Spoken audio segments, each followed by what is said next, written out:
Law 1. Never outshine the master. Judgment. Always make those above you feel comfortably superior.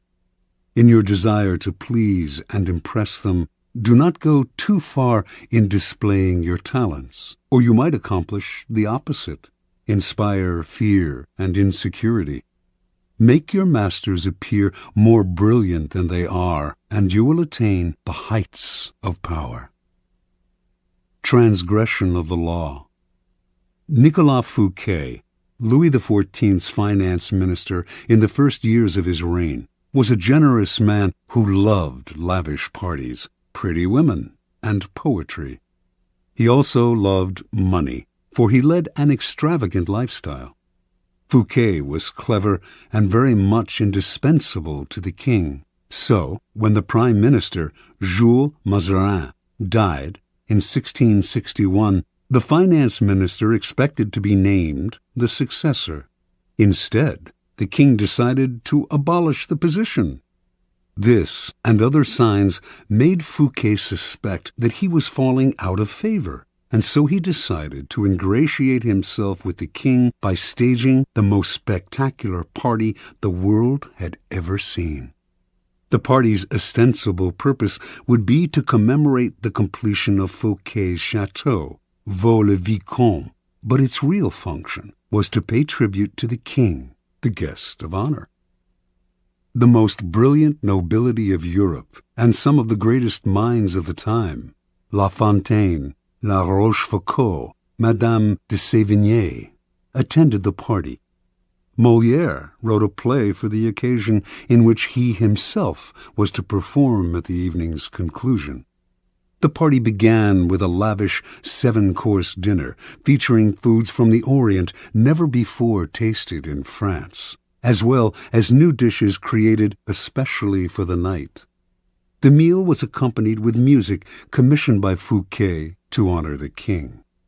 After dinner, there was a promenade through the chateau's gardens. The grounds and fountains of Vaux-le-Vicomte were to be the inspiration for Versailles. Fouquet personally accompanied the young king through the geometrically aligned arrangements of shrubbery and flower beds. Arriving at the garden's canals, they witnessed a fireworks display which was followed by the performance of Molière's play. The party ran well into the night, and everyone agreed it was the most amazing affair they had ever attended.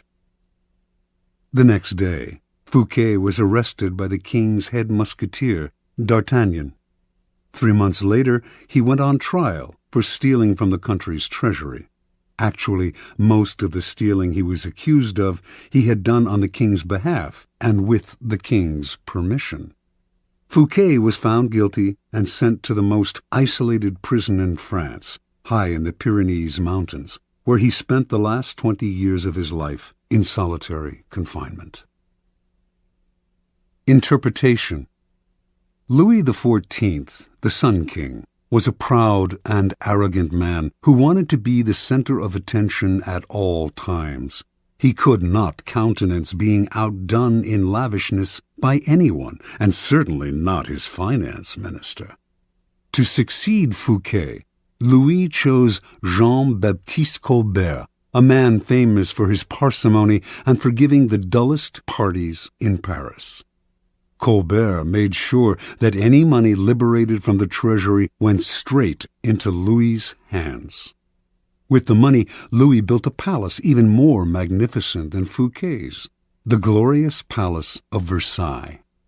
He used the same architects, decorators, and garden designer. And at Versailles, Louis hosted parties even more extravagant than the one that cost Fouquet his freedom. Let us examine the situation. The evening of the party, as Fouquet presented spectacle on spectacle to Louis, each more magnificent than the one before, he imagined the affair as demonstrating his loyalty and devotion to the king. Not only did he think the party would put him back in the king's favor, he thought it would show his good taste, his connections, and his popularity. making him indispensable to the king and demonstrating that he would make an excellent prime minister.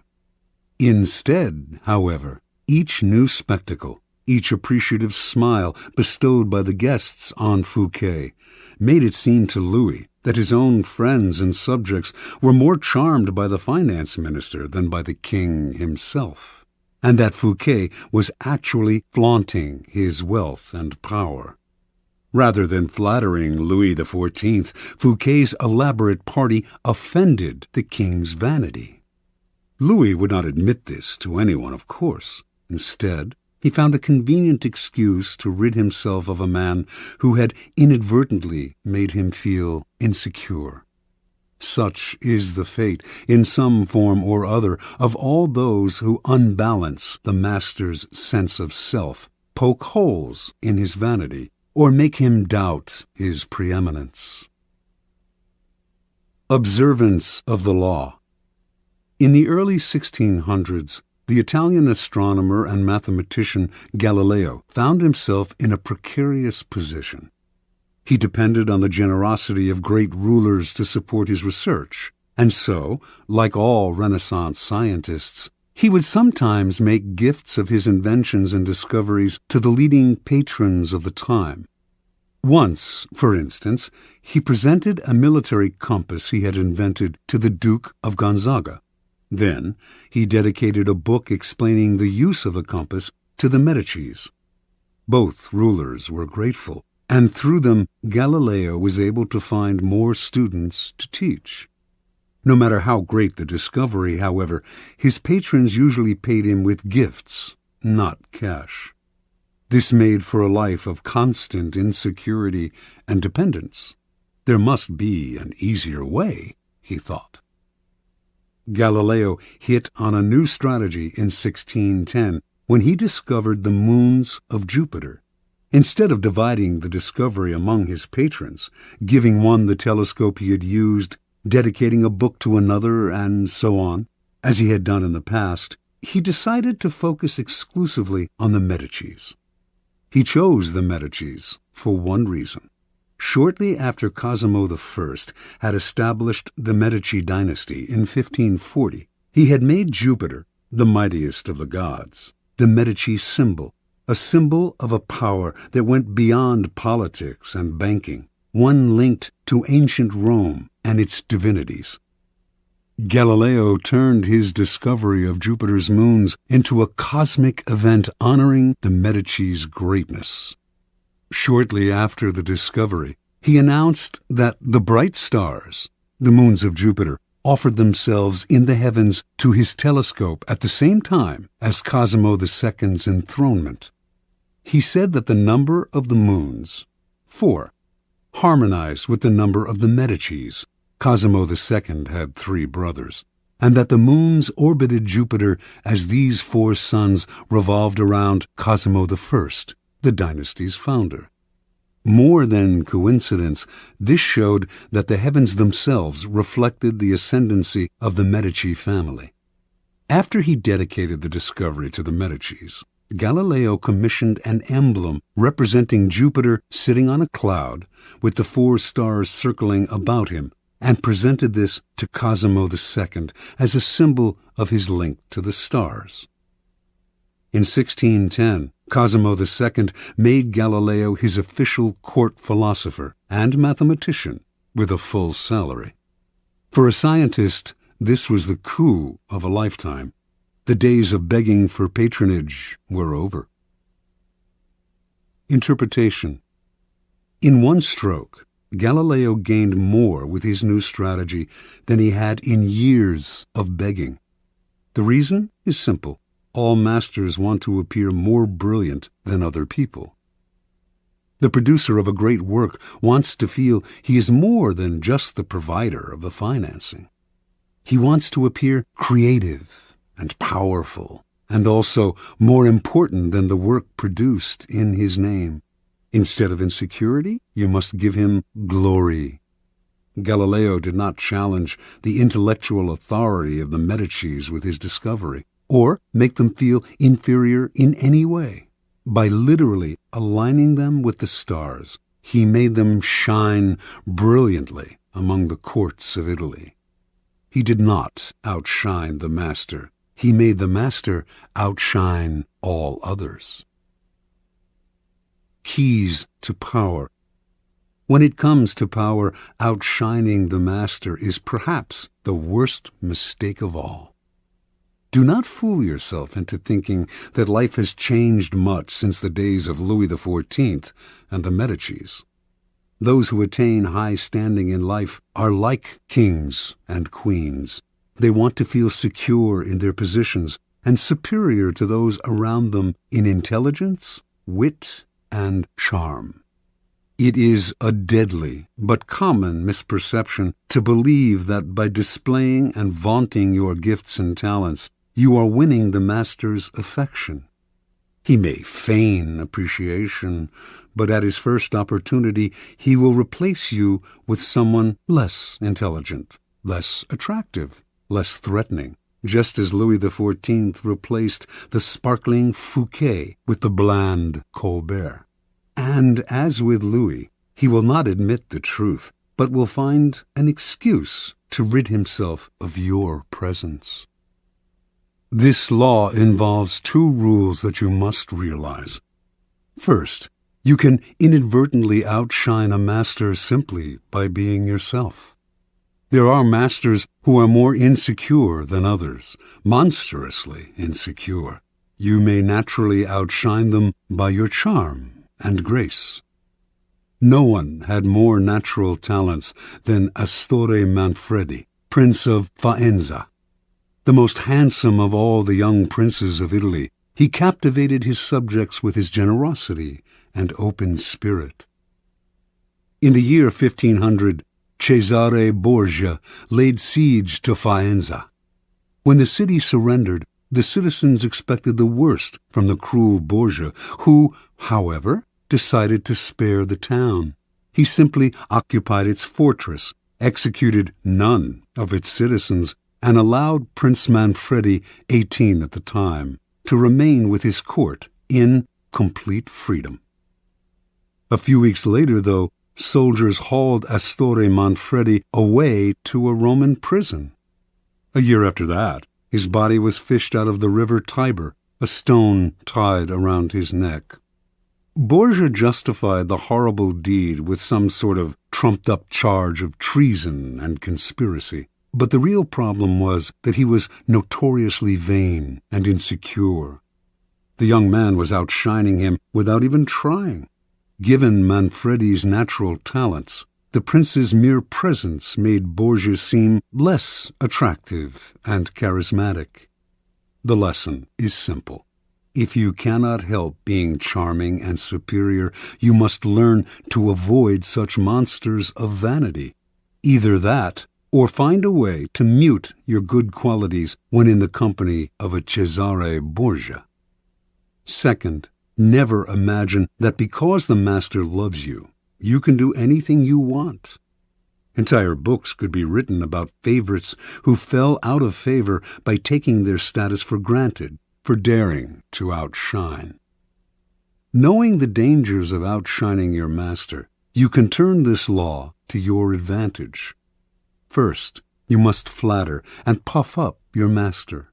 Overt flattery can be effective, but has its limits. It is too direct and obvious, and looks bad to other courtiers. Discreet flattery is much more powerful. If you are more intelligent than your master, for example, seem the opposite. Make him appear more intelligent than you. Act naive. Make it seem that you need his expertise. Commit harmless mistakes that will not hurt you in the long run, but will give you the chance to ask for his help. Masters adore such requests. A master who cannot bestow on you the gifts of his experience may direct rancor and ill will at you instead. If your ideas are more creative than your master's, ascribe them to him in as public a manner as possible. Make it clear that your advice is merely an echo of his advice. He must appear as the sun around which everyone revolves, radiating power and brilliance, the center of attention. If you are thrust into the position of entertaining him, a display of your limited means may win you his sympathy. Any attempt to impress him with your grace and generosity can prove fatal. Learn from Fouquet or pay the price. In all of these cases, it is not a weakness to disguise your strengths if, in the end, they lead to power.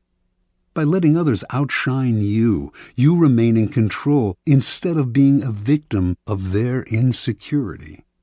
This will all come in handy the day you decide to rise above your inferior status.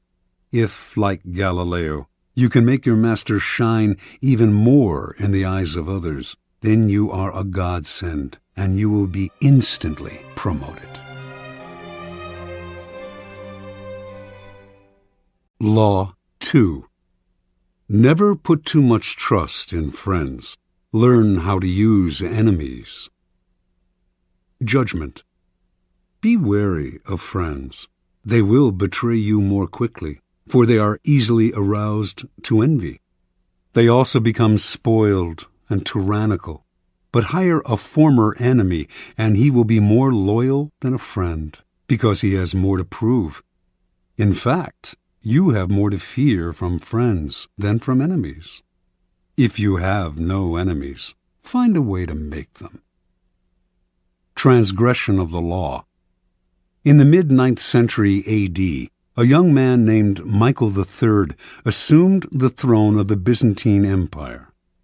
His mother, the Empress Theodora, had been banished to a nunnery, and her lover, Theoctistus, had been murdered. At the head of the conspiracy to depose Theodora and enthrone Michael had been Michael's uncle, Bardas, a man of intelligence and ambition. Michael was now a young, inexperienced ruler, surrounded by intriguers, murderers, and profligates. In this time of peril, he needed someone he could trust as his counselor, and his thoughts turned to Basilius, his best friend. Basilius had no experience whatsoever in government and politics. In fact, he was the head of the royal stables, but he had proven his love and gratitude time and again. They had met a few years before, when Michael had been visiting the stables just as a wild horse got loose. Basilius, a young groom from peasant Macedonian stock, had saved Michael's life. The groom's strength and courage had impressed Michael, who immediately raised Basilius from the obscurity of being a horse trainer to the position of head of the stables. He loaded his friend with gifts and favors, and they became inseparable. Basilius was sent to the finest school in Byzantium, and the crude peasant became a cultured and sophisticated courtier. Now Michael was emperor, and in need of someone loyal.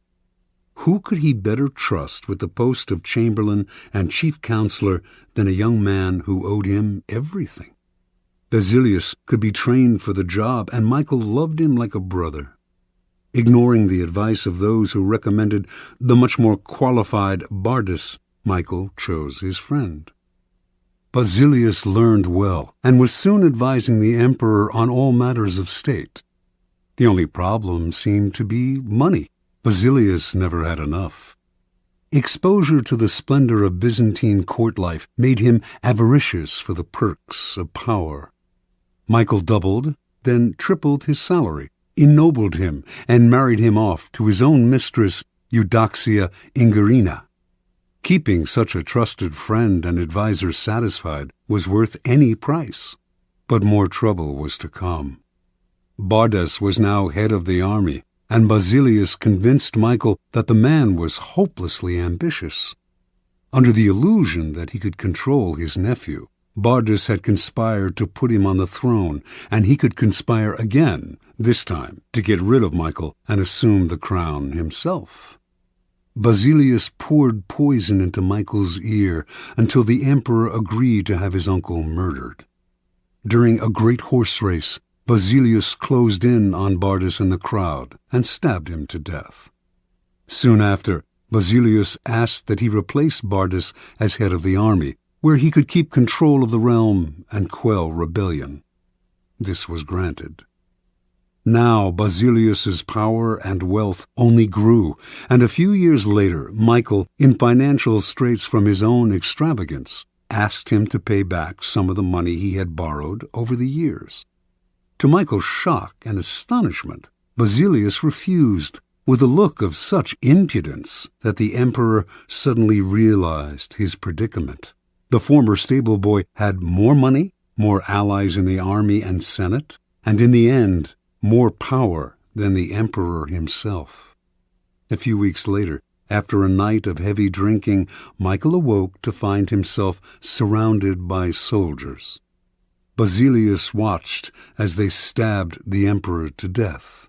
Then, after proclaiming himself emperor, he rode his horse through the streets of Byzantium, brandishing the head of his former benefactor and best friend at the end of a long pike.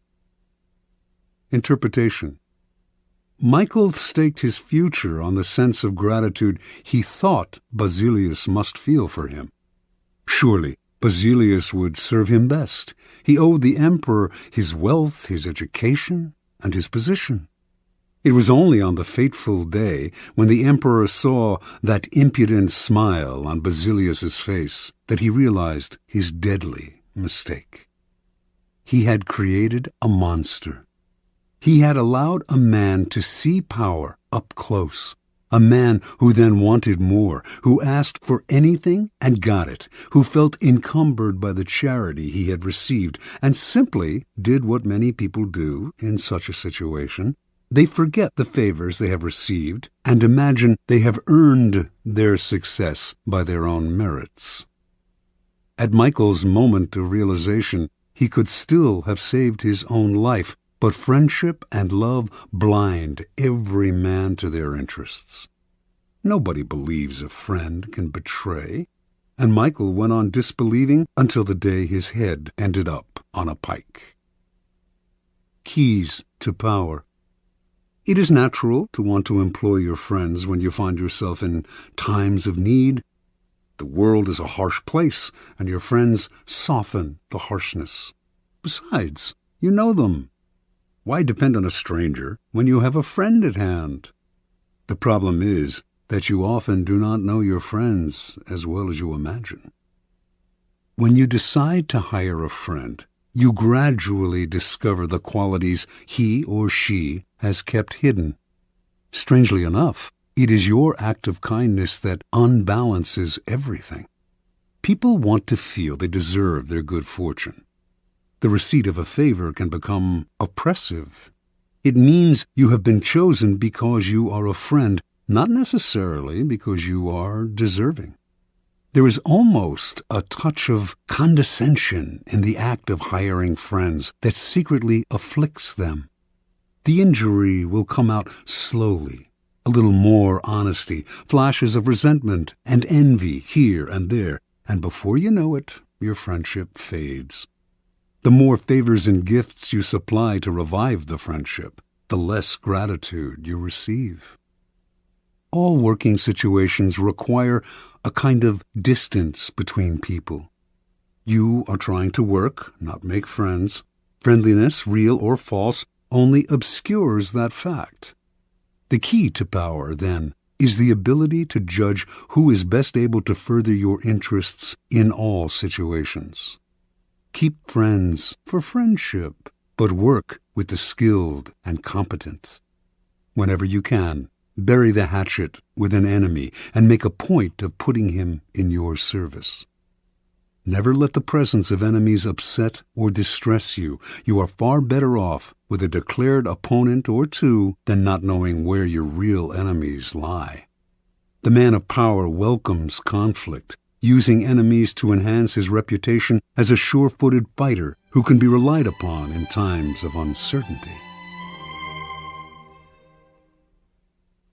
Law 3. Conceal your intentions. Judgment. Keep people off balance and in the dark by never revealing the purpose behind your actions. If they have no clue what you are up to, they cannot prepare a defense. Guide them far enough down the wrong path, envelop them in enough smoke, and by the time they realize your intentions, it will be too late.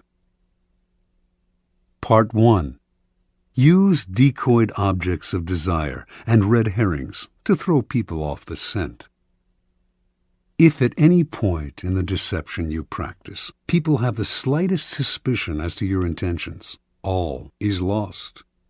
Do not give them the chance to sense what you are up to. Throw them off the scent by dragging red herrings across the path.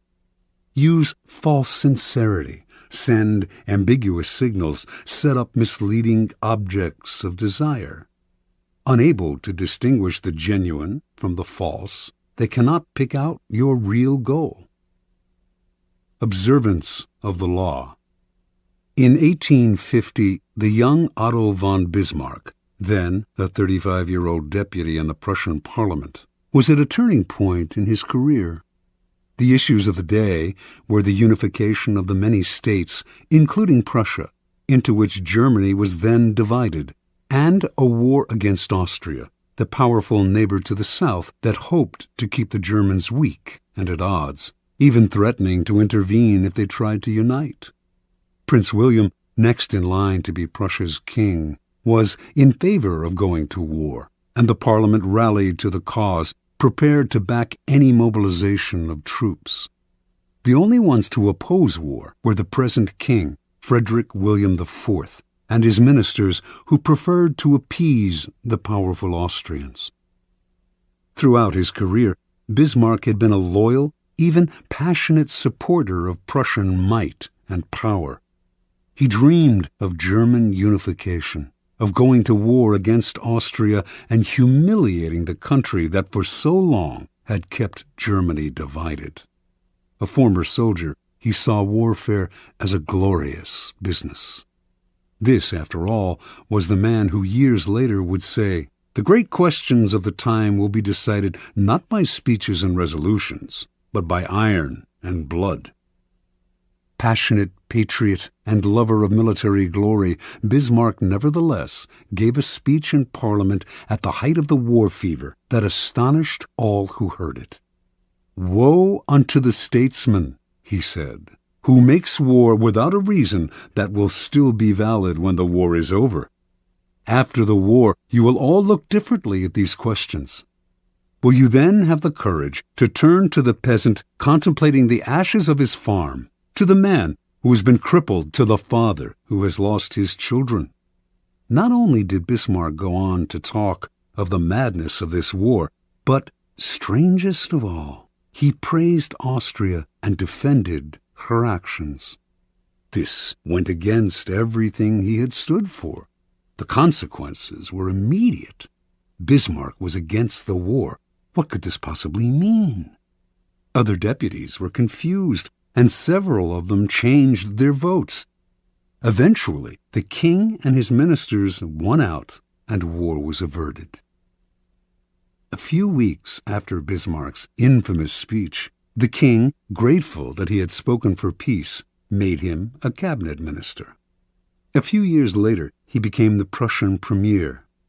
In this role, he eventually led his country and the peace-loving king into a war against Austria, crushing the former empire and establishing a mighty German state, with Prussia at its head. Interpretation. At the time of his speech in 1850, Bismarck made several calculations. First, he sensed that the Prussian military, which had not kept pace with other European armies, was unready for war, that Austria, in fact, might very well win, a disastrous result for the future. Second, if the war were lost and Bismarck had supported it, his career would be gravely jeopardized. The king and his conservative ministers wanted peace. Bismarck wanted power. The answer was to throw people off the scent by supporting a cause he detested, saying things he would laugh at if said by another. A whole country was fooled. It was because of Bismarck's speech that the king made him a minister, a position from which he quickly rose to be prime minister, attaining the power to strengthen the Prussian military and accomplish what he had wanted all along: the humiliation of Austria and the unification of Germany under Prussia's leadership. Through insincerity and misleading signals, he deceived everyone, concealed his purpose, and attained everything he wanted. Such is the power of hiding your intentions. Keys to power. Most people are open books. They say what they feel, blurt out their opinions at every opportunity, and constantly reveal their plans and intentions. They do this for several reasons. First, it is easy and natural to always want to talk about one's feelings and plans for the future. It takes effort to control your tongue and monitor what you reveal. Second, many believe that by being honest and open, they are winning people's hearts and showing their good nature. They are greatly deluded. Honesty is actually a blunt instrument which bloodies more than it cuts. Your honesty is likely to offend people. It is much more prudent to tailor your words, telling people what they want to hear, rather than the coarse and ugly truth of what you feel or think. More important, by being unabashedly open, you make yourself so predictable and familiar that it is almost impossible to respect or fear you, and power will not accrue to a person who cannot inspire such emotions. If you yearn for power, quickly lay honesty aside and train yourself in the art of concealing your intentions. Master the art, and you will always have the upper hand. Basic to an ability to conceal one's intentions is a simple truth about human nature. Our first instinct is to always trust appearances. We cannot go around doubting the reality of what we see and hear. Constantly imagining that appearances concealed something else would exhaust and terrify us. This fact makes it relatively easy to conceal one's intentions. Simply dangle an object you seem to desire, a goal you seem to aim for, in front of people's eyes, and they will take the appearance for reality. Once their eyes focus on the decoy, they will fail to notice what you are really up to. You can use this tactic in the following manner. Hide your intentions not by closing up, with the risk of appearing secretive and making people suspicious, but by talking endlessly about your desires and goals, just not your real ones. You will kill 3 birds with 1 stone. You appear friendly, open, and trusting. You conceal your intentions, and you send your rivals on time-consuming goose chases. Another powerful tool in throwing people off the scent is false sincerity. People easily mistake sincerity for honesty. Remember, their first instinct is to trust appearances, and since they value honesty and want to believe in the honesty of those around them, they will rarely doubt you or see through your act. Seeming to believe what you say gives your words great weight. To make your false sincerity an effective weapon in concealing your intentions, espouse a belief in honesty and forthrightness as important social values. Do this as publicly as possible. Emphasize your position on this subject by occasionally divulging some heartfelt thought, though only one that is actually meaningless or irrelevant, of course. Napoleon's minister Talleyrand was a master at taking people into his confidence by revealing some apparent secret. This feigned confidence, a decoy, would then elicit a real confidence on the other person's part. Remember, the best deceivers do everything they can to cloak their roguish qualities. They cultivate an air of honesty in one area to disguise their dishonesty in others. Honesty is merely another decoy in their arsenal of weapons. Part 2. Use smokescreens to disguise your actions. Deception is always the best strategy, but the best deceptions require a screen of smoke to distract people's attention from your real purpose. The bland exterior, like the unreadable poker face, is often the perfect smoke screen, hiding your intentions behind the comfortable and familiar. If you lead the sucker down a familiar path, he won't catch on when you lead him into a trap. Observance of the law. In 1910, a Mr. Sam Giesel of Chicago sold his warehouse business for close to $1 million. He settled down to semi-retirement and the managing of his many properties, but deep inside, he itched for the old days of deal-making. One day, a young man named Joseph Weil visited his office, wanting to buy an apartment he had up for sale. Giesel explained the terms.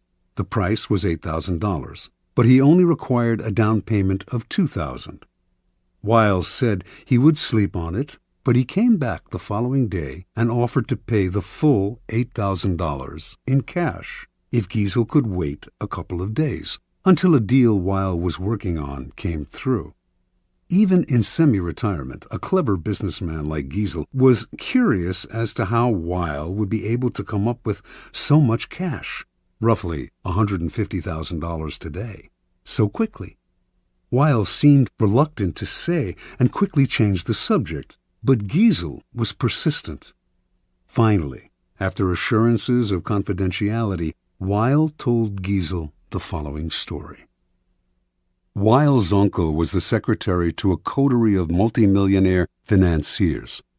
These wealthy gentlemen had purchased a hunting lodge in Michigan 10 years ago at a cheap price. They had not used the lodge for a few years, so they had decided to sell it and had asked Weil's uncle to get whatever he could for it. For reasons, good reasons, of his own, the uncle had been nursing a grudge against the millionaires for years. This was his chance to get back at them. He would sell the property for $35,000 to a setup man, whom it was Weil's job to find. The financiers were too wealthy to worry about this low price. The setup man would then turn around and sell the property again for its real price, around $155,000. The uncle, Weil, and the third man would split the profits from this second sale. It was all legal and for a good cause, the uncle's just retribution. Giesel had heard enough. He wanted to be the set-up buyer. Weil was reluctant to involve him, but Giesel would not back down. The idea of a large profit plus a little adventure had him champing at the bit. Weil explained that Giesel would have to put up the $35,000 in cash to bring the deal off. Giesel, a millionaire, said he could get the money with a snap of his fingers. Weil finally relented and agreed to arrange a meeting between the uncle, Giesel, and the financiers in the town of Galesburg, Illinois. On the train ride to Galesburg, Giesel met the uncle, an impressive man, with whom he avidly discussed business. Weil also brought along a companion, a somewhat paunchy man named George Gross. Weil explained to Giesel that he himself was a boxing trainer, that Gross was one of the promising prize fighters he trained, and that he had asked Gross to come along to make sure the fighter stayed in shape. For a promising fighter, Gross was unimpressive looking. He had gray hair and a beer belly, but Giesel was so excited about the deal that he didn't really think about the man's flabby appearance. Once in Galesburg, Weil and his uncle went to fetch the financiers, while Giesel waited in a hotel room with Gross, who promptly put on his boxing trunks. As Giesel half-watched, Gross began to shadow box. Distracted as he was, Giesel ignored how badly the boxer wheezed after a few minutes of exercise, although his style seemed real enough. An hour later, Weil and his uncle reappeared with the financiers, an impressive, intimidating group of men, all wearing fancy suits. The meeting went well, and the financiers agreed to sell the lodge to Giesel, who had already had the $35,000 wired to a local bank. This minor business now settled, the financiers sat back in their chairs and began to banter about high finance, throwing out the name J.P. Morgan as if they knew the man. Finally, one of them noticed the boxer in the corner of the room. Weil explained what he was doing there. The financier countered that he too had a boxer in his entourage, whom he named. Weil laughed brazenly and exclaimed that his man could easily knock out their man. Conversation escalated into argument. In the heat of passion, Weil challenged the men to a bet. The financiers eagerly agreed and left to get their man ready for a fight the next day. As soon as they had left, the uncle yelled at Weil right in front of Giesel. They did not have enough money to bet with, and once the financiers discovered this, the uncle would be fired. Weil apologized for getting him in this mess, but he had a plan. He knew the other boxer well, and with a little bribe, they could fix the fight. But where would the money come from for the bet? The uncle replied. Without it, they were as good as dead. Finally, Giesel had heard enough. Unwilling to jeopardize his deal with any ill will, he offered his own $35,000 cash for part of the bet. Even if he lost that, he would wire for more money and still make a profit on the sale of the lodge. The uncle and nephew thanked him. With their own $15,000 and Giesel's $35,000, they would manage to have enough for the bet. That evening, as Giesel watched the two boxers rehearse the fix in the hotel room, his mind reeled at the killing he was going to make from both the boxing match and the sale of the lodge. The fight took place in a gym the next day. Weil handled the cash, which was placed for security in a locked box. Everything was proceeding as planned in the hotel room. The financiers were looking glum at how badly their fighter was doing, and Giesel was dreaming about the easy money he was about to make.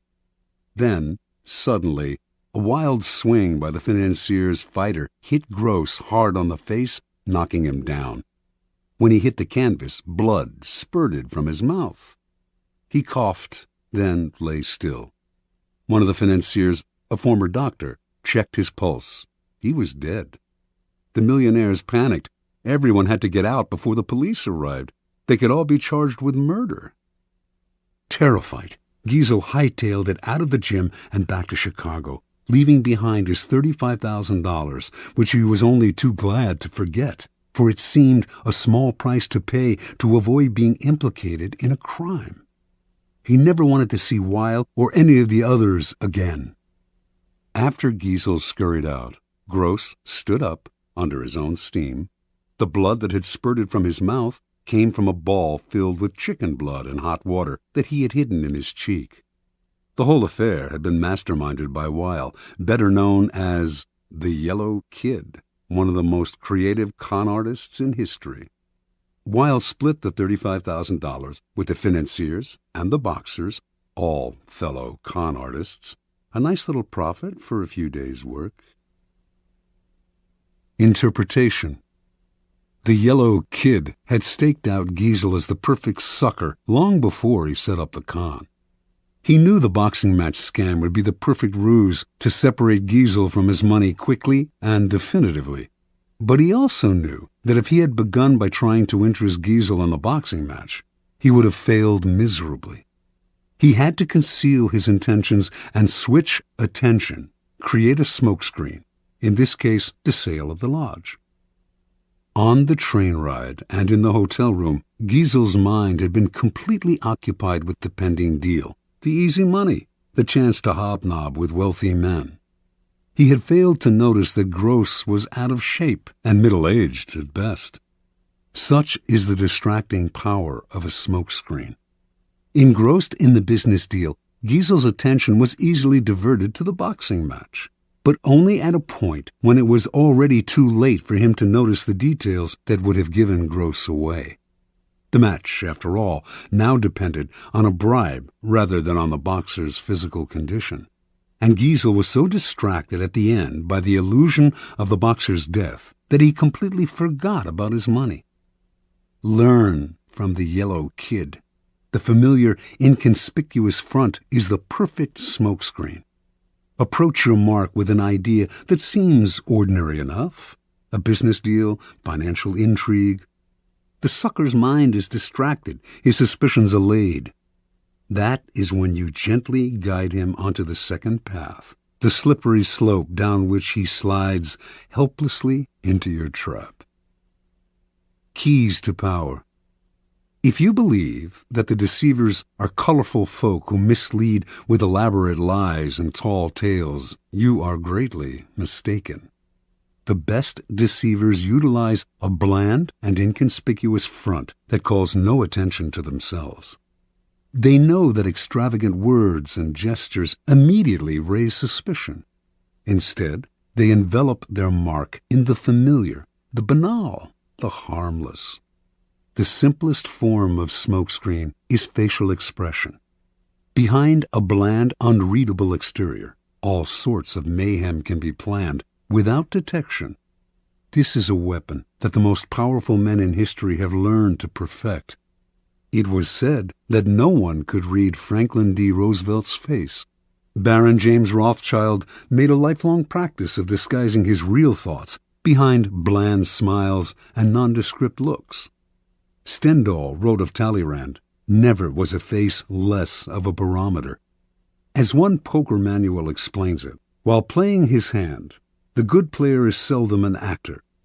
Instead, he practices a bland behavior that minimizes readable patterns, frustrates and confuses opponents, permits greater concentration. An adaptable concept, the smokescreen can be practiced on a number of levels, all playing on the psychological principles of distraction and misdirection. One of the most effective smokescreens is the noble gesture. People want to believe apparently noble gestures are genuine, for the belief is pleasant. They rarely notice how deceptive these gestures can be. Another effective smokescreen is the pattern, the establishment of a series of actions that seduce the victim into believing you will continue in the same way. The pattern plays on the psychology of anticipation.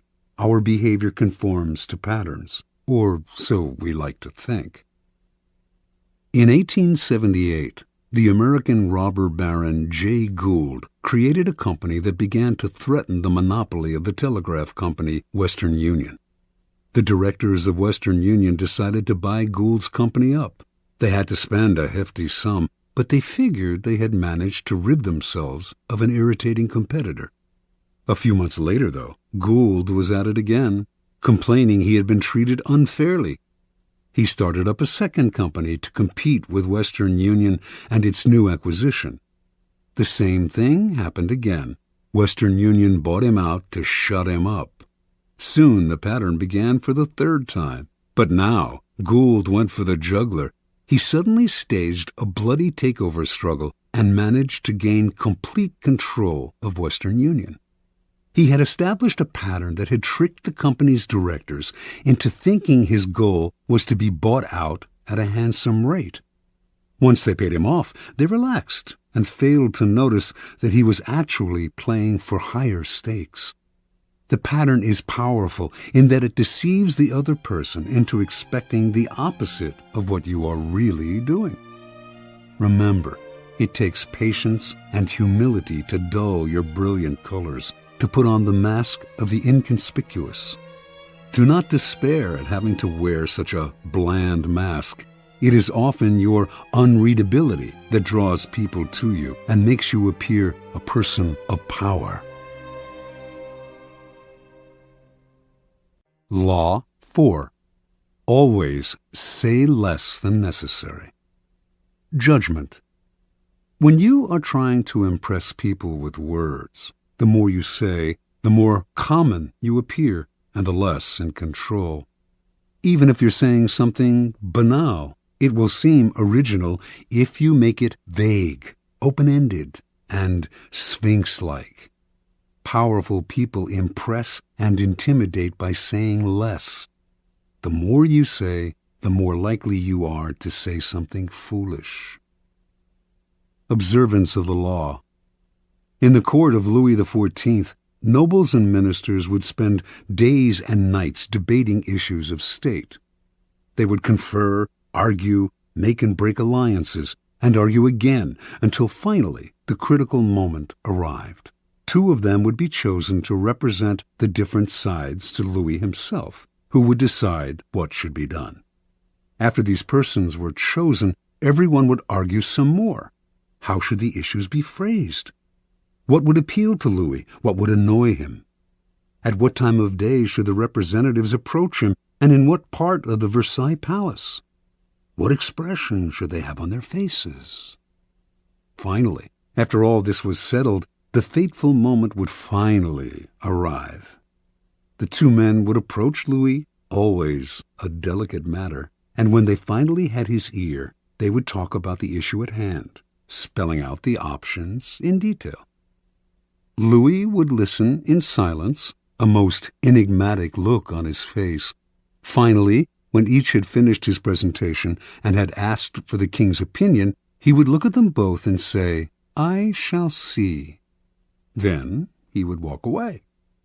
The ministers and courtiers would never hear another word on this subject from the king. They would simply see the result weeks later, when he would come to a decision and act. He would never bother to consult them on the matter again. Interpretation. Louis XIV was a man of very few words. His most famous remark is, "L'État, c'est moi." The state is me. Nothing could be more pithy, yet more eloquent. His infamous, "I shall see," was one of several extremely short phrases that he would apply to all manner of requests. Louis was not always this way. As a young man, he was known for talking at length, delighting in his own eloquence. His later taciturnity was self-imposed, an act, a mask he used to keep everybody below him off balance.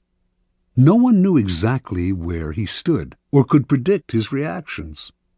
No one could try to deceive him by saying what they thought he wanted to hear, because no one knew what he wanted to hear. As they talked on and on to the silent Louis, they revealed more and more about themselves, information he would later use against them to great effect. In the end, Louis's silence kept those around him terrified and under his thumb. It was one of the foundations of his power. As Saint-Simon wrote, no one knew as well as he how to sell his words, his smile, even his glances. Everything in him was valuable because he created differences, and his majesty was enhanced by the sparseness of his words. Keys to power. Power is, in many ways, a game of appearances, and when you say less than necessary, you inevitably appear greater and more powerful than you are. Your silence will make other people uncomfortable. Humans are machines of interpretation and explanation. They have to know what you are thinking. When you carefully control what you reveal, they cannot pierce your intentions or your meaning. Your short answers and silences will put them on the defensive, and they will jump in, nervously filling the silence with all kinds of comments that will reveal valuable information about them and their weaknesses. They will leave a meeting with you feeling as if they had been robbed, and they will go home and ponder your every word. This extra attention to your brief comments will only add to your power. Law 5. So much depends on reputation. Guard it with your life. Judgment.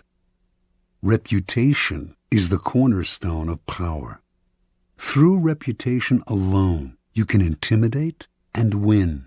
Once it slips, however, you are vulnerable and will be attacked on all sides. Make your reputation unassailable. Always be alert to potential attacks and thwart them before they happen. Meanwhile, learn to destroy your enemies by opening holes in their own reputations. Then stand aside and let public opinion hang them. Observance of the law.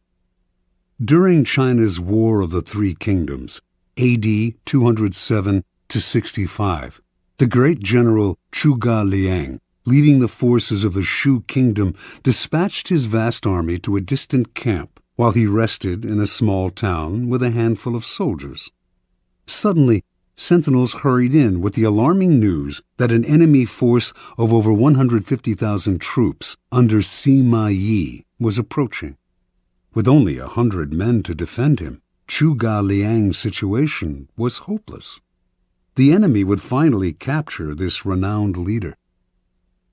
Without lamenting his fate or wasting time trying to figure out how he had been caught, Liang ordered his troops to take down their flags, throw open the city gates, and hide. He himself then took a seat on the most visible part of the city's wall, wearing a Taoist robe. He lit some incense, strummed his lute, and began to chant. Minutes later, he could see the vast enemy army approaching, an endless phalanx of soldiers. Pretending not to notice them, he continued to sing and play the lute. Soon the army stood at the town gates. At its head was Sima Yi, who instantly recognized the man on the wall. Even so, as his soldiers itched to enter the unguarded town through its open gates, Sima Yi hesitated, held them back, and studied Liang on the wall. Then he ordered an immediate and speedy retreat. Interpretation. Zhuge Liang was commonly known as the Sleeping Dragon. His exploits in the War of the Three Kingdoms were legendary. Once a man claiming to be a disaffected enemy lieutenant came to his camp offering help and information. Liang instantly recognized the situation as a setup. This man was a false deserter and should be beheaded. At the last minute, though, as the axe was about to fall, Liang stopped the execution and offered to spare the man's life if he agreed to become a double agent.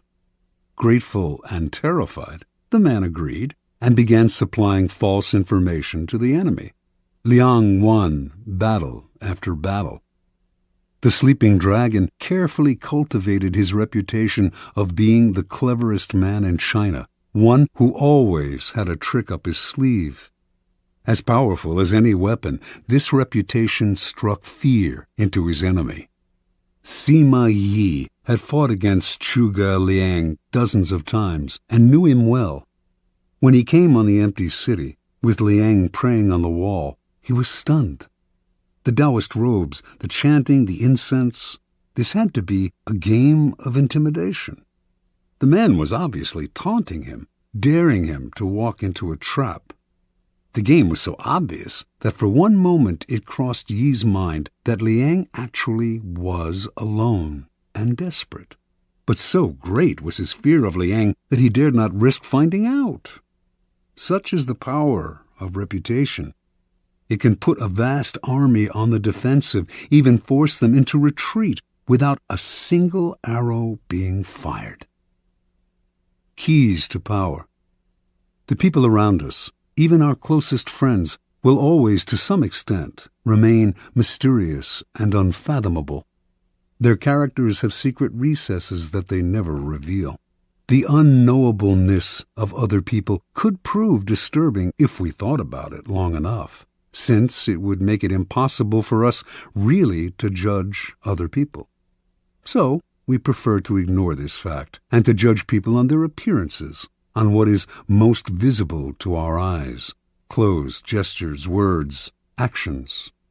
In the social realm, appearances are the barometer of almost all of our judgments, and you must never be misled into believing otherwise.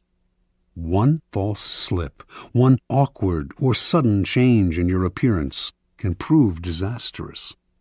This is the reason for the supreme importance of making and maintaining a reputation that is of your own creation. That reputation will protect you in the dangerous game of appearances, distracting the probing eyes of others from knowing what you are really like, and giving you a degree of control over how the world judges you, a powerful position to be in. Reputation has a power like magic. With one stroke of its wand, it can double your strength. It can also send people scurrying away from you. Whether the exact same deeds appear brilliant or dreadful can depend entirely on the reputation of the doer. In the beginning, you must work to establish a reputation for one outstanding quality, whether generosity or honesty or cunning. This quality sets you apart and gets other people to talk about you. You then make your reputation known to as many people as possible. Subtly, though, take care to build slowly and with a firm foundation, and watch as it spreads like wildfire. Reputation is a treasure to be carefully collected and hoarded. Especially when you are first establishing it, you must protect it strictly, anticipating all attacks on it.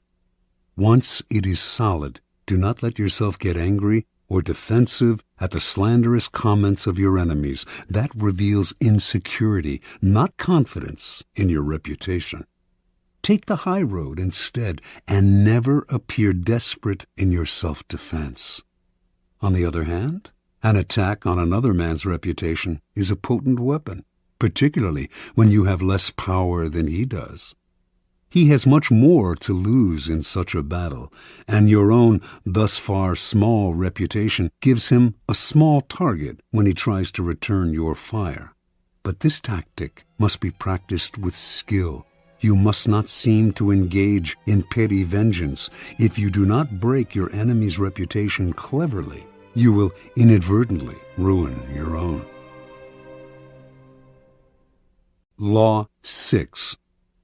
Court attention at all cost. Judgment. Everything is judged by its appearance. What is unseen counts for nothing. Never let yourself get lost in the crowd then, or buried in oblivion. Stand out. Be conspicuous at all cost. Make yourself a magnet of attention by appearing larger, more colorful, more mysterious than the bland and timid masses. Part 1. Surround your name with the sensational and scandalous. Draw attention to yourself by creating an unforgettable, even controversial image. Court scandal. Do anything to make yourself seem larger than life and shine more brightly than those around you. Make no distinction between kinds of attention. Notoriety of any sort will bring you power. Better to be slandered and attacked than ignored. Observance of the law. P.T. Barnum started his career as an assistant to the owner of a circus, Aaron Turner. In 1836, the circus stopped in Annapolis, Maryland, for a series of performances. On the morning of opening day, Barnum took a stroll through town, wearing a new black suit. People started to follow him. Someone in the gathering crowd shouted out that he was the Reverend Ephraim K. Avery, infamous as a man acquitted of the charge of murder, but still believed guilty by most Americans. The angry mob tore off Barnum's suit and was ready to lynch him.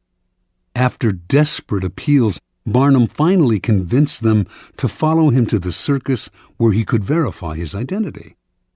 Once there, old Turner confirmed that this was all a practical joke. He himself had spread the rumor that Barnum was Avery. The crowd dispersed, but Barnum, who had nearly been killed, was not amused. He wanted to know what could have induced his boss to play such a trick. "My dear Mr. Barnum," Turner replied, "it was all for our good. Remember, all we need to ensure success is notoriety." And indeed, everyone in town was talking about the joke, and the circus was packed that night, and every night it stayed in Annapolis. Barnum had learned a lesson he would never forget. Barnum's first big venture of his own was for the American Museum, a collection of curiosities located in New York. One day, a beggar approached Barnum in the street. Instead of giving him money, Barnum decided to employ him. Taking him back to the museum, he gave the man 5 bricks and told him to make a slow circuit of several blocks. At certain points, he was to lay down a brick on the sidewalk, always keeping 1 brick in hand. On the return journey, he was to replace each brick on the street with the one he held. Meanwhile, he was to remain serious of countenance and to answer no questions. Once back at the museum, he was to enter, walk around inside, then leave through the back door and make the same bricklaying circuit again. On the man's first walk through the streets, several hundred people watched his mysterious movements. By his fourth circuit, onlookers swarmed around him, debating what he was doing. Every time he entered the museum, he was followed by people who bought tickets to keep watching him. Many of them were distracted by the museum's collections and stayed inside. By the end of the first day, the brick man had drawn over 1,000 people into the museum. A few days later, the police ordered him to cease and desist from his walks. The crowds were blocking traffic. The bricklaying stopped, but thousands of New Yorkers had entered the museum, and many of those had become P.T. Barnum converts. Barnum would put a band of musicians on a balcony overlooking the street, beneath a huge banner proclaiming "Free music for the millions." What generosity, New Yorkers thought, and they flocked to hear the free concerts. But Barnum took pains to hire the worst musicians he could find, and soon after the band struck up, people would hurry to buy tickets to the museum, where they would be out of earshot of the band's noise and of the booing of the crowd. Interpretation. Barnum understood the fundamental truth about attracting attention. Once people's eyes are on you, you have a special legitimacy. For Barnum, creating interest meant creating a crowd. As he later wrote, every crowd has a silver lining. At the beginning of your rise to the top, then, spend all your energy on attracting attention. Most important, the quality of the attention is irrelevant, no matter how badly his shows were reviewed or how slanderously personal were the attacks on his hoaxes. Barnum would never complain. If a newspaper critic reviled him particularly badly, in fact, he made sure to invite the man to an opening and to give him the best seat in the house. He would even write anonymous attacks on his own work, just to keep his name in the papers. From Barnum's vantage, attention, whether negative or positive, was the main ingredient of his success. The worst fate in the world for a man who yearns fame, glory, and of course power is to be ignored. Keys to power. Burning more brightly than those around you is a skill that no one is born with. You have to learn to attract attention as surely as the lodestone attracts iron. At the start of your career, you must attach your name and reputation to a quality, an image that sets you apart from other people. This image can be something like a characteristic style of dress or a personality quirk that amuses people and gets talked about. Once the image is established, you have an appearance, a place in the sky for your star. It is a common mistake to imagine that this peculiar appearance of yours should not be controversial, that to be attacked is somehow bad. Nothing could be further from the truth. To avoid being a flash in the pan and having your notoriety eclipsed by another, you must not discriminate between different types of attention. In the end, every kind will work in your favor. Once in the limelight, you must constantly renew it by adapting and varying your method of courting attention. If you don't, the public will grow tired, will take you for granted, and will move on to a newer star. The game requires constant vigilance and creativity. Part 2. Create an air of mystery.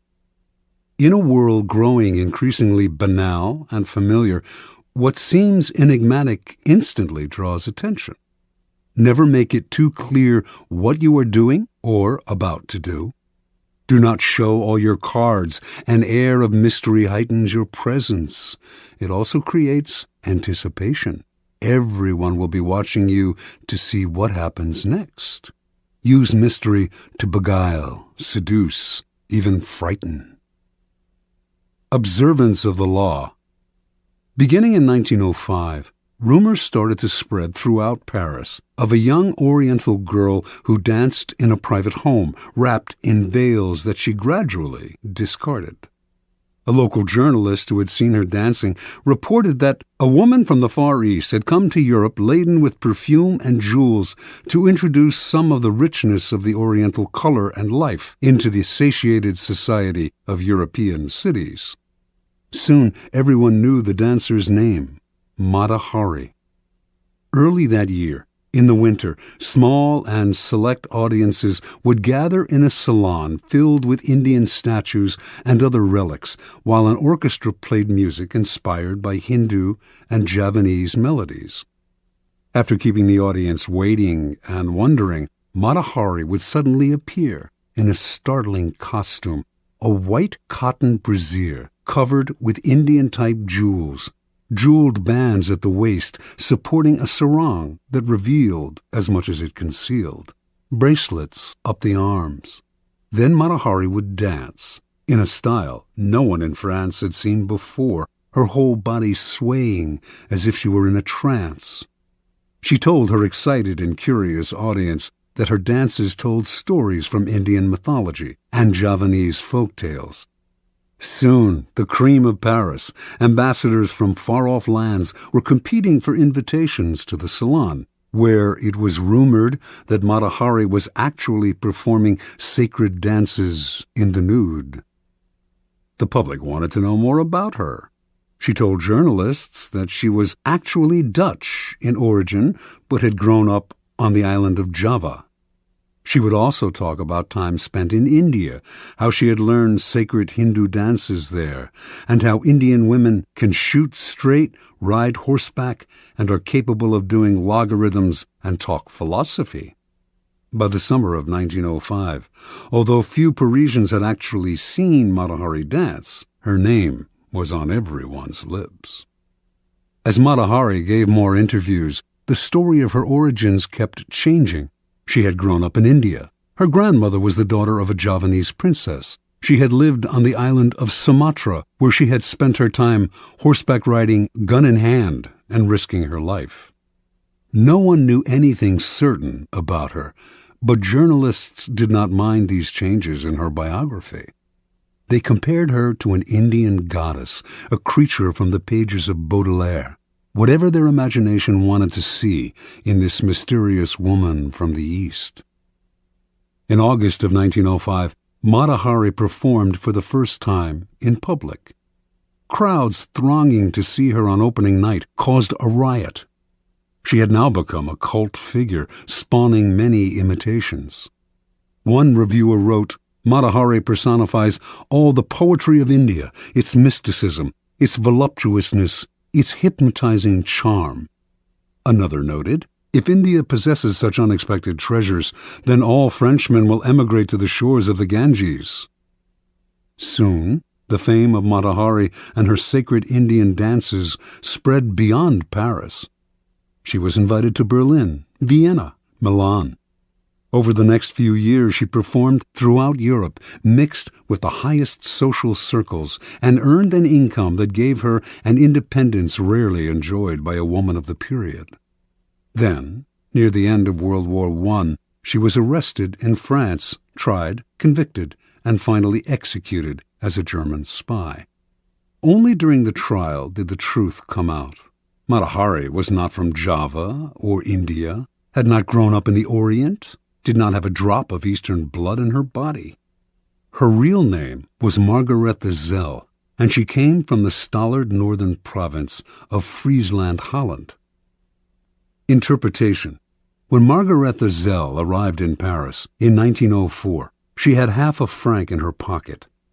She was one of the thousands of beautiful young girls who flocked to Paris every year, taking work as artists' models, nightclub dancers, or vaudeville performers at the Folies Bergère. After a few years, they would inevitably be replaced by younger girls, and would often end up on the streets, turning to prostitution, or else returning to the town they came from, older and chastened. Zell had higher ambitions.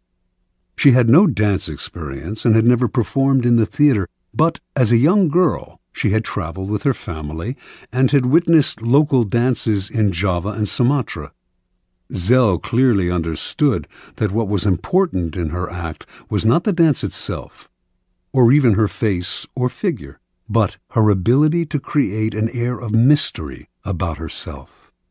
The mystery she created lay not just in her dancing, or her costumes, or the stories she would tell, or her endless lies about her origins. It lay in an atmosphere enveloping everything she did. There was nothing you could say for sure about her. She was always changing, always surprising her audience with new costumes, new dances, new stories. This air of mystery left the public always wanting to know more, always wondering about her next move. Mata Hari was no more beautiful than many of the other young girls who came to Paris, and she was not a particularly good dancer.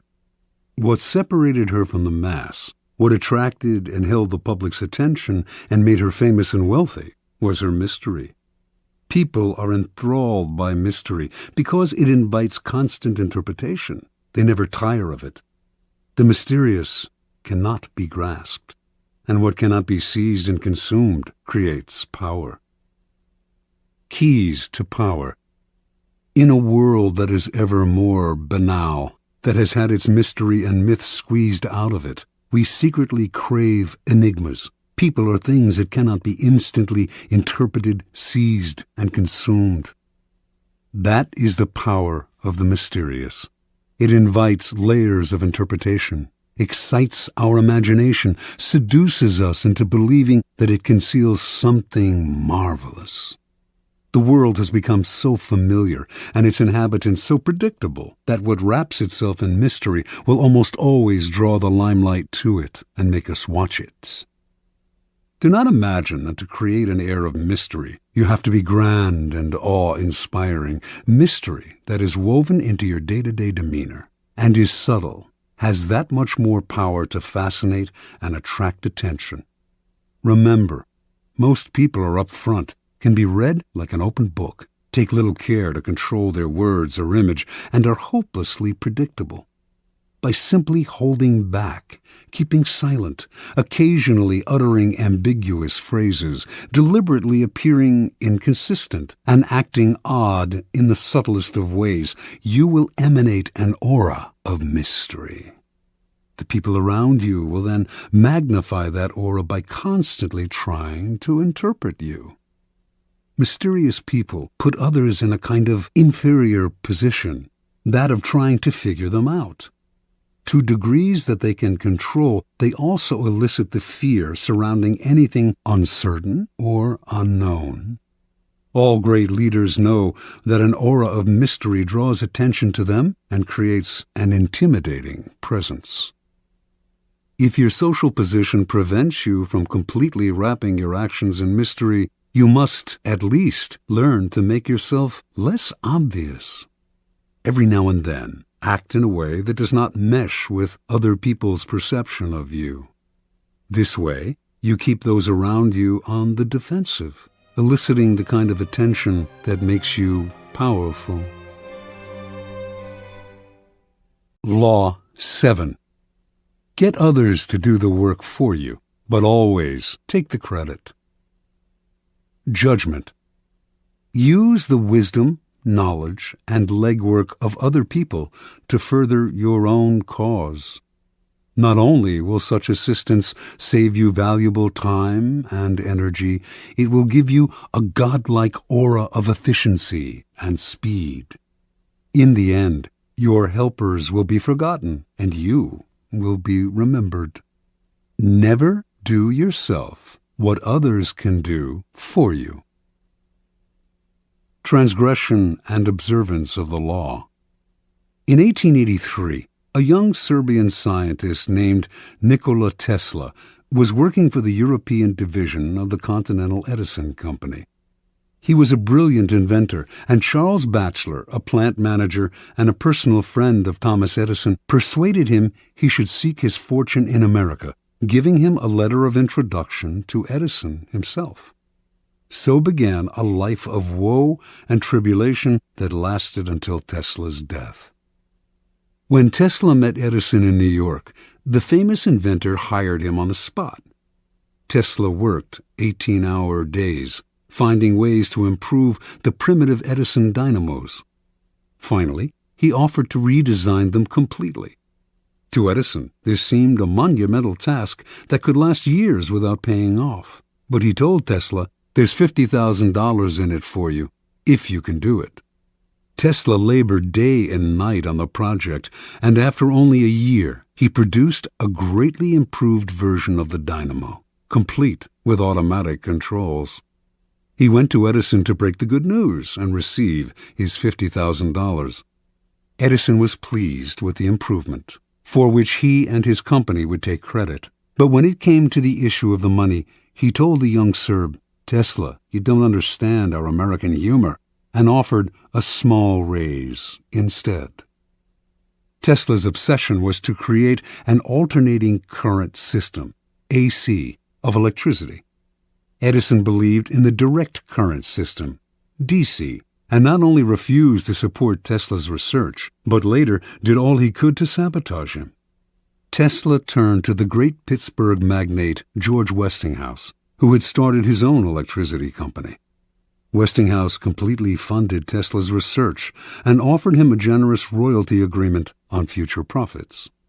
The AC system Tesla developed is still the standard today, but after patents were filed in his name, other scientists came forward to take credit for the invention, claiming that they had laid the groundwork for him. His name was lost in the shuffle, and the public came to associate the invention with Westinghouse himself. A year later, Westinghouse was caught in a takeover bid from J. Pierpont Morgan, who made him rescind the generous royalty contract he had signed with Tesla. Westinghouse explained to the scientist that his company would not survive if it had to pay him his full royalties. He persuaded Tesla to accept a buyout of his patents for $216,000. A large sum, no doubt, but far less than the $12 million they were worth at the time. The financiers had divested Tesla of the riches, the patents, and essentially the credit for the greatest invention of his career. The name of Guglielmo Marconi is forever linked with the invention of radio. But few know that in producing his invention, he broadcast a signal across the English Channel in 1899. Marconi made use of a patent Tesla had filed in 1897, and that his work depended on Tesla's research. Once again, Tesla received no money and no credit. Tesla invented an induction motor as well as the AC power system, and he is the real father of radio. Yet, none of these discoveries bear his name. As an old man, he lived in poverty. In 1917, during his later impoverished years, Tesla was told he was to receive the Edison Medal of the American Institute of Electrical Engineers. He turned the medal down. "You propose," he said, "to honor me with a medal which I could pin upon my coat and strut for a vain hour before the members of your institute. You would decorate my body and continue to let starve for failure to supply recognition my mind and its creative products, which have supplied the foundation upon which the major portion of your institute exists." Interpretation. Many harbor the illusion that science, dealing with facts as it does, is beyond the petty rivalries that trouble the rest of the world. Nikola Tesla was one of those. He believed science had nothing to do with politics and claimed not to care for fame and riches. As he grew older, though, this ruined his scientific work. Not associated with any particular discovery, he could attract no investors to his many ideas. While he pondered great inventions for the future, others stole the patents he had already developed and got the glory for themselves. He wanted to do everything on his own, but merely exhausted and impoverished himself in the process. Edison was Tesla's polar opposite. He wasn't actually much of a scientific thinker or inventor. He once said that he had no need to be a mathematician because he could always hire one. That was Edison's main method. He was really a businessman and publicist, spotting the trends and the opportunities that were out there, then hiring the best in the field to do the work for him. If he had to, he would steal from his competitors. Yet his name is much better known than Tesla's and is associated with more inventions. The lesson is twofold. First, the credit for an invention or creation is as important, if not more important, than the invention itself. You must secure the credit for yourself and keep others from stealing it away or from piggybacking on your hard work. To accomplish this, you must always be vigilant and ruthless, keeping your creation quiet until you can be sure there are no vultures circling overhead. Second, learn to take advantage of other people's work to further your own cause. Time is precious and life is short. If you try to do it all on your own, you run yourself ragged, waste energy, and burn yourself out. It is far better to conserve your forces, pounce on the work others have done, and find a way to make it your own. Keys to power. This is the essence of the law. Learn to get others to do the work for you, while you take the credit and you appear to be of godlike strength and power. If you think it important to do all the work yourself, you will never get far, and you will suffer the fate of the Teslas of the world. Find people with the skills and creativity you lack. Either hire them while putting your own name on top of theirs, or find a way to take their work and make it your own. Their creativity thus becomes yours, and you seem a genius to the world. Law 8. Make other people come to you. Use bait if necessary. Judgment. When you force the other person to act, you are the one in control. It is always better to make your opponent come to you, abandoning his own plans in the process. Lure him with fabulous gains, then attack. You hold the cards. Observance of the law. At the Congress of Vienna in 1814, the major powers of Europe gathered to carve up the remains of Napoleon's fallen empire. The city was full of gaiety, and the balls were the most splendid in memory. Hovering over the proceedings, however, was the shadow of Napoleon himself. Instead of being executed or exiled far away, he had been sent to the island of Elba, not far from the coast of Italy. Even imprisoned on an island, a man as bold and creative as Napoleon Bonaparte made everyone nervous. The Austrians plotted to kill him on Elba, but decided it was too risky. Alexander I, Russia's temperamental czar, heightened the anxiety by throwing a fit during the Congress when a part of Poland was denied him. "Beware, I shall loose the monster," he threatened. Everyone knew he meant Napoleon. Of all the statesmen gathered in Vienna, only Talleyrand, Napoleon's former foreign minister, seemed calm and unconcerned. It was as if he knew something the others did not. Meanwhile, on the island of Elba, Napoleon's life was a mockery of his previous glory. As Elba's king, he had been allowed to form a court. There was a cook, a wardrobe mistress, an official pianist, and a handful of courtiers. All this was designed to humiliate Napoleon, and it seemed to work. That winter, however, there occurred a series of events so strange and dramatic they might have been scripted in a play. Elba was surrounded by British ships, their cannons covering all possible exit points. Yet somehow, in broad daylight, on 26 February 1815, a ship with 900 men on board picked up Napoleon and put to sea. The English gave chase, but the ship got away. This almost impossible escape astonished the public throughout Europe and terrified the statesmen at the Congress of Vienna. Although it would have been safer to leave Europe, Napoleon not only chose to return to France, he raised the odds by marching on Paris with a tiny army in hopes of recapturing the throne. His strategy worked. People of all classes threw themselves at his feet. An army under Marshal Ney sped from Paris to arrest him, but when the soldiers saw their beloved former leader, they changed sides. Napoleon was declared emperor again. Volunteers swelled the ranks of his new army. Delirium swept the country. In Paris, crowds went wild. The king who had replaced Napoleon fled the country. For the next 100 days, Napoleon ruled France. Soon, however, the giddiness subsided. France was bankrupt, its resources nearly exhausted, and there was little Napoleon could do about this. At the Battle of Waterloo in June of that year, he was finally defeated for good. This time, his enemies had learned their lesson. They exiled him to the barren island of St. Helena off the west coast of Africa. There, he had no more hope of escape. Interpretation. Only years later did the facts of Napoleon's dramatic escape from Elba come to light.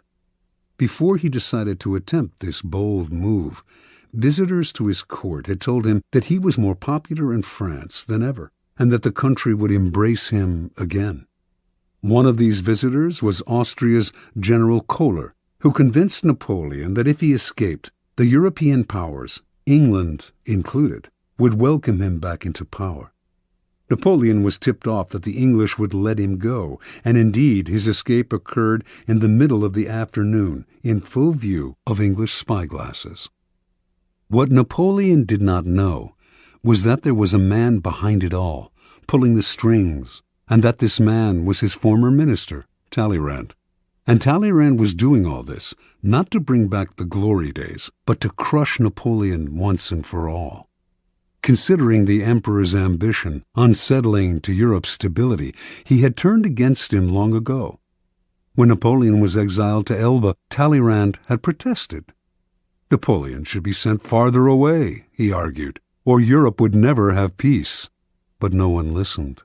Instead of pushing his opinion, Talleyrand bided his time. Working quietly, he eventually won over Castlereagh and Metternich, the foreign ministers of England and Austria.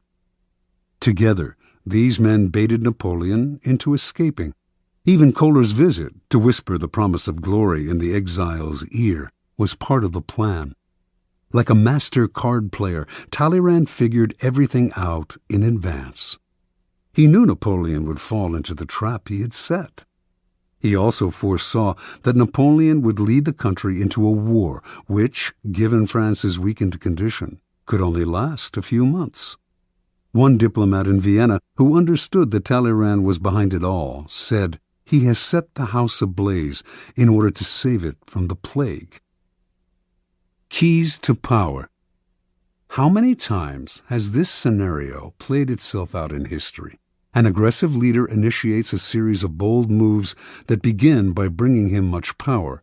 Slowly, however, his power reaches a peak, and soon everything turns against him.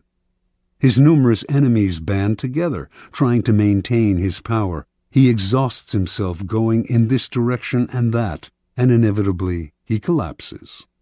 The reason for this pattern is that the aggressive person is rarely in full control. He cannot see more than a couple of moves ahead, cannot see the consequences of this bold move or that one, because he is constantly being forced to react to the moves of his ever-growing host of enemies and to the unforeseen consequences of his own rash actions. His aggressive energy is turned against him. In the realm of power, you must ask yourself, what is the point of chasing here and there, trying to solve problems and defeat my enemies if I never feel in control? Why am I always having to react to events instead of directing them? The answer is simple. Your idea of power is wrong. You have mistaken aggressive action for effective action. And most often, the most effective action is to stay back, keep calm, and let others be frustrated by the traps you lay for them, playing for long-term power rather than quick victory. Remember, the essence of power is the ability to keep the initiative, to get others to react to your moves, to keep your opponent and those around you on the defensive. When you make other people come to you, you suddenly become the one controlling the situation, and the one who has control has power. Two things must happen to place you in this position. You yourself must learn to master your emotions and never to be influenced by anger. Meanwhile, however, you must play on people's natural tendency to react angrily when pushed and baited. In the long run, the ability to make others come to you is a weapon far more powerful than any tool of aggression. Manipulation is a dangerous game. Once someone suspects he is being manipulated, it becomes harder and harder to control him. But when you make your opponent come to you, you create the illusion that he is controlling the situation. He does not feel the strings that pull him, just as Napoleon imagined that he himself was the master of his daring escape and return to power.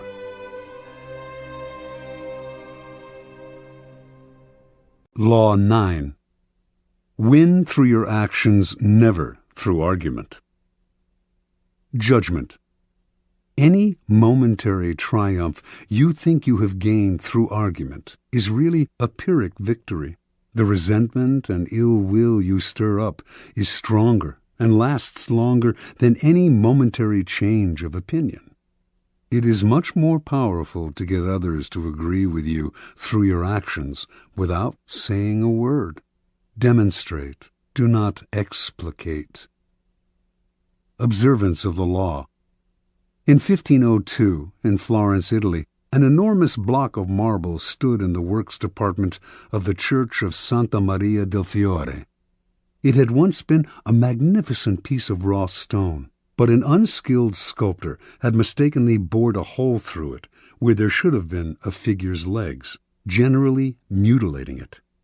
Piero Soderini, Florence's mayor, had contemplated trying to save the block by commissioning Leonardo da Vinci to work on it, or some other master, but had given up, since everyone agreed that the stone had been ruined. So, despite the money that had been wasted on it, it gathered dust in the dark halls of the church. This was where things stood until some Florentine friends of the great Michelangelo decided to write to the artist, then living in Rome. He alone, they said, could do something with the marble, which was still magnificent raw material.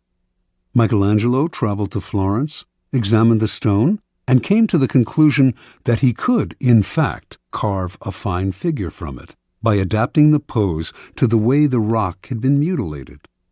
Soderini argued that this was a waste of time. Nobody could salvage such a disaster, but he finally agreed to let the artist work on it. Michelangelo decided he would depict a young David, sling in hand. Weeks later, as Michelangelo was putting the final touches on the statue, Soderini entered the studio. Fancying himself a bit of a connoisseur, he studied the huge work and told Michelangelo that while he thought it was magnificent, the nose, he judged, was too big. Michelangelo realized that Soderini was standing in a place right under the giant figure and did not have the proper perspective. Without a word, he gestured for Soderini to follow him up the scaffolding.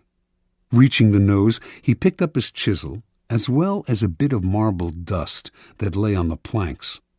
With Soderini just a few feet below him on the scaffolding, Michelangelo started to tap lightly with the chisel, letting the bits of dust he had gathered in his hand to fall little by little. He actually did nothing to change the nose, but gave every appearance of working on it. After a few minutes of the charade, he stood aside. "Look at it now." "I like it better," replied Soderini. "You've made it come alive." Interpretation.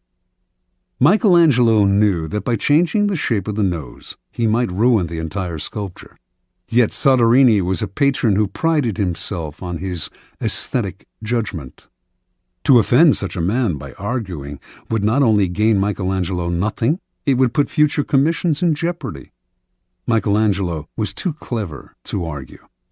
His solution was to change Soderini's perspective, literally bringing him closer to the nose, without making him realize that this was the cause of his misperception. Fortunately for posterity, Michelangelo found a way to keep the perfection of the statue intact, while, at the same time, making Soderini believe he had improved it. Such is the double power of winning through actions rather than argument. No one is offended, and your point is proven. Keys to power. In the realm of power, you must learn to judge your moves by their long-term effects on other people. The problem in trying to prove a point or gain a victory through argument is that in the end you can never be certain how it affects the people you're arguing with. They may appear to agree with you politely, but inside they may resent you. Or perhaps something you said inadvertently even offended them. Words have that insidious ability to be interpreted according to the other person's mood and insecurities. Even the best argument has no solid foundation, for we have all come to distrust the slippery nature of words. And days after agreeing with someone, we often revert to our old opinion out of sheer habit. Understand this: words are a dime a dozen. Everyone knows that in the heat of an argument we will all say anything to support our cause. We will quote the Bible, refer to unverifiable statistics. Who can be persuaded by bags of air like that? Action and demonstration are much more powerful and meaningful. They are there before our eyes for us to see. Yes, now the statue's nose does look just right. There are no offensive words, no possibility of misinterpretation. No one can argue with a demonstrated proof. As Balthazar Gracian remarks, the truth is generally seen, rarely heard. Law 10. Infection. Avoid the unhappy and unlucky. Judgment. You can die from someone else's misery. Emotional states are as infectious as diseases. You may feel you are helping the drowning man, but you are only precipitating your own disaster. The unfortunate sometimes draw misfortune on themselves. They will also draw it on you. Associate with the happy and fortunate instead. Transgression of the law. Born in Limerick, Ireland in 1818, Marie Gilbert came to Paris in the 1840s to make her fortune as a dancer and performer. Taking the name Lola Montez, her mother was of distant Spanish descent. She claimed to be a flamenco dancer from Spain.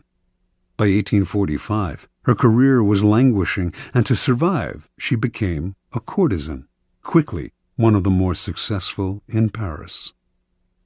Only one man could salvage Lola's dancing career: Alexandre Dujarier, owner of the newspaper with the largest circulation in France, and also the newspaper's drama critic. She decided to woo and conquer him. Investigating his habits, she discovered that he went riding every morning. An excellent horsewoman herself, she rode out one morning and accidentally ran into him. Soon they were riding together every day. A few weeks later, Lola moved into his apartment. For a while, the two were happy together. With Dujarrier's help, Lola began to revive her dancing career. Despite the risk to his social standing, Dujarrier told friends he would marry her in the spring. Lola had never told him that she had eloped at age 19 with an Englishman and was still legally married. Although Dujarrier was deeply in love, his life started to slide downhill. His fortunes in business changed, and influential friends began to avoid him. One night, Dujarrier was invited to a party, attended by some of the wealthiest young men in Paris. Lola wanted to go too, but he would not allow it. They had their first quarrel, and Dujarrier attended the party by himself. There, hopelessly drunk, he insulted an influential drama critic, Jean-Baptiste Rosemond de Beauvalon, perhaps because of something the critic had said about Lola. The following morning, Beauvalon challenged him to a duel. Beauvalon was one of the best pistol shots in France. Dujarrier tried to apologize, but the duel took place, and he was shot. and killed.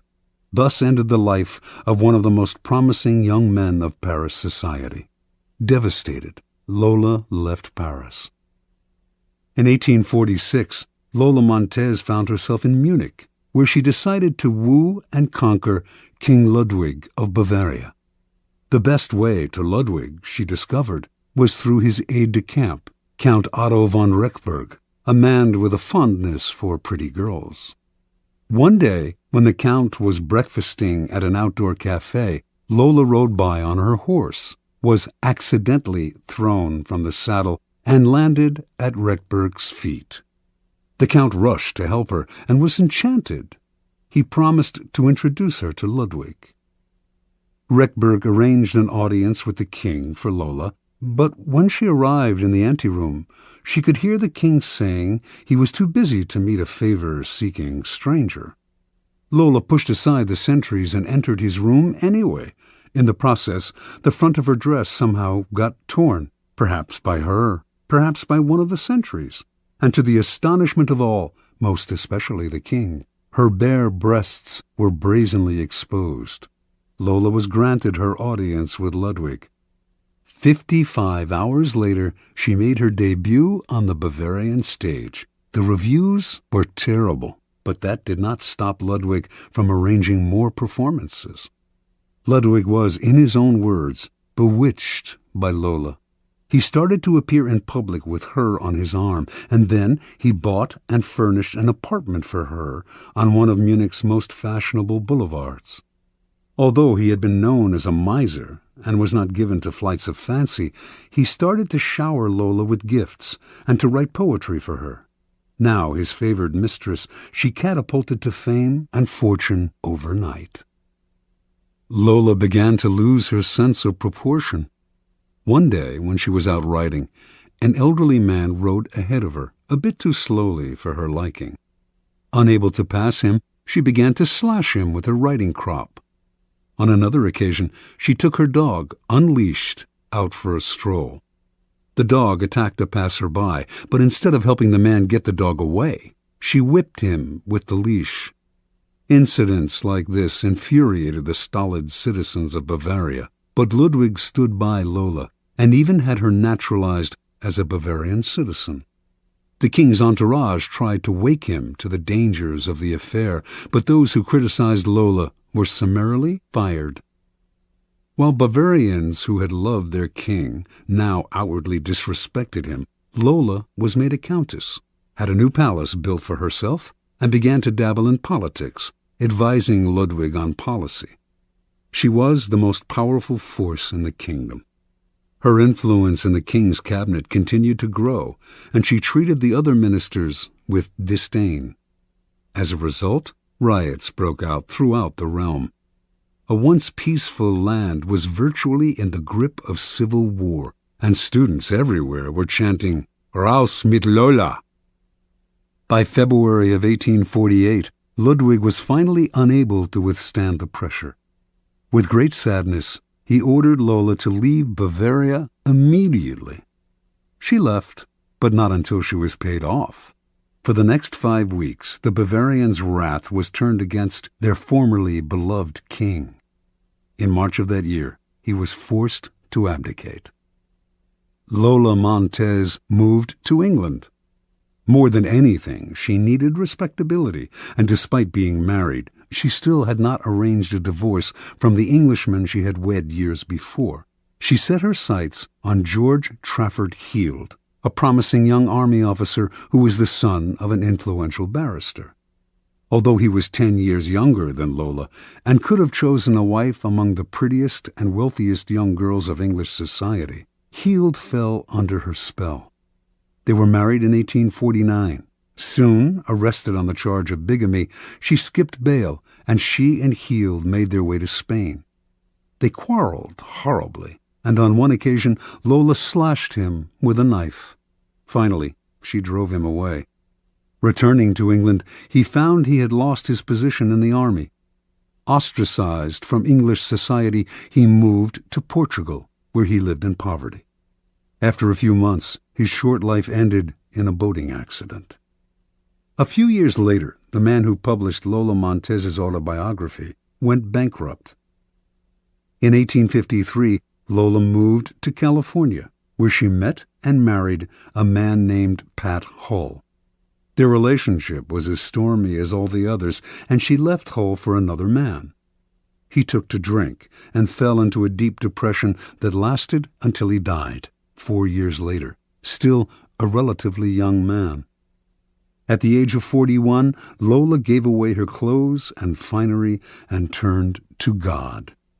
She toured America lecturing on religious topics, dressed in white and wearing a halo-like white headgear. She died 2 years later, in 1861. Interpretation.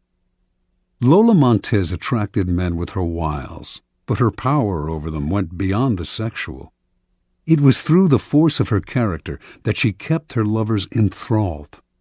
Men were sucked into the maelstrom she churned up around her. They felt confused, upset, but the strength of the emotions she stirred also made them feel more alive.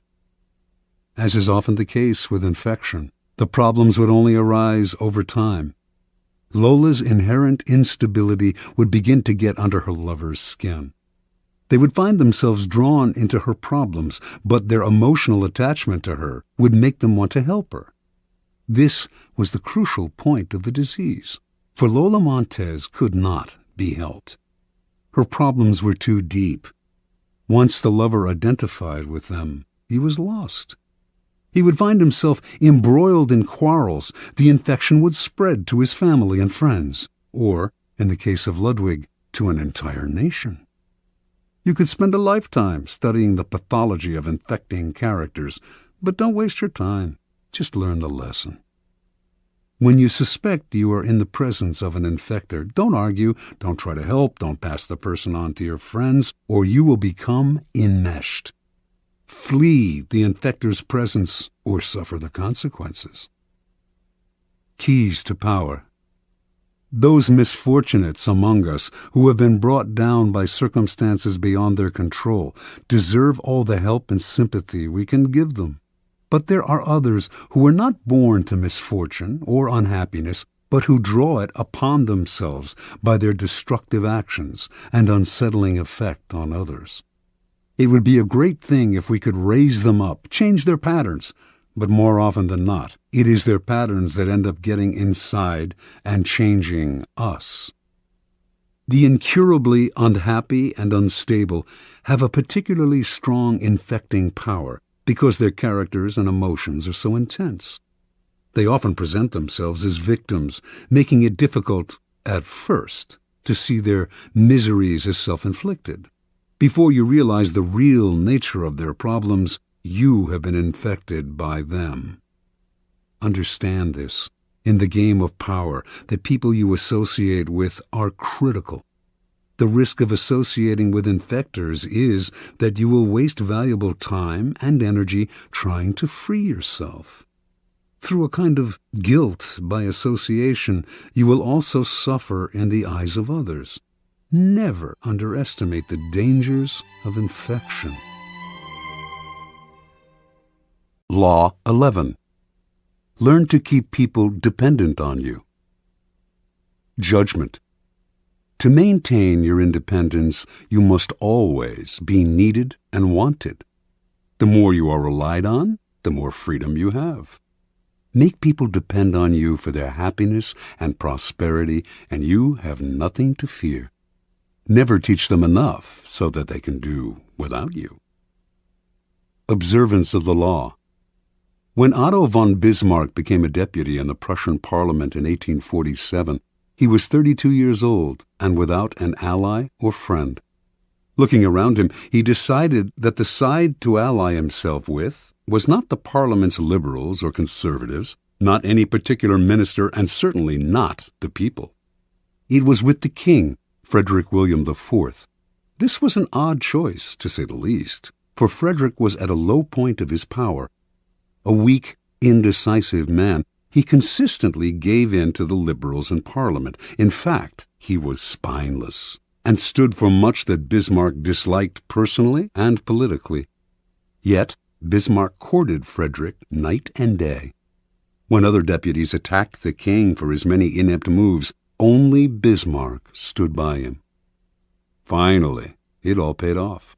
In 1851, Bismarck was made a minister in the king's cabinet. Now he went to work. Time and again, he forced the king's hand, getting him to build up the military, to stand up to the liberals, to do exactly as Bismarck wished. He worked on Frederick's insecurity about his manliness, challenging him to be firm and to rule with pride. And he slowly restored the king's powers until the monarchy was once again the most powerful force in Prussia. When Frederick died in 1861, his brother William assumed the throne. William disliked Bismarck intensely and had no intention of keeping him around. But he also inherited the same situation his brother had, enemies galore who wanted to nibble his power away. He actually considered abdicating, feeling he lacked the strength to deal with this dangerous and precarious position. But Bismarck insinuated himself once again. He stood by the new king, gave him strength, and urged him into firm and decisive action. The king grew dependent on Bismarck's strong-arm tactics to keep his enemies at bay, and despite his antipathy toward the man, he soon made him his prime minister. The two quarreled often over policy. Bismarck was much more conservative, but the king understood his own dependency. Whenever the prime minister threatened to resign, the king gave in to him, time after time. It was, in fact, Bismarck who set state policy. Years later, Bismarck's actions as Prussia's prime minister led the various German states to be united into one country. Now, Bismarck finagled the king into letting himself be crowned Emperor of Germany. Yet it was really Bismarck who had reached the heights of power. As right-hand man to the emperor and as imperial chancellor and knighted prince, he pulled all the levers. Interpretation. Most young and ambitious politicians looking out on the political landscape of 1840s Germany would have tried to build a power base among those with the most power. Bismarck saw different, joining forces with you for their welfare, if you can counteract their weakness with your own iron and blood, in Bismarck's phrase. Then you will survive your masters as Bismarck did.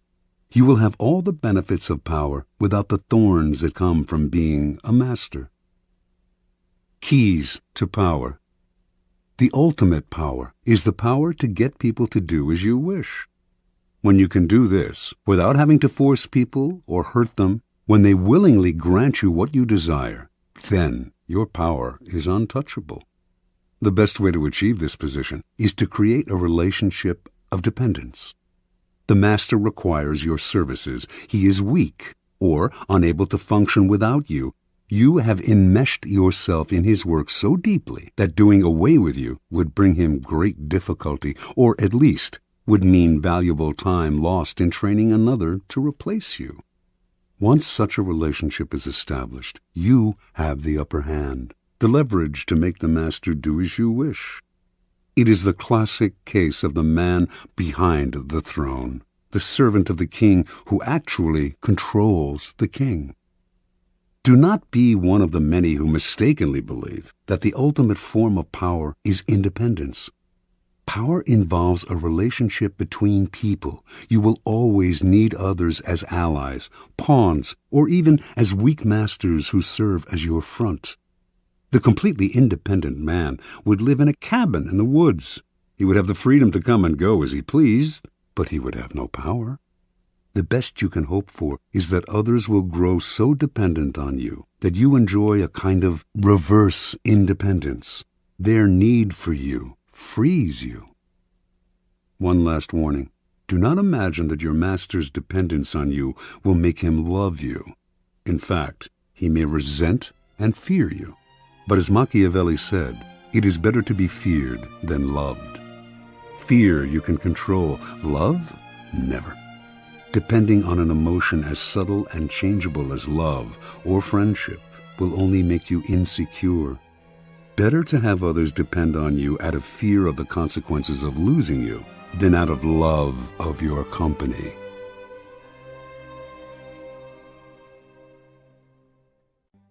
Law 12. Use selective honesty and generosity to disarm your victim. Judgment. One sincere and honest move will cover over dozens of dishonest ones. Open-hearted gestures of honesty and generosity bring down the guard of even the most suspicious people.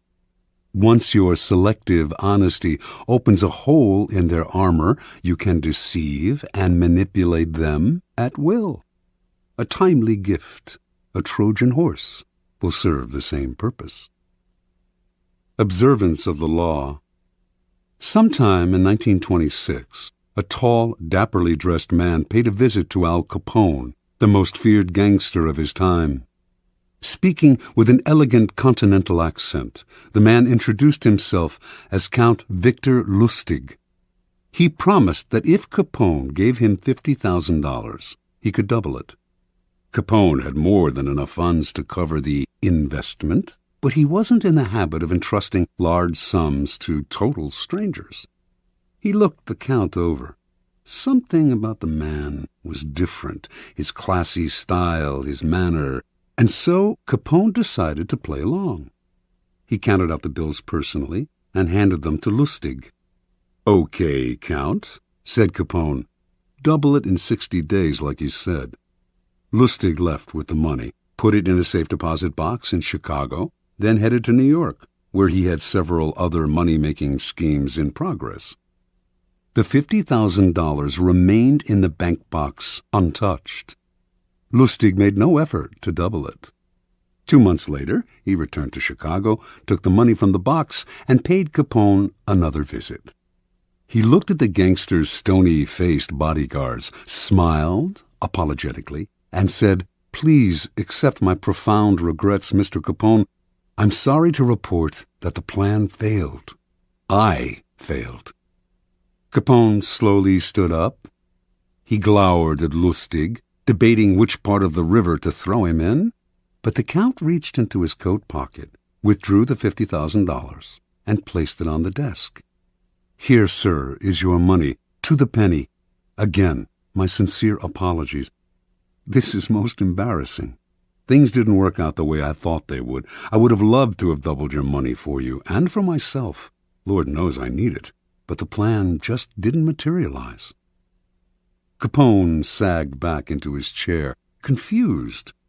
"I know you're a con man, Count," said Capone. "I knew it the moment you walked in here. I expected either $100,000 or nothing. But this, getting my money back, well... Again, my apologies, Mr. Capone," said Lustig, as he picked up his hat and began to leave. "My God, you're honest," yelled Capone. "If you're on the spot, here's 5 to help you along." He counted out 5 $1,000 bills out of the $50,000. The Count seemed stunned, bowed deeply, mumbled his thanks, and left, taking the money. The $5,000 was what Lustig had been after all along. Interpretation. Count Victor Lustig, a man who spoke several languages and prided himself on his refinement and culture, was one of the great con artists of modern times. He was known for his audacity, his fearlessness, and, most important, his knowledge of human psychology. He could size up a man in minutes, discovering his weaknesses, and he had radar for suckers. Lustig knew that most men build up defenses against crooks and other troublemakers. The con artist's job is to bring those defenses down. One sure way to do this is through an act of apparent sincerity and honesty. Who will distrust a person literally caught in the act of being honest? Lustig used selective honesty many times, but with Capone, he went a step further. No normal con man would have dared such a con. He would have chosen his suckers for their meekness, for that look about them that says they will take their medicine without complaint. Con Capone, and you would spend the rest of your life, whatever remained of it, afraid. But Lustig understood that a man like Capone spends his life mistrusting others. No one around him is honest or generous, and being so much in the company of wolves is exhausting, even depressing. A man like Capone yearns to be the recipient of an honest or generous gesture, to feel that not everyone has an angle or is out to rob him. Lustig's act of selective honesty disarmed Capone because it was so unexpected. A con artist loves conflicting emotions like these, since the person caught up in them is so easily distracted and deceived. Do not shy away from practicing this law on the Capones of the world. With a well-timed gesture of honesty or generosity, you will have the most brutal and cynical beast in the kingdom eating out of your hand. Keys to power. The essence of deception is distraction. Distracting the people you want to deceive gives you the time and space to do something they won't notice. An act of kindness, generosity, or honesty is the most powerful form of distraction because it disarms other people's suspicions. It turns them into children, eagerly lapping up any kind of affectionate gesture. In ancient China, this was called giving before you take. The giving makes it hard for the other person to notice the taking. It is a device with infinite practical uses. Brazenly taking something from someone is dangerous, even for the powerful. The victim will plot revenge. It is also dangerous simply to ask for what you need, no matter how politely. Unless the other person sees some gain for themselves, they may come to resent your neediness. Learn to give before you take. It softens the ground, takes the bite out of a future request, or simply creates a distraction. And the giving can take many forms: an actual gift, a generous act, a kind favor, an honest admission, whatever it takes. Selective honesty is best employed on your first encounter with someone. We are all creatures of habit, and our first impressions last a long time. If someone believes you are honest at the start of your relationship, it takes a lot to convince them otherwise. This gives you room to maneuver. A single act of honesty is often not enough. What is required is a reputation for honesty built on a series of acts. But these can be quite inconsequential. Once this reputation is established, as with first impression, it is hard to shake.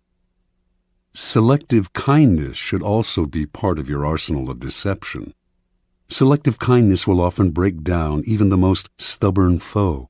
Aiming right for the heart, it corrodes the will to fight back. Remember, by playing on people's emotions, calculated acts of kindness can turn a Capone into a gullible child. As with any emotional approach, the tactic must be practiced with caution. If people see through it, their disappointed feelings of gratitude and warmth will become the most violent hatred and distrust. Unless you can make the gesture seem sincere and heartfelt, do not play with fire. Law 13.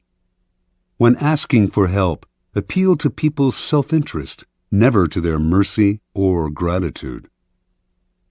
Judgment. If you need to turn to an ally for help, do not bother to remind him of your past assistance and good deeds. He will find a way to ignore you. Instead, uncover something in your request or in your alliance with him that will benefit him and emphasize it out of all proportion. He will respond enthusiastically when he sees something to be gained for himself. Observance of the law. In 433 BC, just before the Peloponnesian War, the island of Corcyra, later called Corfu, and the Greek city-state of Corinth stood on the brink of conflict. Both sides sent ambassadors to Athens to try to win over the Athenians to their side. The stakes were high, since whoever had Athens on his side was sure to win, and whoever won the war would certainly give the defeated side no mercy. Corcyra spoke first. Its ambassador began by admitting that the island had never helped Athens before, and in fact had allied itself with Athens' enemies. There were no ties of friendship or gratitude between Corcyra and Athens. Yes, the ambassador admitted, he had come to Athens now out of fear and concern for Corcyra's safety. The only thing he could offer was an alliance of mutual interests. Corcyra had a navy only surpassed in size and strength by Athens' own. An alliance between the two states would create a formidable force, one that could intimidate the rival state of Sparta. That, unfortunately, was all Corcyra had to offer. The representative from Corinth then gave a brilliant, passionate speech in sharp contrast to the dry, colorless approach of the Corcyran. He talked of everything Corinth had done for Athens in the past. He asked how it would look to Athens' other allies if the city put an agreement with a former enemy over one with a present friend, one that had served Athens' interest loyally. Perhaps those allies would break their agreements with Athens if they saw that their loyalty was not valued. He referred to Hellenic law and the need to repay Corinth for all its good deeds. He finally went on to list the many services Corinth had performed for Athens and the importance of showing gratitude to one's friends. After the speech, the Athenians debated the issue in an assembly. On the second round, they voted overwhelmingly to ally with Corcyra and drop Corinth. Interpretation. History has remembered the Athenians nobly, but they were the preeminent realists of classical Greece. With them, all the rhetoric, all the emotional appeals in the world could not match a good, pragmatic argument, especially one that added to their power. What the Corinthian ambassador did not realize was that his references to Corinth's past generosity to Athens only irritated the Athenians, subtly asking them to feel guilty and putting them under obligation. The Athenians could care less about past favors and friendly feelings. At the same time, they knew that if their other allies thought them ungrateful for abandoning Corinth, these city-states would still be unlikely to break their ties to Athens, the preeminent power in Greece. Athens ruled its empire by force and would simply compel any rebellious ally to return to the fold. When people choose between talk about the past and talk about the future, a pragmatic person will always opt for the future and forget the past.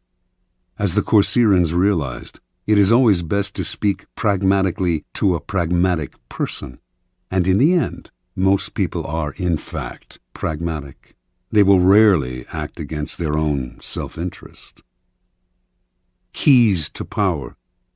In your quest for power, you will constantly find yourself in the position of asking for help from those more powerful than you.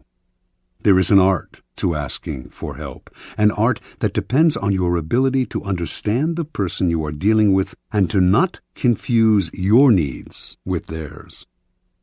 Most people never succeed at this because they are completely trapped in their own wants and desires.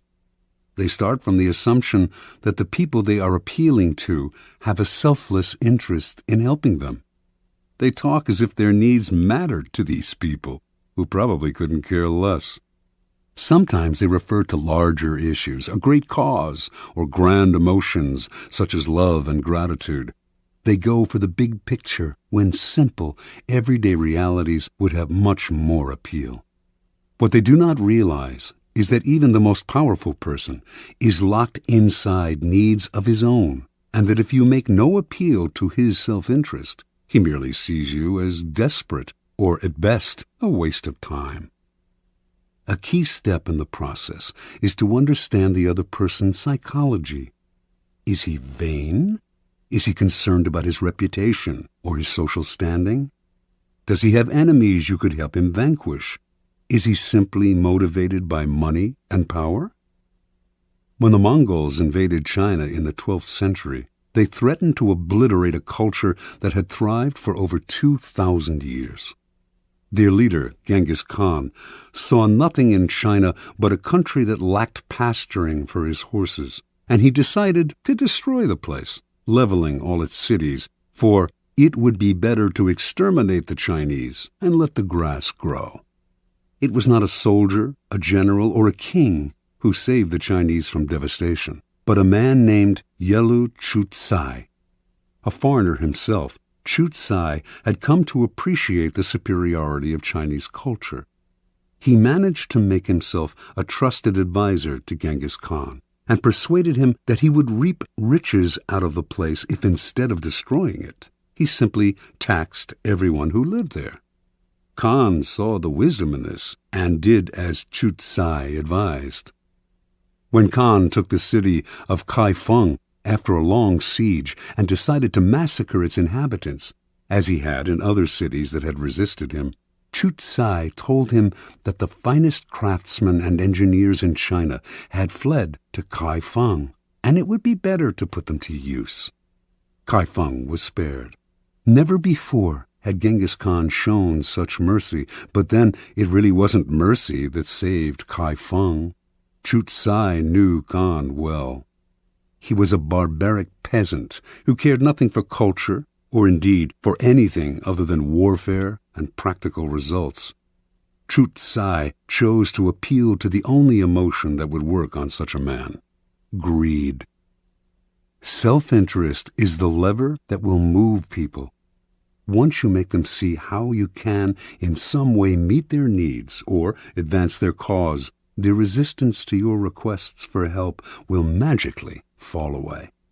At each step on the way to acquiring power, you must train yourself to think your way inside the other person's mind, to see their needs and interests, to get rid of the screen of your own feelings that obscure the truth.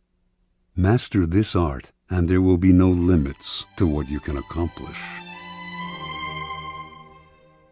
Law 14. Pose as a friend, work as a spy. Judgment. Knowing about your rival is critical. Use spies to gather valuable information that will keep you a step ahead. Better still, play the spy yourself. In polite social encounters, learn to probe. Ask indirect questions to get people to reveal their weaknesses and intentions.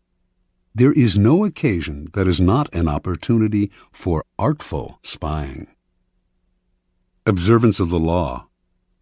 Joseph Duveen was undoubtedly the greatest art dealer of his time. From 1904 to 1940, he almost single-handedly monopolized America's millionaire art collecting market. But one prize plum eluded him: the industrialist Andrew Mellon.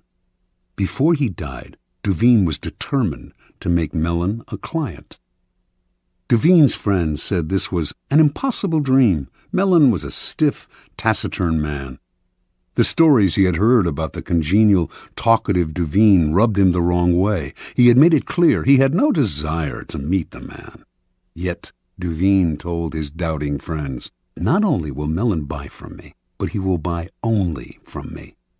For several years he tracked his prey, learning the man's habits, tastes, phobias. To do this, he secretly put several of Mellon's staff on his own payroll, worming valuable information out of them.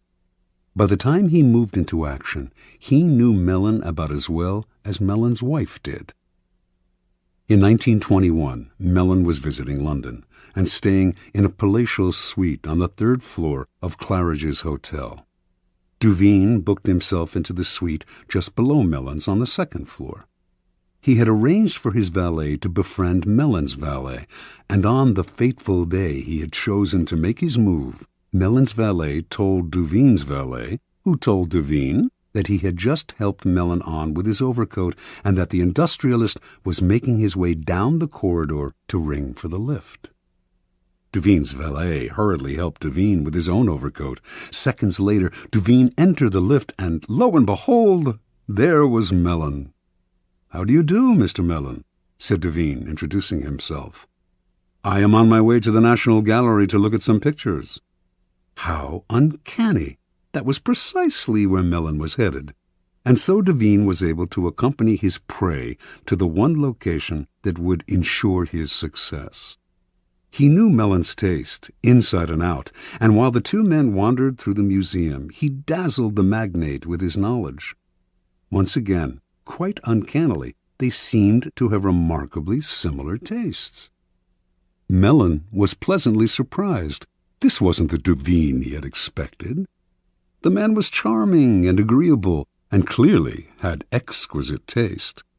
When they returned to New York, Mellon visited Devine's exclusive gallery and fell in love with the collection. Everything, surprisingly enough, seemed to be precisely the kind of work he wanted to collect. For the rest of his life, he was Devine's best and most generous client. Interpretation. A man as ambitious and competitive as Joseph Devine left nothing to chance. What's the point of winging it, or just hoping you may be able to charm this or that client? It's like shooting ducks blindfolded. Arm yourself with a little knowledge and your aim improves. Mellon was the most spectacular of Devine's catches, but he spied on many a millionaire. By secretly putting members of his clients' household staffs on his own payroll, he would gain constant access to valuable information about their master's comings and goings, changes in taste, and other such tidbits of information that would put him a step ahead. A rival of Devine's, who wanted to make Henry Frick a client, noticed that whenever he visited this wealthy New Yorker, Devine was there before him, as if he had a sixth sense. To other dealers, Devine seemed to be everywhere, and to know everything before they did. His powers discouraged and disheartened them, until many simply gave up going after the wealthy clients who could make a dealer rich. Such is the power of artful spying. It makes you seem all-powerful, clairvoyant. Your knowledge of your mark can also make you seem charming. So well can you anticipate their desires. No one sees the source of your power, and what they cannot see, they cannot fight. Keys to power. In the realm of power, your goal is a degree of control over future events. Part of the problem you face, then, is that people won't tell you all their thoughts, emotions, and plans. Carefully controlling what they say, they keep the most critical parts of their character hidden, their weaknesses, ulterior motives, obsessions. The result is that you cannot predict their moves and are constantly in the dark. The trick is to find a way to probe them, to find out their secrets and hidden intentions without letting them know what you are up to. This is not as difficult as you might think. A friendly front will let you secretly gather information on friends and enemies alike. Let others consult the horoscope or read tarot cards. You have more concrete means of seeing into the future. The most common way of spying is to use other people, as Devine did. The method is simple, powerful, but risky. You will certainly gather information, but you have little control over the people who are doing the work. Perhaps they will ineptly reveal your spying, or even secretly turn against you. It is far better to be the spy yourself, to pose as a friend while secretly gathering information. During social gatherings and innocuous encounters, pay attention. This is when people's guards are down. By suppressing your own personality, you can make them reveal things. The brilliance of the maneuver is that they will mistake your interest in them for friendship, so that you not only learn, you make allies. Nevertheless, you should practice this tactic with caution and care. If people begin to suspect you are worming secrets out of them under the cover of conversation, they will strictly avoid you. Emphasize friendly chatter, not valuable information. Your search for gems of information cannot be too obvious, or your probing questions will reveal more about yourself and your intentions than about the information you hope to find. A trick to try in spying comes from La Rochefoucauld, who wrote, "Sincerity is found in very few men, and is often the cleverest of ruses. One is sincere in order to draw out the confidence and secrets of the other. By pretending to bare your heart to another person, in other words, you make them more likely to reveal their own secrets. Give them a false confession, and they will give you a real one. Another trick was identified by the philosopher Arthur Schopenhauer, who suggested vehemently contradicting people you're in conversation with as a way of irritating them, stirring them up so that they lose some of the control over their words. In their emotional reaction, they will reveal all kinds of truths about themselves, truths you can later use against them. Another method of indirect spying is to test people, to lay little traps that make them reveal things about themselves. Khosroes II, a notoriously clever 7th century king of the Persians, had many ways of seeing through his subjects without raising suspicion. If he noticed, for instance, that 2 of his courtiers had become particularly friendly, he would call one of them aside and say he had information that the other was a traitor and would soon be killed. The king would tell the courtier he trusted him more than anyone and that he must keep this information secret. Then he would watch the 2 men carefully.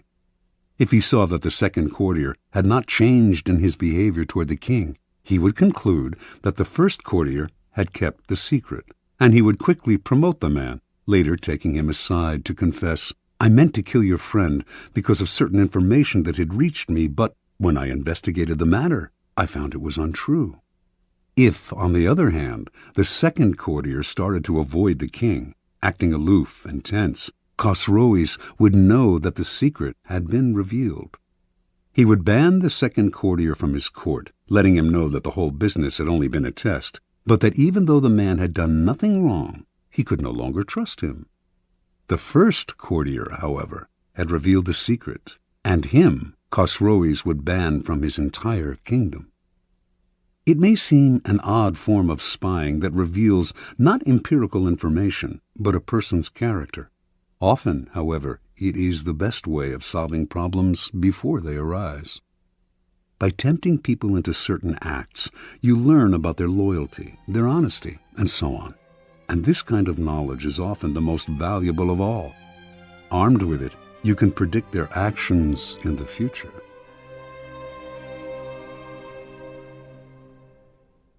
Law 15. Crush your enemy totally. Judgment. All great leaders since Moses have known that a feared enemy must be crushed completely. Sometimes they have learned this the hard way. If one ember is left alight, no matter how dimly it smolders, a fire will eventually break out. More is lost through stopping halfway than through total annihilation. The enemy will recover and will seek revenge. Crush him, not only in body, but in spirit. Transgression of the law. No rivalry between leaders is more celebrated in Chinese history than the struggle between Xiang Yu and Liu Bang. These 2 generals began their careers as friends, fighting on the same side. Xiang Yu came from the nobility, large and powerful, given to bouts of violence and temper, a bit dull-witted. He was yet a mighty warrior who always fought at the head of his troops. Liu Bang came from peasant stock. He had never been much of a soldier and preferred women and wine to fighting. In fact, he was something of a scoundrel, but he was wily, and he had the ability to recognize the best strategists, keeping them as his advisors, and listen to their advice. He had risen in the army through these strengths. In 208 BC, the king of Chu sent 2 massive armies to conquer the powerful kingdom of Qin. One army went north, under the generalship of Song Yi, with Xiang Yu second in command. The other, led by Liu Bang, headed straight toward Qin. The target was the kingdom's splendid capital, Xianyang, and Xiang Yu, ever violent and impatient, could not stand the idea that Liu Bang would get to Xianyang first and perhaps would assume command of the entire army. At one point on the northern front, Shi Yung's commander, Sung Yi, hesitated in sending his troops into battle. Furious, Shi Yung entered Sung Yi's tent, proclaimed him a traitor, cut off his head, and assumed sole command of the army. Without waiting for orders, he left the northern front and marched directly on Xianyang. He felt certain he was the better soldier and general than Li Yu, but, to his utter astonishment, his rival, leading a smaller, swifter army, managed to reach Xianyang first.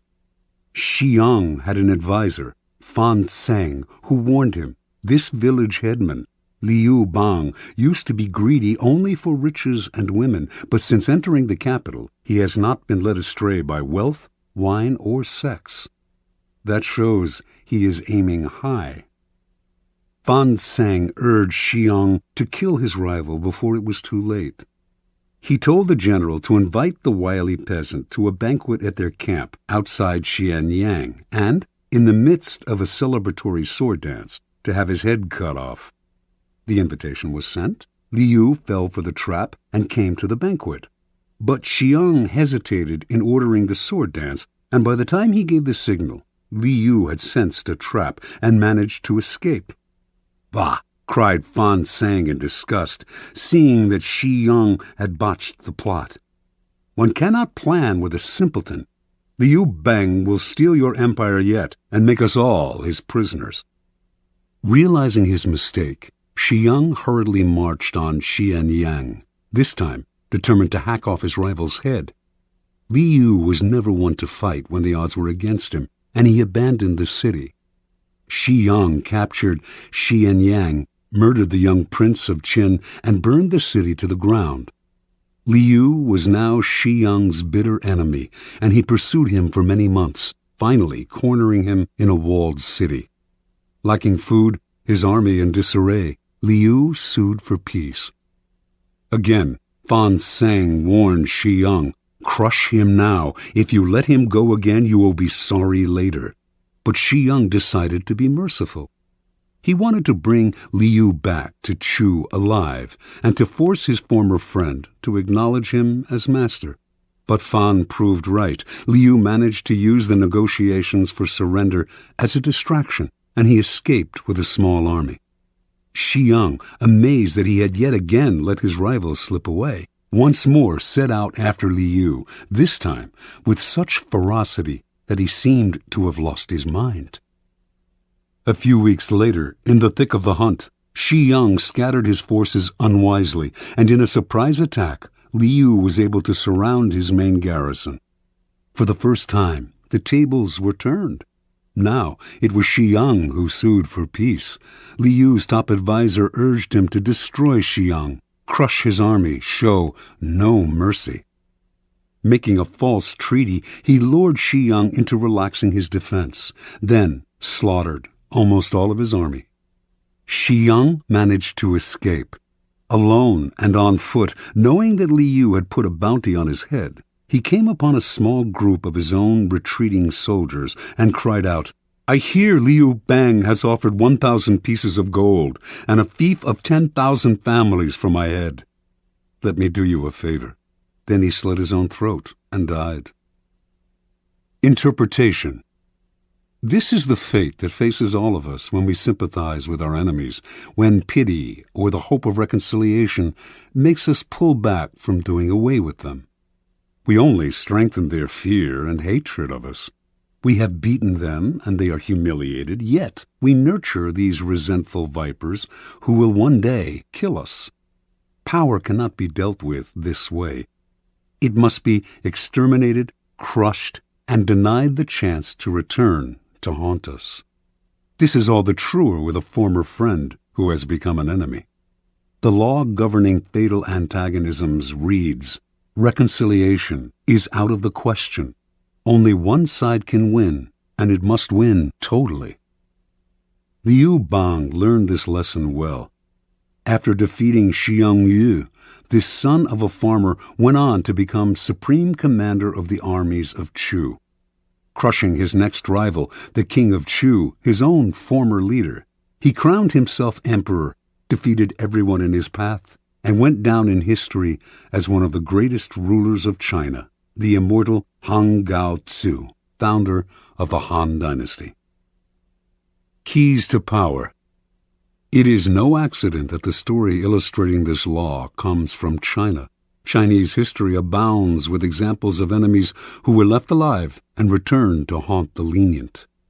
Crush the enemy is a key strategic tenet of Sun Tzu, the 4th century BC author of The Art of War. The idea is simple. Your enemies wish you ill. There is nothing they want more than to eliminate you. If, in your struggles with them, you stop halfway or even 3/4 of the way, out of mercy or hope of reconciliation, you only make them more determined, more embittered, and they will someday take revenge.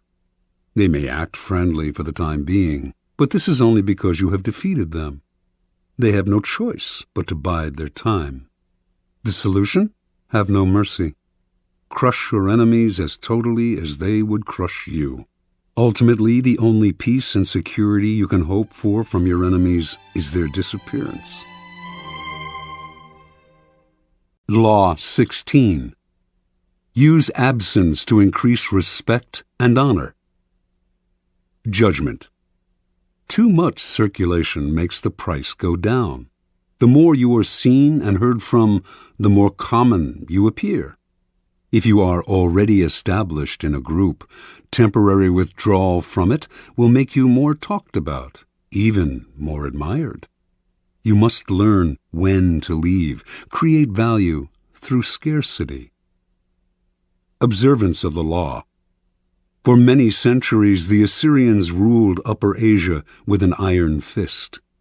In the 8th century BC, however, the people of Media, now northwestern Iran, revolted against them and finally broke free. Now the Medes had to establish a new government. Determined to avoid any form of despotism, they refused to give ultimate power to any one man or to establish a monarchy. Without a leader, however, the country soon fell into chaos and fractured into small kingdoms with village fighting against village.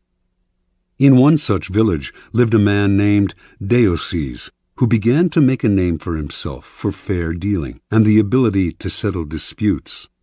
He did this so successfully, in fact, that soon any legal conflict in the area was brought to him, and his power increased. Throughout the land, the law had fallen into disrepute. The judges were corrupt, and no one entrusted their cases to the courts anymore, resorting to violence instead. When news spread of Deioces' wisdom, incorruptibility, and unshakable impartiality, Median villages far and wide turned to him to settle all manner of cases. Soon he became the sole arbiter of justice in the land. At the height of his power, Deioces suddenly decided he had had enough. He would no longer sit in the chair of judgment, would hear no more suits, settle no more disputes between brother and brother, village and village. Complaining that he was spending so much time dealing with other people's problems that he had neglected his own affairs, he retired. The country once again descended into chaos. With the sudden withdrawal of a powerful arbiter like Deioces, crime increased, and contempt for the law was never greater. The Medes held a meeting of all the villages to decide how to get out of their predicament. "We cannot continue to live in this country under these conditions," said one tribal leader. "Let us appoint one of our number to rule so that we can live under orderly government rather than losing our homes altogether in the present chaos."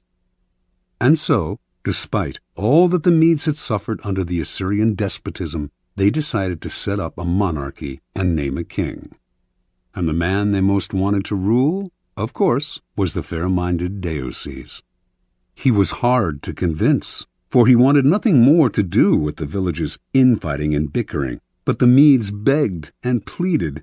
Without him, the country had descended into a state of lawlessness. Deioces finally agreed. Yet he also imposed conditions.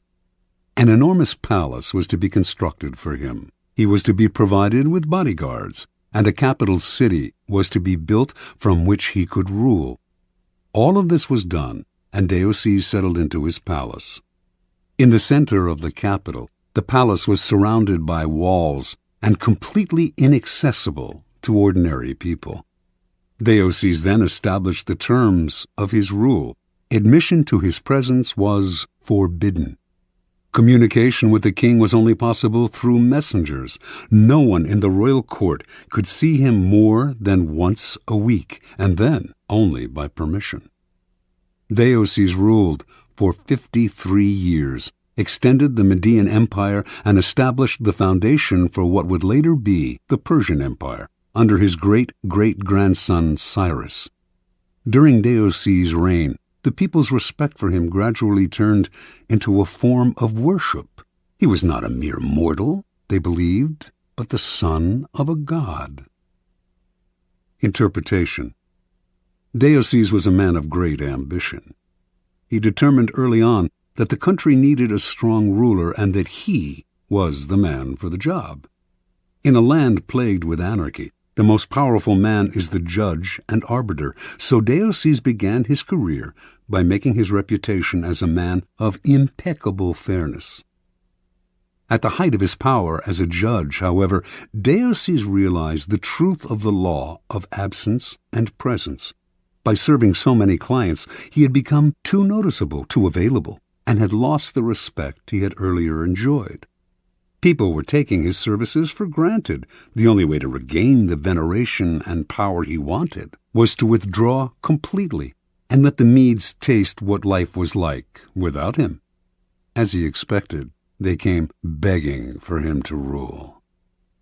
Once Deioces had discovered the truth of this law, he carried it to its ultimate realization. In the palace his people had built for him, none could see him, except a few courtiers, and those only rarely. As Herodotus wrote, there was a risk that if they saw him habitually, it might lead to jealousy and resentment, and plots would follow. But if nobody saw him, the legend would grow that he was a being of a different order from mere men. Keys to power. Everything in the world depends on absence and presence. A strong presence will draw power and attention to you. You shine more brightly than those around you. But a point is inevitably reached where too much presence creates the opposite effect. The more you are seen and heard from, the more your value degrades. You become a habit. No matter how hard you try to be different, subtly, without your knowing why, people respect you less and less. At the right moment, you must learn to withdraw yourself before they unconsciously push you away. It is a game of hide and seek. Another, more everyday side of this law, but one that demonstrates its truth even further, is the law of scarcity in the science of economics. By withdrawing something from the market, you create instant value. Extend the law of scarcity to your own skills. Make what you are offering the world rare and hard to find, and you instantly increase its value. There always comes a point when those in power overstay their welcome. We have grown tired of them, lost respect for them. We see them as no different from the rest of mankind, which is to say that we see them as rather worse, since we inevitably compare their current status in our eyes to their former one. There is an art to knowing when to retire. If it is done right, you regain the respect you had lost and retain a part of your power. Make yourself too available, and the aura of power you have created around yourself will wear away. Turn the game around. Make yourself less accessible, and you increase the value of your presence. Law 17. Keep others in suspense. Cultivate an air of unpredictability. Judgment. Humans are creatures of habit, with an insatiable need to see familiarity in other people's actions. Your predictability gives them a sense of control. Turn the tables. Be deliberately unpredictable. Behavior that seems to have no consistency or purpose will keep them off balance, and they will wear themselves out trying to explain your moves. Taken to an extreme, this strategy can intimidate and terrorize. Observance of the law. In May of 1972, chess champion Boris Spassky anxiously awaited his rival Bobby Fischer in Reykjavik, Iceland. The two men had been scheduled to meet for the World Championship of Chess, but Fischer had not arrived on time, and the match was on hold. Fischer had problems with the size of the prize money, problems with the way the money was to be distributed, problems with the logistics of holding the match in Iceland. He might back out at any moment. Spassky tried to be patient. His Russian bosses felt that Fischer was humiliating him and told him to walk away, but Spassky wanted this match. He knew he could destroy Fischer, and nothing was going to spoil the greatest victory of his career. "So it seems that all our work may come to nothing," Spassky told a comrade. "But what can we do? It is Bobby's move. If he comes, we play. If he does not come, we do not play." A man who was willing to commit suicide has the initiative. Fischer finally arrived in Reykjavik, but the problems, and the threat of cancellation, continued. He disliked the hall where the match was to be fought. He criticized the lighting. He complained about the noise of the cameras. He even hated the chairs in which he and Spassky were to sit. Now the Soviet Union took the initiative and threatened to withdraw their man. The bluff apparently worked. After all the weeks of waiting, the endless and infuriating negotiations, Fischer agreed to play. Everyone was relieved. No one more than Spassky, but on the day of the official introductions, Fischer arrived very late, and on the day when the match of the century was to begin, he was late again. This time, however, the consequences would be dire. If he showed up too late, he would forfeit the first game. What was going on?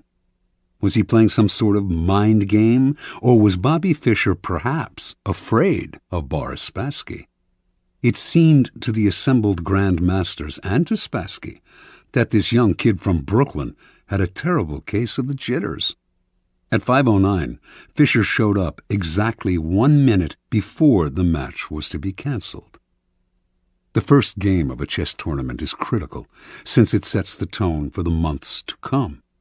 It is often a slow and quiet struggle, with the two players preparing themselves for the war and trying to read each other's strategies. This game was different. Fischer made a terrible move early on, perhaps the worst of his career, and when Spassky had him on the ropes, he seemed to give up. Yet Spassky knew that Fischer never gave up. Even when facing checkmate, he fought to the bitter end, wearing the opponent down. This time, though, he seemed resigned. Then, suddenly, he broke out a bold move that put the room in a buzz. The move shocked Spassky, but he recovered and managed to win the game. But no one could figure out what Fischer was up to. Had he lost deliberately? Or was he rattled? Unsettled? Even as some thought, insane?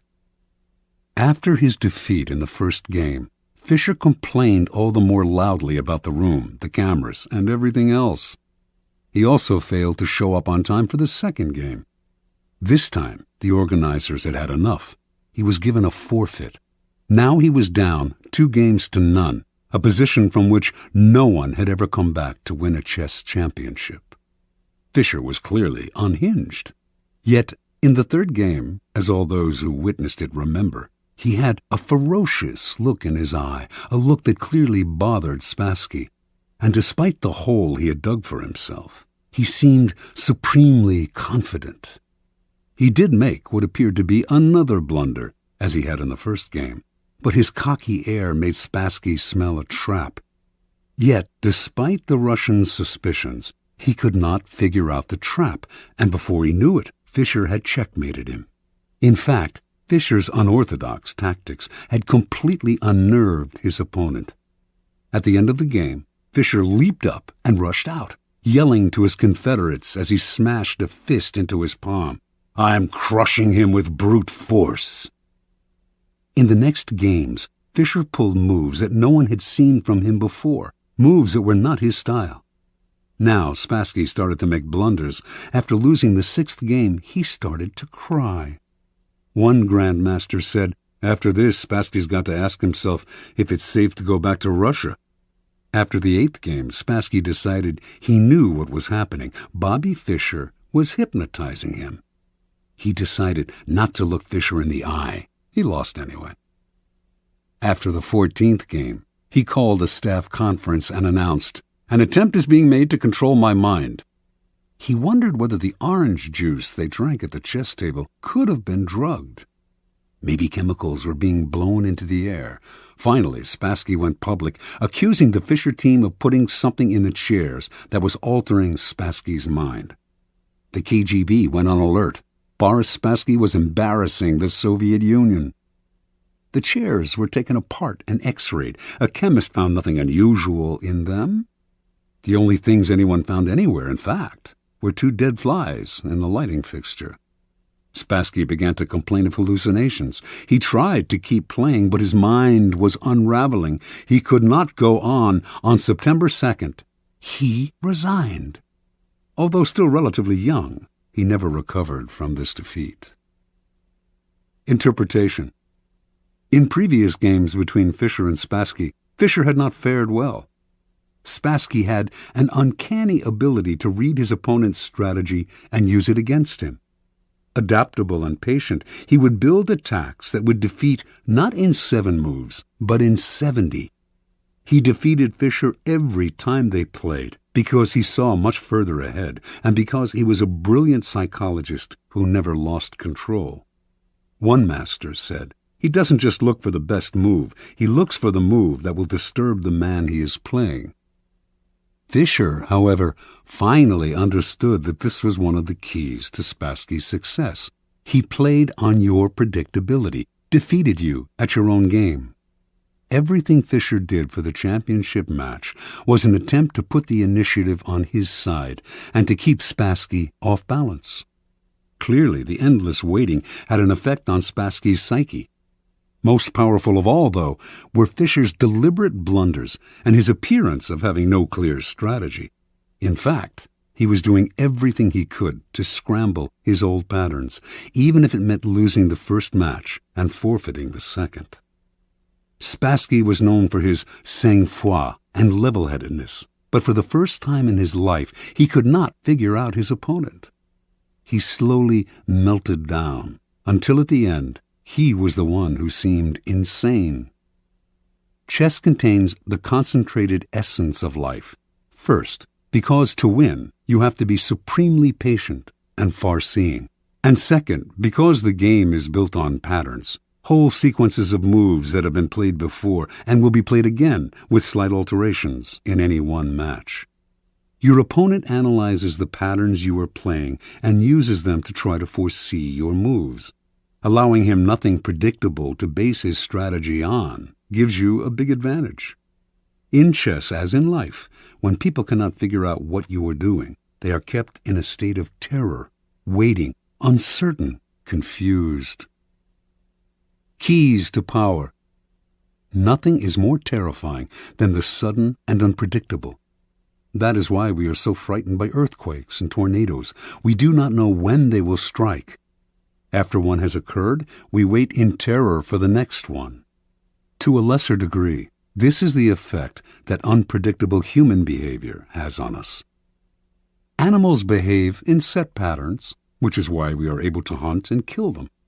Only man has the capacity consciously to alter his behavior, to improvise and overcome the weight of routine and habit. Yet most men do not realize this power. They prefer the comforts of routine, of giving in to the animal nature that has them repeating the same compulsive actions time and time again. They do this because it requires no effort, and because they mistakenly believe that if they do not unsettle others, they will be left alone. Understand, a person of power instills a kind of fear by deliberately unsettling those around him to keep the initiative on his side. You sometimes need to strike without warning to make others tremble when they least expect it. It is a device that the powerful have used for centuries.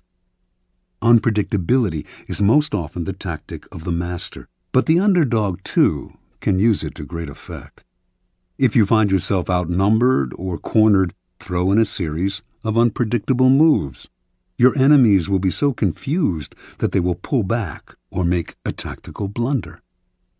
People are always trying to read the motives behind your actions and to use your predictability against you. Throw in a completely inexplicable move, and you put them on the defensive. Because they do not understand you, they are unnerved, and in such a state you can easily intimidate them. Unpredictability is not only a weapon of terror. Scrambling your patterns on a day-to-day basis will cause a stir around you and stimulate interest.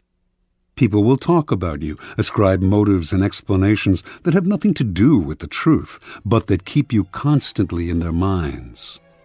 In the end, the more capricious you appear, the more respect you will garner.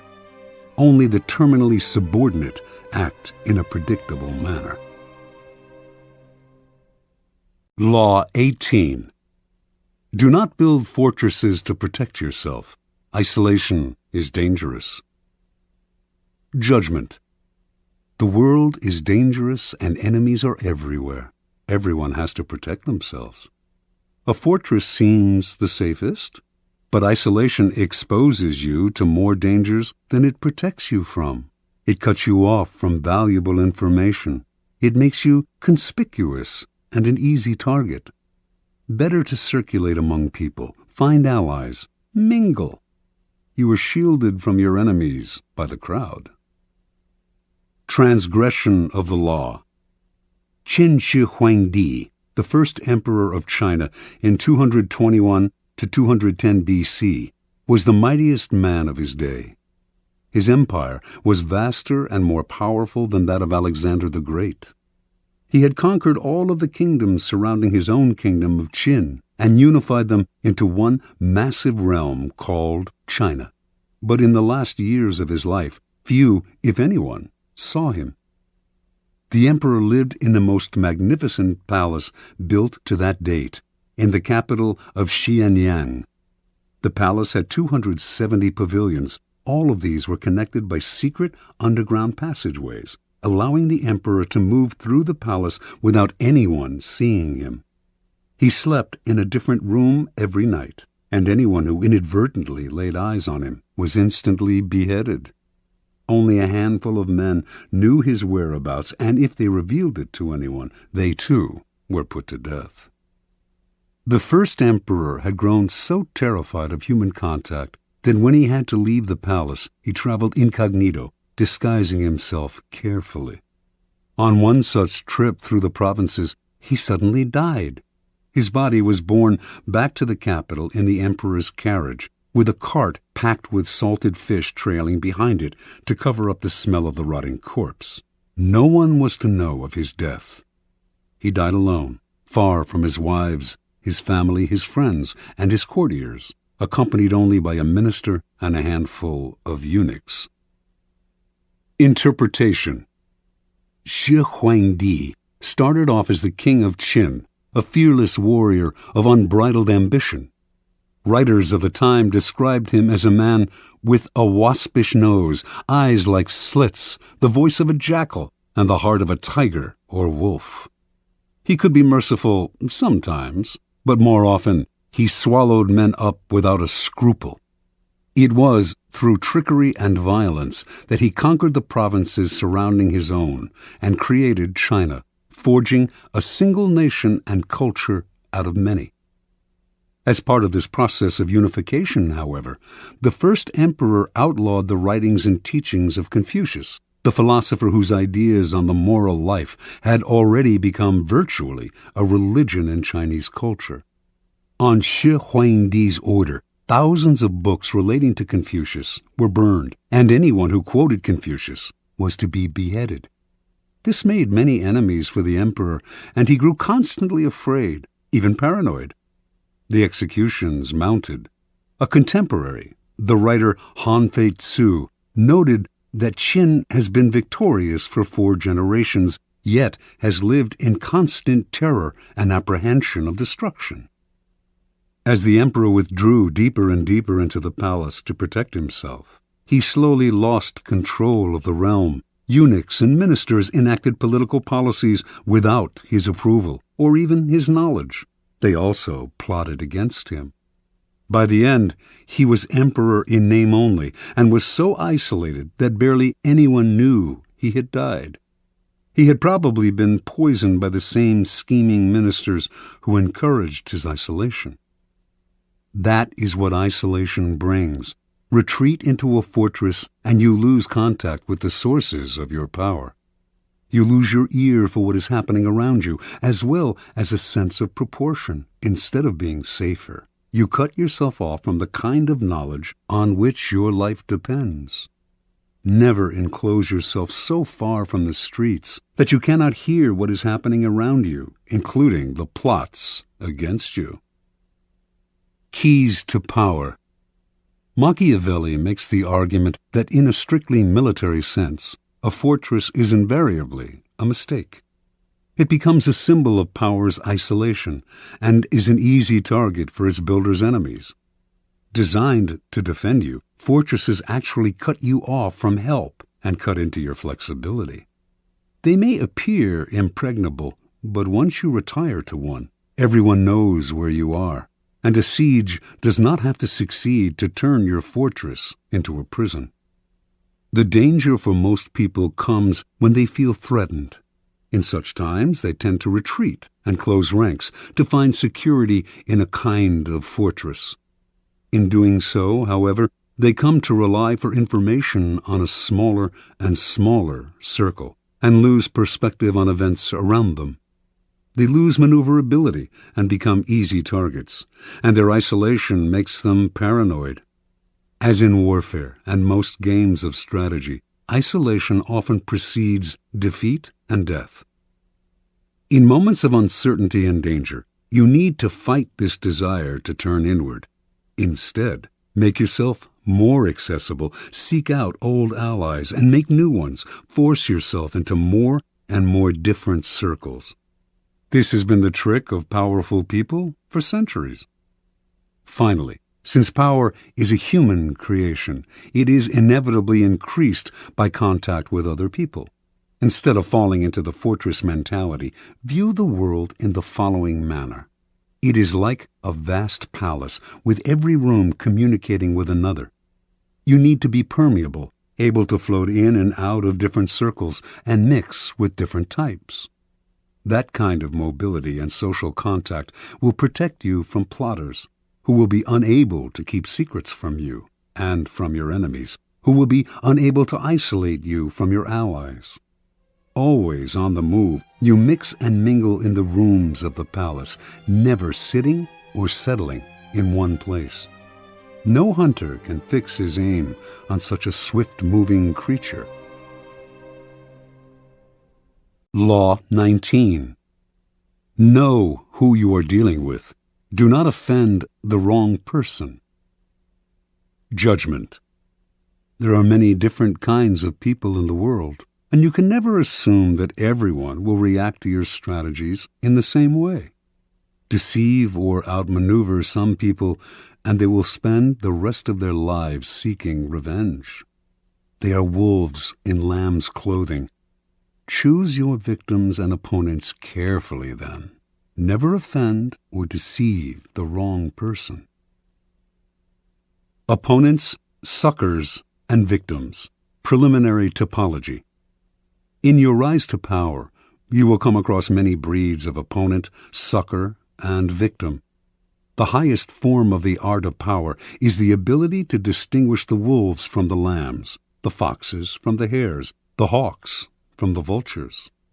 If you make this distinction well, you will succeed without needing to coerce anyone too much. But if you deal blindly with whomever crosses your path, you will have a life of constant sorrow, if you even live that long. Being able to recognize types of people and to act accordingly is critical. The following are the 5 most dangerous and difficult types of mark in the jungle as identified by artists, con and otherwise, of the past. The arrogant and proud man. Although he may initially disguise it, this man's touchy pride makes him very dangerous. Any perceived slight will lead to a vengeance of overwhelming violence.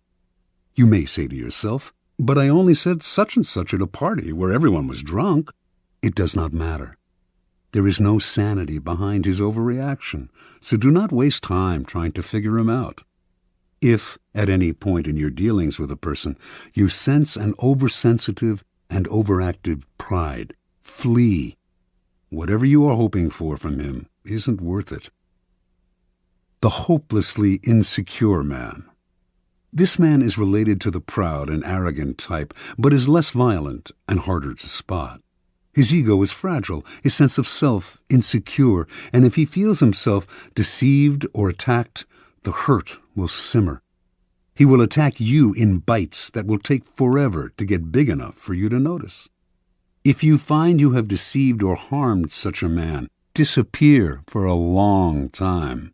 Do not stay around him, or he will nibble you to death. Mr. Suspicion. Another variant on the breeds above. This is a future Joe Stalin. He sees what he wants to see, usually the worst, in other people, and imagines that everyone is after him. Mr. Suspicion is, in fact, the least dangerous of the three. Genuinely unbalanced, he is easy to deceive, just as Stalin himself was constantly deceived. Play on his suspicious nature to get him to turn against other people. But if you do become the target of his suspicions, watch out. The serpent with a long memory. If hurt or deceived, this man will show no anger on the surface. He will calculate and wait. Then, when he is in a position to turn the tables, he will exact a revenge marked by a cold-blooded shrewdness. Recognize this man by his calculation and cunning in the different areas of his life. He is usually cold and unaffectionate. Be doubly careful of this snake, and if you have somehow injured him, either crush him completely or get him out of your sight. The plain, unassuming, and often unintelligent man. Ah, your ears prick up when you find such a tempting victim. But this man is a lot harder to deceive than you imagine. Falling for a ruse often takes intelligence and imagination, a sense of the possible rewards. The blunt man will not take the bait because he does not recognize it. He is that unaware. The danger with this man is not that he will harm you or seek revenge, but merely that he will waste your time, energy, resources, and even your sanity in trying to deceive him. Have a test ready for a mark, a joke, a story. If his reaction is utterly literal, this is the type you are dealing with. Continue at your own risk. Transgression of the law. In the early part of the 13th century, Muhammad, the Shah of Khwarezm, managed after many wars to forge a huge empire, extending west to present-day Turkey and south to Afghanistan. The empire's center was the great Asian capital of Samarkand. The Shah had a powerful, well-trained army and could mobilize 200,000 warriors within days. In 1219, Muhammad received an embassy from a new tribal leader to the east, Genghis Khan. The embassy included all sorts of gifts to the great Muhammad, representing the finest goods from Khan's small but growing Mongol empire. Genghis Khan wanted to reopen the Silk Route to Europe and offered to share it with Muhammad, while promising peace between the two empires. Muhammad did not know this upstart from the east, who, it seemed to him, was extremely arrogant to try to talk as an equal to one so clearly his superior. He ignored Khan's offer. Khan tried again.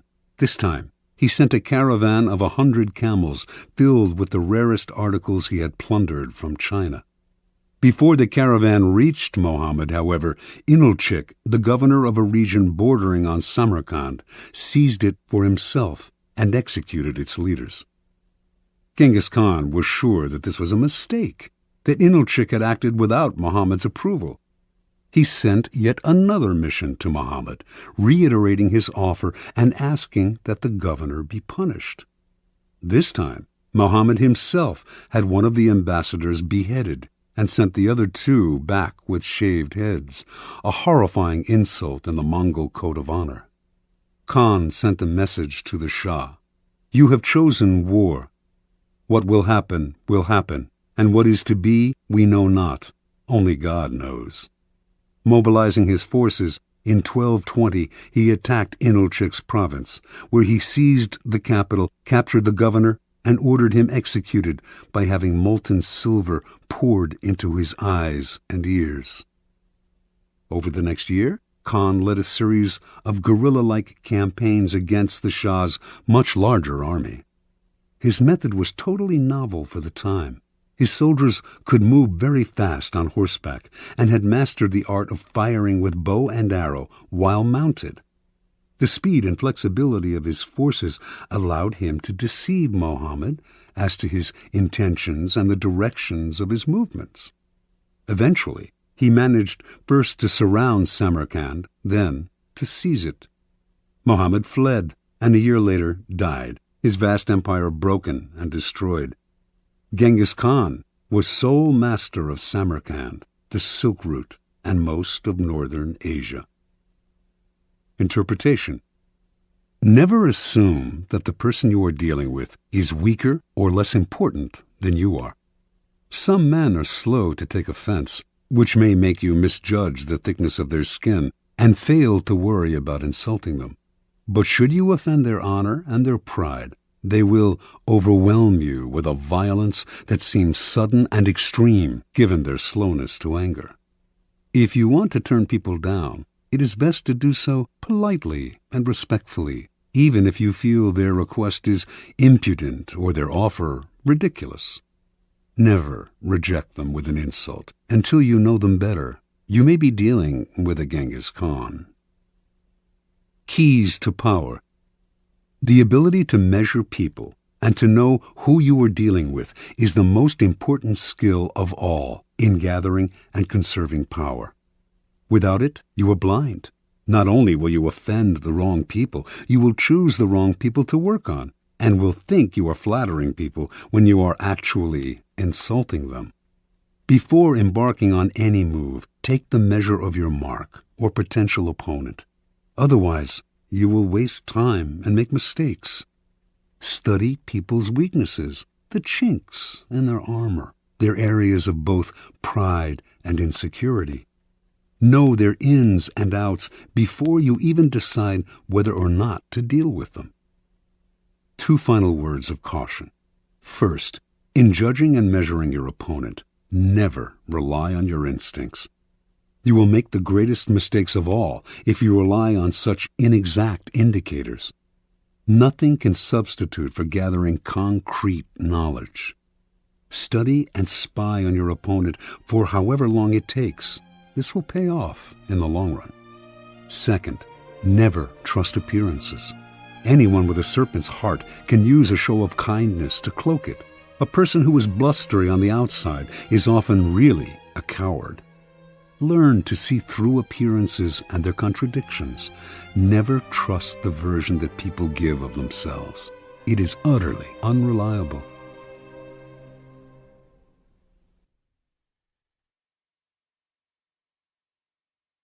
Law 20. Do not commit to anyone. Judgment. It is the fool who always rushes to take sides. Do not commit to any side or cause but yourself. By maintaining your independence, you become the master of others, playing people against one another, making them pursue you. Part 1. Do not commit to anyone, but be courted by all. If you allow people to feel they possess you to any degree, you lose all power over them. By not committing your affections, they will only try harder to win you over.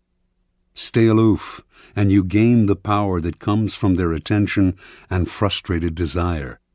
Play the virgin queen. Give them hope, but never satisfaction. Observance of the law. When Queen Elizabeth I ascended the throne of England in 1558, there was much to do about her finding a husband. The issue was debated in Parliament and was a main topic of conversation among Englishmen of all classes. They often disagreed as to whom she should marry, but everyone thought she should marry as soon as possible, for a queen must have a king and must bear heirs for the kingdom. The debates raged on for years. Meanwhile, the most handsome and eligible bachelors in the realm, Sir Robert Dudley, the Earl of Essex, Sir Walter Raleigh, vied for Elizabeth's hand. She did not discourage them, but she seemed to be in no hurry, and her hints as to which man might be her favorite often contradicted each other. In 1566, Parliament sent a delegation to Elizabeth urging her to marry before she was too old to bear children. She did not argue, nor did she discourage the delegation, but she remained a virgin nonetheless. The delicate game that Elizabeth played with her suitors slowly made her the subject of innumerable sexual fantasies and the object of cultish worship. The court physician, Simon Forman, used his diary to describe his dreams of deflowering her. Painters represented her as Diana and other goddesses. The poet Edmund Spenser and others wrote eulogies to the Virgin Queen. She was referred to as the world's empress, that virtuous Virgo who rules the world and sets the stars in motion. In conversation with her, her many male suitors would employ bold sexual innuendo, a dare that Elizabeth did not discourage. She did all she could to stir their interest and simultaneously keep them at bay. Throughout Europe, kings and princes knew that a marriage with Elizabeth would seal an alliance between England and any nation. The King of Spain wooed her, as did the Prince of Sweden and the Archduke of Austria. She politely refused them all. The great diplomatic issue of Elizabeth's day was posed by the revolt of the Flemish and Dutch lowlands, which were then possessions of Spain. Should England break its alliance with Spain and choose France as its main ally on the continent, thereby encouraging Flemish and Dutch independence? By 1570, it had come to seem that an alliance with France would be England's wisest course. France had two eligible men of noble blood, the Dukes of Anjou and Alençon, brothers of the French king. Would either of them marry Elizabeth? Both had advantages, and Elizabeth kept the hopes of both alive. The issue simmered for years. The Duke of Anjou made several visits to England, kissed Elizabeth in public, even called her by pet names. She appeared to requite his affections. Meanwhile, as she flirted with the two brothers, a treaty was signed that sealed peace between France and England. By 1582, Elizabeth felt she could break off the courtship. In the case of the Duke of Anjou in particular, she did so with great relief. For the sake of diplomacy, she had allowed herself to be courted by a man whose presence she could not stand and whom she found physically repulsive. Once peace between France and England was secure, she dropped the unctuous Duke as politely as she could. By this time, Elizabeth was too old to bear children. She was accordingly able to live the rest of her life as she desired, and she died the Virgin Queen. She left no direct heir, but ruled through a period of incomparable peace and cultural fertility. Interpretation. Elizabeth knew that marriage can often lead to a female ruler's undoing. By marrying and committing to an alliance with one party or nation, the queen becomes embroiled in conflicts that are not of her choosing, conflicts which may eventually overwhelm her or lead her into a futile war. Also, the husband becomes the de facto ruler and often tries to do away with his wife, the queen. She had two goals as a ruler: to avoid marriage and to avoid war. She managed to combine these goals by dangling the possibility of marriage in order to forge alliances. The moment she committed to any single suitor would have been the moment she lost her power. She had to emanate mystery and desirability, never discouraging anyone's hopes, but never yielding. Through this lifelong game of flirting and withdrawing, Elizabeth dominated the country and every man who sought to conquer her. As the center of attention, she was in control. Keeping her independence above all, Elizabeth protected her power and made herself an object of worship. Keys to power. When you hold yourself back, you incur not anger, but a kind of respect. You instantly seem powerful because you make yourself ungraspable rather than succumbing to the group or to the relationship, as most people do. This aura of power only grows with time. As your reputation for independence grows, more and more people will come to desire you, wanting to be the one who gets you to commit. Desire is like a virus.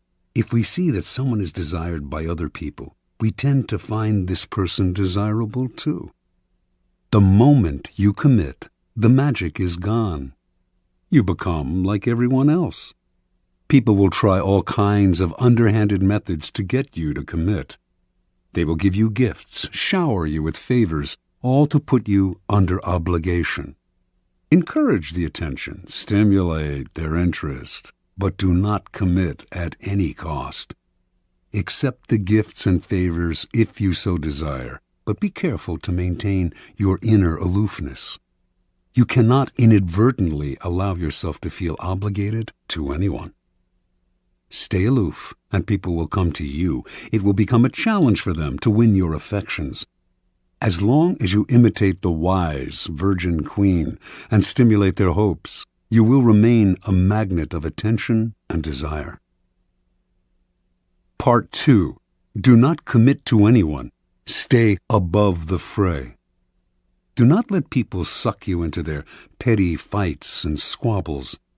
Seem supportive and interested, but find a way to remain neutral. Let others do the fighting, while you stand back, watch, and wait. When the fighting parties are good and tired, they will be ripe for the picking. You can make it a practice, in fact, to stir up quarrels between other people and then offer to mediate, gaining power as the go-between. Observance of the law. In the late 15th century, the strongest city-states in Italy, Venice, Florence, Rome, and Milan, found themselves constantly squabbling.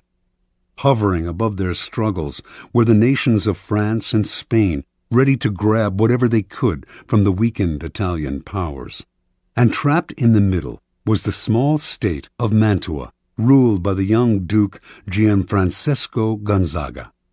Mantua was strategically located in central Italy, and it seemed only a matter of time before one of the powers swallowed it up, and it ceased to exist as an independent kingdom.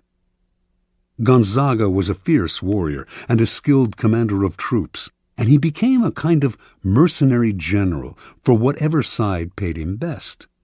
In the year 1490, he married Isabella d'Este, daughter of the ruler of another small Italian kingdom, Ferrara. Since he now spent most of his time away from Mantua, it fell to Isabella to rule in his stead. Isabella's first true test as ruler came in 1498, when King Louis XII of France was preparing armies to attack Milan. In their usual perfidious fashion, the Italian states immediately looked for ways to profit from Milan's difficulties. Pope Alexander VI promised not to intervene, thereby giving the French carte blanche. The Venetians signaled that they would not help Milan either, and in exchange for this, they hoped the French would give them Mantua. The ruler of Milan, Lodovico Sforza, suddenly found himself alone and abandoned. He turned to Isabella d'Este, one of his closest friends, also rumored to be his lover, and begged her to persuade Duke Gonzaga to come to his aid. Isabella tried, but her husband balked, for he saw Sforza's cause as hopeless. And so, in 1499, Louis swooped down on Milan and took it with ease. Isabella now faced a dilemma. If she stayed loyal to Lodovico, the French would now move against her. But if, instead, She allied herself with France. She would make enemies elsewhere in Italy, compromising Mantua once Louis eventually withdrew. And if she looked to Venice or Rome for help, they would simply swallow up Mantua under the cloak of coming to her aid. Yet she had to do something. The mighty king of France was breathing down her neck. She decided to befriend him, as she had befriended Lodovico Sforza before him, with alluring gifts, witty, intelligent letters, and the possibility of her company. For Isabella was famous as a woman of incomparable beauty and charm. In 1500, Louis invited Isabella to a great party in Milan to celebrate his victory. Leonardo da Vinci built an enormous mechanical lion for the affair. When the lion opened its mouth, it spewed fresh lilies, the symbols of French royalty. At the party, Isabella wore one of her celebrated dresses. She had by far the largest wardrobe of any of the Italian princesses. And just as she had hoped, she charmed and captivated Louis, who ignored all the other ladies vying for his attention. She soon became his constant companion, and in exchange for her friendship, he pledged to protect Mantua's independence from Venice. As one danger receded, however, another, more worrying one arose, this time from the south, in the form of Cesare Borgia. Starting in 1500, Borgia had marched steadily northward, gobbling up all the small kingdoms in his path, in the name of his father, Pope Alexander. Isabella understood Cesare perfectly. He could be neither trusted nor in any way offended.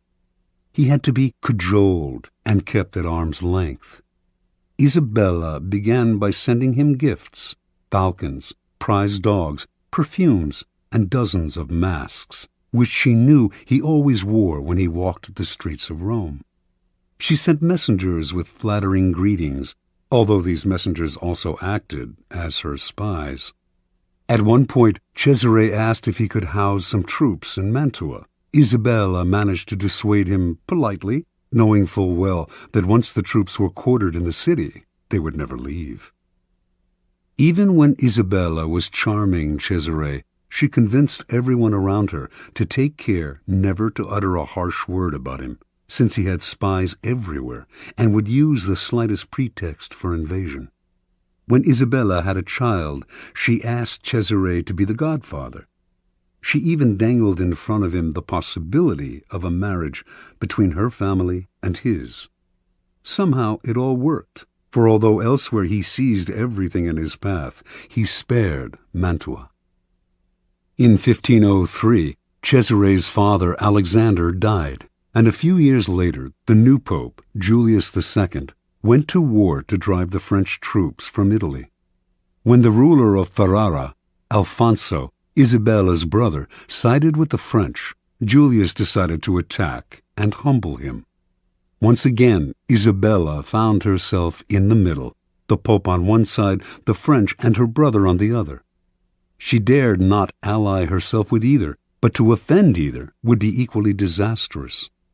Again, she played the double game at which she had become so expert. On the one hand, she got her husband Gonzaga to fight for the Pope, knowing he would not fight very hard. On the other, she let French troops pass through Mantua to come to Ferrara's aid. While she publicly complained that the French had invaded her territory, she privately supplied them with valuable information. To make the invasion plausible to Julius, she even had the French pretend to plunder Mantua. It worked once again. The Pope left Mantua alone. In 1513, after a lengthy siege, Julius defeated Ferrara, and the French troops withdrew. Worn out by the effort, the Pope died a few months later. With his death, the nightmarish cycle of battles and petty squabbles began to repeat itself. A great deal changed in Italy during Isabella's reign. Popes came and went. Cesare Borgia rose and then fell. Venice lost its empire. Milan was invaded. Florence fell into decline. And Rome was sacked by the Habsburg Emperor Charles V. Through all this, tiny Mantua not only survived, but thrived. Its court the envy of Italy. Its wealth and sovereignty would remain intact for a century after Isabella's death in 1539. Interpretation. Learn to control yourself, to restrain your natural tendency to take sides and join the fight. Be friendly and charming to each of the combatants, then step back as they collide. With every battle, they grow weaker, while you grow stronger with every battle you avoid. Keys to power. To succeed in the game of power, you have to master your emotions. But even if you succeed in gaining such self-control, you can never control the temperamental dispositions of those around you. And this presents a great danger. Most people operate in a whirlpool of emotions, constantly reacting, churning up squabbles and conflicts. Your self-control and autonomy will only bother and infuriate them. They will try to draw you into the whirlpool, begging you to take sides in their endless battles or to make peace for them. If you succumb to their emotional entreaties, little by little, you will find your mind and time occupied by their problems. Do not allow whatever compassion and pity you possess to suck you in. You can never win in this game. The conflicts can only multiply. On the other hand, you cannot completely stand aside, for that would cause needless offense. To play the game properly, you must seem interested in other people's problems, even sometimes appear to take their side. But while you make outward gestures of support, you must maintain your inner energy and sanity by keeping your emotions disengaged. No matter how hard people try to pull you in, never let your interest in their affairs and petty squabbles go beyond the surface. Give them gifts. Listen with a sympathetic look. Even occasionally, play the charmer. But inwardly, keep both the friendly kings and the perfidious Borgias at arm's length. By refusing to commit and thus maintaining your autonomy, you retain the initiative. Your moves stay matters of your own choosing, not defensive reactions to the push and pull of those around you. Play a waiting game, and you cannot lose. Law 21. Play a sucker to catch a sucker. Seem dumber than your mark. Judgment. No one likes feeling stupider than the next person. The trick, then, is to make your victims feel smart, and not just smart, but smarter than you are. Once convinced of this, they will never suspect that you may have ulterior motives. Observance of the law. In the winter of 1872, the U.S. financier Asbury Harpending was visiting London when he received a cable. A diamond mine had been discovered in the American West. The cable came from a reliable source, William Ralston, owner of the Bank of California, but Harpending nevertheless took it as a practical joke, probably inspired by the recent discovery of huge diamond mines in South Africa. True, when reports had first come in of gold being discovered in the western United States, everyone had been skeptical, and those had turned out to be true. But a diamond mine in the West? Harpending showed the cable to his fellow financier, Baron Rothschild, one of the richest men in the world, saying it must be a joke. The Baron, however, replied, "Don't be too sure about that. America is a very large country. It has furnished the world with many surprises already. Perhaps it has others in store." Harpending promptly took the first ship back to the States. When Harpending reached San Francisco, there was an excitement in the air, recalling the gold rush days of the late 1840s. Two crusty prospectors named Philip Arnold and John Slack had been the ones to find the diamond mine. They had not divulged its location in Wyoming, but had led a highly respected mining expert to it several weeks back, taking a circular route so he could not guess his whereabouts. Once there, the expert had watched as the miners dug up diamonds. Back in San Francisco, the expert had taken the gems to various jewelers, one of whom had estimated their worth at $1.5 million. Harpending and Ralston now asked Arnold and Slack to accompany them back to New York, where the jeweler Charles Tiffany would verify the original estimates. The prospectors responded uneasily. They smelled a trap. How could they trust these city slickers? What if Tiffany and the financiers managed to steal the whole mine out from under them? Ralston tried to allay their fears by giving them $100,000 and placing another $300,000 in escrow for them. If the deal went through, they would be paid an additional $300,000. The miners agreed. The little group traveled to New York, where a meeting was held at the mansion of Samuel L. Barlow. The cream of the city's aristocracy was in attendance. General George Brenton McClellan, commander of the Union forces in the Civil War, General Benjamin Butler, Horace Greeley, editor of the newspaper The New York Tribune, Harpending, Ralston, and Tiffany. Only Slack and Arnold were missing. As tourists in the city, they had decided to go sightseeing. When Tiffany announced that the gems were real and worth a fortune, the financiers could barely control their excitement. They wired Rothschild and other tycoons to tell them about the diamond mine and inviting them to share in the investment. At the same time, they also told the prospectors that they wanted one more test. They insisted that a mining expert of their choosing accompany Slack and Arnold to the site to verify its wealth. The prospectors reluctantly agreed. In the meantime, they said, they had to return to San Francisco. The jewels that Tiffany had examined they left with Harpending for safekeeping.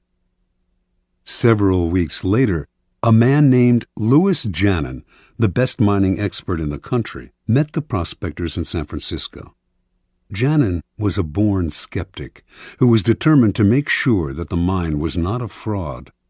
Accompanying Janin were Harpending and several other interested financiers. As with the previous expert, the prospectors led the team through a complex series of canyons, completely confusing them as to their whereabouts.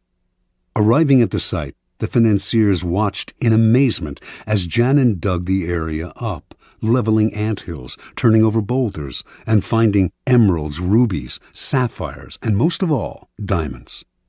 The dig lasted 8 days, and by the end, Janin was convinced. He told the investors that they now possessed the richest field in mining history. With 100 men and proper machinery, he told them, I would guarantee to send out $1 million in diamonds every 30 days. Returning to San Francisco a few days later, Ralston, Harpending, and Company acted fast to form a $10 million corporation of private investors. First, however, they had to get rid of Arnold and Slack. That meant hiding their excitement. They certainly did not want to reveal the field's real value. So they played possum.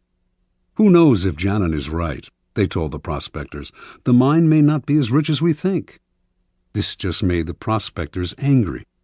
Trying a different tactic, the financiers told the two men that if they insisted on having shares in the mine, they would end up being fleeced by the unscrupulous tycoons and investors who would run the corporation.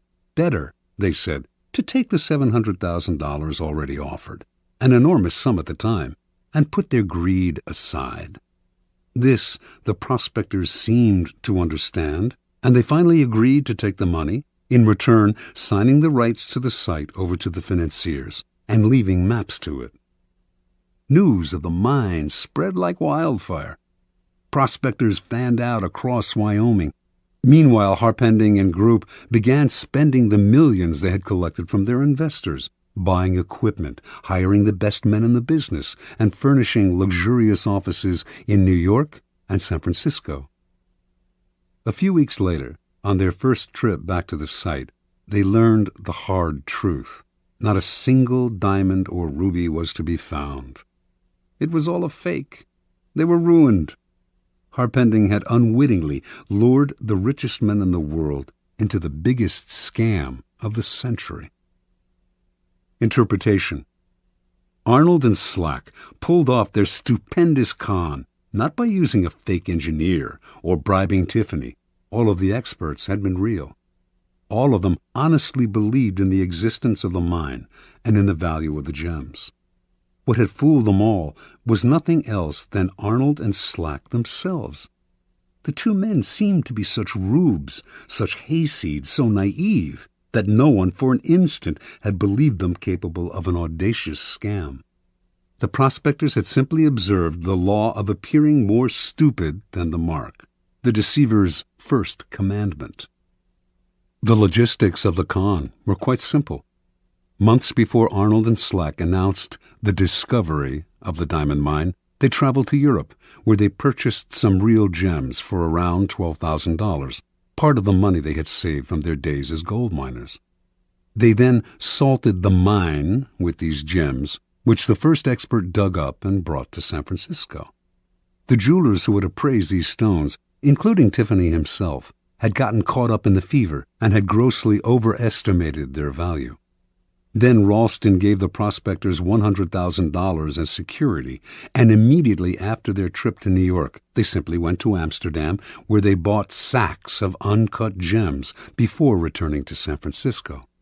The second time they salted the mine, there were many more jewels to be found.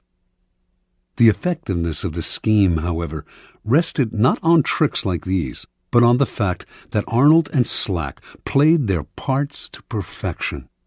On their trip to New York, where they mingled with millionaires and tycoons, they played up their clodhopper image, wearing pants and coats a size or two too small and acting incredulous at everything they saw in the big city. No one believed that these country simpletons could possibly be conning the most devious, unscrupulous financiers of the time. Keys to power. Given how important the idea of intelligence is to most people's vanity, it is critical never inadvertently to insult or impugn a person's brain power.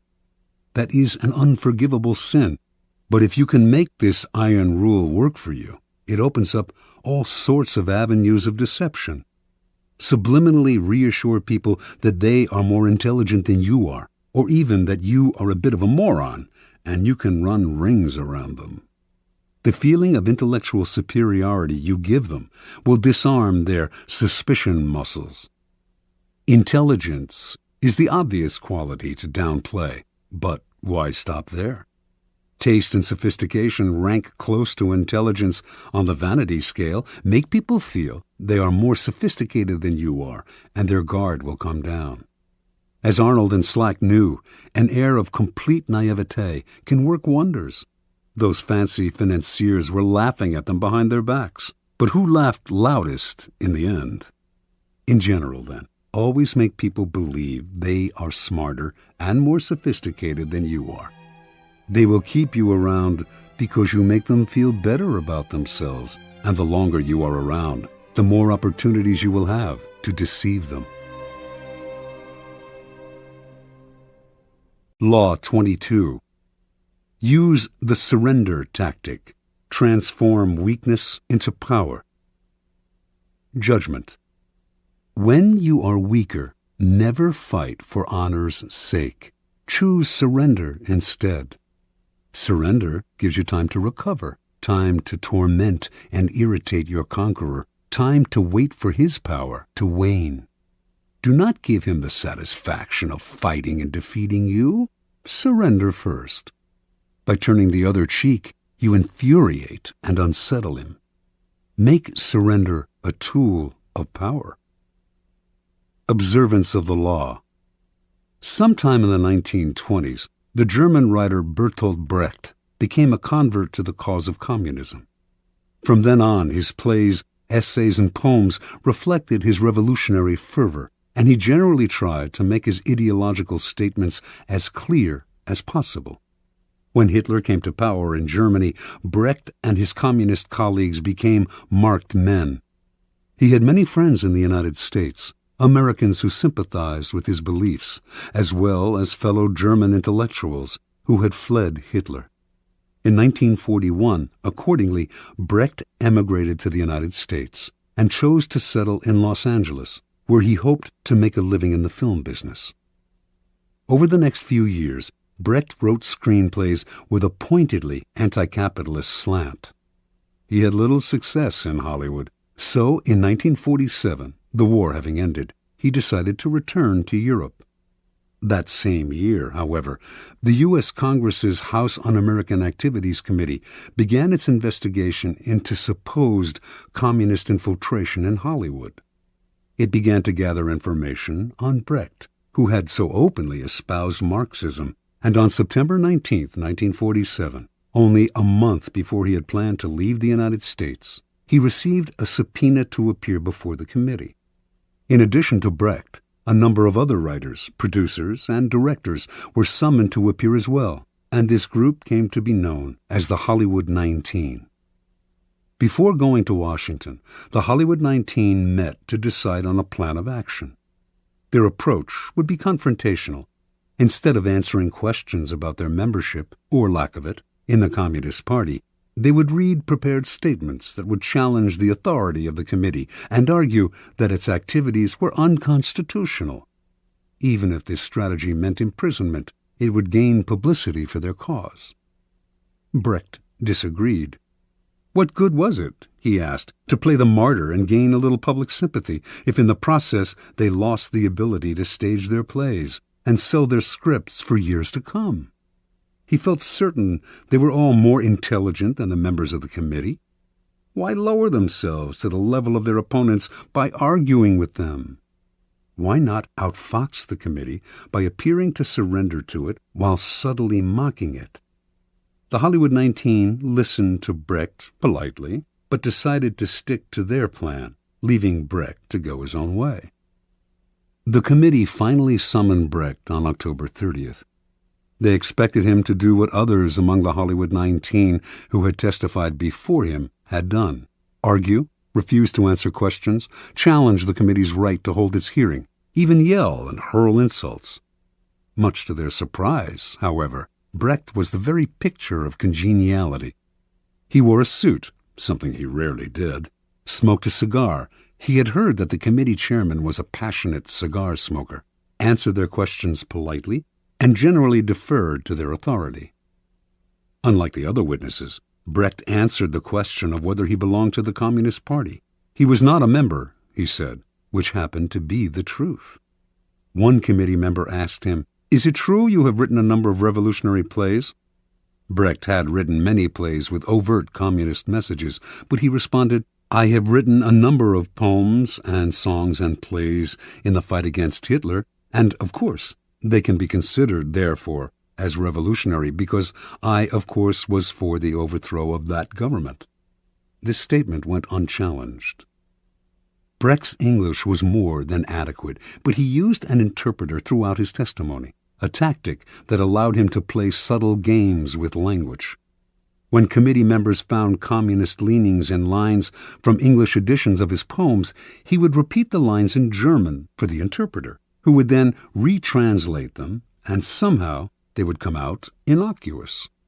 At one point, a committee member read one of Brecht's revolutionary poems out loud in English and asked him if he had written it. "No," he responded, "I wrote a German poem, which is very different from this." The author's elusive answers baffled the committee members, but his politeness and the way he yielded to their authority made it impossible for them to get angry with him. After only an hour of questioning, the committee members had had enough. "Thank you very much," said the chairman. "You are a good example to the other witnesses." Not only did they free him, they offered to help him if he had any trouble with immigration officials who might detain him for their own reasons. The following day, Brecht left the U.S., never to return. Interpretation. The Hollywood 19's confrontational approach won them a lot of sympathy, and years later they gained a kind of vindication in public opinion. But they were also blacklisted and lost valuable years of profitable working time. Brecht, on the other hand, expressed his disgust at the committee more indirectly.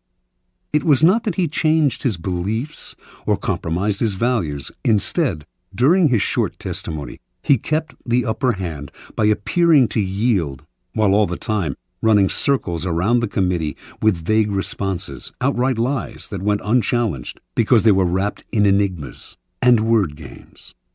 In the end, he kept the freedom to continue his revolutionary writing, as opposed to suffering imprisonment or detainment in the United States, even while subtly mocking the committee and its authority with his pseudo-obedience. Keep in mind the following. People trying to make a show of their authority are easily deceived by the surrender tactic.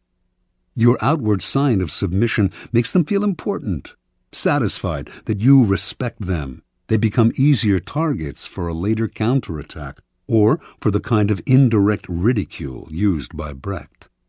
Measuring your power over time, never sacrifice long-term maneuverability for the short-lived glories of martyrdom. Keys to power.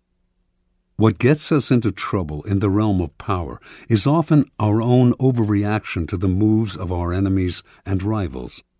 That overreaction creates problems we would have avoided had we been more reasonable.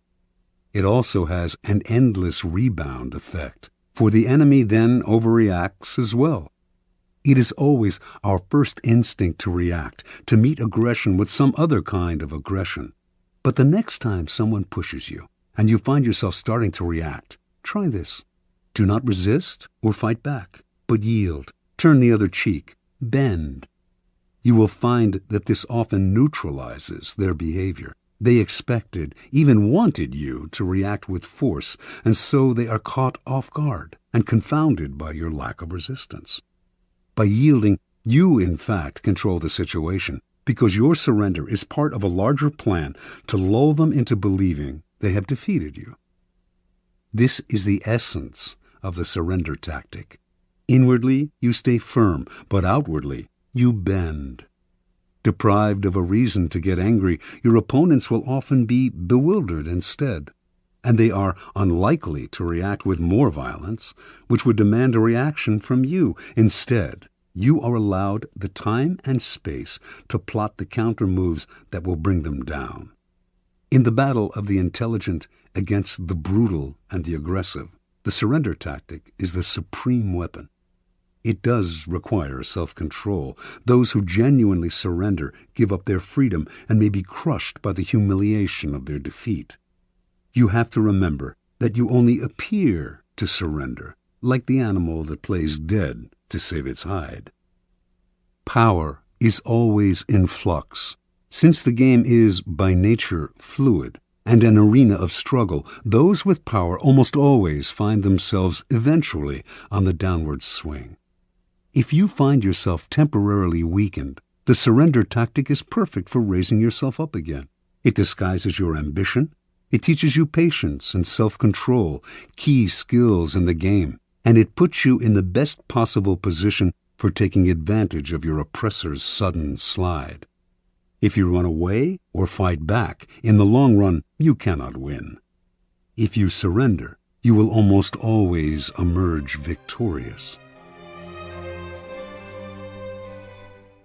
Law 23. Concentrate your forces. Judgment.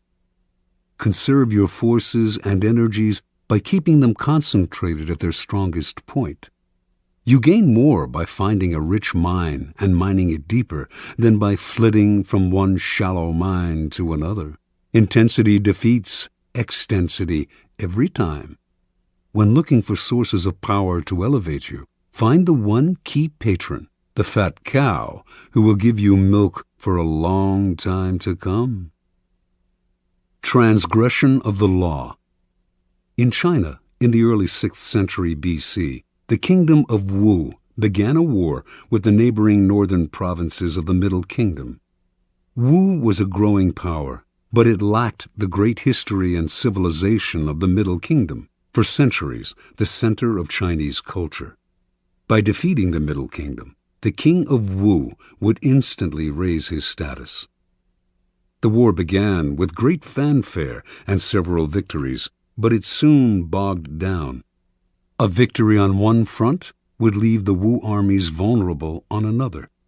The king's chief minister and advisor, Wu Zishu, warned him that the barbarous state of Yue to the south was beginning to notice the kingdom of Wu's problems and had designs to invade.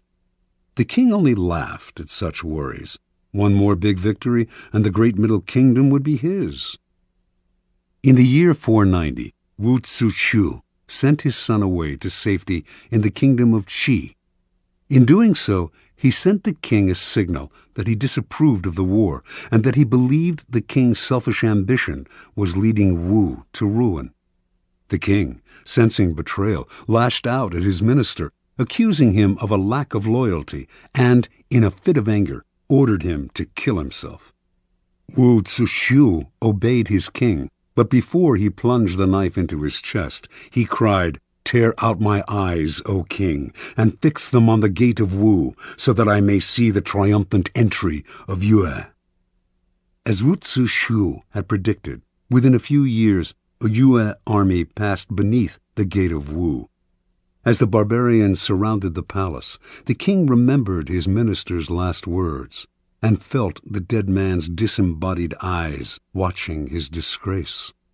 Unable to bear his shame, the king killed himself, covering his face so that he would not have to meet the reproachful gaze of his minister in the next world. Interpretation. The story of Wu is a paradigm of all the empires that have come to ruin by overreaching. Drunk with success and sick with ambition, such empires expand to grotesque proportions and meet a ruin that is total. For the Chinese, the fate of the kingdom of Wu serves as an elemental lesson on what happens when you dissipate your forces on several fronts, losing sight of distant dangers for the sake of present gain. If you are not in danger, says Sun Tzu, do not fight. It is almost a physical law. What is bloated beyond its proportions inevitably collapses. The mind must not wander from goal to goal, or be distracted by success from its sense of purpose and proportion. What is concentrated, coherent, and connected to its past has power. What is dissipated, divided, and distended rots and falls to the ground. The bigger it bloats, the harder it falls. Keys to power. As Schopenhauer wrote, intellect is a magnitude of intensity, not a magnitude of extensity. Napoleon knew the value of concentrating your forces at the enemy's weakest spot. It was the secret of his success on the battlefield. But his willpower and his mind were equally modeled on this notion. Single-mindedness of purpose, total concentration on the goal, and the use of these qualities against people less focused, people in a state of distraction. Such an arrow will find its mark every time and overwhelm the enemy. Concentrate on a single goal, a single task, and beat it into submission. In the world of power, you will constantly need help from other people, usually those more powerful than you. The fool flits from one person to another, believing that he will survive by spreading himself out. It is a corollary of the law of concentration, however, that much energy is saved and more power is attained by affixing yourself to a single, appropriate source of power. Throughout his life, the 16th century writer Pietro Aretino suffered the indignities of having to please this prince and that. At last, he had had enough and decided to woo Charles V, promising the emperor the services of his powerful pen. He finally discovered the freedom that came from attachment to a single source of power. Michelangelo found this freedom with Pope Julius II, Galileo with the Medicis. In the end, the single patron appreciates your loyalty and becomes dependent on your services. In the long run, the master serves the slave. Power always exists in concentrated forms. In any organization, it is inevitable for a small group to hold the strings, and often it is not those with the titles. In the game of power, only the fool flails about without fixing his target. You must find out who controls the operations, who is the real director behind the scenes. As Richelieu discovered at the beginning of his rise to the top of the French political scene during the early 17th century, it was not King Louis XIII who decided things. It was the king's mother, and so he attached himself to her and catapulted through the ranks of the courtiers all the way to the top. It is enough to strike oil once. Your wealth and power are assured for a lifetime. Law 24. Play the perfect courtier. Judgment. The perfect courtier thrives in a world where everything revolves around power and political dexterity.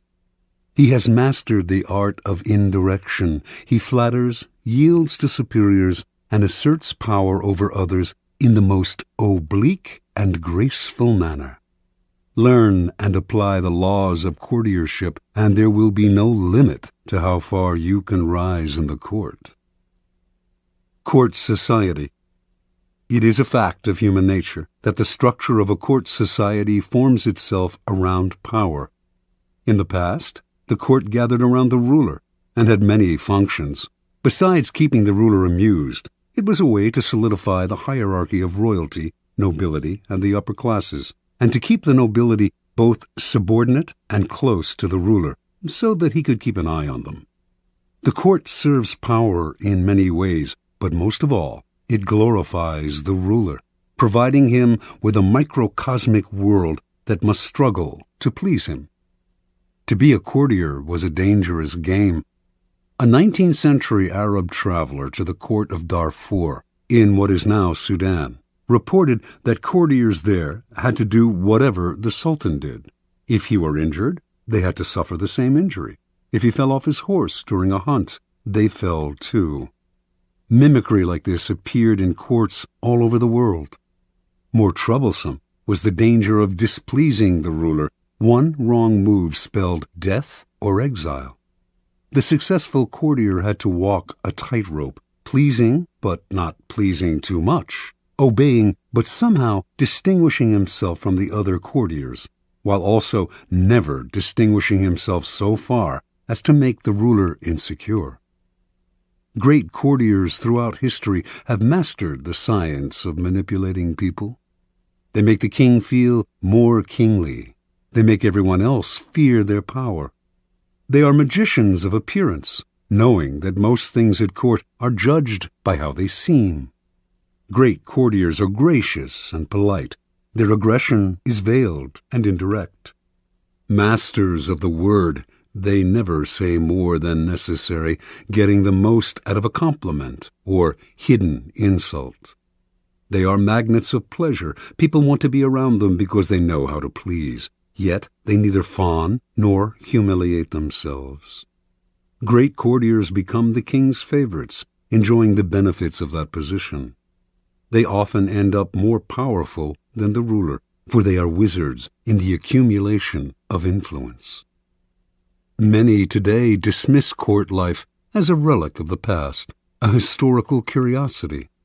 They reason, according to Machiavelli, as though heaven, the sun, the elements, and men had changed the order of their motions and power, and were different from what they were in ancient times.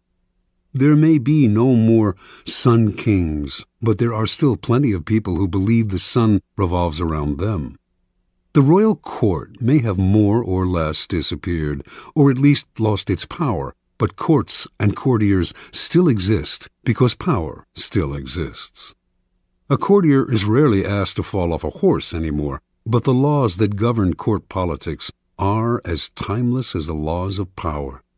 There is much to be learned, then, from great courtiers past and present. The laws of court politics. Avoid ostentation. It is never prudent to prattle on about yourself or call too much attention to your actions. The more you talk about your deeds, the more suspicion you cause.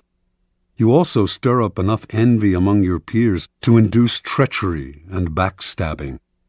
Be careful, ever so careful, in trumpeting your own achievements, and always talk less about yourself than about other people. Modesty is generally preferable. Practice nonchalance. Never seem to be working too hard. Your talent must appear to flow naturally with an ease that makes people take you for a genius rather than a workaholic. Be frugal with flattery. It may seem that your superiors cannot get enough flattery, but too much of even a good thing loses its value. It also stirs up suspicion among your peers.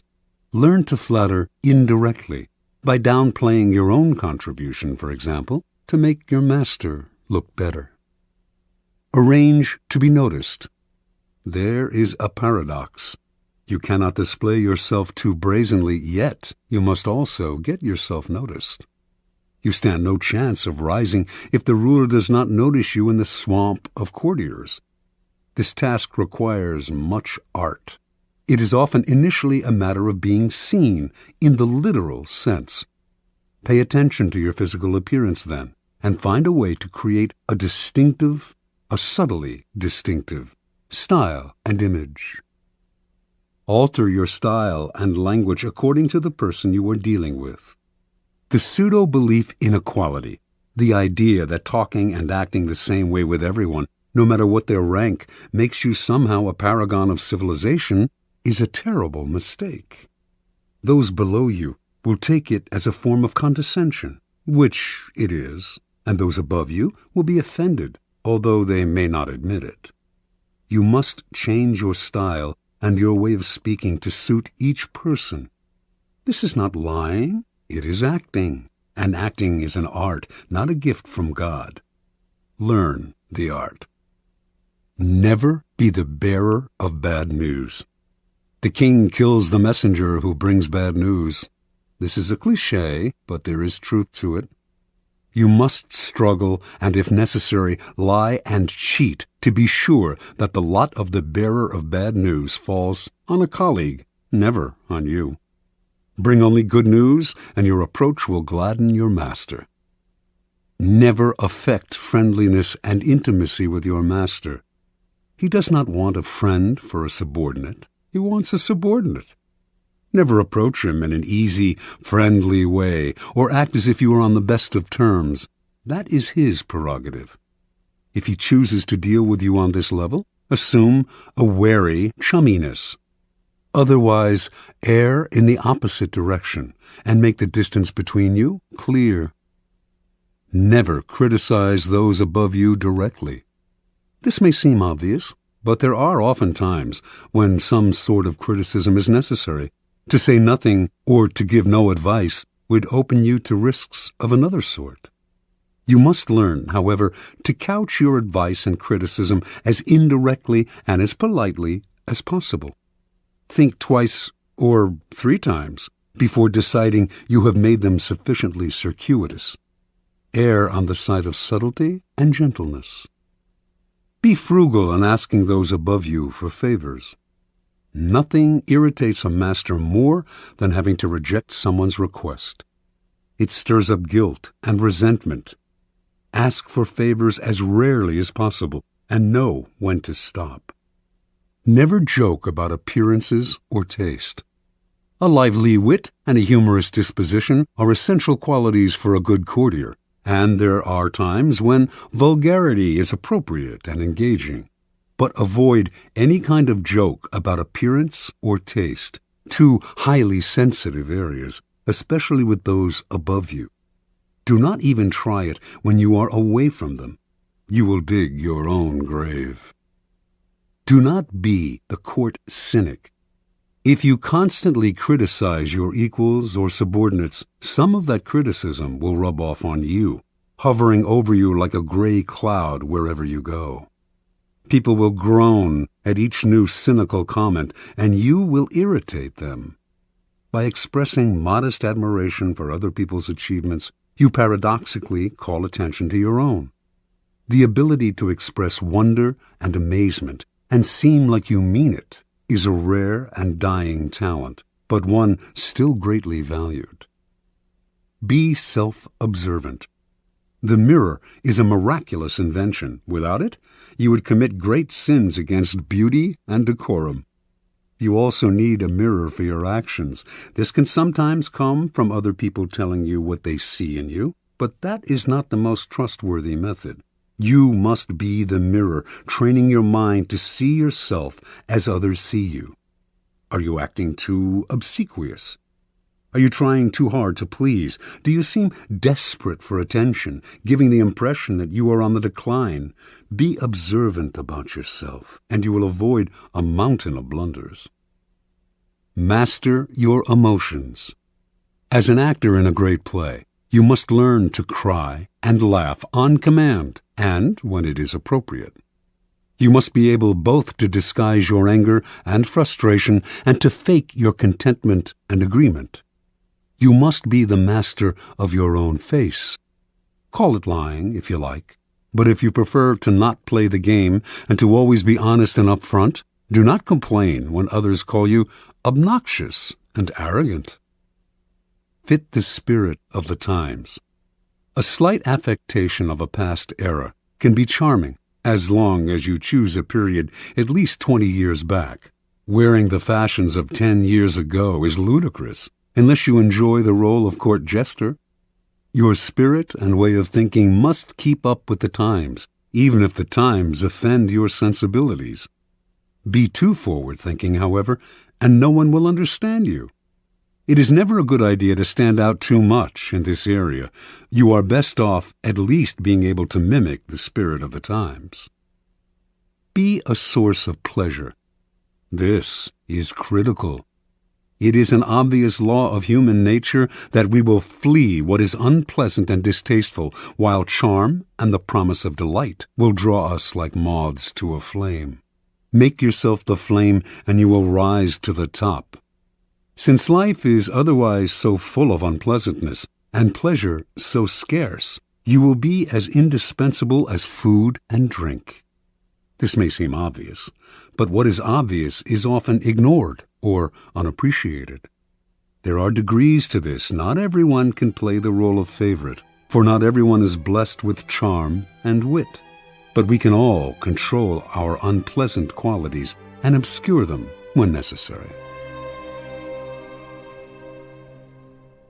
Law 25. Recreate yourself. Judgment. Do not accept the roles that society foists on you. Recreate yourself by forging a new identity, one that commands attention and never bores the audience. Be the master of your own image rather than letting others define it for you. Incorporate dramatic devices into your public gestures and actions. Your power will be enhanced and your character will seem larger than life. Observance of the law.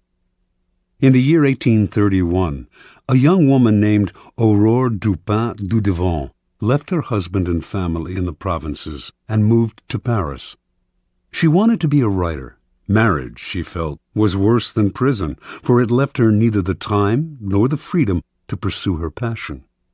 In Paris, she would establish her independence and make her living by writing. Soon after Dudevant arrived in the capital, however, she had to confront certain harsh realities. To have any degree of freedom in Paris, you had to have money. For a woman, money could only come through marriage or prostitution. No woman had ever come close to making a living by writing. Women wrote as a hobby, supported by their husbands or by an inheritance. In fact, when Dudevant first showed her writing to an editor, he told her, "You should make babies, madam, not literature." Clearly, Dudevant had come to Paris to attempt the impossible. In the end, though, she came up with a strategy to do what no woman had ever done, a strategy to recreate herself completely, forging a public image of her own making. Women writers before her had been forced into a ready-made role, that of the second-rate artist who wrote mostly for other women. Dudevant decided that if she had to play a role, she would turn the game around. She would play the part of a man. In 1832, a publisher accepted Dudevant's first major novel, Indiana. She had chosen to publish it under a pseudonym, George Sand, and all of Paris assumed this impressive new writer was male. Dudevant had sometimes worn men's clothing before creating George Sand. She had always found men's shirts and riding breeches more comfortable. Now, as a public figure, she exaggerated the image. She added long men's coats, gray hats, heavy boots, and dandyish cravats to her wardrobe. She smoked cigars and in conversation expressed herself like a man, unafraid to dominate the conversation or to use a saucy word. This strange male-female writer fascinated the public, and unlike other women writers, Sand found herself accepted into the clique of male artists. She drank and smoked with them, even carried on affairs with the most famous artists of Europe, Musset, Liszt, Chopin. It was she who did the wooing, and also the abandoning. She moved on at her discretion. Those who knew Sand well understood that her male persona protected her from the public's prying eyes. Out in the world, she enjoyed playing the part to the extreme. In private, she remained herself. She also realized that the character of George Sand could grow stale or predictable, and to avoid this, she would, every now and then, dramatically alter the character she had created. Instead of conducting affairs with famous men, she would begin meddling in politics, leading demonstrations, inspiring student rebellions. No one would dictate to her the limits of the character she had created. Long after she died, and after most people had stopped reading her novels, the larger-than-life theatricality of that character has continued to fascinate and inspire. Interpretation. The world wants to assign you a role in life, and once you accept that role, you are doomed. Your power is limited to the tiny amount allotted to the role you have selected or have been forced to assume. An actor, on the other hand, plays many roles. Enjoy that protean power, and if it is beyond you, at least forge a new identity, one of your own making, one that has had no boundaries assigned to it by an envious and resentful world. This act of defiance is Promethean. It makes you responsible for your own creation. Your new identity will protect you from the world precisely because it is not you. It is a costume you put on and take off. You need not take it personally, and your new identity sets you apart, gives you theatrical presence. Those in the back rows can see you and hear you. Those in the front rows marvel at your audacity. Keys to power. The character you seem to have been born with is not necessarily who you are. Beyond the characteristics you have inherited, your parents, your friends, and your peers have helped to shape your personality. The Promethean task of the powerful is to take control of the process, to stop allowing others that ability to limit and mold them. Remake yourself into a character of power. Working on yourself like clay should be one of your greatest and most pleasurable life tasks. It makes you, in essence, an artist creating yourself.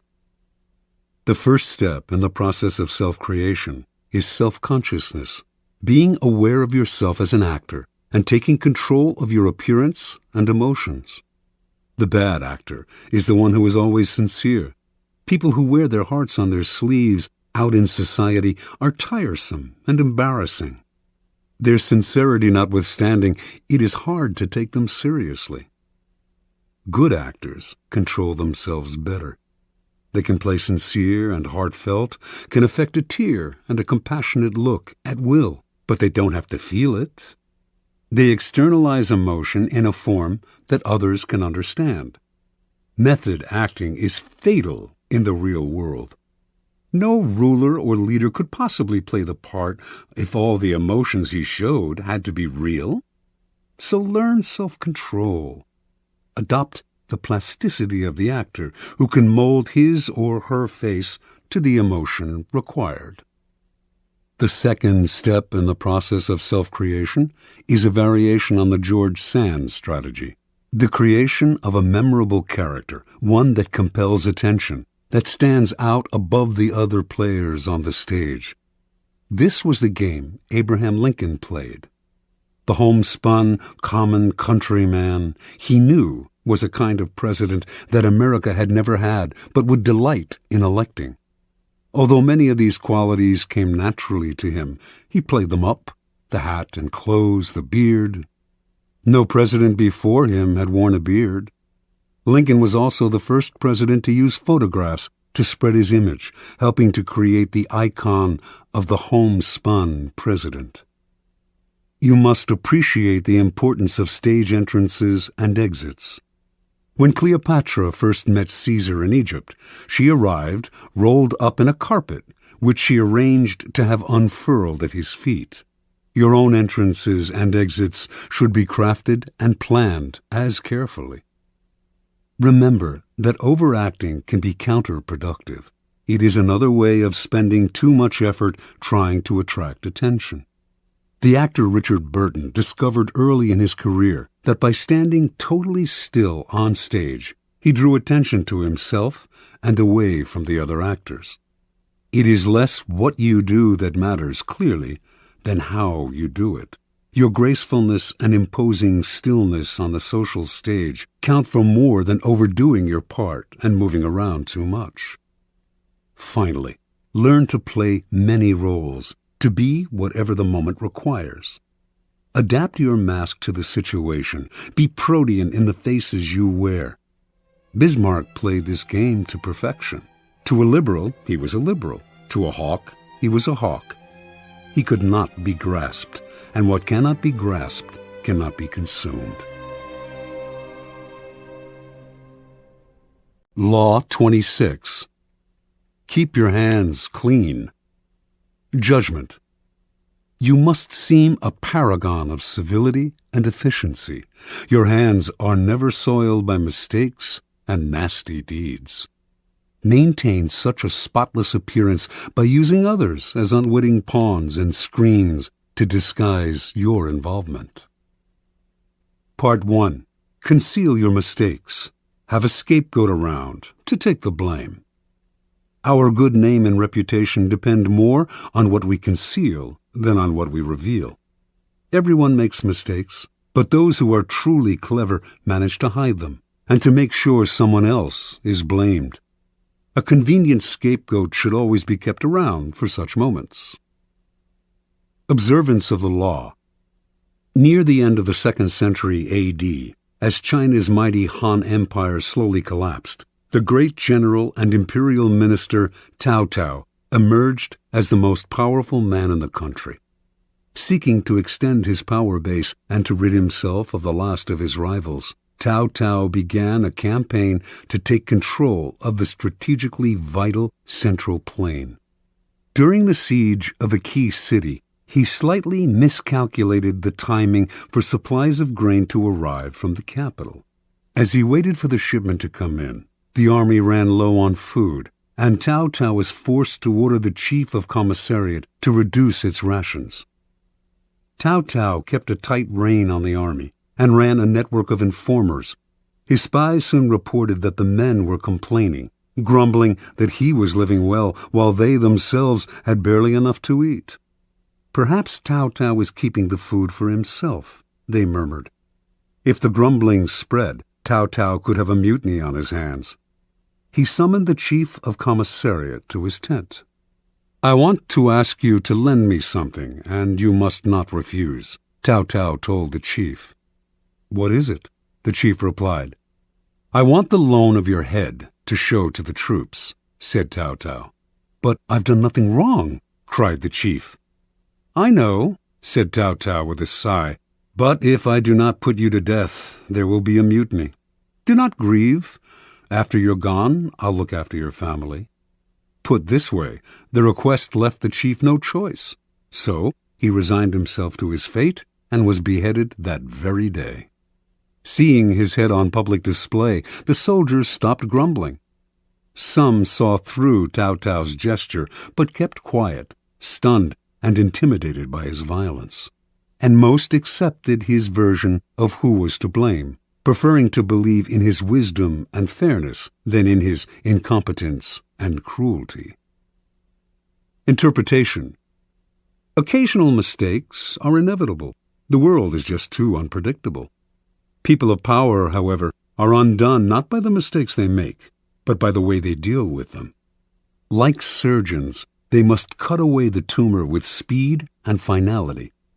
Excuses satisfy no one, and apologies make everyone uncomfortable. The mistake does not vanish with an apology. It deepens and festers. Better to cut it off instantly, distract attention from yourself, and focus attention on a convenient scapegoat before people have time to ponder your responsibility or your possible incompetence. Keys to power. The use of scapegoats is as old as civilization itself, and examples of it can be found in cultures around the world.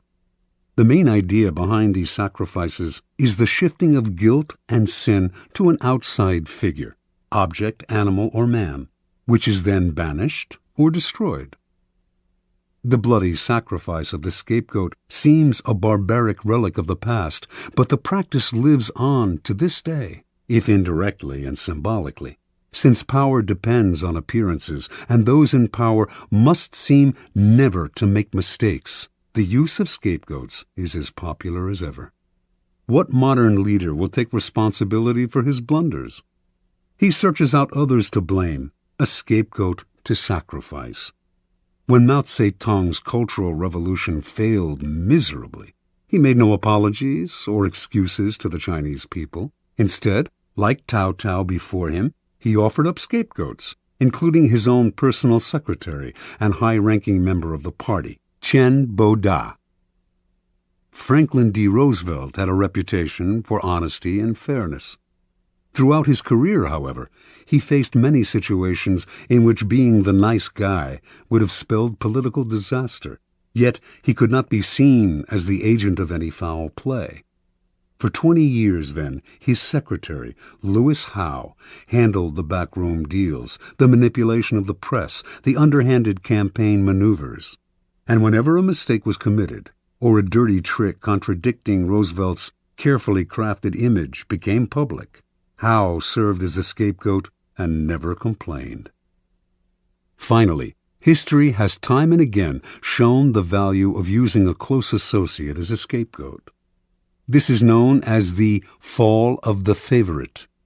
Most kings had a personal favorite at court, a man whom they singled out, sometimes for no apparent reason, and lavished with favors and attention. But this court favorite could serve as a convenient scapegoat in case of a threat to the king's reputation. The public would readily believe in the scapegoat's guilt. Why would the king sacrifice his favorite unless he were guilty? And the other courtiers, resentful of the favorite anyway, would rejoice at his downfall. The king, meanwhile, would rid himself of a man who by that time had probably learned too much about him, perhaps becoming arrogant and even disdainful of him. Choosing a close associate as a scapegoat has the same value as the fall of the favorite. You may lose a friend or aide, but in the long-term scheme of things, it is more important to hide your mistakes than to hold on to someone who one day will probably turn against you. Besides, you can always find a new favorite to take his place. Part 2. Make use of the cat's paw. In the fable, the monkey grabs the paw of his friend, the cat, and uses it to fish chestnuts out of the fire, thus getting the nuts he craves without hurting himself. If there is something unpleasant or unpopular that needs to be done, it is far too risky for you to do the work yourself. You need a cat's paw, someone who does the dirty, dangerous work for you. The cat's paw grabs what you need, hurts whom you need hurt, and keeps people from noticing that you are the one responsible. Let someone else be the executioner or the bearer of bad news, while you bring only joy and glad tidings.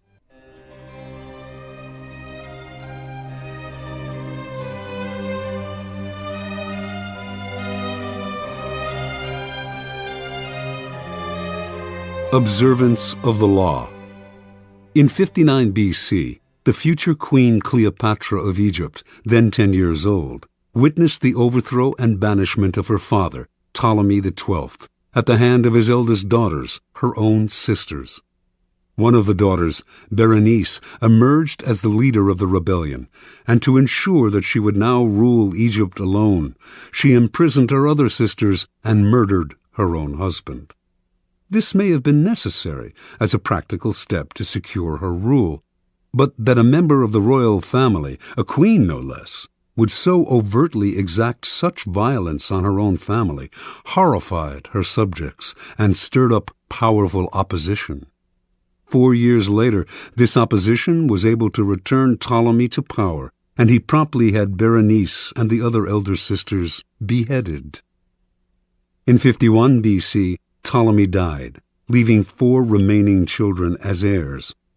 As was the tradition in Egypt, the eldest son, Ptolemy XIII, only 10 at the time, married the elder sister, Cleopatra, now 18, and the couple took the throne together as king and queen.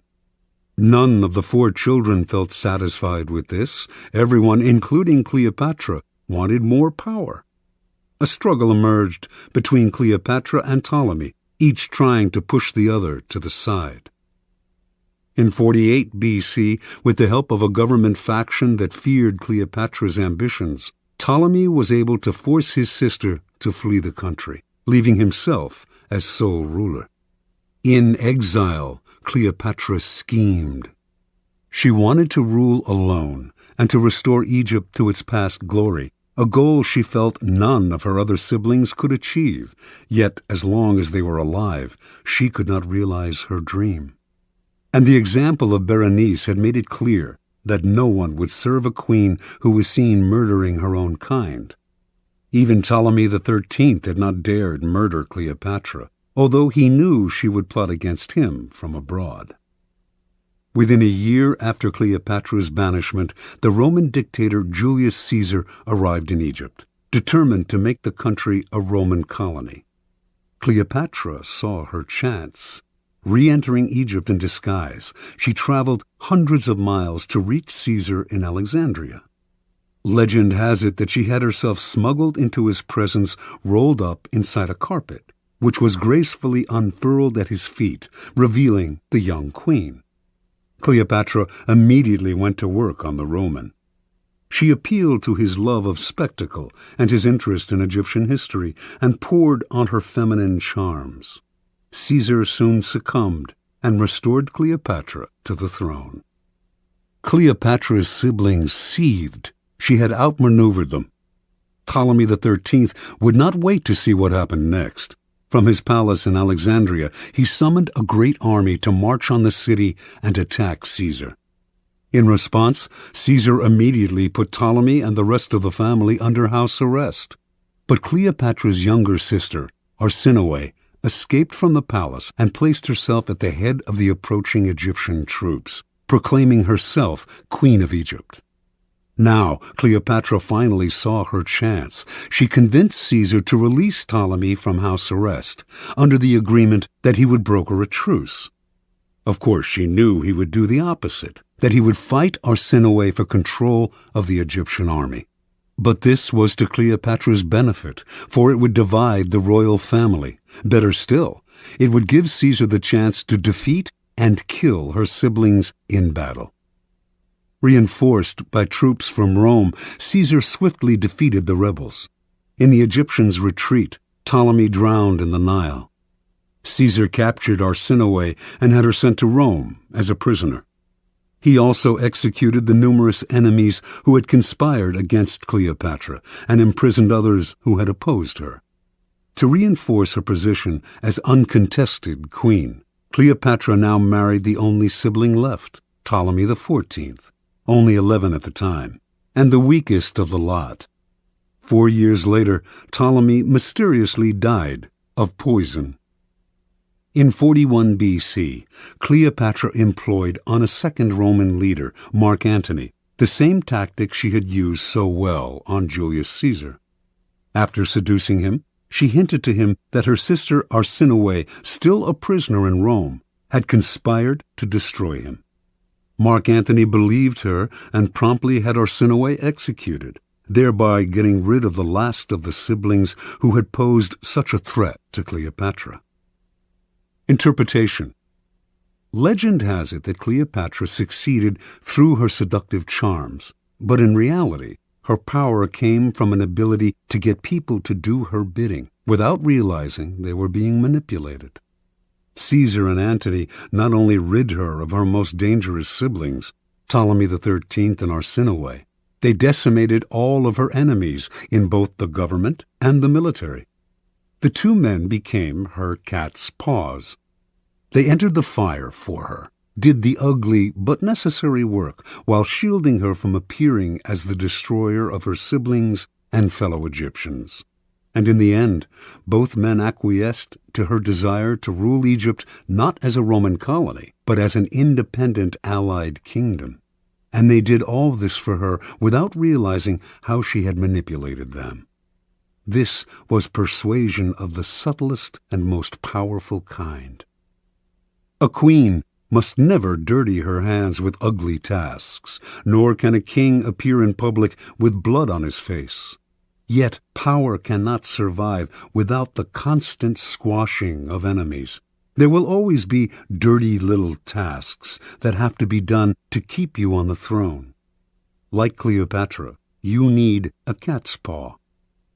This will usually be a person from outside your immediate circle, who will therefore be unlikely to realize how he or she is being used. You will find these dupes everywhere, people who enjoy doing you favors, especially if you throw them a minimal bone or two in exchange. But as they accomplish tasks that may seem to them innocent enough, or at least completely justified, they are actually clearing the field for you, spreading the information you feed them, undermining people they do not realize are your rivals, inadvertently furthering your cause, dirtying their hands while yours remain spotless. Keys to power. As a leader, you may imagine that constant diligence and the appearance of working harder than anyone else signify power. Actually, though, they have the opposite effect. They imply weakness. Why are you working so hard? Perhaps you are incompetent and have to put in extra effort just to keep up. Perhaps you are one of those people who does not know how to delegate and has to meddle in everything. The truly powerful, on the other hand, seem never to be in a hurry or overburdened. While others work their fingers to the bone, they take their leisure. They know how to find the right people to put in the effort while they save their energy and keep their hands out of the fire. Similarly, you may believe that by taking on the dirty work yourself, involving yourself directly in unpleasant actions, you impose your power and instill fear. In fact, you make yourself look ugly and abusive of your high position. Truly powerful people keep their hands clean. Only good things surround them, and the only announcements they make are of glorious achievements. You will often find it necessary, of course, to expend energy or to effect an evil but necessary action. But you must never appear to be this action's agent. Find a cat's paw. Develop the arts of finding, using, and, in time, getting rid of these people when their cat's paw role has been fulfilled. The easiest and most effective way to use a cat's paw is often to plant information with him that he will then spread to your primary target. False or planted information is a powerful tool, especially if spread by a dupe whom no one suspects. You will find it very easy to play innocent and disguise yourself as the source. Law 27. Play on people's need to believe to create a cult-like following. Judgment. People have an overwhelming desire to believe in something.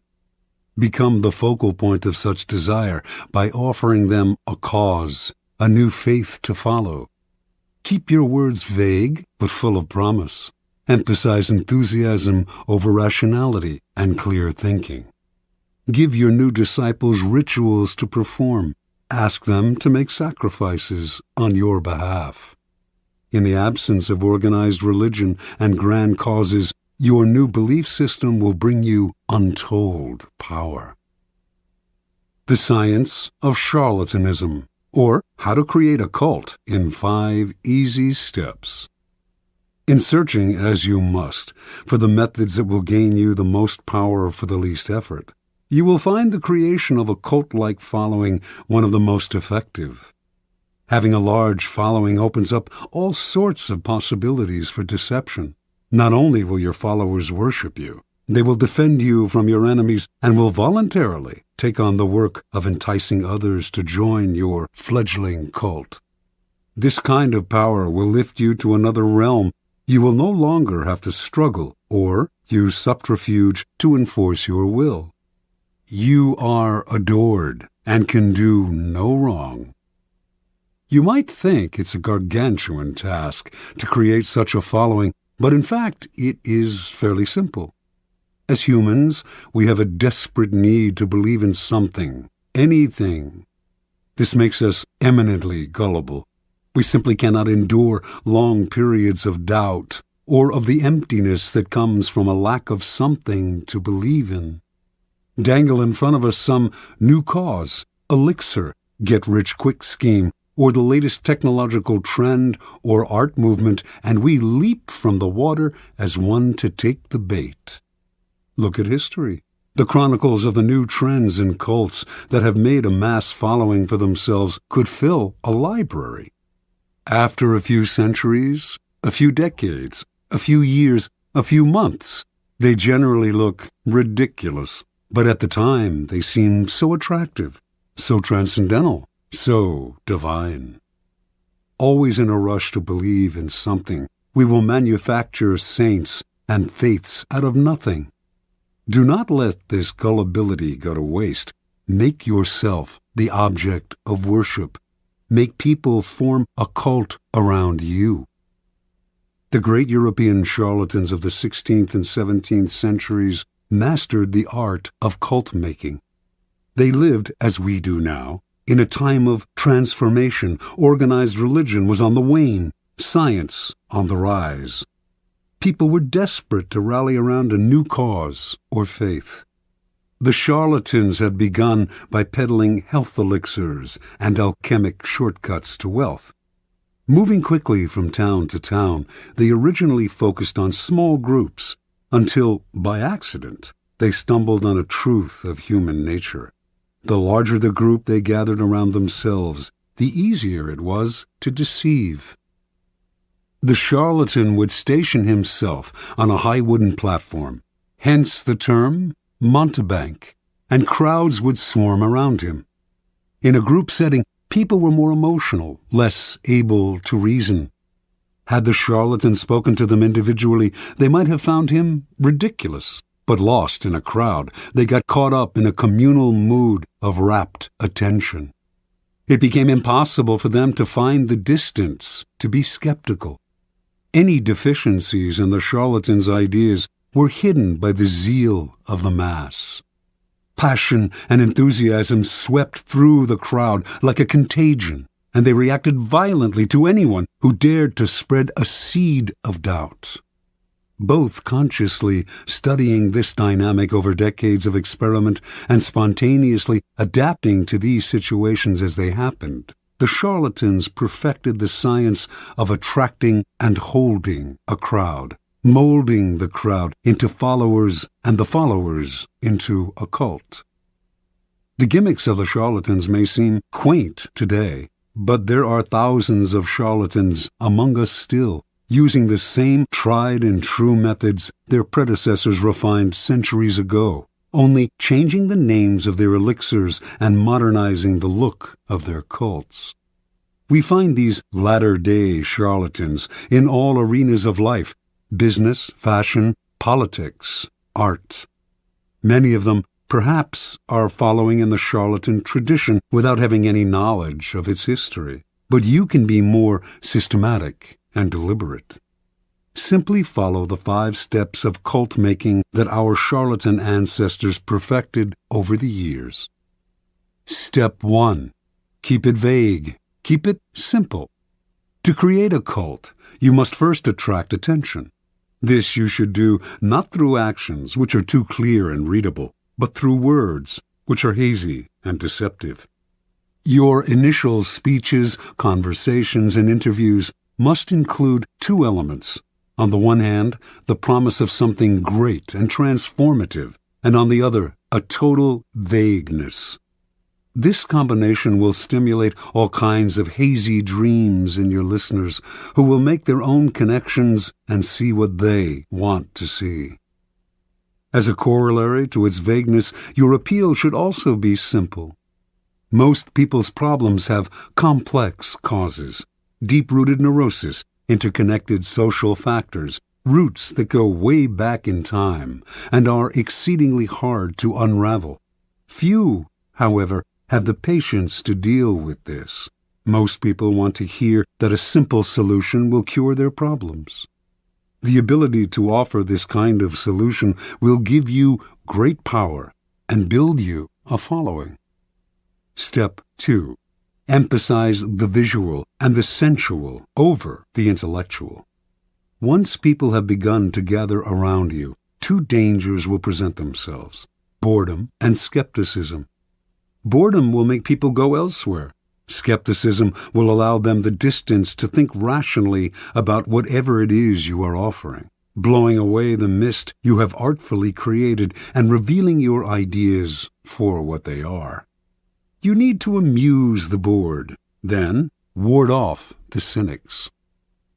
The best way to do this is through theater or other devices of its kind. Surround yourself with luxury. Dazzle your followers with visual splendor. Fill their eyes with spectacle. Not only will this keep them from seeing the ridiculousness of your ideas, the holes in your belief system, it will also attract more attention, more followers. Appeal to all the senses. Use incense for scent, soothing music for hearing, colorful charts and graphs for the eye. You might even tickle the mind, perhaps by using new technological gadgets to give your cult a pseudo-scientific veneer, as long as you do not make anyone really think. Use the exotic, distant cultures, strange customs to create theatrical effects, and to make the most banal and ordinary affairs seem signs of something extraordinary. Step 3. Borrow the forms of organized religion to structure the group. Your cult-like following is growing. It is time to organize it. Find a way, both elevating and comforting. Organized religions have long held unquestioned authority for large numbers of people, and continue to do so in our supposedly secular age. And even if the religion itself has faded some, its forms will resonate with power. The lofty and holy associations of organized religion can be endlessly exploited. Create rituals for your followers. Organize them into a hierarchy, ranking them in grades of sanctity, and giving them names and titles that resound with religious overtones. Ask them for sacrifices that will fill your coffers and increase your power. To emphasize your gathering's quasi-religious nature, talk and act like a prophet. You are not a dictator. After all, you are a priest, a guru, a sage, a shaman, or any other word that hides your real power in the mist of religion. Step 4. Disguise your source of income. Your group has grown, and you have structured it in a church-like form. Your coffers are beginning to fill with your followers' money. You must never be seen as hungry for money and the power it brings. It is at this moment that you must disguise the source of your income. Your followers want to believe that if they follow you, all sorts of good things will fall into their lap. By surrounding yourself with luxury, you become living proof of the soundness of your belief system. Never reveal that your wealth actually comes from your followers' pockets. Instead, make it seem to come from the truth of your methods. Followers will copy your each and every move in the belief that it will bring them the same results, and their imitative enthusiasm will blind them to the charlatan nature of your wealth. Step 5. set up an us versus them dynamic. The group is now large and thriving, a magnet attracting more and more particles. If you are not careful, though, inertia will set in and time and boredom will demagnetize the group. To keep your followers united, you must now do what all religions and belief systems have done: create an us versus them dynamic. First, make sure your followers believe they are part of an exclusive club, unified by a bond of common goals. Then, to strengthen this bond, manufacture the notion of a devious enemy out to ruin you. There is a force of non-believers that will do anything to stop you. Any outsider who tries to reveal the charlatan nature of your belief system can now be described as a member of this devious force. If you have no enemies, invent one. Given a straw man to react against, your followers will tighten and cohere. They have your cause to believe in and infidels to destroy. Observance of the law.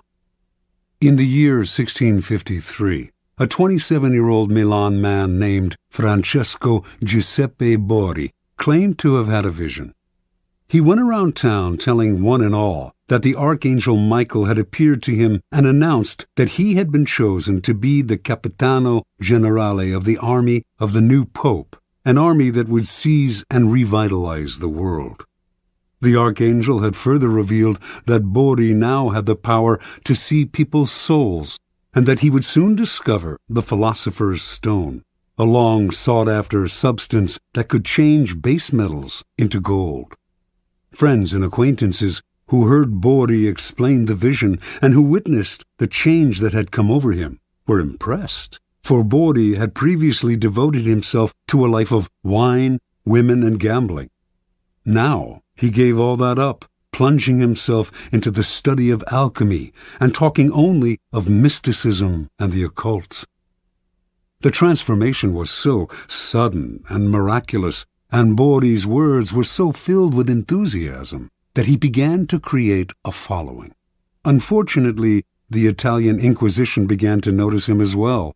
They prosecuted anyone who delved into the occult, so he left Italy and began to wander Europe, from Austria to Holland, telling one and all that, "To those who follow me, all joy shall be granted." Wherever Borri stayed, he attracted followers. His method was simple. He spoke of his vision, which had grown more and more elaborate, and offered to look into the soul of anyone who believed him, and they were many. Seemingly in a trance, he would stare at this new follower for several minutes, then claim to have seen the person's soul, degree of enlightenment, and potential for spiritual greatness. If what he saw showed promise, he would add the person to his growing order of disciples, an honor indeed. The cult had 6 degrees, into which the disciples were assigned according to what Borri had glimpsed in their souls. With work and total devotion to the cult, they could graduate to a higher degree. Borri, whom they called His Excellency and Universal Doctor, demanded from them the strictest vows of poverty. All the goods and monies they possessed had to be turned over to him, but they did not mind handing over their property, for Borri had told them, "I shall soon bring my chemical studies to a happy conclusion by the discovery of the Philosopher's Stone, and by this means we shall all have as much gold as we desire." Given his growing wealth, Borri began to change his style of living. Renting the most splendid apartment in the city into which he had temporarily settled, he would furnish it with fabulous furniture and accessories which he had begun to collect. He would drive through the city in a coach studded with jewels, with 6 magnificent black horses at its head. He never stayed too long in one place, and when he disappeared, saying he had more souls to gather into his flock, his reputation only grew in his absence. He became famous, although, in fact, he had never done a single concrete thing. From all over Europe, the blind, the crippled, and the desperate came to visit Bodhi, for word had spread that he had healing powers.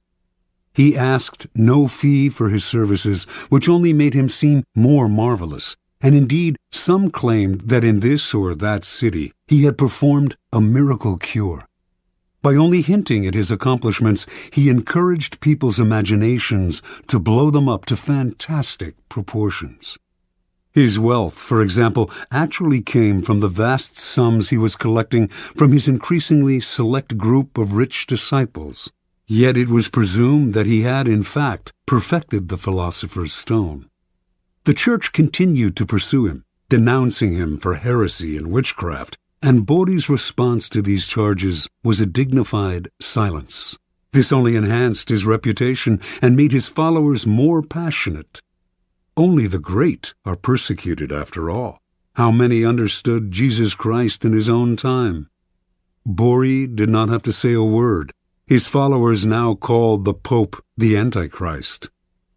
And so Bodhi's power grew and grew, until one day he left the city of Amsterdam, where he had settled for a while, absconding with huge sums of borrowed money and diamonds that had been entrusted to him. He claimed to be able to remove the flaws from diamonds through the power of his gifted mind. Now he was on the run. The Inquisition eventually caught up with him, and for the last 20 years of his life he was imprisoned in Rome. But so great was the belief in his occult powers that to his dying day he was visited by wealthy believers, including Queen Christina of Sweden. Supplying him with money and materials, these visitors allowed him to continue his search for the elusive philosopher's stone. Interpretation. Before he formed his cult, Bodhi seems to have stumbled on a critical discovery. Tiring of his life of debauchery, he had decided to give it up and to devote himself to the occult, a genuine interest of his. He must have noticed, however, that when he alluded to a mystical experience rather than physical exhaustion as the source of his conversion, people of all classes wanted to hear more. Realizing the power he could gain by ascribing the change to something external and mysterious, he went further with his manufactured visions. The grander the vision, and the more sacrifices he asked for, the more appealing and believable his story seemed to become. Remember, people are not interested in the truth about change. They do not want to hear that it has come from hard work or from anything as banal as exhaustion, boredom, or depression. They are dying to believe in something romantic, otherworldly. They want to hear of angels and out-of-body experiences. Indulge them. Hint at the mystical source of some personal change. Wrap it in ethereal colors. An occult-like following will form around you. Adapt to people's needs. The Messiah must mirror the desires of his followers. And always aim high. The bigger and bolder your illusion, the better. Law 28. Enter action with boldness.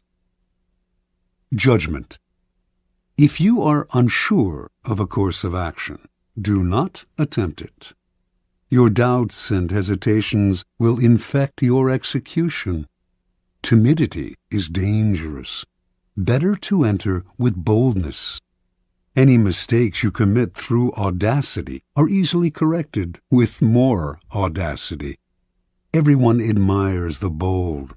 No one honors the timid. Boldness and hesitation. A brief psychological comparison. Boldness and hesitation elicit very different psychological responses in their targets. Hesitation puts obstacles in your path. Boldness eliminates them. Once you understand this, you will find it essential to overcome your natural timidity and practice the art of audacity. The following are among the most pronounced psychological effects of boldness and timidity. The bolder the lie, the better. We all have weaknesses, and our efforts are never perfect. But entering action with boldness has the magical effect of hiding our deficiencies. Con artists know that the bolder the lie, the more convincing it becomes. The sheer audacity of the story makes it more credible, distracting attention from its inconsistencies. When putting together a con, or entering any kind of negotiation, go further than you planned. Ask for the moon, and you will be surprised how often you get it. Lions circle the hesitant prey. People have a sixth sense for the weaknesses of others. If, in a first encounter, you demonstrate your willingness to compromise, back down, and retreat, you bring out the lion even in people who are not necessarily bloodthirsty. Everything depends on perception, and once you are seen as the kind of person who quickly goes on the defensive, who is willing to negotiate and be amenable, you will be pushed around without mercy. Boldness strikes fear. Fear creates authority. The bold move makes you seem larger and more powerful than you are. If it comes suddenly, with the stealth and swiftness of a snake, it inspires that much more fear. By intimidating with a bold move, you establish a precedent. In every subsequent encounter, people will be on the defensive, in terror of your next strike. Going halfway with a half a heart digs the deeper grave. If you enter an action with less than total confidence, you set up obstacles in your own path. When a problem arises, you will grow confused, seeing options where there are none, and inadvertently creating more problems still. Retreating from the hunter, the timid hare scurries more easily into his snares. Hesitation creates gaps, boldness obliterates them. When you take time to think, to hem and haw, you create a gap that allows others time to think as well. Your timidity infects people with awkward energy, elicits embarrassment. Doubt springs up on all sides. Boldness destroys such gaps. The swiftness of the move and the energy of the action leave others no space to doubt and worry. In seduction, hesitation is fatal. It makes your victim conscious of your intentions.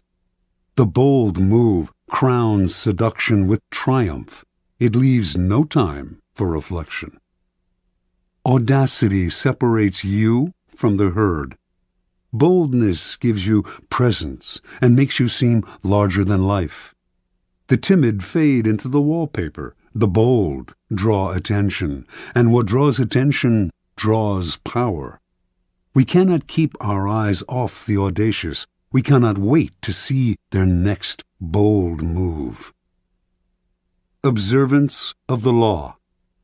In 1514, the 22-year-old Pietro Aretino was working as a lowly assistant scullion to a wealthy Roman family. He had ambitions of greatness as a writer, to inflame the world with his name, but how could a mere lackey hope to realize such dreams? That year, Pope Leo X received from the King of Portugal an embassy that included many gifts, most prominent among them a great elephant, the first in Rome since imperial times. The pontiff adored this elephant and showered it with attention and gifts. But despite his love and care, the elephant, which was called Anno, became deathly ill. The Pope summoned doctors who administered a 500-pound purgative to the elephant, but all to no avail. The animal died, and the Pope went into mourning. To console himself, he summoned the great painter Raphael and ordered him to create a life-sized painting of Anno above the animal's tomb, bearing the inscription, "What nature took away, Raphael has with his art restored." Over the next few days, a pamphlet circulated throughout Rome that caused great merriment and laughter. Entitled, "The Last Will and Testament of the Elephant Anno," it read in part, "To my heir, the Cardinal Santa Croce, I give my knees, so that he can imitate my genuflections. To my heir, Cardinal Santi Quattro, I give my jaws, so that he can more readily devour all of Christ's revenues. To my heir, Cardinal Medici, I give my ears, so that he can hear everyone's doings. To Cardinal Grassi, who had a reputation for lechery, the elephant bequeathed the appropriate, oversized part of his own anatomy. On and on the anonymous pamphlet went, sparing none of the great in Rome, not even the Pope.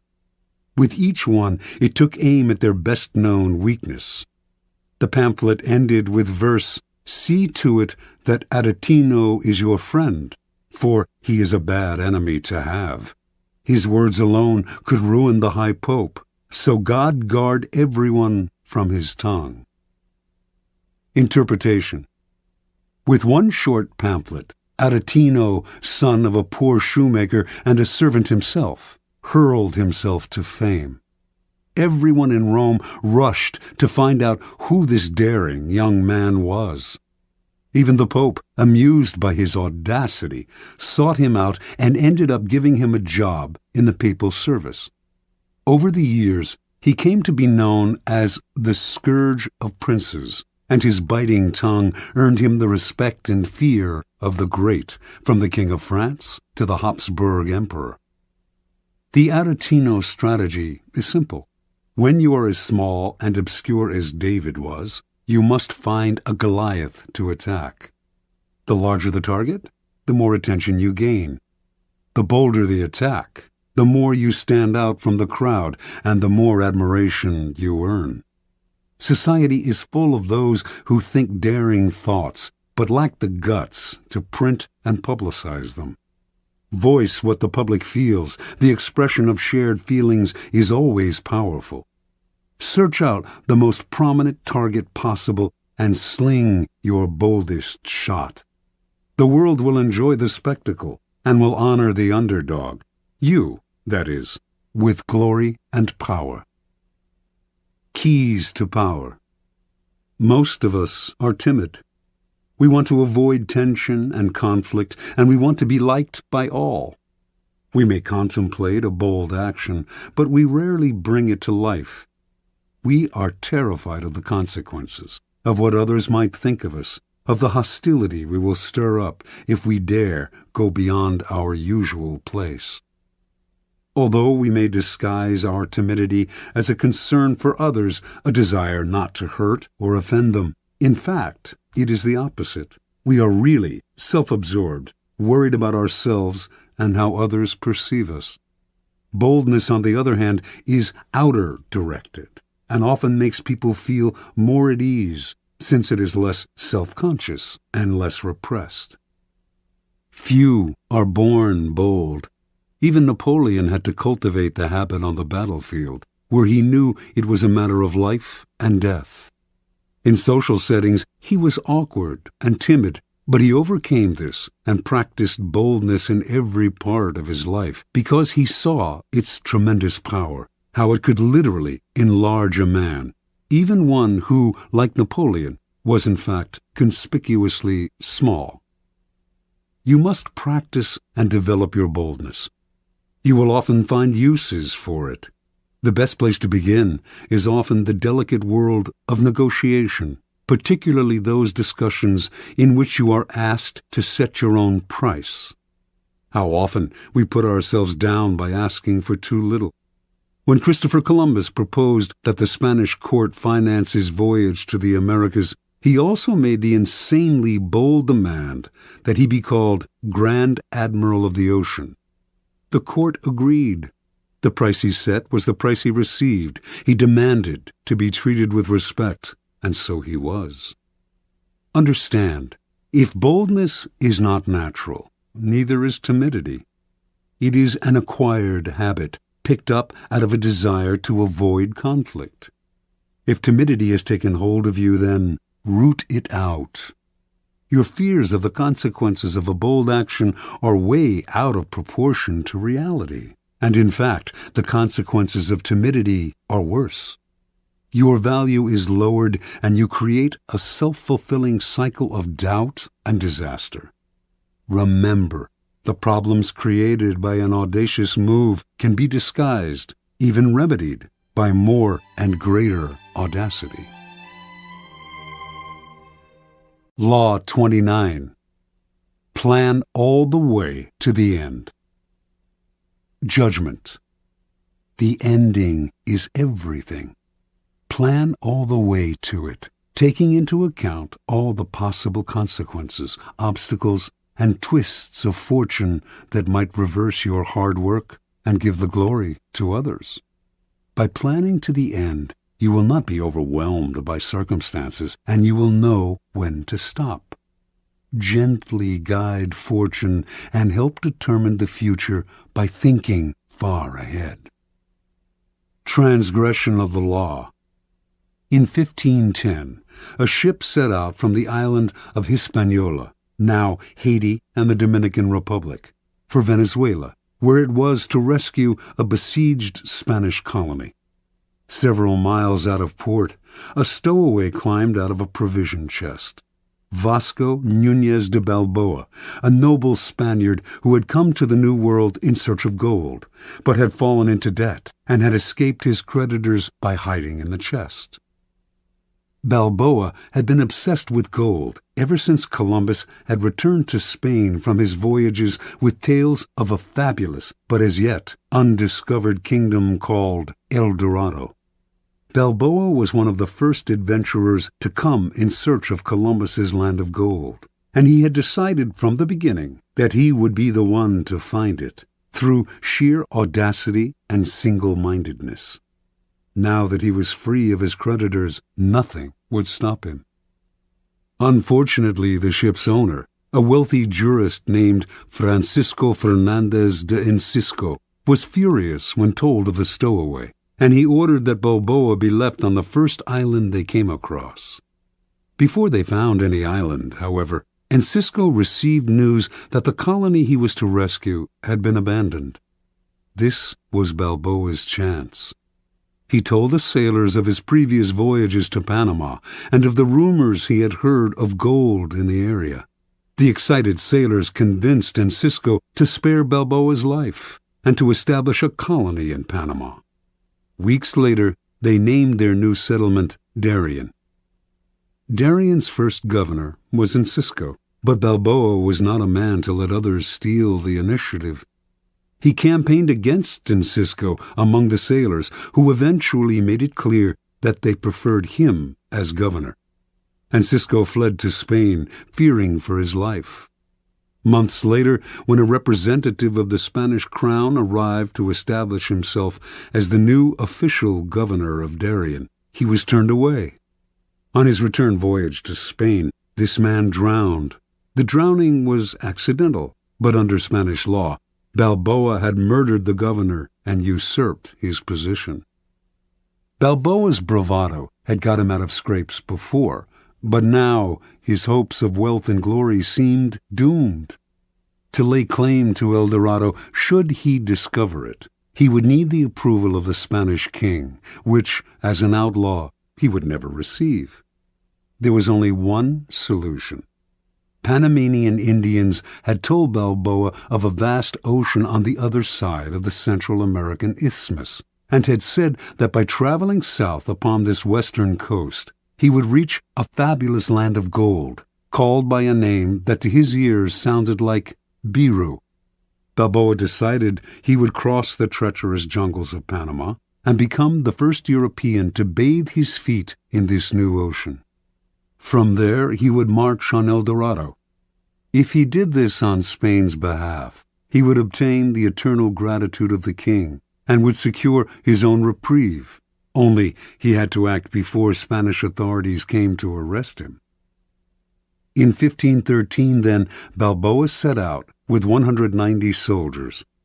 Halfway across the isthmus, some 90 miles wide at that point, only 60 soldiers remained, many having succumbed to the harsh conditions, the blood-sucking insects, the torrential rainfall, fever. Finally, from a mountaintop, Balboa became the first European to lay eyes on the Pacific Ocean. Days later he marched in his armor into its waters, bearing the banner of Castile and claiming all its seas, lands, and islands in the name of the Spanish throne. Indians from the area greeted Balboa with gold, jewels, and precious pearls, the like of which he had never seen. When he asked where these had come from, the the Indians pointed south to the land of the Incas. But Balboa had only a few soldiers left. For the moment, he decided he should return to Darien, send the jewels and gold to Spain as a token of goodwill, and ask for a large army to aid him in the conquest of El Dorado. When news reached Spain of Balboa's bold crossing of the isthmus, his discovery of the Western Ocean, and his planned conquest of El Dorado, the former criminal became a hero. He was instantly proclaimed governor of the new land. But before the king and queen received word of his discovery, they had already sent a dozen ships under the command of a man named Pedro Arias Davila, Pedrerius, with orders to arrest Balboa for murder and to take command of the colony. By the time Pedrerius arrived in Panama, he had learned that Balboa had been pardoned and that he was to share the governorship with the former outlaw. All the same, Balboa felt uneasy. Gold was his dream, El Dorado his only desire.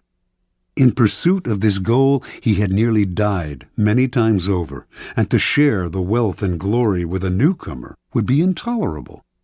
He also soon discovered that Pedrerius was a jealous, bitter man, and equally unhappy with the situation. Once again, the only solution for Balboa was to seize the initiative by proposing to cross the jungle with a larger army, carrying shipbuilding materials and tools. Once on the Pacific coast, he would create an armada with which to conquer the Incas. Surprisingly enough, Pedrerius agreed to the plan, perhaps sensing it would never work. Hundreds died in this second march through the jungle, and the timber they carried rotted in the torrential rains. Balboa, as usual, was undaunted. No power in the world could thwart his plan, and on arriving at the Pacific, he began to cut down trees for new lumber. But the men remaining to him were too few and too weak to mount an invasion, and once again Balboa had to return to Darien. Pedrerius had, in any case, invited Balboa back to discuss a new plan, and on the outskirts of the settlement, the explorer was met by Francisco Pizarro, an old friend who had accompanied him on his first crossing of the isthmus. But this was a trap. Leading 100 soldiers, Pizarro surrounded his former friend, arrested him, and returned him to Pedrerius, who tried him on charges of rebellion. A few days later, Balboa's head fell into a basket, along with those of his most trusted followers. Years later, Pizarro himself reached Peru, and Balboa's deeds were forgotten. Interpretation. Most men are ruled by the heart, not the head. Their plans are vague, and when they meet obstacles, they improvise. But improvisation will only bring you as far as the next crisis and is never a substitute for thinking several steps ahead and planning to the end. Balboa had a dream of glory and wealth and a vague plan to reach it. Yet his bold deeds and his discovery of the Pacific are largely forgotten, for he committed what in the world of power is the ultimate sin. He went part way, leaving the door open for others to take over. A real man of power would have had the prudence to see the dangers in the distance, the rivals who would want to share in the conquests, the vultures that would hover once they heard the word gold. Balboa should have kept his knowledge of the Incas secret until after he had conquered Peru. Only then would his wealth and his head have been secure. Once Pedrerius arrived on the scene, a man of power and prudence would have schemed to kill or imprison him, and to take over the army he had brought for the conquest of Peru. But Balboa was locked in the moment, always reacting emotionally, never thinking ahead. What good is it to have the greatest dream in the world if others reap the benefits and the glory? Never lose your head over a vague, open-ended dream. Plan to the end. Keys to power. Most people believe that they are, in fact, aware of the future, that they are planning and thinking ahead. They are usually deluded. What they are really doing is succumbing to their desires, to what they want the future to be. Their plans are vague, based on their imaginations rather than their reality. They may believe they are thinking all the way to the end, but they are really only focusing on the happy ending and deluding themselves by the strength of their desire. The ending is everything. It is the end of the action that determines who gets the glory, the money, the prize. Your conclusion must be crystal clear, and you must keep it constantly in mind. You must also figure out how to ward off the vultures circling overhead, trying to live off the carcass of your creation. And you must anticipate the many possible crises that will tempt you to improvise. When you see several steps ahead and plan your moves all the way to the end, you will no longer be tempted by emotion or by the desire to improvise. Your clarity will rid you of the anxiety and vagueness that are the primary reasons why so many fail to conclude their actions successfully. You see the ending, and you tolerate no deviation. Law 30. Make your accomplishments seem effortless. Judgment. Your actions must seem natural and executed with ease. All the toil and practice that go into them, and also all the clever tricks, must be concealed.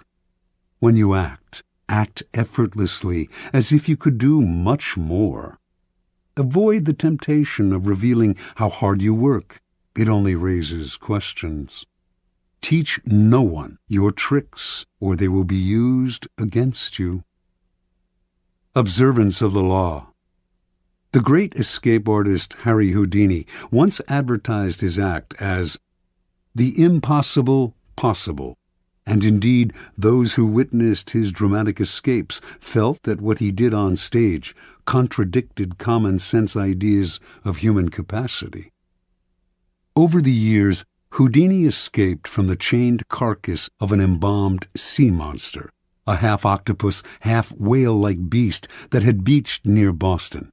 He had himself sealed inside an enormous envelope from which he emerged without breaking the paper. He passed through brick walls. He wriggled free from straitjackets while dangling high in the air. He leaped from bridges into icy waters, his hands manacled and his legs in chains. He had himself submerged in glass cases full of water, hands padlocked, while the audience watched in amazement as he worked himself free, struggling for close to an hour, apparently without breathing. Each time he seemed to court certain death, yet survived with superhuman aplomb. Meanwhile, he said nothing about his methods, gave no clues as to how he accomplished any of his tricks. He left his audiences and critics speculating, his power and reputation enhanced by their struggles with the inexplicable. Perhaps the most baffling trick of all was making a 10,000-pound elephant disappear before an audience's eyes, a feat he repeated on stage for over 19 weeks. No one has ever really explained how he did this, for in the auditorium where he performed the trick, there was simply nowhere for an elephant to hide. The effortlessness of Houdini's escapes led some to think he used occult forces, his superior psychic abilities giving him special control over his body. But a German escape artist named Clapini claimed to know Houdini's secret. He simply used elaborate gadgets. Clapini also claimed to have defeated Houdini in a handcuff challenge in Holland. Houdini did not mind all kinds of speculation floating around about his methods, but he would not tolerate an outright lie. And in 1902, he challenged Clapini to a handcuff duel. Clapini accepted. Through a spy, he found out the secret word to unlock a pair of French combination lock cuffs that Houdini liked to use. His plan was to choose these cuffs to escape from on stage. This would definitely debunk Houdini. His genius simply lay in his use of mechanical gadgets. On the night of the challenge, Just as Clopini had planned, Houdini offered him a choice of cuffs, and he selected the ones with the combination lock. He was even able to disappear with them behind a screen to make a quick test, and re-emerged seconds later, confident of victory. Acting as if he had sensed fraud, Houdini refused to lock Clopini in the cuffs. The two men argued and began to fight, even wrestling with each other on stage. After a few minutes of this, an apparently angry, frustrated Houdini gave up and locked Clopini in the cuffs. For the next few minutes, Clopini strained to get free. Something was wrong. Minutes earlier, he had opened the cuffs behind the screen. Now, the same code no longer worked. He sweated, racking his brain. Hours went by, the audience left, and finally, an exhausted and humiliated Clopini gave up and asked to be released. The cuffs that Clopini himself had opened behind the screen with the word CLEFS, French for keys, now clicked open only with the word FRAUD. Clopini never figured out how Houdini had accomplished this uncanny feat. Interpretation. Although we do not know for certain how Houdini accomplished many of his most ingenious escapes, one thing is clear. It was not the occult or any kind of magic that gave him his powers, but hard work and endless practice, all of which he carefully concealed from the world. Houdini never left anything to chance. Day and night he studied the workings of locks, researched centuries-old sleight-of-hand tricks, pored over books on mechanics, whatever he could use. Every moment not spent researching, he spent working his body, keeping himself exceptionally limber, and learning how to control his muscles and his breathing.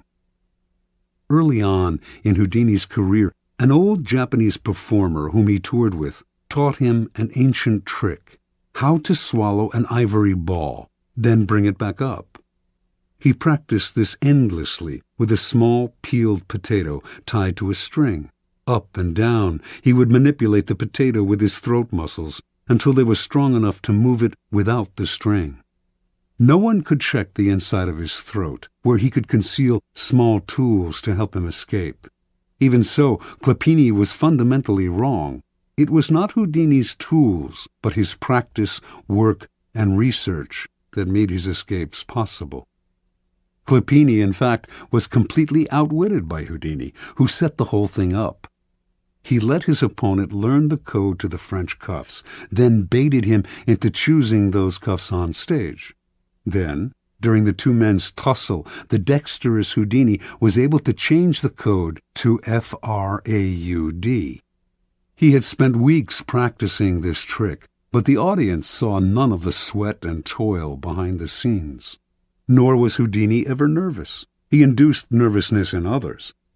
He deliberately dragged out the time it would take to escape as a way of heightening the drama and making the audience squirm. His escapes from death, always graceful and easy, made him look like a Superman. As a person of power, you must research and practice endlessly before appearing in public, on stage, or anywhere else. Never expose the sweat and labor behind your poise.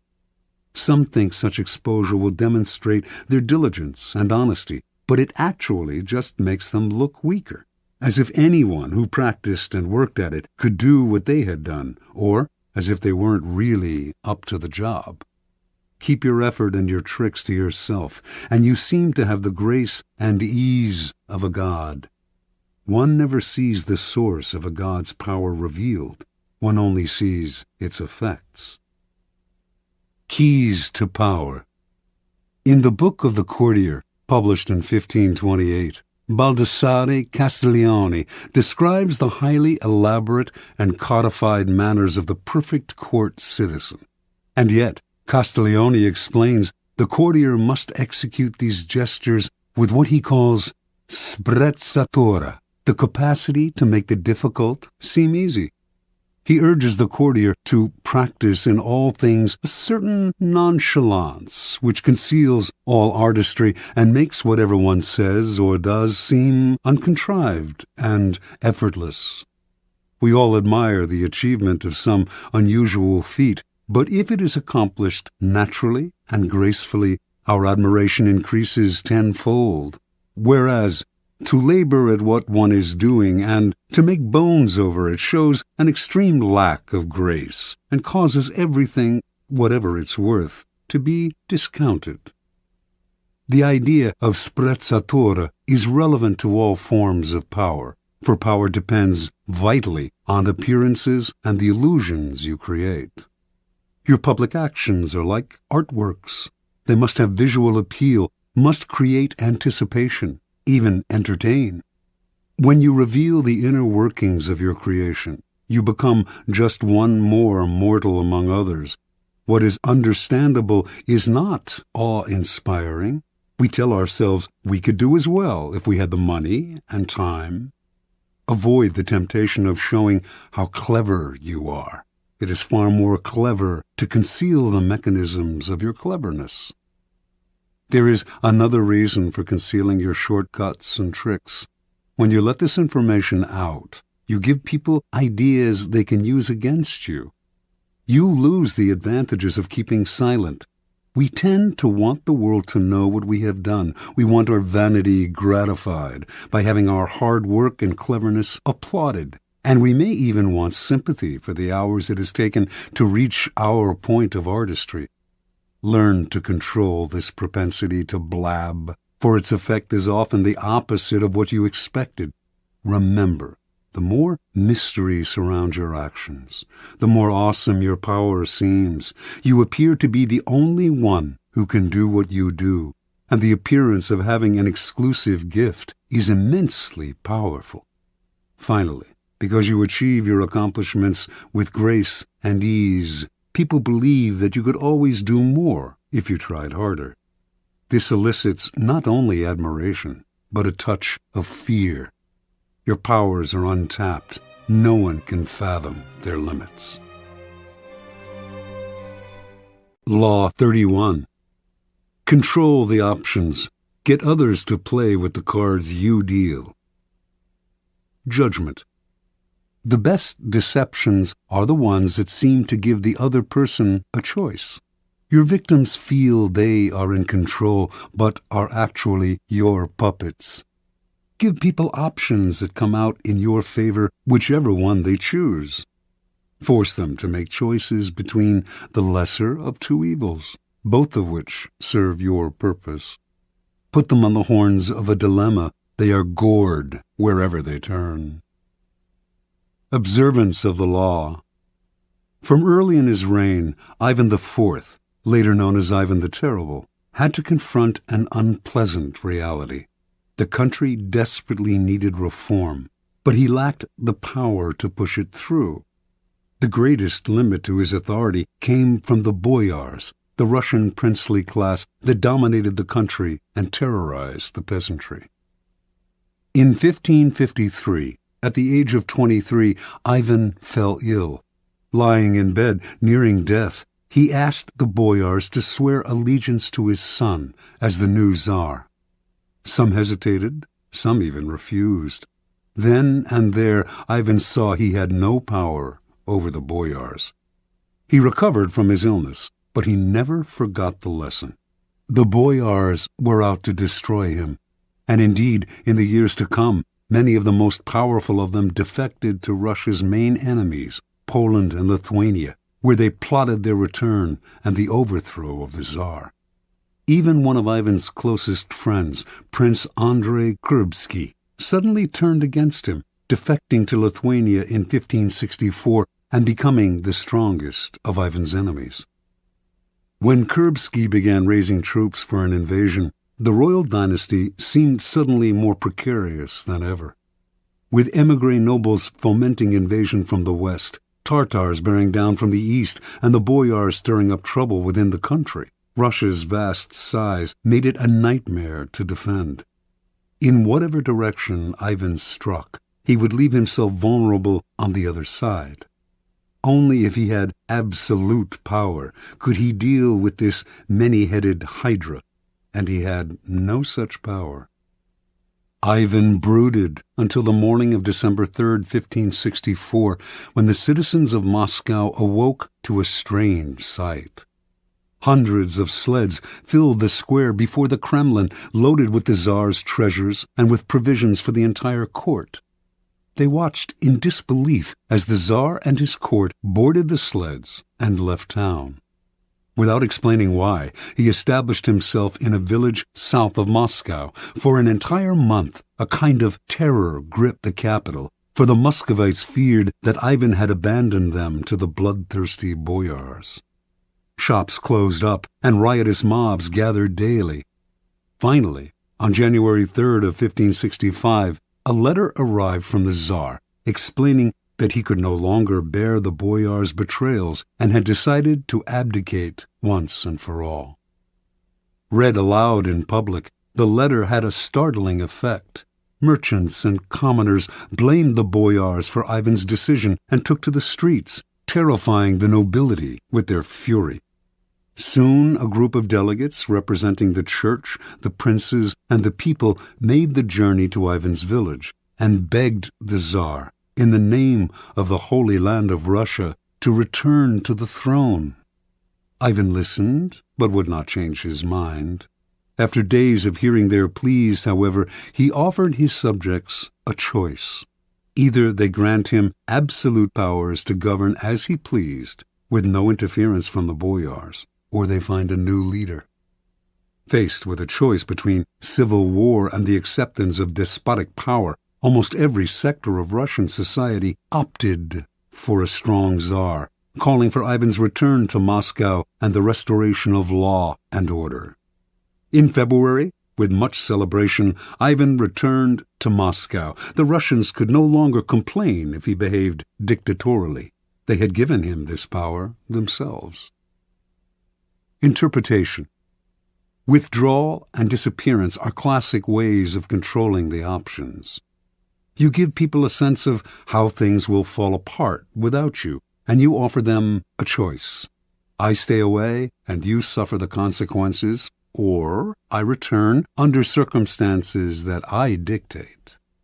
In this method of controlling people's options, they choose the option that gives you power because the alternative is just too unpleasant.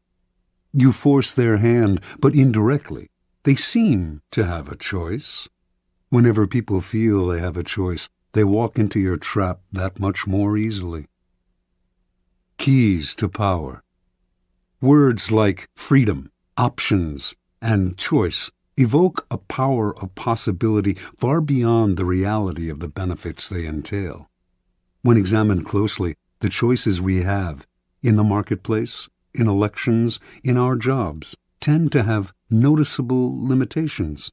They are often a matter of a choice simply between A and B, with the rest of the alphabet out of the picture. Yet, as long as the faintest mirage of choice flickers on, we rarely focus on the missing options. We choose to believe that the game is fair and that we have our freedom. We prefer not to think too much about the depth of our liberty to choose. This supplies the clever and cunning with enormous opportunities for deception. For people who are choosing between alternatives find it hard to believe they are being manipulated or deceived. They cannot see that you are allowing them a small amount of free will in exchange for a much more powerful imposition of your own will. Setting up a narrow range of choices, then, should always be a part of your deceptions. There is a saying, if you can get the bird to walk into the cage on its own, it will sing that much more prettily. The following are among the most common forms of controlling the options. Color the choices. This was a favored technique of Henry Kissinger. As President Nixon's Secretary of State, Kissinger considered himself better informed than his boss and believed that in most situations he could make the best decision on his own. But if he tried to determine policy, he would offend, or perhaps enrage, a notoriously insecure man. So Kissinger would propose 3 or 4 choices of action for each situation and would present them in such a way that the one he preferred always seemed the best solution compared to the others. Time after time, Nixon fell for the bait, never suspecting that he was moving where Kissinger pushed him. This is an excellent device to use on the insecure master. Force the resistor. This is a good technique to use on children and other willful people who enjoy doing the opposite of what you ask them to. Push them to choose what you want them to do by appearing to advocate the opposite. Alter the playing field. In the 1860s, John D. Rockefeller set out to create an oil monopoly. If he tried to buy up the smaller oil companies, they would figure out what he was doing and fight back. Instead, he began secretly buying up the railway companies that transported the oil. When he then attempted to take over a particular company and met with resistance, he reminded them of their dependence on the rails. Refusing them shipping or simply raising their fees could ruin their business. Rockefeller altered the playing field so that the only options the small oil producers had were the ones he gave them. In this tactic, your opponents know their hand is being forced, but it doesn't matter. The technique is effective against those who resist at all costs. The shrinking options. The late 19th century art dealer Ambrose Vollard perfected this technique. Customers would come to Vollard's shop to see some Cézannes. He would show 3 paintings, neglect to mention a price, and pretend to doze off. The visitors would have to leave without deciding. They would usually come back the next day to see the paintings again, but this time Vollard would pull out less interesting works, pretending he thought they were the same ones. The baffled customers would look at the new offerings, leave to think them over, and return yet again. Once again, the same thing would happen. Vollard would show paintings of lesser quality still. Finally, the buyers would realize they had better grab what he was showing them because tomorrow they would have to settle for something worse, perhaps at even higher prices. A variation on this technique is to raise the price every time the buyer hesitates and another day goes by. This is an excellent negotiating ploy to use on the chronically indecisive who will fall for the idea that they are getting a better deal today than if they wait till tomorrow. The weak man on the precipice. The weak are the easiest to maneuver by controlling their options. Cardinal de Retz, the great 17th century provocateur, served as an unofficial assistant to the Duke of Orleans, who was notoriously indecisive. It was a constant struggle to convince the Duke to take action. He would hem and haw, weigh the options, and wait until the last moment, giving everyone around him an ulcer. But Retz discovered a way to handle them. He would describe all sorts of dangers, exaggerating them as much as possible, until the Duke saw a yawning abyss in every direction except one, the one Retz was pushing him to take. This tactic is similar to color the choices, but with the weak, you have to be more aggressive. Work on their emotions, use fear and terror to propel them into action. Try reason, and they will always find a way to procrastinate. The horns of a dilemma. This idea was demonstrated by General William Sherman's infamous march through Georgia during the American Civil War. Although the Confederates knew what direction Sherman was heading in, they never knew if he would attack from the left or the right, for he divided his army into 2 wings, and if the rebels retreated from one wing, they found themselves facing the other. This is a classic trial lawyer's technique. The lawyer leads the witness to decide between 2 possible explanations of an event, both of which poke a hole in their story. They have to answer the lawyer's questions, but whatever they say, they hurt themselves. The key to this move is to strike quickly, deny the victim the time to think of an escape. As they wriggle between the horns of the dilemma, they dig their own grave. Understand, in your struggles with your rivals, it will often be necessary for you to hurt them. and if you are clearly the agent of their punishment, expect a counterattack, expect revenge.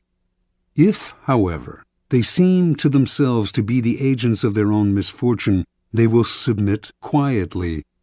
When Ivan left Moscow for his rural village, the citizens asking him to return agreed to his demand for absolute power. Over the years to come, they resented him less for the terror he unleashed on the country, because, after all, they had granted him his power themselves. This is why it is always good to allow your victims their choice of poison and to cloak your involvement in providing it to them as far as possible.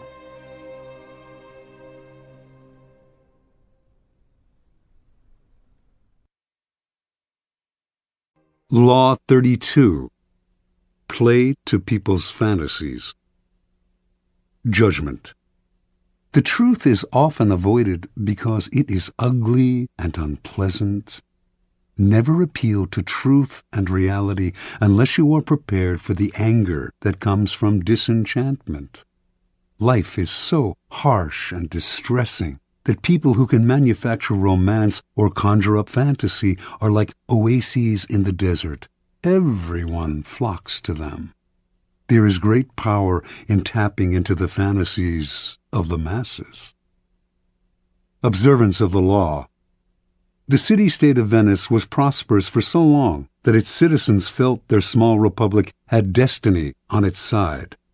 In the Middle Ages and High Renaissance, its virtual monopoly on trade to the East made it the wealthiest city in Europe.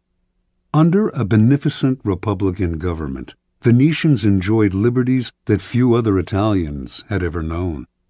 Yet, in the 16th century, their fortunes suddenly changed. The opening of the New World transferred power to the Atlantic side of Europe, to the Spanish and Portuguese, and later the Dutch and English. Venice could not compete economically, and its empire gradually dwindled.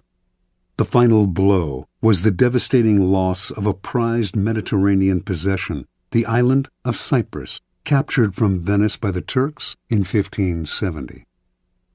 Now noble families went broke in Venice, and banks began to fold. A kind of gloom and desperation settled over the citizens. They had known a glittering past, had either lived through it or heard stories about it from their elders. The closeness of the glory years was humiliating. The Venetians half believed that the goddess Fortune was only playing a joke on them, and that the old days would soon return. For the time being, though, what could they do? In 1589, rumors began to swirl around Venice of the arrival not far away of a mysterious man called Il Bragadino, a master of alchemy, a man who had won incredible wealth through his ability, it was said, to multiply gold through the use of a secret substance. The rumors spread quickly because a few years earlier, a Venetian nobleman passing through Poland had heard a learned man prophesy that Venice would recover her past glory and power if she could find a man who understood the alchemic art of manufacturing gold. And so, as word reached Venice of the gold this Bragadino possessed, he clinked gold coins continuously in his hands, and golden objects filled his palace. Some began to dream. Through him, their city would prosper again. Members of Venice's most important noble families accordingly went together to Brescia, where Bragadino lived. They toured his palace and watched in awe as he demonstrated his gold-making abilities, taking a pinch of seemingly worthless minerals and transforming it into several ounces of gold dust. The Venetian Senate prepared to debate the idea of extending an official invitation to Bragadino to stay in Venice at the city's expense, when word suddenly reached them that they were competing with the Duke of Mantua for his services. They heard of a magnificent party in Bragadino's palace for the Duke, featuring garments with golden buttons, gold watches, gold plates, and on and on. Worried they might lose Bragadino to Mantua, the Senate voted almost unanimously to invite him to Venice, promising him the mountain of money he would need to continue living in his luxurious style. but only if he came right away. Late that year, the mysterious Bragadino arrived in Venice. With his piercing dark eyes under thick brows, and the two enormous black mastiffs that accompanied him everywhere, he was forbidding and impressive. He took up residence in a sumptuous palace on the island of Giudecca, with the Republic funding his banquets, his expensive clothes, and all his other whims. A kind of alchemy fever spread through Venice. On street corners, hawkers would sell coal, distilling apparatus, bellows, how-to books on the subject. Everyone began to practice alchemy, everyone except Bragadino. The alchemist seemed to be in no hurry to begin manufacturing the gold that would save Venice from ruin. Strangely enough, this only increased his popularity and following.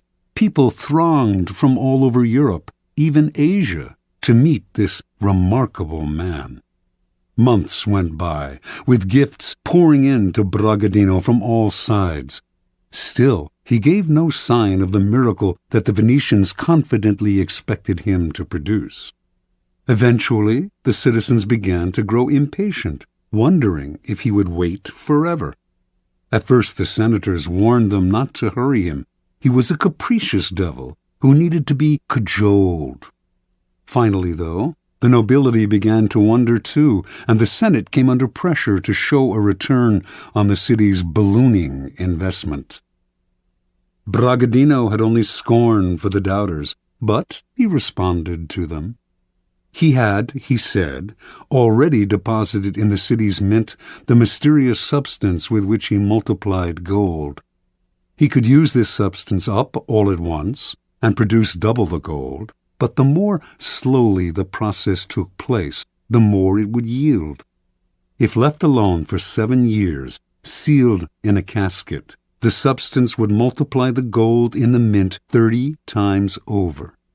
Most of the senators agreed to wait to reap the gold mine Bragadino promised. Others, however, were angry. 7 more years of this man living royally at the public trough? And many of the common citizens of Venice echoed these sentiments. Finally, the alchemist's enemies demanded he produce a proof of his skills, a substantial amount of gold, and soon. Lofty, apparently devoted to his art, Bragadino responded that Venice, in its impatience, had betrayed him, and would therefore lose his services. He left town, going first to nearby Padua, then, in 1590, to Munich, at the invitation of the Duke of Bavaria, who, like the entire city of Venice, had known great wealth but had fallen into bankruptcy through his own profligacy, and hoped to regain his fortune through the famous alchemist's services. And so Bragadino resumed the comfortable arrangement he had known in Venice, and the same pattern repeated itself. Interpretation. The young Cypriot Mamounia had lived in Venice for several years before reincarnating himself as the alchemist Bragadino. He saw how gloom had settled on the city, how everyone was hoping for a redemption from some indefinite source. At first, Mamounia did not use vulgar demonstrations to convince people of his alchemic skill. His sumptuous palace, his opulent garments, the clink of gold in his hands, all these provided a superior argument to anything rational, and these established the cycle that kept him going. His obvious wealth confirmed his reputation as an alchemist, so that patrons like the Duke of Mantua gave him money, which allowed him to live in wealth, which reinforced his reputation as an alchemist, and so on. Only once this reputation was established, and dukes and senators were fighting over him, did he resort to the trifling necessity of a demonstration.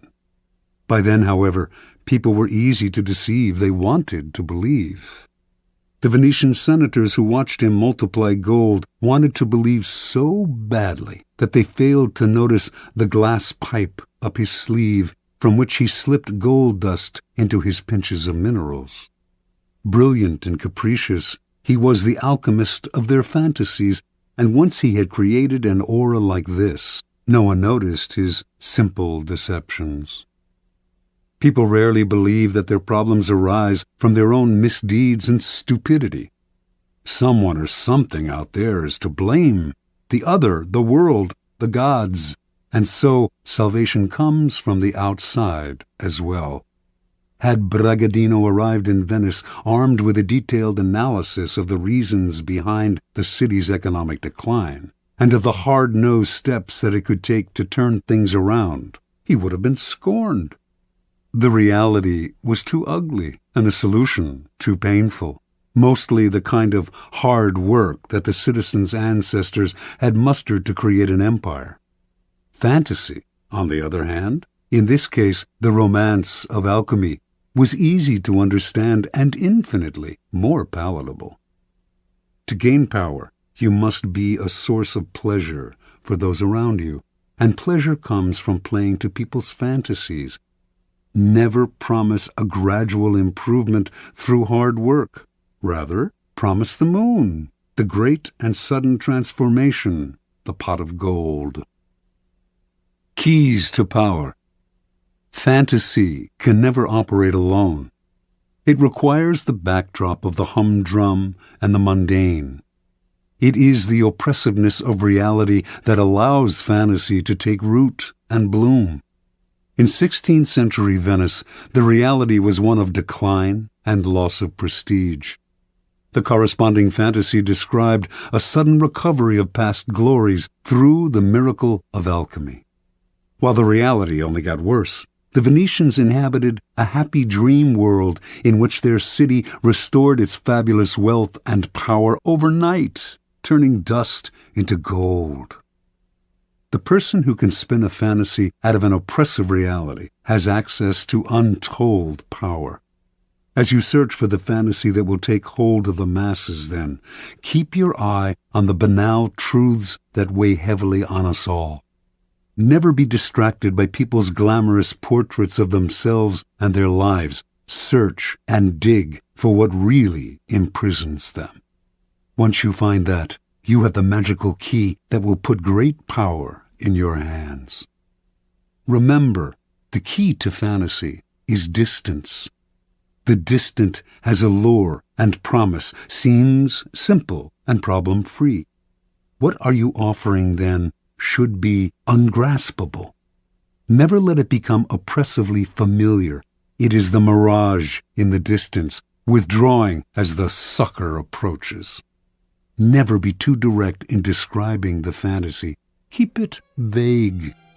As a forger of fantasies, let your victim come close enough to see and be tempted, but keep him far away enough that he stays dreaming and desiring.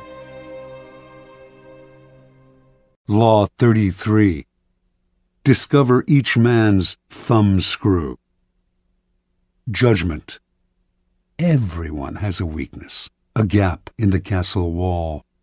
That weakness is usually an insecurity, an uncontrollable emotion or need.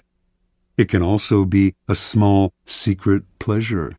Either way, once found, it is a thumbscrew you can turn to your advantage. Finding the thumbscrew, a strategic plan of action. We all have resistances. We live with a perpetual armor around ourselves to defend against change and the intrusive actions of friends and rivals. We would like nothing more than to be left to do things our own way.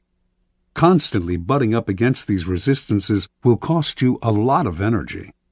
One of the most important things to realize about people, though, is that they all have a weakness, some part of their psychological armor that will not resist, that will bend to your will if you find it and push on it.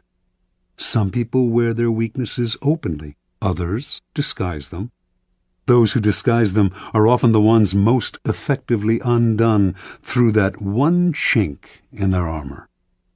In planning your assault, keep these principles in mind. Pay attention to gestures and unconscious signals. As Sigmund Freud remarked, no mortal can keep a secret. If his lips are silent, he chatters with his fingertips. Betrayal oozes out of him at every pore. This is a critical concept in the search for a person's weakness. It is revealed by seemingly unimportant gestures and passing words. The key is not only what you look for, but where and how you look. Everyday conversation supplies the richest mine of weaknesses, so train yourself to listen. Start by always seeming interested. The appearance of a sympathetic ear will spur anyone to talk. A clever trick, often used by the 19th century French statesman Talleyrand, is to appear to open up to the other person, to share a secret with them. It can be completely made up, or it can be real, but of no great importance to you. The important thing is that it should seem to come from the heart. This will usually elicit a response that is not only as frank as yours, but more genuine, a response that reveals a weakness. If you suspect that someone has a particular soft spot, probe for it indirectly. If, for instance, you sense that a man has a need to be loved, openly flatter him. If he laps up your compliments, no matter how obvious, you are on the right track. Train your eye for details, how someone tips a waiter, what delights a person, the hidden messages in clothes. Find people's idols, the things they worship and will do anything to get. Perhaps you can be the supplier of their fantasies. Find the helpless child. Most weaknesses begin in childhood, before the self builds up compensatory defenses. Perhaps the child was pampered or indulged in a particular area, or perhaps a certain emotional need went unfulfilled. As he or she grows older, the indulgence or the deficiency may be buried, but never disappears.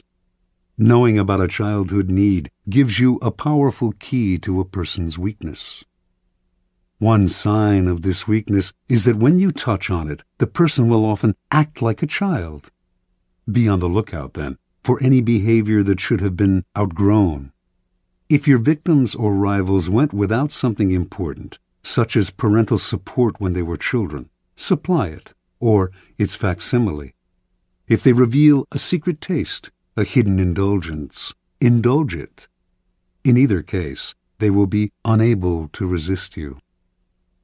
Look for contrasts. An overt trait often conceals its opposite. People who thump their chests are often big cowards. A prudish exterior may hide a lascivious soul. The uptight are often screaming for adventure. The shy are dying for attention. By probing beyond appearances, you will often find people's weaknesses in the opposite of the qualities they reveal to you. Find the weak link. Sometimes in your search for weaknesses, it is not what, but who that matters. In today's versions of the court, there is often someone behind the scenes who has a great deal of power, a tremendous influence over the person superficially on top. These behind-the-scenes power brokers are the group's weak link.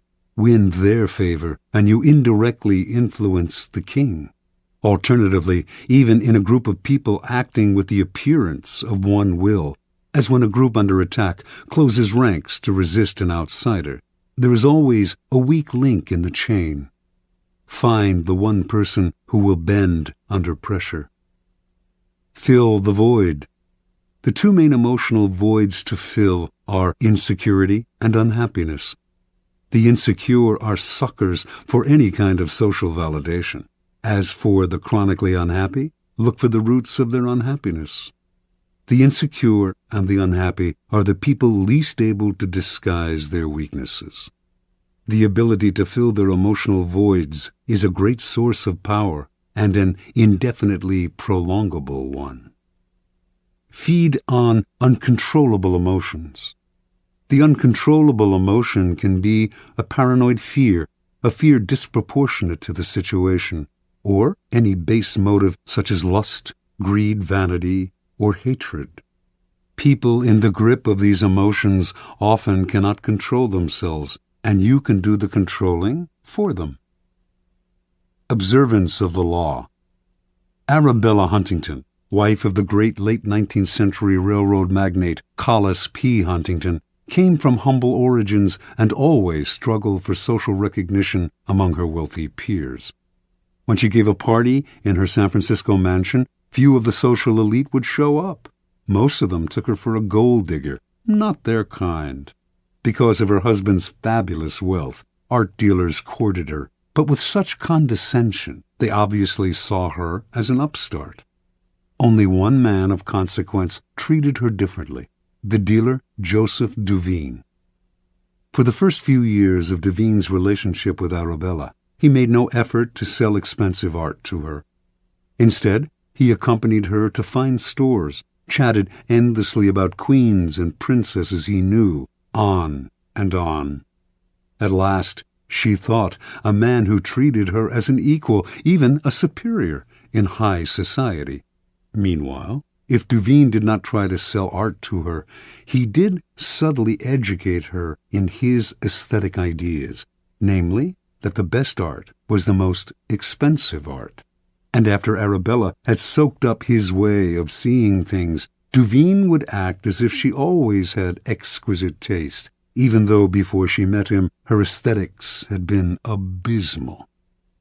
When Collis Huntington died in 1900, Arabella came into a fortune.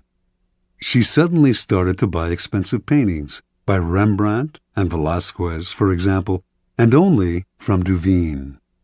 Years later, Duveen sold her Gainsborough's Blue Boy for the highest price ever paid for a work of art at the time, an astounding purchase for a family that previously had shown little interest in collecting. Interpretation.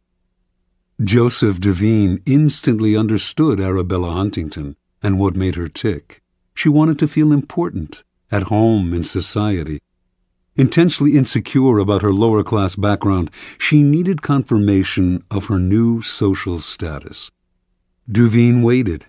Instead of rushing into trying to persuade her to collect art, he subtly went to work on her weaknesses. He made her feel that she deserved his attention not because she was the wife of one of the wealthiest men in the world, but because of her own special character, and this completely melted her. Duveen never condescended to Arabella. Rather than lecturing to her, he instilled his ideas in her indirectly. The result was one of his best and most devoted clients, and also the sale of the Blue Boy. People's need for validation and recognition, their need to feel important, is the best kind of weakness to exploit. First, it is almost universal. Second, exploiting it is so very easy. All you have to do is find ways to make people feel better about their taste, their social standing, their intelligence. Once the fish are hooked, you can reel them in again and again for years. You are filling a positive role, giving them what they cannot get on their own. They may never suspect that you are turning them like a thumbscrew, and if they do, they may not care, because you are making them feel better about themselves, and that is worth any price. Law 34. Be royal in your own fashion. Act like a king to be treated like one. Judgment. The way you carry yourself will often determine how you are treated. In the long run, appearing vulgar or common will make people disrespect you. For a king respects himself and inspires the same sentiment in others. By acting regally and confident of your powers, you make yourself seem destined to wear a crown. Observance of the law. When Christopher Columbus was trying to find funding for his legendary voyages, many around him believed he came from the Italian aristocracy. This view was passed into history through a biography written after the explorer's death by his son, which describes him as a descendant of a Count Colombo of the castle of Cuccaro in Montferrat. Colombo, in turn, was said to be descended from the legendary Roman general Colonius, and two of his first cousins were supposedly direct descendants of an emperor of Constantinople. An illustrious background indeed. But it was nothing more than illustrious fantasy, For Columbus was actually the son of Domenico Colombo, a humble weaver who had opened a wine shop when Christopher was a young man, and who then made his living by selling cheese. Columbus himself had created the myth of his noble background, because from early on he felt that destiny had singled him out for great things, and that he had a kind of royalty in his blood. Accordingly, he acted as if he were indeed descended from noble stock. After an uneventful career as a merchant on a commercial vessel, Columbus, originally from Genoa, settled in Lisbon. Using the fabricated story of his noble background, he married into an established Lisbon family that had excellent connections with Portuguese royalty. Through his in-laws, Columbus finagled a meeting with the King of Portugal, João II, whom he petitioned to finance a westward voyage aimed at discovering a shorter route to Asia. In return for announcing that any discoveries he achieved would be made in the king's name, Columbus wanted a series of rights: the title Grand Admiral of the Ocean Sea, the office of Viceroy over any lands he found, and 10% of the future commerce with such lands. All of these were to be hereditary and for all time. Columbus made these demands even though he had previously been a mere merchant. He knew almost nothing about navigation. He could not work a quadrant, and he had never led a group of men. In short, he had absolutely no qualifications for the journey he proposed. Furthermore, his petition included no details as to how he would accomplish his plans, just vague promises. When Columbus finished his pitch, João II smiled. He politely declined the offer, but left the door open for the future. Here Columbus must have noticed something he would never forget. Even as the king turned down the sailors' demands, he treated them as legitimate. He neither laughed at Columbus nor questioned his background and credentials. In fact, the king was impressed by the boldness of Columbus's requests, and clearly felt comfortable in the company of a man who acted so confidently. The meeting must have convinced Columbus that his instincts were correct. By asking for the moon, he had instantly raised his own status, for the king assumed that unless a man who set such a high price on himself were mad, which Columbus did not appear to be, he must somehow be worth it. A few years later, Columbus moved to Spain.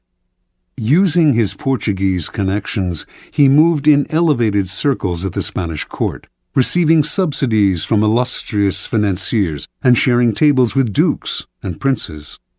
To all these men, he repeated his request for financing for a voyage to the West, and also for the rights he had demanded from João II.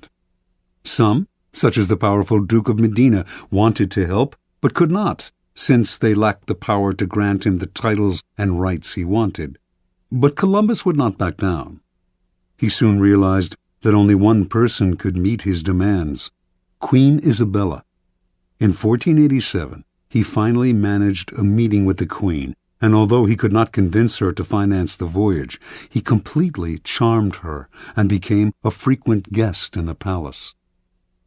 In 1492, the Spanish finally expelled the Moorish invaders who centuries earlier had seized parts of the country. With the wartime burden on her treasury lifted, Isabella felt she could finally respond to the demands of her explorer friend, and she decided to pay for 3 ships, equipment, the salaries of the crews, and a modest stipend for Columbus. More important, she had a contract drawn up that granted Columbus the titles and rights on which he had insisted. The only one she denied, and only in the contract's fine print, was the 10% of all revenues from any lands discovered, an absurd demand, since he wanted no time limit on it. Had the clause been left in, it would eventually have made Columbus and his heirs the wealthiest family on the planet. Columbus never read the fine print.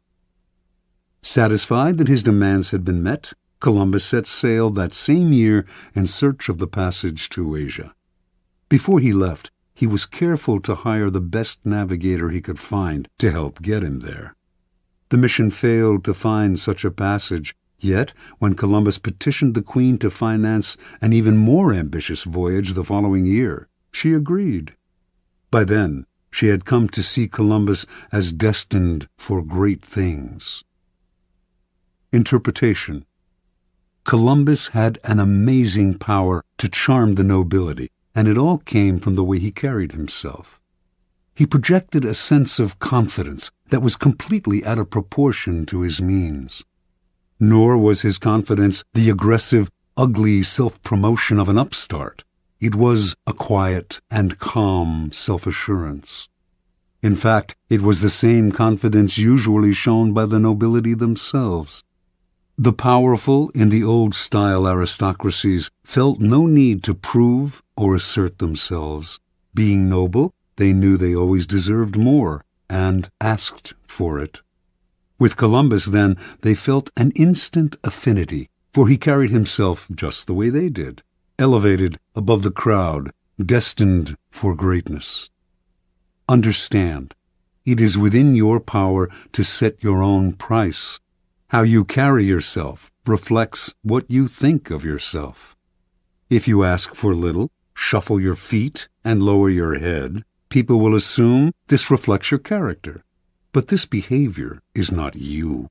It is only how you have chosen to present yourself to other people.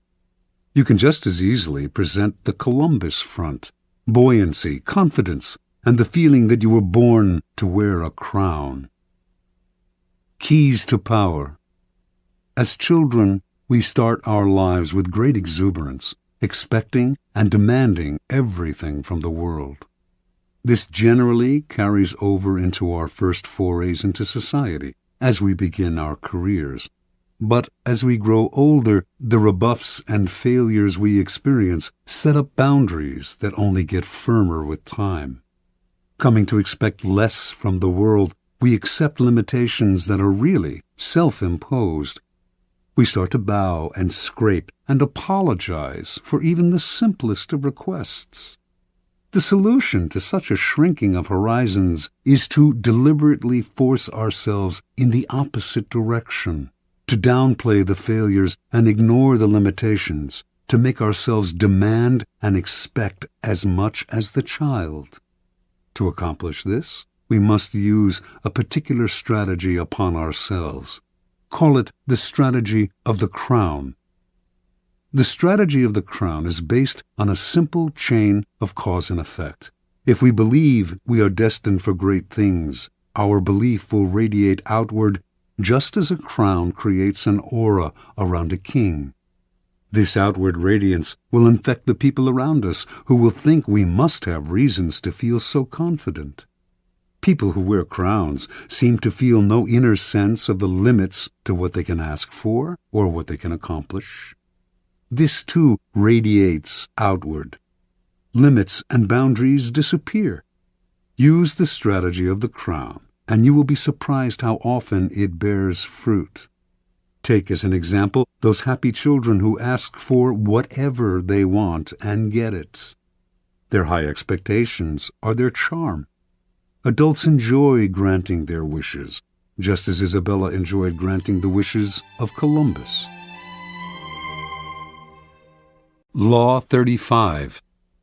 Master the art of timing. Judgment. Never seem to be in a hurry. Hurrying betrays a lack of control over yourself and over time. Always seem patient, as if you know that everything will come to you eventually. Become a detective of the right moment. Sniff out the spirit of the times, the trends that will carry you to power. Learn to stand back when the time is not yet ripe, and to strike fiercely when it has reached fruition. Observance of the law. Starting out in life as a nondescript French seminary school teacher, Joseph Fouché wandered from town to town for most of the decade of the 1780s, teaching mathematics to young boys. Yet he never completely committed himself to the church, never took his vows as a priest. He had bigger plans. Patiently waiting for his chance, he kept his options open. And when the French Revolution broke out in 1789, Fouché waited no longer. He got rid of his cassock, grew his hair long, and became a revolutionary. For this was the spirit of the times. To miss the boat at this critical moment could have spelt disaster. Fouché did not miss the boat. Befriending the revolutionary leader Robespierre, he quickly rose in the rebel ranks. In 1792, the town of Nantes elected Fouché to be its representative to the National Convention, created that year to frame a new constitution for a French republic. When Fouché arrived in Paris to take his seat at the convention, a violent rift had broken out between the moderates and the radical Jacobins. Fouché sensed that in the long run, neither side would emerge victorious. Power rarely ends up in the hands of those who start a revolution or even of those who further it. Power sticks to those who bring it to a conclusion. That was the side Fouché wanted to be on. His sense of timing was uncanny. He started as a moderate, for moderates were in the majority. When the time came to decide on whether or not to execute Louis XVI, however, he saw that the people were clamoring for the king's head, so he cast the deciding vote for the guillotine. Now he had become a radical. Yet, as tensions came to the boil in Paris, he foresaw the danger of being too closely associated with any one faction, so he accepted a position in the provinces where he could lay low for a while. A few months later, he was assigned to the post of proconsul in Lyon, where he oversaw the execution of dozens of aristocrats.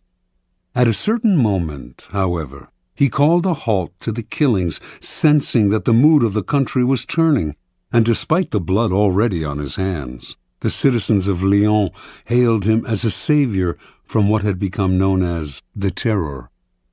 So far, Fouché had played his cards brilliantly, but in 1794, his old friend Robespierre recalled him to Paris to account for his actions in Lyon. Robespierre had been the driving force behind the Terror. He had sent heads on both the right and the left rolling, and Fouché, whom he no longer trusted, seemed destined to provide the next head. Over the next few weeks, a tense struggle ensued, while Robespierre railed openly against Fouché, accusing him of dangerous ambitions and calling for his arrest. The crafty Fouché worked more indirectly, quietly gaining support among those who were beginning to tire of Robespierre's dictatorial control. Fouché was playing for time. He knew that the longer he survived, the more disaffected citizens he could rally against Robespierre. He had to have broad support before he moved against the powerful leader. He rallied support among both the moderates and the Jacobins, playing on the widespread fear of Robespierre. Everyone was afraid of being the next to go to the guillotine. It all came to fruition on July 27th. The convention turned against Robespierre, shouting down his usual lengthy speech. He was quickly arrested, and a few days later it was Robespierre's head, not Fouché's, that fell into the basket. When Fouché returned to the convention after Robespierre's death, he played his most unexpected move. Having led the conspiracy against Robespierre, he was expected to sit with the moderates, but, lo and behold, he once again changed sides, joining the radical Jacobins. For perhaps the first time in his life, he aligned himself with the minority. Clearly, he sensed a reaction stirring. He knew that the moderate faction that had executed Robespierre and was now about to take power would initiate a new round of the Terror, this time against the radicals.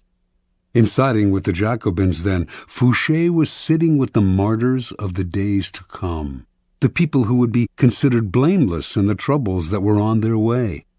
Taking sides with what was about to become the losing team was a risky gambit, of course, but Fouché must have calculated he could keep his head long enough to quietly stir up the populace against the moderates and watch them fall from power. And indeed, although the moderates did call for his arrest in December of 1795 and would have sent him to the guillotine, too much time had passed.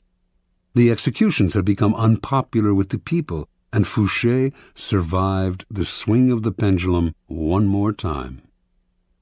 A new government took over, the Directoire. It was not, however, a Jacobin government, but a moderate one, more moderate than the government that had reimposed the terror. Fouché, the radical, had kept his head, but now he had to keep a low profile. He waited patiently on the sidelines for several years, allowing time to soften any bitter feelings against him. Then he approached the Directoire and convinced them he had a new passion, intelligence gathering. He became a paid spy for the government, excelled at the job, and in 1799 was rewarded by being made Minister of Police. Now he was not just empowered, but required to extend his spying to every corner of France, a responsibility that would greatly reinforce his natural ability to sniff out where the wind was blowing.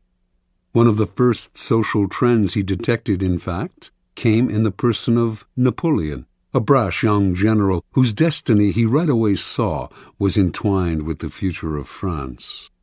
When Napoleon unleashed a coup d'etat on November 9, 1799, Fouché pretended to be asleep. Indeed, he slept the whole day.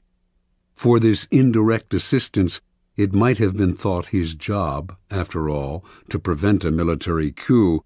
Napoleon kept him on as Minister of Police in the new regime. Over the next few years, Napoleon came to rely on Fouché more and more.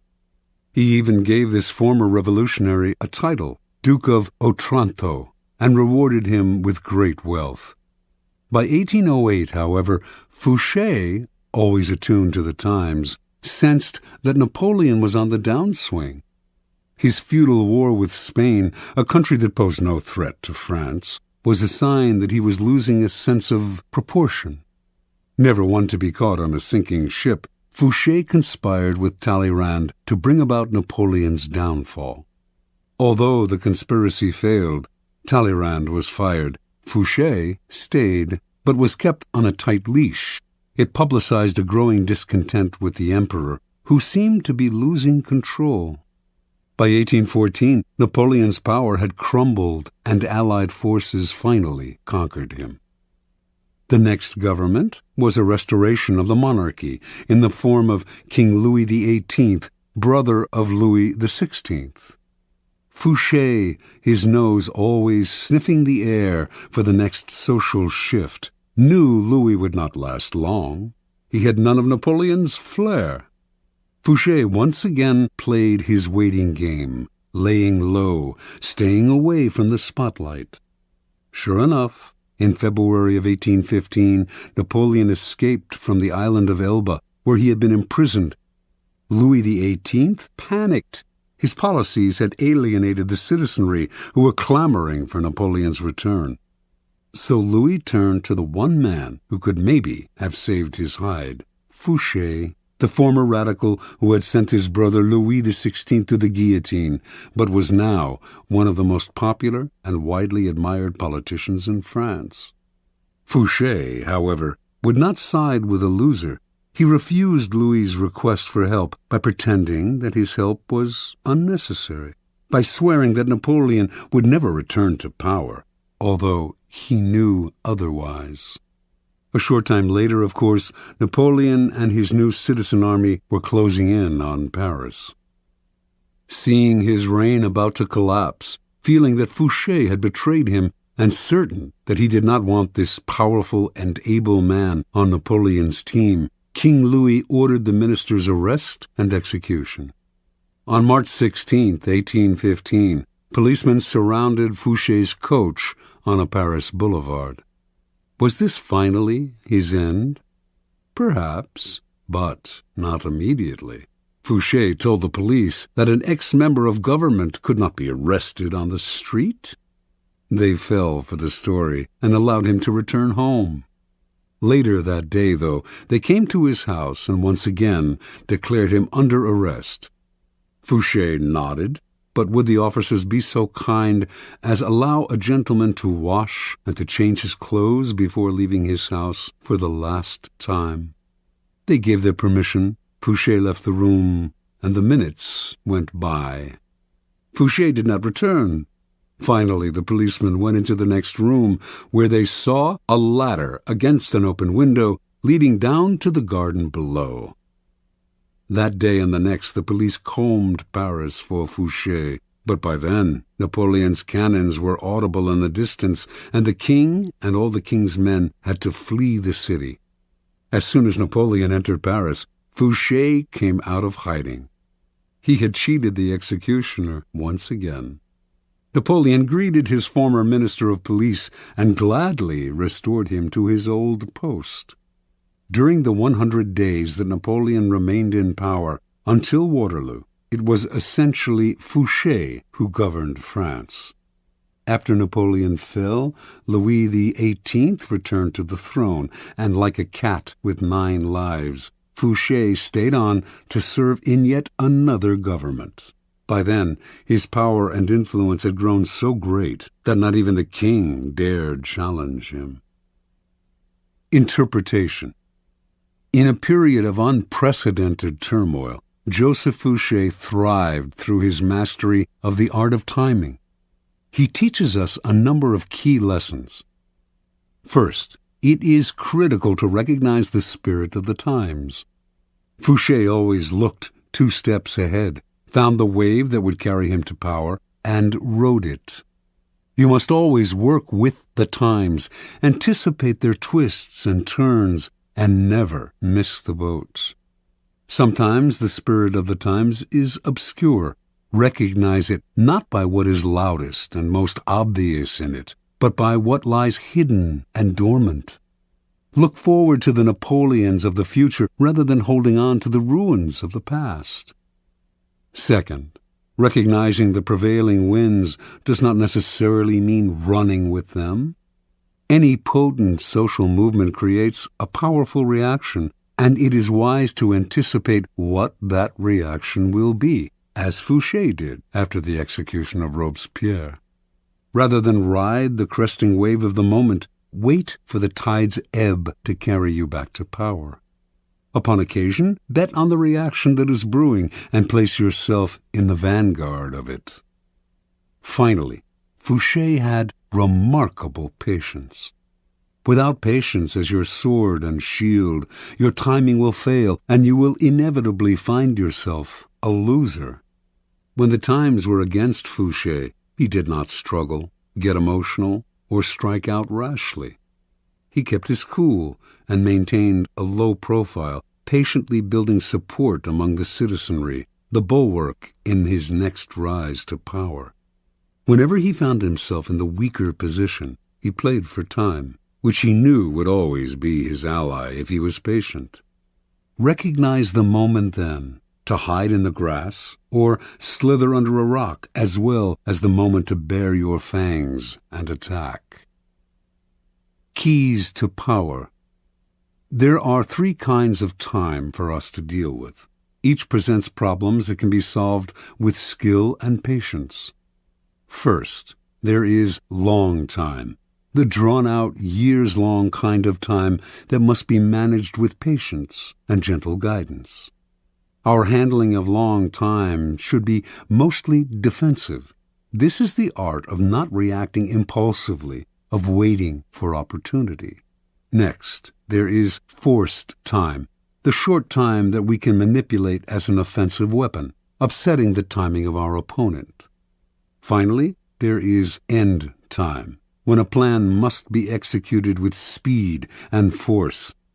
We have waited, found the moment, and must not hesitate. Long time. When you force the pace out of fear and impatience, you create a nest of problems that require fixing, and you end up taking much longer than if you had taken your time.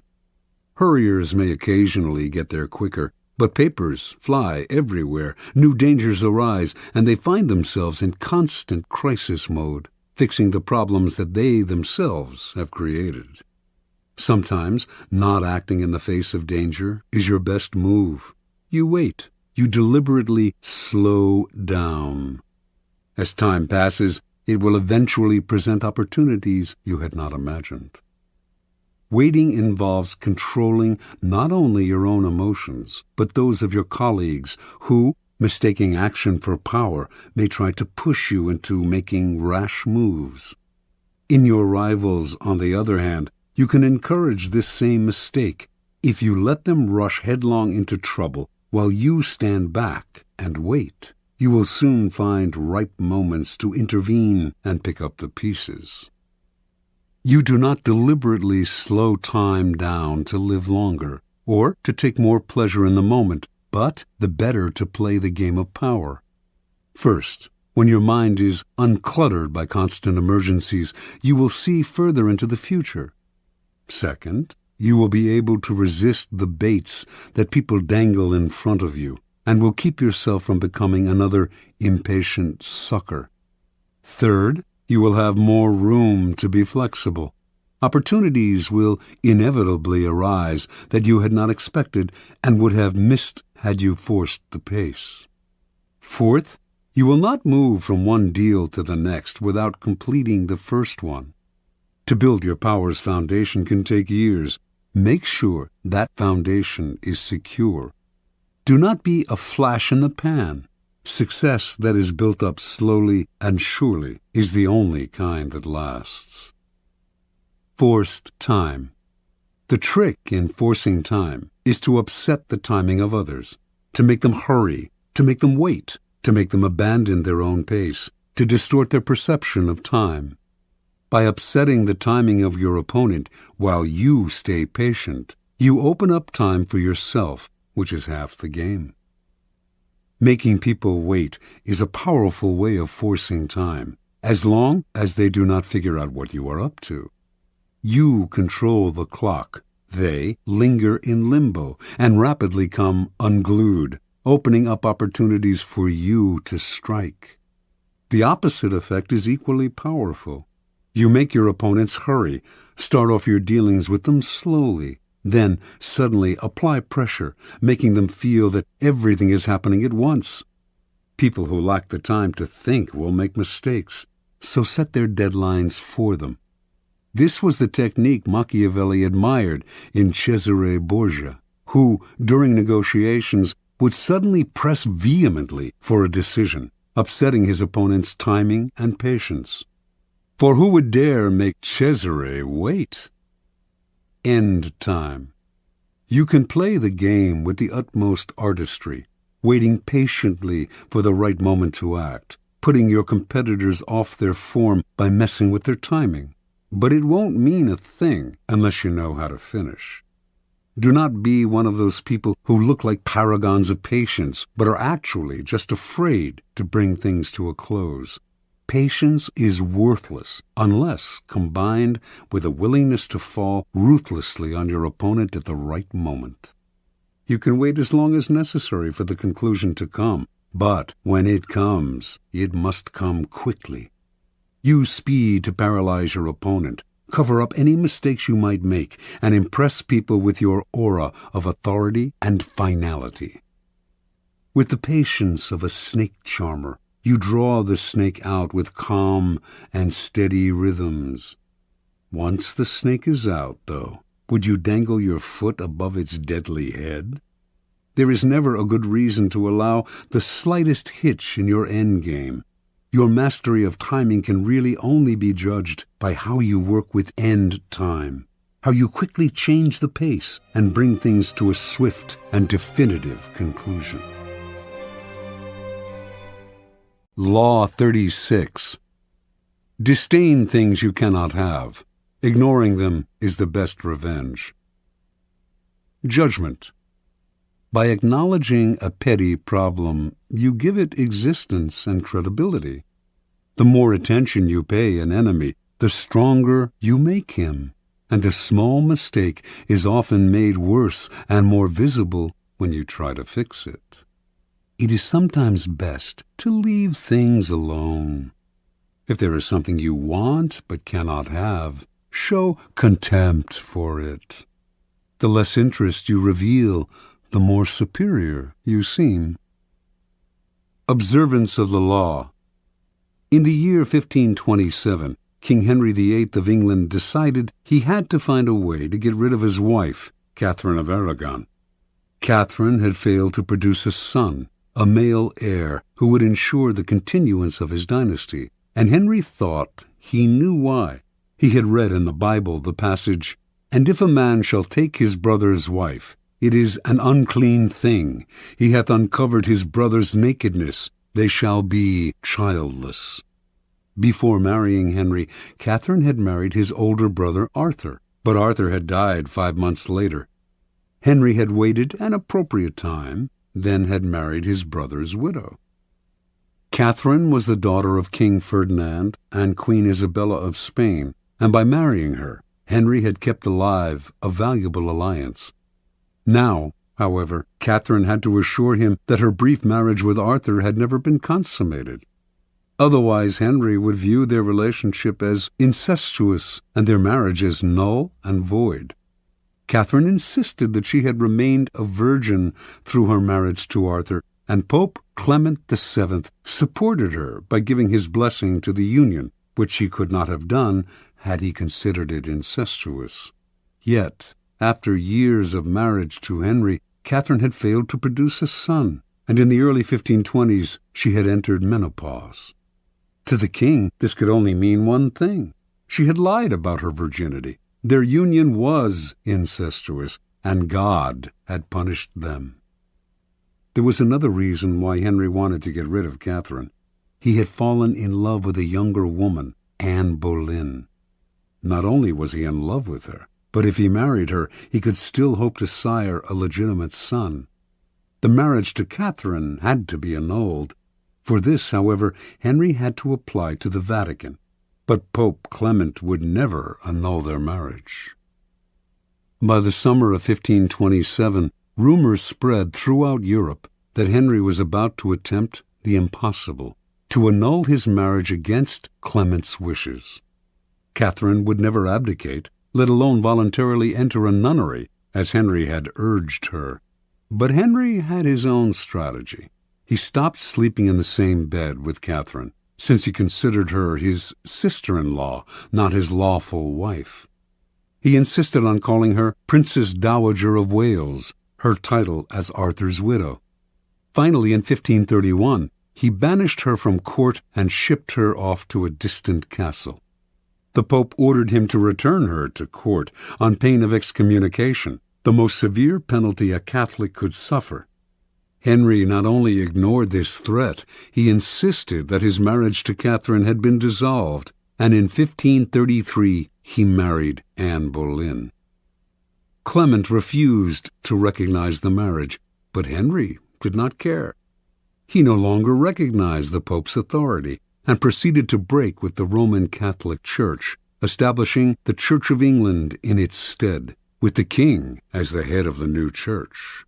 And so, not surprisingly, the newly formed Church of England proclaimed Anne Boleyn England's rightful queen. The Pope tried every threat in the book, but nothing worked. Henry simply ignored him. Clement fumed. No one had ever treated him so contemptuously. Henry had humiliated him, and he had no power of recourse. Even excommunication, which he constantly threatened but never carried out, would no longer matter. Catherine, too, felt the devastating sting of Henry's disdain.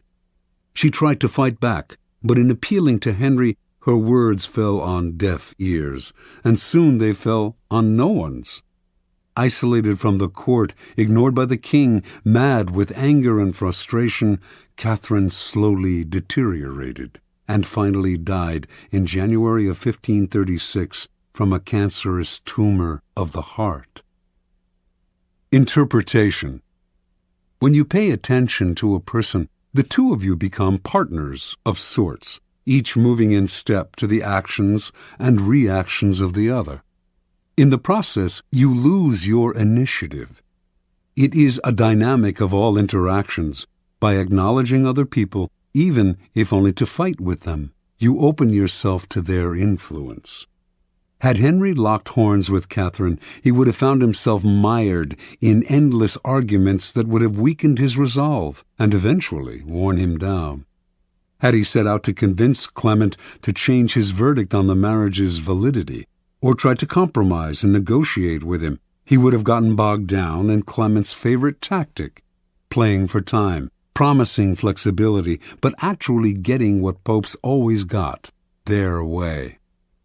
Henry would have none of this. He played a devastating power game, total disdain.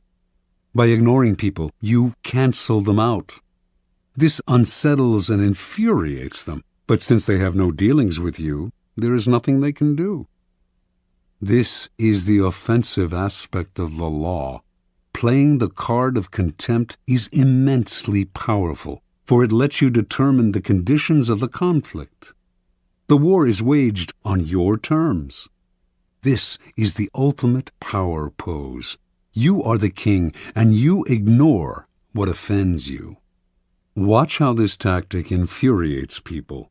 Half of what they do is to get your attention, and when you withhold it from them, they flounder in frustration.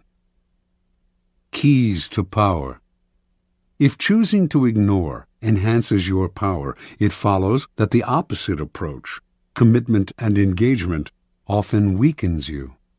By paying undue attention to a puny enemy, you look puny, and the longer it takes you to crush such an enemy, the larger the enemy seems. When Athens set out to conquer the island of Sicily in 415 BC, a giant power was attacking a tiny one.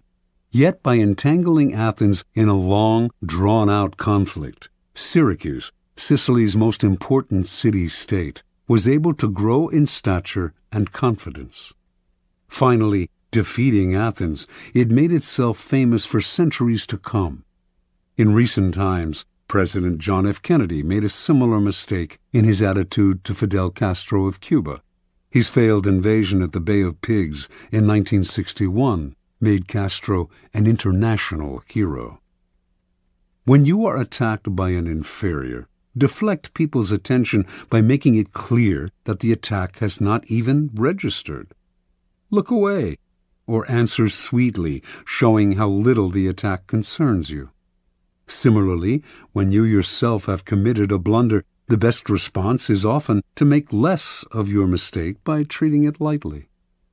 Remember, the powerful responses to niggling, petty annoyances, and irritations are contempt and disdain.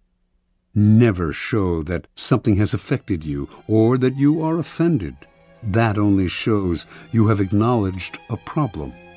Contempt is a dish that is best served cold and without affection.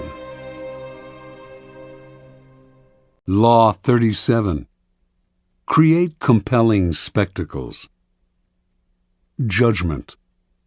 Striking imagery and grand symbolic gestures create the aura of power. Everyone responds to them. Stage spectacles for those around you. Then, full of arresting visuals and radiant symbols that heighten your presence. Dazzled by appearances, no one will notice what you are really doing. Observance of the law. In 1536, the future king, Henry II of France, took his first mistress, Diane de Poitiers. Diane was 37 at the time, and was the widow of the Grand Seneschal of Normandy. Henry, meanwhile, was a sprightly lad of 17, who was just beginning to sow his wild oats. At first, their union seemed merely platonic, with Henry showing an intensely spiritual devotion to Diane.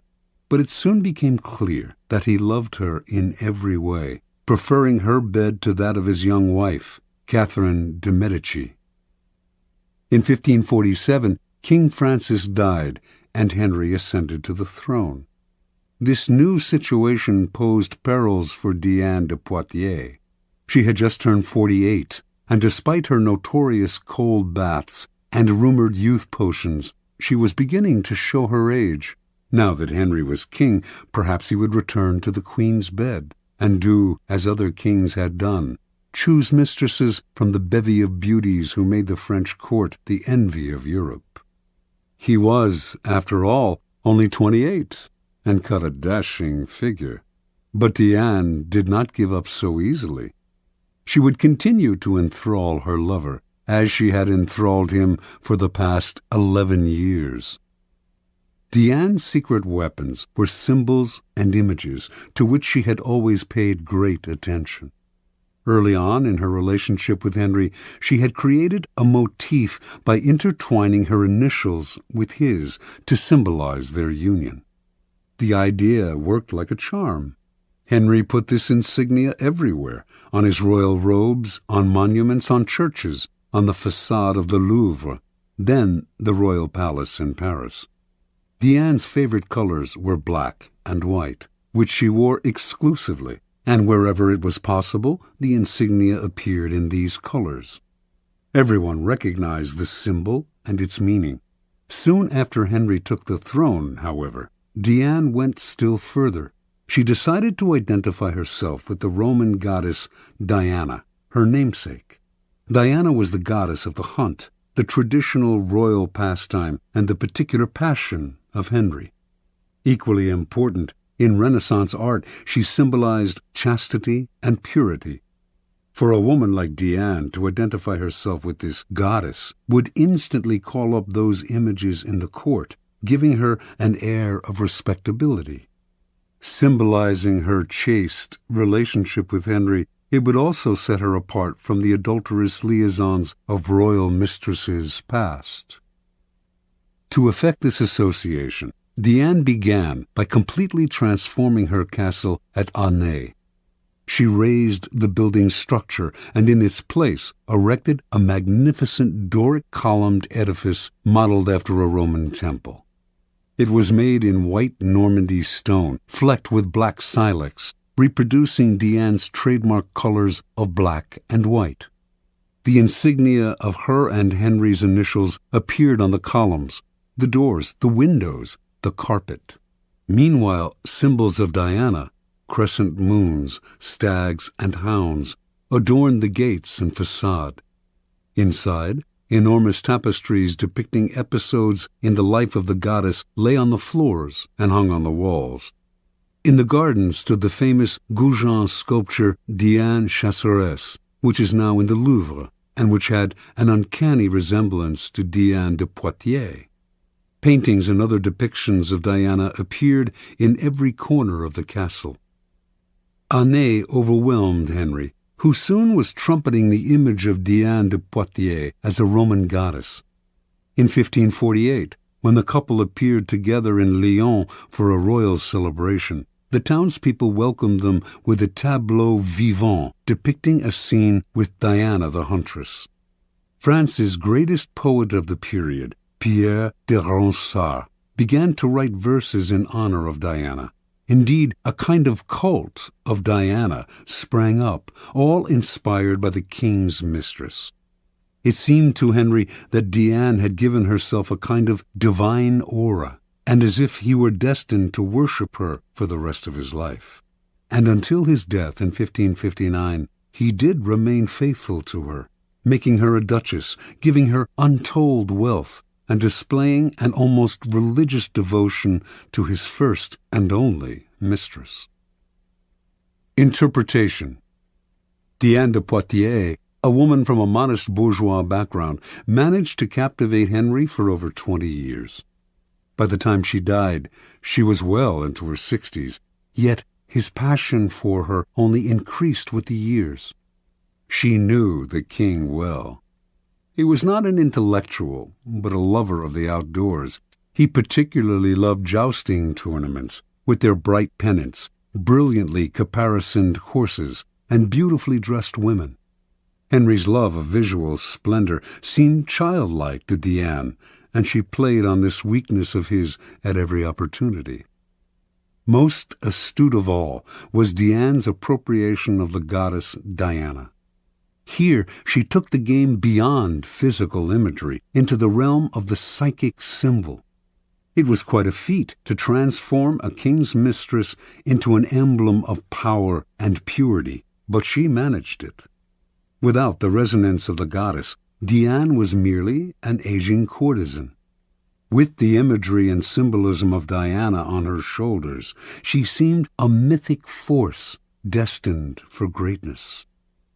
You, too, can play with images like these, weaving visual clues into an encompassing gestalt, as Diane did with her colors and her insignia. Establishing a trademark like these to set yourself apart. Then take the game further.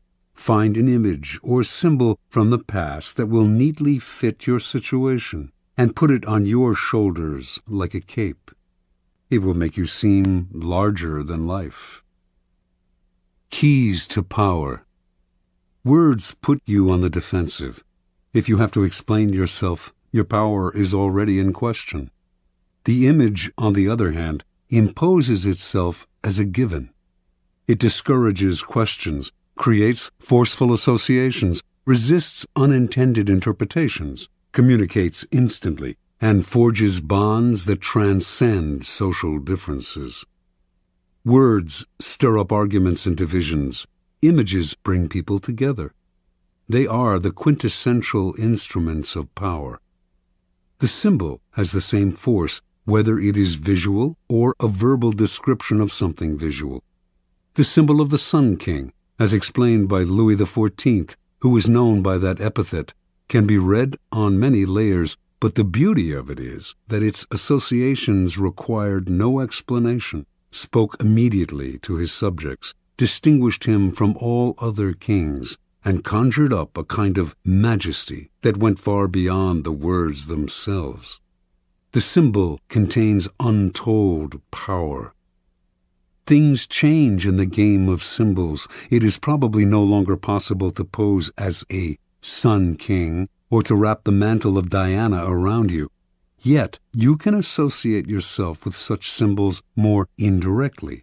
And, of course, you can make your own mythology out of figures from more recent history, people who are comfortably dead but still powerfully associative in the public eye. The idea is to give yourself an aura, a stature that your normal banal appearance simply will not create. By herself, Diane de Poitiers had no such radiant powers. She was as human and ordinary as most of us. But the symbol elevated her above the human lot and made her seem divine. Use the power of symbols as a way to rally, animate, and unite your troops or team. Always find a symbol to represent your cause. The more emotional associations, the better. The best way to use images and symbols is to organize them into a grand spectacle that awes people and distracts them from unpleasant realities. This is easy to do. People love what is grand, spectacular, and larger than life. Appeal to their emotions, and they will flock to your spectacle in hordes. The visual is the easiest route to their hearts.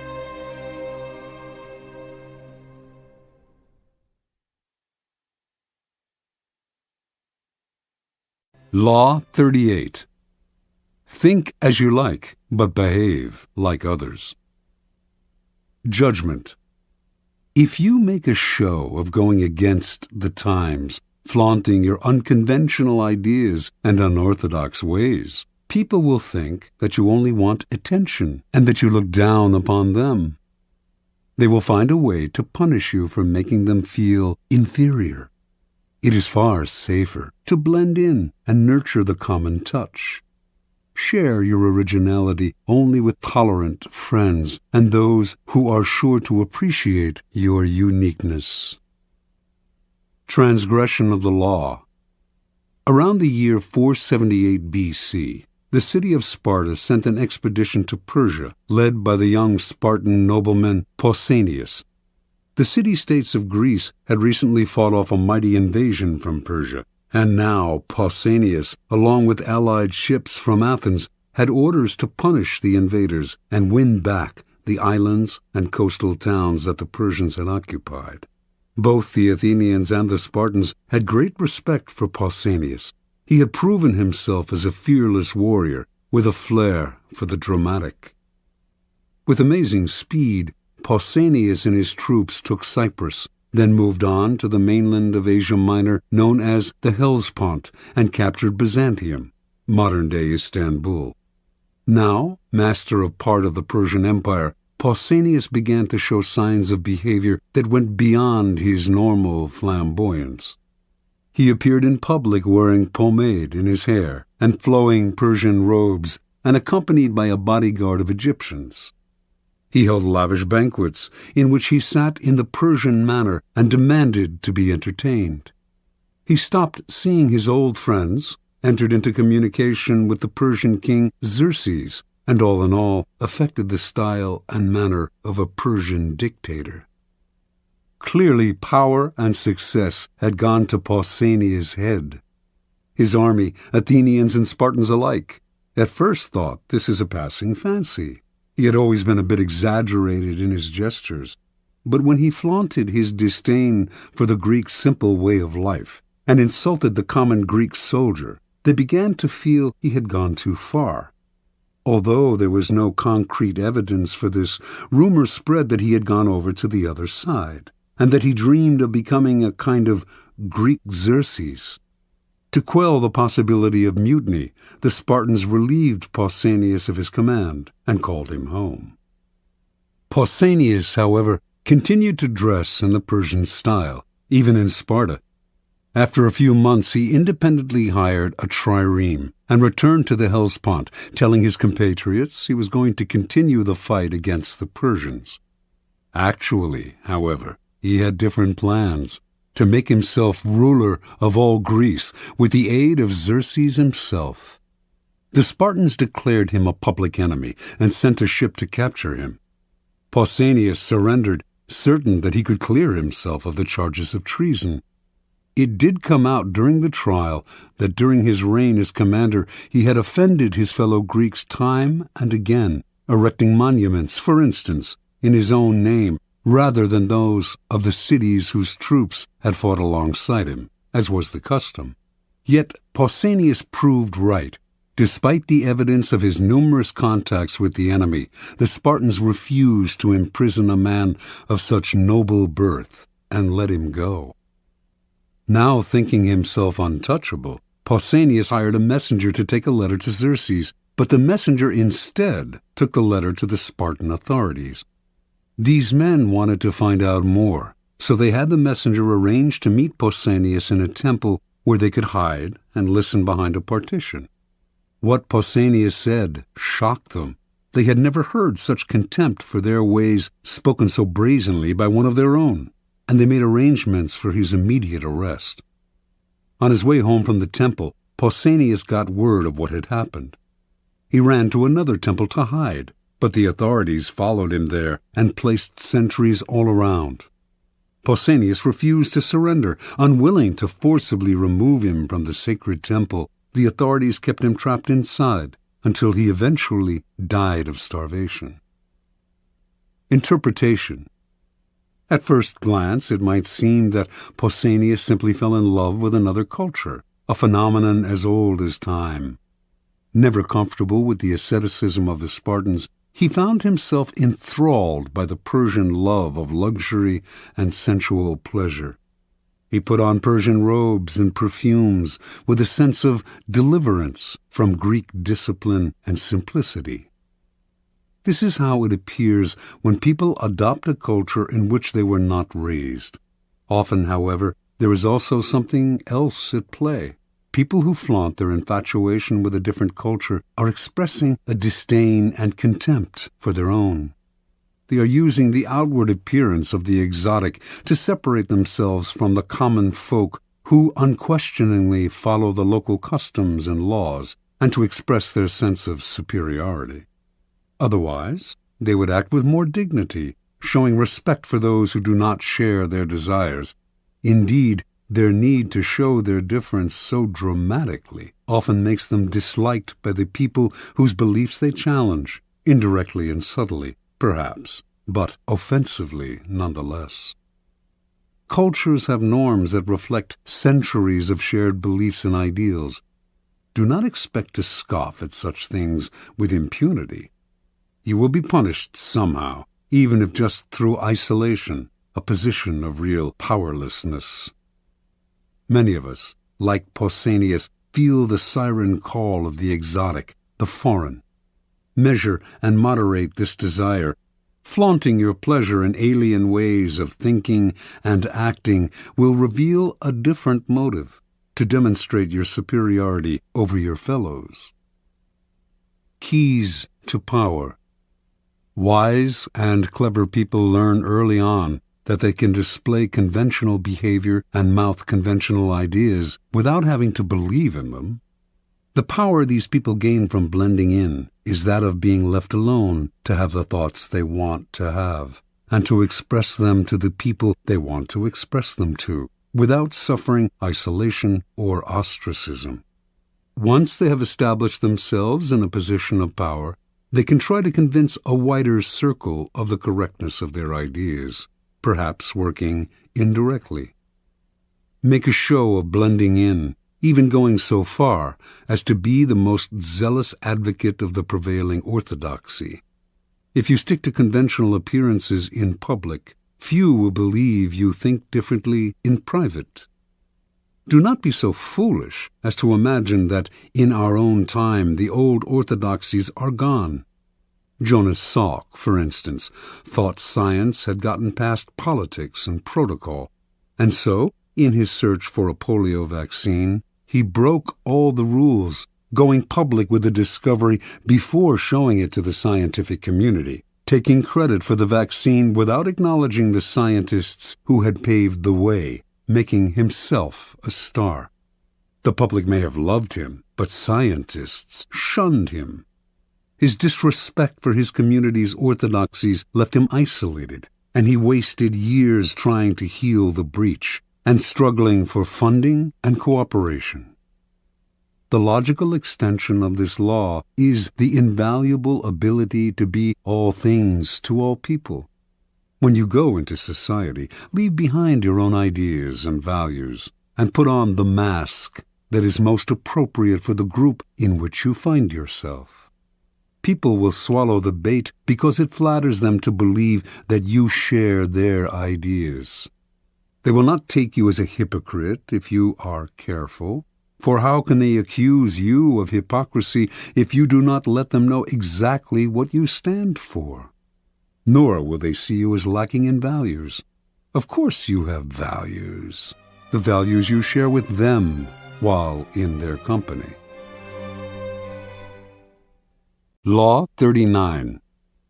Stir up waters to catch fish. Judgment. Anger and emotion are strategically counterproductive. You must always stay calm and objective. But if you can make your enemies angry while staying calm yourself, you gain a decided advantage. Put your enemies off balance. Find the chink in their vanity through which you can rattle them and you hold the strings. Observance of the law. By the late 1920s, Haile Selassie had nearly achieved his goal of assuming total control over Ethiopia, a country he felt needed strong and unified leadership. As regent to the Empress Zewditu, stepdaughter of the late queen and heir to the throne, Selassie had spent several years weakening the power of Ethiopia's various warlords. Now, only one real obstacle stood in his way: the Empress and her husband, Ras Gugsa. Selassie knew the royal couple hated him and wanted to get rid of him. So, to cut short their plotting, he made Gugsa the governor of the northern province of Begemeder, forcing him to leave the capital, where the empress lived. For several years, Gugsa played the loyal administrator, but Selassie did not trust him. He knew that Gugsa and the empress were plotting revenge. As time passed, and Gugsa made no move, the chances of a plot only increased. Selassie knew what he had to do: draw Gugsa out, get under his skin, and push him into action before he was ready. For several years, a northern tribe, the Azibu Galas, had been in virtual rebellion against the throne, robbing and pillaging local villages and refusing to pay taxes. Selassie had done nothing to stop them, letting them grow stronger. Finally, in 1929, he ordered Ras Gugsa to lead an army against these disobedient tribesmen. Gugsa agreed, but inwardly he seethed. He had no grudge against the Azibu Galas, and the demand that he fight them hurt his pride. He could not disobey the order, but as he worked to put together an army, he began to spread an ugly rumor that Selassie was in cahoots with the Pope and planned to convert the country to Roman Catholicism and make it a colony of Italy. Gugsa's armies swelled, and some of the tribes from which his soldiers came secretly agreed to fight Selassie. In March of 1930, an enormous force of 35,000 men began to march, not on the Azibu Galas, but south, toward the capital of Addis Ababa. Made confident by his growing strength, Gugsa now openly led a holy war to depose Selassie and put the country back in the hands of true Christians. He did not see the trap that had been laid for him. Before Selassie had ordered Gugsa to fight the Azibu Galas, he had secured the support of the Ethiopian Church. And before the revolt got underway, he had bribed several of Gugsa's key allies not to show up for the battle. As the rebel army marched south, airplanes flew overhead, dropping leaflets announcing that the highest church officials had recognized Selassie as the true Christian leader of Ethiopia, and that they had excommunicated Gugsa for fomenting a civil war.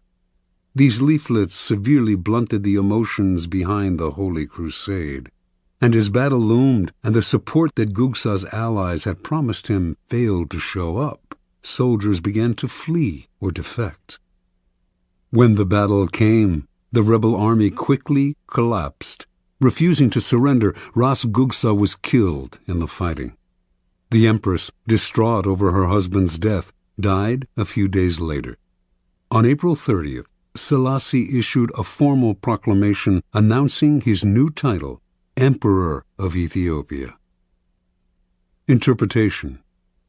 Haile Selassie always saw several moves ahead.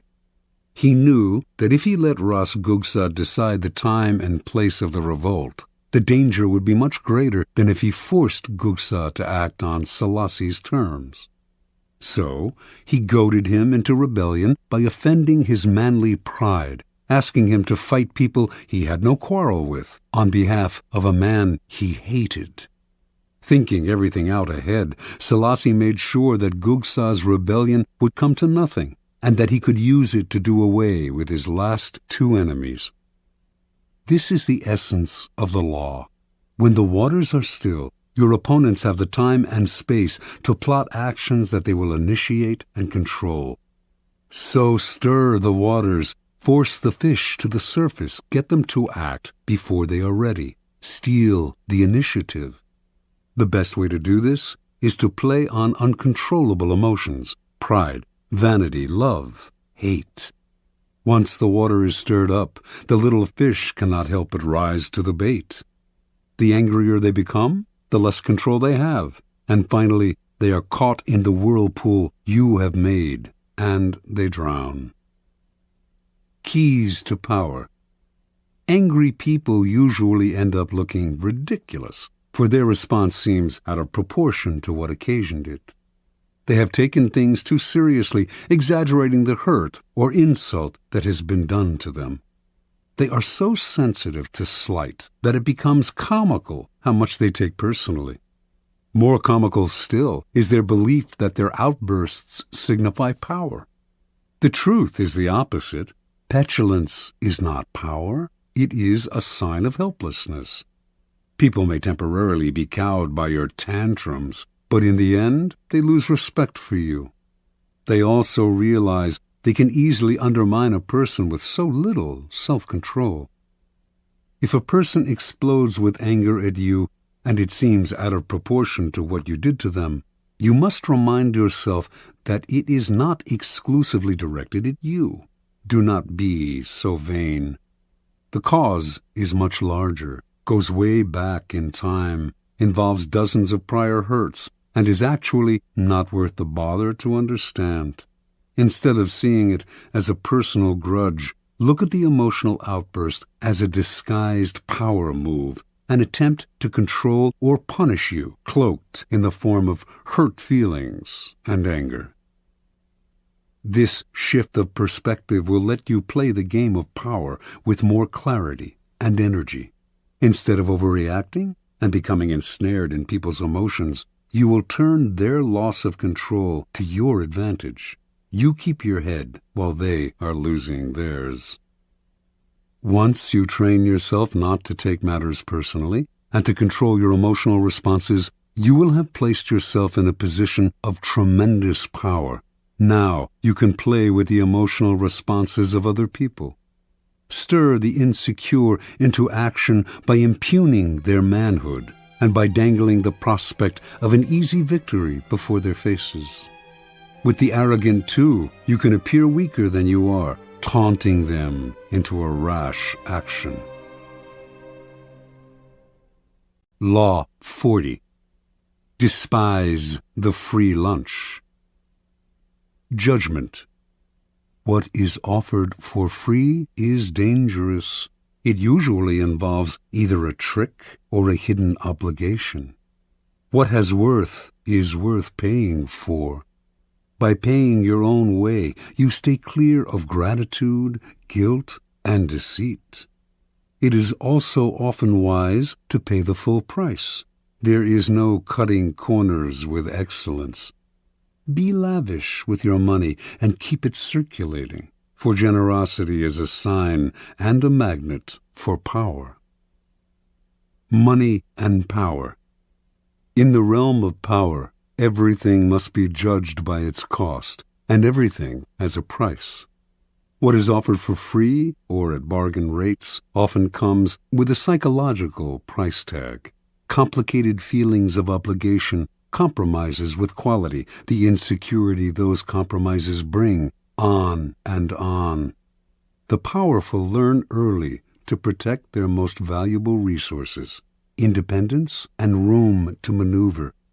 By paying the full price, they keep themselves free of dangerous entanglements and worries.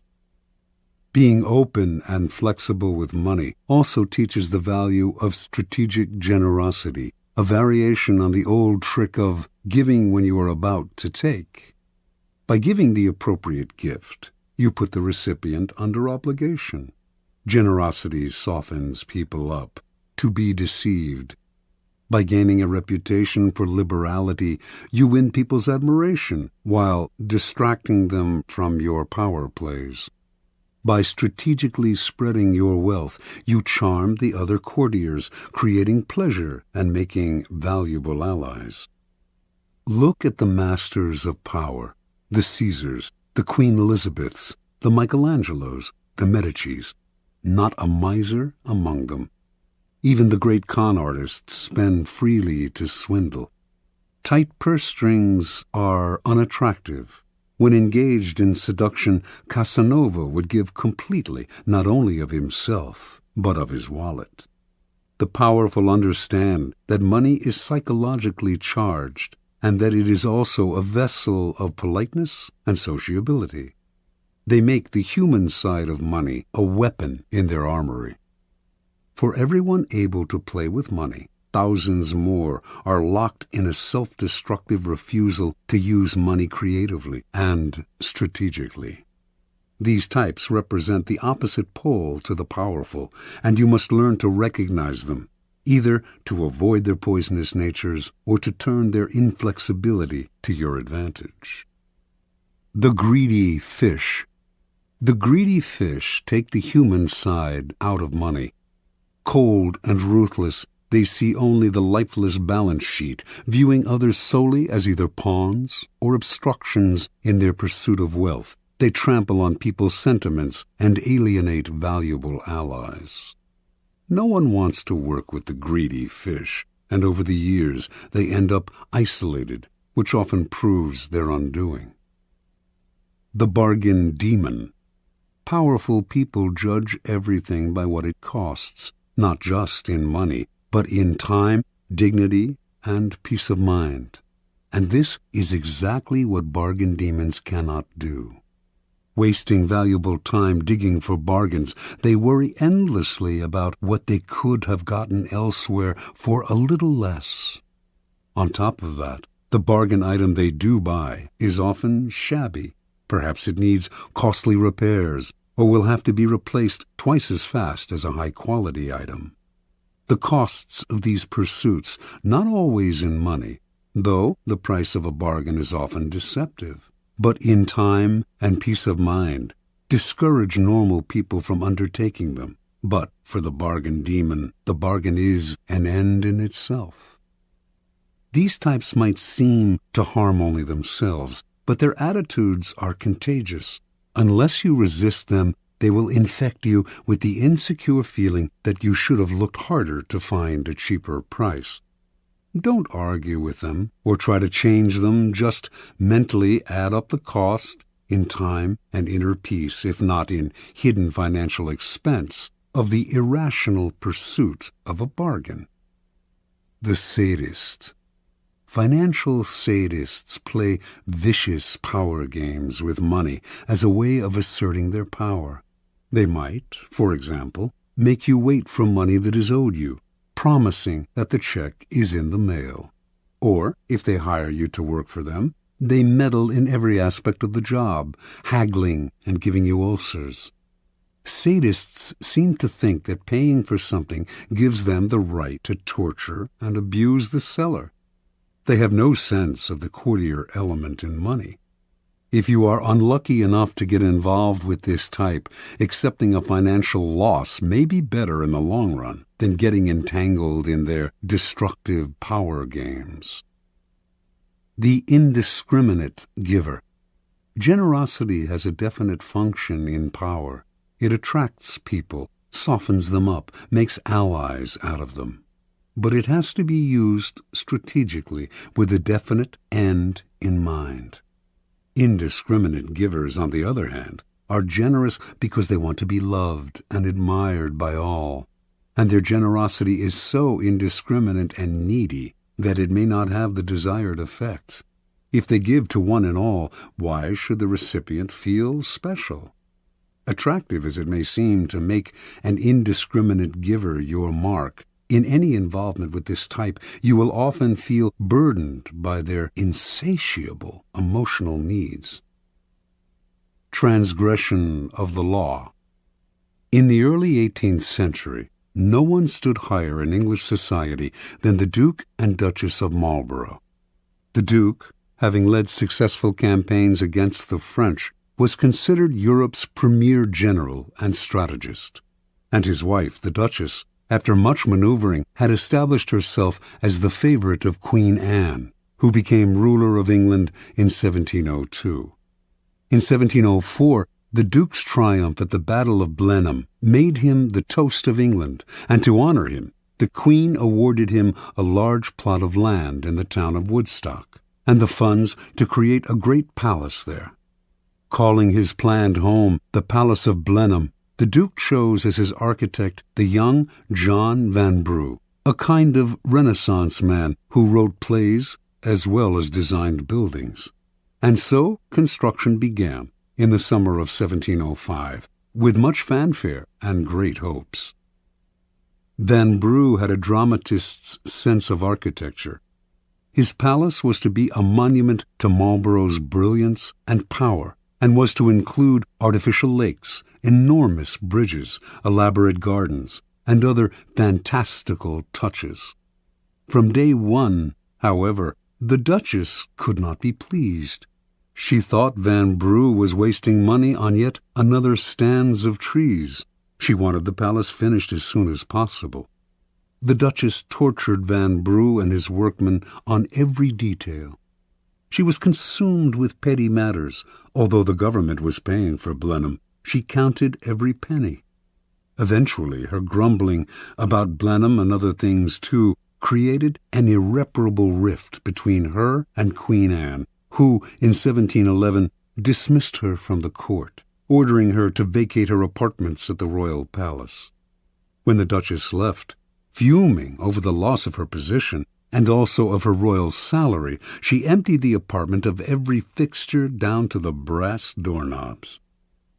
Over the next 10 years, work on Blenheim would stop and start as the funds became harder to procure from the government. The Duchess thought Vanbrugh was out to ruin her.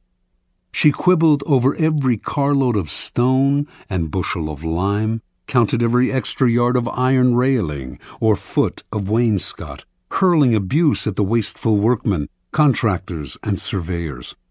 Marlborough, old and weary, wanted nothing more than to settle into the palace in his last years, but the project became bogged down in a swamp of litigation. The workmen suing the Duchess for wages, the Duchess suing the architect right back.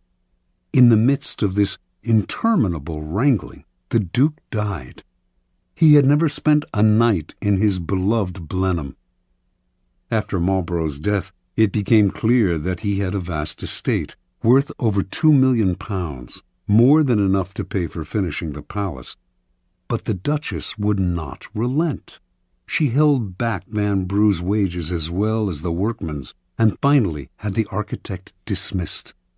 The man who took his place finished Blenheim in a few years, following Vanbrugh's designs to the letter. Vanbrugh died in 1726, locked out of the palace by the Duchess, unable to set foot in his greatest creation. Foreshadowing the Romantic movement, Blenheim had started a whole new trend in architecture, but had given its creator a 20-year nightmare. Interpretation. For the Duchess of Marlborough, money was a way to play sadistic power games. She saw the loss of money as a symbolic loss of power. With Vanbrugh, her contortions went deeper still. He was a great artist, and she envied his power to create, to attain a fame outside her reach. She may not have had his gifts, but she did have the money to torture and abuse him over the pettiest details, to ruin his life. This kind of sadism, however, bears an awful price. It made construction that should have lasted 10 years take 20. It poisoned many a relationship, alienated the Duchess from the court, deeply pained the Duke, who wanted only to live peacefully in Blenheim, created endless lawsuits, and took years off Vanbrugh's life. Finally, too, posterity had the last word. Vanbrugh is recognized as a genius, while the Duchess is forever remembered for her consummate cheapness. The powerful must have grandeur of spirit. They can never reveal any pettiness. And money is the most visible arena in which to display either grandeur or pettiness. Best spend freely, then, and create a reputation for generosity, which in the end will pay great dividends. Never let financial details blind you to the bigger picture of how people perceive you. Their resentment will cost you in the long run, and if you want to meddle in the work of creative people under your hire, at least pay them well. Your money will buy their submission better than your displays of power. Law 41. Avoid stepping into a great man's shoes. Judgment. What happens first always appears better and more original than what comes after. If you succeed a great man or have a famous parent, you will have to accomplish double their achievements to outshine them. Do not get lost in their shadow or stuck in a past not of your own making. Establish your own name and identity by changing course.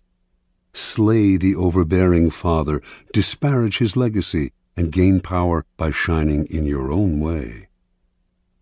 Observance of the law. Alexander the Great had a dominant passion as a young man, an intense dislike for his father, King Philip of Macedonia. He hated Philip's cunning, cautious style of ruling, his bombastic speeches, his drinking and whoring, and his love of wrestling and of other wastes of time. Alexander knew he had to make himself the very opposite of his domineering father. He would force himself to be bold and reckless. He would control his tongue and be a man of few words, and he would not lose precious time in pursuit of pleasures that brought no glory. Alexander also resented the fact that Philip had conquered most of Greece. "My father will go on conquering till there is nothing extraordinary left for me to do," he once complained. While other sons of powerful men were content to inherit wealth and live a life of leisure, Alexander wanted only to outdo his father, to obliterate Philip's name from history by surpassing his accomplishments. Alexander itched to show others how superior he was to his father. A Thessalian horse-dealer once brought a prize horse named Bucephalus to sell to Philip. None of the king's grooms could get near the horse. It was far too savage, and Philip berated the merchant for bringing him such a useless beast. Watching the whole affair, Alexander scowled and commented, "What a horse they are losing for want of skill and spirit to manage him." When he had said this several times, Philip finally had enough and challenged him to take on the horse. He called the merchant back, secretly hoping his son would have a nasty fall and learn a bitter lesson. But Alexander was the one to teach the lesson. Not only did he mount Bucephalus, he managed to ride him at full gallop, taming the horse that would later carry him all the way to India. The courtiers applauded wildly, but Philip seethed inside, seeing not a son but a rival to his power. Alexander's defiance of his father grew bolder. One day the two men had a heated argument before the entire court, and Philip drew his sword as if to strike his son. Having drunk too much wine, however, the king stumbled. Alexander pointed at his father and jeered, "Men of Macedonia, see there the man who is preparing to pass from Europe to Asia. He cannot pass from one table to another without falling." When Alexander was 18, a disgruntled courtier murdered Philip. As word of the regicide spread through Greece, city after city rose up in rebellion against their Macedonian rulers. Philip's advisers counseled Alexander, now the king, to proceed cautiously, to do as Philip had done and conquer through cunning. But Alexander would do things his way. He marched to the furthest reaches of the kingdom, suppressed the rebellious towns, and reunited the empire with brutal efficiency. As a young rebel grows older, his struggle against the father often wanes, and he gradually comes to resemble the very man he wanted to defy. But Alexander's loathing of his father did not end with Philip's death. Once he had consolidated Greece, he set his eyes on Persia, the prize that had eluded his father, who had dreamed of conquering Asia.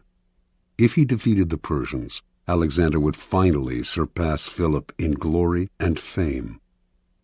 Alexander crossed into Asia with an army of 35,000 to face a Persian force numbering over 1,000,000. Before engaging the Persians in battle, he passed through the town of Gordium. Here, in the town's main temple, there stood an ancient chariot tied with cords made of the rind of the cornel tree. Legend had it that any man who could undo these cords, the Gordian knot, would rule the world. Many had tried to untie the enormous and intricate knot, but none had succeeded.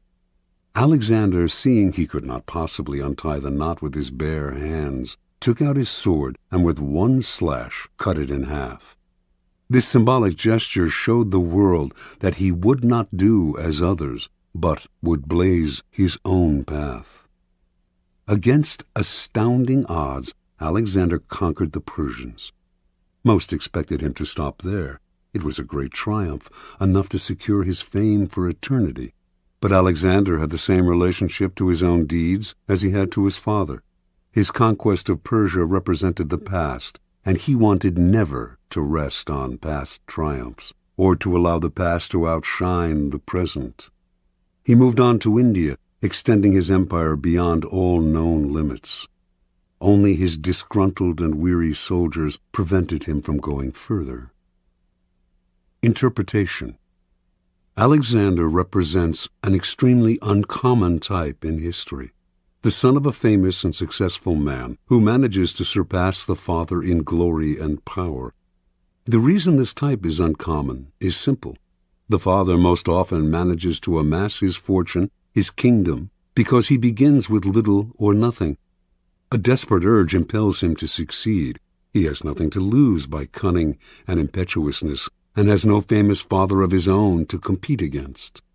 This kind of man has reason to believe in himself, to believe that his way of doing things is the best, because, after all, it worked for him. When a man like this has a son, he becomes domineering and oppressive, imposing his lessons on the son who is starting off life in circumstances totally different from those in which the father himself began. The sons of such men tend to become cowed and cautious, terrified of losing what their fathers have gained. The son will never step out of his father's shadow unless he adopts the ruthless strategy of Alexander. Disparage the past, create your own kingdom, put the father in the shadows instead of letting him do the same to you. If you cannot materially start from ground zero, it would be foolish to renounce an inheritance. You can at least begin from ground zero psychologically by throwing off the weight of the past and charting a new direction. Alexander instinctively recognized that privileges of birth are impediments to power. Be merciless with the past, then, not only with your father and his father, but with your own earlier achievements. Only the weak rest on their laurels and dote on past triumphs. In a game of power, there is never time to rest. Keys to power. Power depends on the ability to fill a void, to occupy a field that has been cleared of the dead weight of the past. Only after the father figure has been properly done away with will you have the necessary space to create and establish a new order. There are several strategies you can adopt to accomplish this. Perhaps the simplest way to escape the shadow of the past is simply to belittle it, playing on the timeless antagonism between the generations, stirring up the young against the old. For this, you need a convenient older figure to pillory. John F. Kennedy knew the dangers of getting lost in the past. He radically distinguished his presidency from that of his predecessor, Dwight D. Eisenhower, and also from the preceding decade, the 1950s, which Eisenhower personified. Kennedy, for instance, would not play the dull and fatherly game of golf, a symbol of retirement and privilege, and Eisenhower's passion. Instead, he played football on the White House lawn. In every aspect, his administration represented vigor and youth, as opposed to the stodgy Eisenhower. Kennedy had discovered an old truth.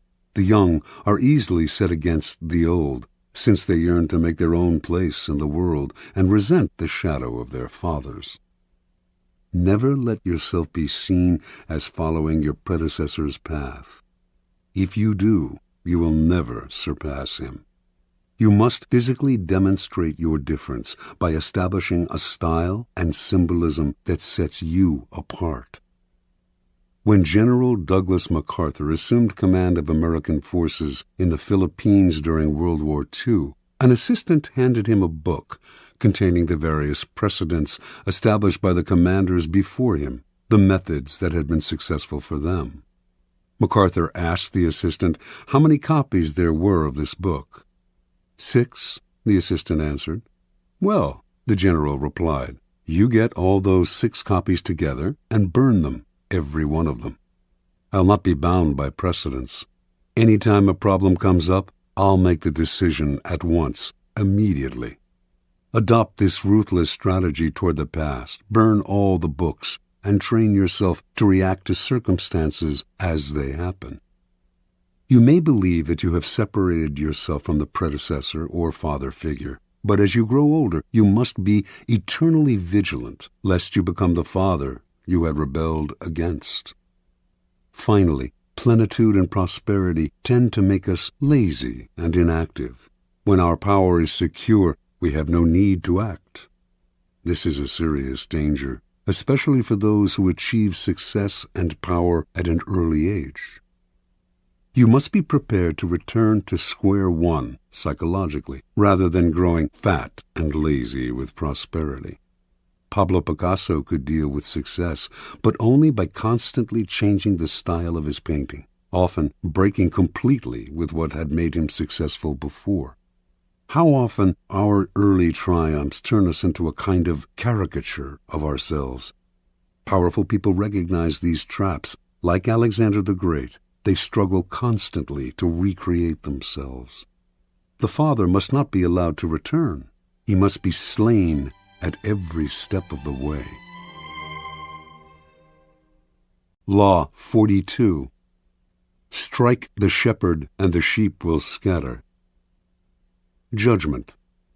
Trouble can often be traced to a single strong individual, the stirrer, the arrogant underling, the poisoner of goodwill.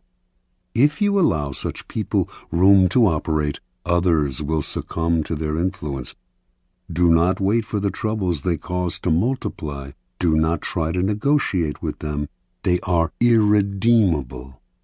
Neutralize their influence by isolating or banishing them. Strike at the source of the trouble, and the sheep will scatter. Observance of the law. Near the end of the 6th century B.C., the city-state of Athens overthrew the series of petty tyrants who had dominated its politics for decades. It established instead a democracy that was to last over a century, a democracy that became the source of its power and its proudest achievement. But as the democracy evolved, so did a problem the Athenians had never faced: how to deal with those who did not concern themselves with the cohesion of a small city surrounded by enemies, who did not work for its greater glory, but thought of only themselves and their own ambitions and petty intrigues. The Athenians understood that these people, if left alone, would sow dissension, divide the city into factions, and stir up anxieties, all of which could lead to the ruin of their democracy. Violent punishment no longer suited the new, civilized order that Athens had created. Instead, the citizens found another, more satisfying and less brutal way to deal with the chronically selfish. Every year, they would gather in the marketplace and write on a piece of earthenware, an ostrakon, the name of an individual they wanted to see banished from the city for 10 years. If a particular name appeared on 6,000 ballots, that person would instantly be exiled. If no one received 6,000 votes, the person with the most ostraka recording his name would suffer the 10-year ostracism. This ritual expulsion became a kind of festival. What a joy to be able to banish those irritating, anxiety-inducing individuals who wanted to rise above the group they should have served. In 490 B.C., Aristides, one of the great generals of Athenian history, helped defeat the Persians at the Battle of Marathon. Meanwhile, off the battlefield, his fairness as a judge had earned him the nickname the Just. But as the years went by, the Athenians came to dislike him. He made such a show of his righteousness, and this, they believed, disguised his feelings of superiority and scorn for the common folk. His omnipresence in Athenian politics became obnoxious. The citizens grew tired of hearing him called the Just. They feared that this was just the type of man, judgmental, haughty, who would eventually stir up fierce divisions among them. In 482 B.C., despite Aristides' invaluable expertise in the continuing war with the Persians, they collected the ostraka and had him banished. After Aristides' ostracism, the great general Themistocles emerged as the city's premier leader. But his many honors and victories went to his head, and he too became arrogant and overbearing, constantly reminding the Athenians of his triumphs in battle, the temples he had built, the dangers he had fended off. He seemed to be saying that without him the city would come to ruin. And so, in 472 B.C., Themistocles' name was filled in on the ostraka, and the city was rid of his poisonous presence. The greatest political figure in 5th century Athens was undoubtedly Pericles. Although several times threatened with ostracism, he avoided that fate by maintaining close ties with the people. Perhaps he had learned a lesson as a child from his favorite tutor, the incomparable Damon, who excelled above all other Athenians in his intelligence, his musical skills, and his rhetorical abilities. It was Damon who had trained Pericles in the arts of ruling. But he, too, suffered ostracism, for his superior airs and his insulting manner toward the commoners stirred up too much resentment. Toward the end of the century, there lived a man named Hyperbolus. Most writers of the time describe him as the city's most worthless citizen. He did not care what anyone thought of him, and slandered whomever he disliked. He amused some, but irritated more. In 417 B.C., Hyperbolus saw an opportunity to stir up anger against the two leading politicians of the time, Alcibiades and Nicias. He hoped that one of the two would be ostracized and that he would rise in that man's place. His campaign seemed likely to succeed. The Athenians disliked Alcibiades' flamboyant and carefree lifestyle, and were wary of Nicias's wealth and aloofness. They seemed certain to ostracize one or the other, but Alcibiades and Nicias, although they were otherwise enemies, pooled their resources and managed to turn the ostracism on Hyperbolus instead. His obnoxiousness, they argued, could only be terminated by banishment. Earlier sufferers of ostracism had been formidable, powerful men. Hyperbolus, however, was a low buffoon, and with his banishment, the Athenians felt that ostracism had been degraded, and so they ended the practice that for nearly 100 years had been one of the keys to keeping the peace within Athens. Interpretation. The Athenians sensed the dangers posed by asocial behavior, and saw how such behavior often disguises itself in other forms. The holier-than-thou attitude that silently seeks to impose its standards on others, overweening ambition at the expense of the common good, the flaunting of superiority, quiet scheming, terminal obnoxiousness. Some of these behaviors would eat away at the city's cohesion by creating factions and sowing dissension. Others would ruin the democratic spirit by making the common citizen feel inferior and envious. The Athenians did not try to re-educate people who acted in these ways, or to absorb them somehow into the group, or to impose a violent punishment that would only create other problems. The solution was quick and effective. Get rid of them. Within any group, trouble can most often be traced to a single source, the unhappy, chronically dissatisfied one who will always stir up dissension and infect the group with his or her ill ease. Before you know what hit you, the dissatisfaction spreads. Act before it becomes impossible to disentangle one strand of misery from another, or to see how the whole thing started.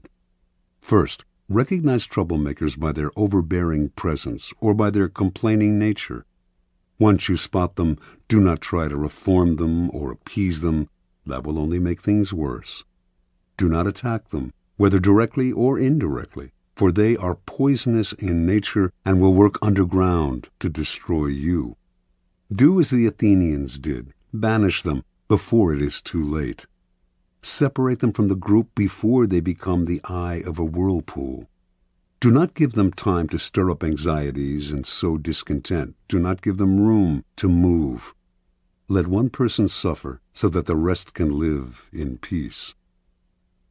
Keys to power. In the past, an entire nation would be ruled by a king and his handful of ministers. Only the elite had any power to play with. Over the centuries, power has gradually become more and more diffused and democratized. This has created, however, a common misperception that groups no longer have centers of power, that power is spread out and scattered among many people. Actually, however, power has changed in its numbers, but not in its essence. There may be fewer mighty tyrants commanding the power of life and death over millions, but there remain thousands of petty tyrants ruling smaller realms and enforcing their will through indirect power games, charisma, and so on.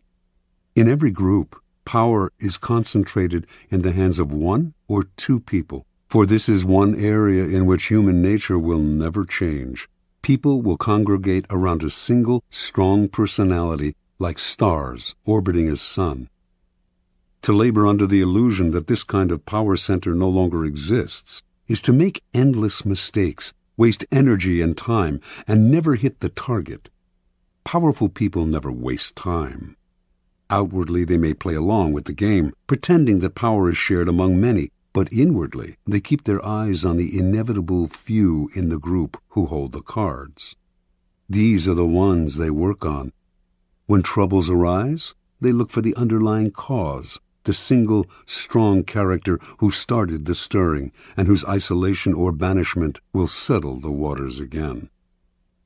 In his family therapy practice, Dr. Milton H. Erickson found that if the family dynamic was unsettled and dysfunctional, there was inevitably one person who was the stirrer, the troublemaker.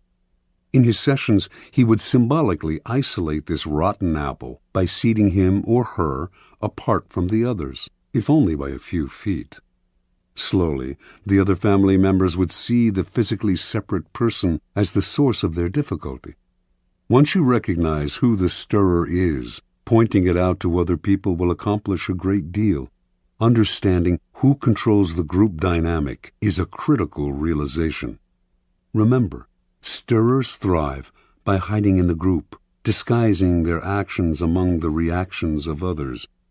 Render their actions visible, and they lose their power to upset. Finally, the reason you strike at the shepherd is because such an action will dishearten the sheep beyond any rational measure. When Hernando Cortés and Francisco Pizarro led their tiny forces against the Aztec and Incan empires, they did not make the mistake of fighting on several fronts, nor were they intimidated by the numbers arrayed against them. They captured the kings, Moctezuma and Atahualpa. Vast empires fell into their hands. With the leader gone, the center of gravity is gone. There is nothing to revolve around, and everything falls apart. Aim at the leaders, bring them down, and look for the endless opportunities in the confusion that will ensue. Law 43. Work on the hearts and minds of others. Judgment. Coercion creates a reaction that will eventually work against you. You must seduce others into wanting to move in your direction. A person you have seduced becomes your loyal pawn, and the way to seduce others is to operate on their individual psychologies and weaknesses. Soften up the resistant by working on their emotions, playing on what they hold dear and what they fear. Ignore the hearts and minds of others, and they will grow to hate you. Transgression of the law. Near the end of the reign of Louis XV, all of France seemed desperate for change. When the king's grandson and chosen successor, the future Louis XVI, married the 15-year-old daughter of the Empress of Austria, the French caught a glimpse of the future that seemed hopeful. The young bride, Marie Antoinette, was beautiful and full of life. She instantly changed the mood of the court, which was rank with Louis XV's debaucheries. Even the common people who had yet to see her talked excitedly of Marie Antoinette. The French had grown disgusted with the series of mistresses who had dominated Louis XV, and they looked forward to serving their new queen. In 1773, when Marie Antoinette publicly rode through the streets of Paris for the first time, applauding crowds swarmed around her carriage. "How fortunate," she wrote her mother, "to be in a position in which one can gain widespread affection at so little cost." In 1774, Louis XV died, and Louis XVI took the throne. As soon as Marie became queen, she abandoned herself to the pleasures she loved the most, ordering and wearing the most expensive gowns and jewelry in the realm, sporting the most elaborate hair in history, her sculpted coiffures rising as much as 3 feet above her head, and throwing a constant succession of masked balls and fêtes. All of these whims she paid for on credit, never concerning herself with the cost or who paid the bills. Marie Antoinette's greatest pleasure was the creation and designing of a private Garden of Eden at the Petit Trianon, a chateau on the grounds of Versailles with its own woods. The gardens at Petit Trianon were to be as natural as possible, including moss applied by hand to the trees and rocks. To heighten the pastoral effect, Marie employed peasant milkmaids to milk the finest-looking cows in the realm. Launderers and cheesemakers in special peasant outfits she helped design, shepherds to tend sheep with silk ribbons around their necks. When the Queen inspected the barns, she would watch her milkmaids squeezing milk into porcelain vases made at the Royal Ceramic Works.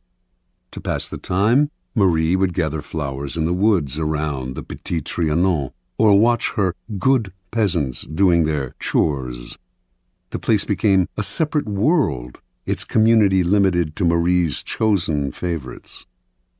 With each new whim of Marie's, the cost of maintaining the Petit Trianon soared. Meanwhile, France itself was deteriorating. There was famine and widespread discontent. Even socially insulated courtiers seethed with resentment. The Queen treated them like children. Only her favorites mattered, and these were becoming fewer and fewer. But Marie did not concern herself with this. Not once throughout her reign did she read a minister's report. Not once did she tour the provinces and rally the people to her side. Not once did she mingle among the Parisians or receive a delegation from them. She did none of these things because, as Queen, she felt the people owed her their affection, and she was not required to love them in return. In 1784, the Queen became embroiled in a scandal. As part of an elaborate swindle, the most expensive diamond necklace in Europe had been purchased under her name, and during the swindler's trial, her lavish lifestyle became public. People heard about the money she spent on jewels and dresses and masked dances. They gave her the nickname Madame Deficit, and from then on she became the focus of the people's growing resentment. When she appeared in her box at the opera, the audience greeted her with hisses. Even the court turned against her, for while she had been running up her huge expenditures, the country was headed for ruin. 5 years later, in 1789, an unprecedented event took place, the beginning of the French Revolution. The Queen did not worry. Let the people have their little rebellion, she seemed to think. It would soon quiet down, and she would be able to resume her life of pleasure. That year, the people marched on Versailles, forcing the royal family to quit the palace and take residence in Paris. This was a triumph for the rebels, but it offered the Queen an opportunity to heal the wounds she had opened and establish contact with the people. The Queen, however, had not learned her lesson. Not once would she leave the palace during her stay in Paris. Her subjects could rot in hell for all she cared. In 1792, the royal couple was moved from the palace to a prison as the revolution officially declared the end of the monarchy. The following year, Louis XVI was tried, found guilty, and guillotined. As Marie Antoinette awaited the same fate, hardly a soul came to her defense. Not one of her former friends in the court, not one of Europe's other monarchs, who, as members of their own country's royal families, had all the reason in the world to show that revolution did not pay. Not even her own family in Austria, including her brother, who now sat on the throne. She had become the world's pariah. In October of 1793, she finally knelt at the guillotine, unrepentant and defiant to the bitter end. Interpretation. From early on, Marie Antoinette acquired the most dangerous of attitudes. As a young princess in Austria, she was endlessly flattered and cajoled. As the future queen of the French court, she was the center of everyone's attention. She never learned to charm or please other people, to become attuned to their individual psychologies. She never had to work to get her way, to use calculation or cunning or the arts of persuasion. And like everyone who was indulged from an early age, she evolved into a monster of insensitivity. Marie became the focus of an entire country's dissatisfaction because it is so infuriating to meet with a person who makes no effort to seduce you or attempt to persuade you, even if only for the purpose of deception. And do not imagine that she represents a bygone era, or that she is even rare. Her type is today more common than ever. Such types live in their own bubble. They seem to feel they are born kings and queens, and that attention is owed them. They do not consider anyone else's nature, but bulldoze over people with the self-righteous arrogance of a Marie Antoinette. Pampered and indulged as children, as adults, they still believe that everything must come to them. Convinced of their own charm, they make no effort to charm, seduce, or gently persuade. In the realm of power, such attitudes are disastrous. At all times you must attend to those around you, gauging their particular psychology, tailoring your words to what you know will entice and seduce them. This requires energy and art. The higher your station, the greater the need to remain attuned to the hearts and minds of those below you, creating a base of support to maintain you at the pinnacle. Without that base, your power will teeter, and at the slightest change of fortune, those below will gladly assist in your fall from grace. Keys to power. In the game of power, you are surrounded by people who have absolutely no reason to help you unless it is in their interest to do so.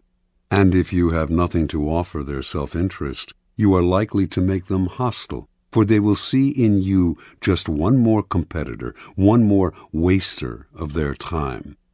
Those that overcome this prevailing coldness are the ones who find the key that unlocks the stranger's heart and mind, seducing him into their corner, if necessary, softening them up for a punch.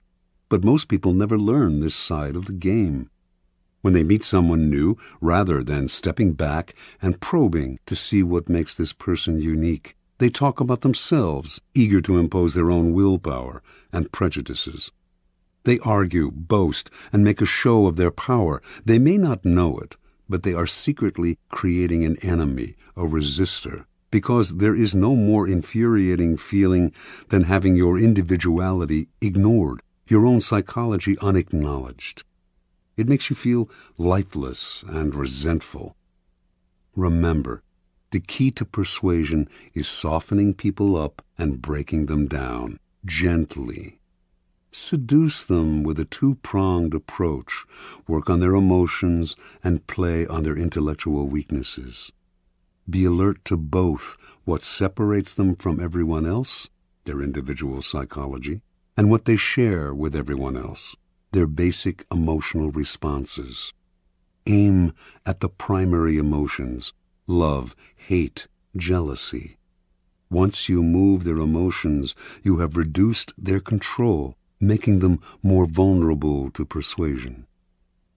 Mao Zedong always appealed to popular emotions and spoke in the simplest terms. Educated and well-read himself, in his speeches he used visceral metaphors, voicing the public's deepest anxieties and encouraging them to vent their frustrations in public meetings.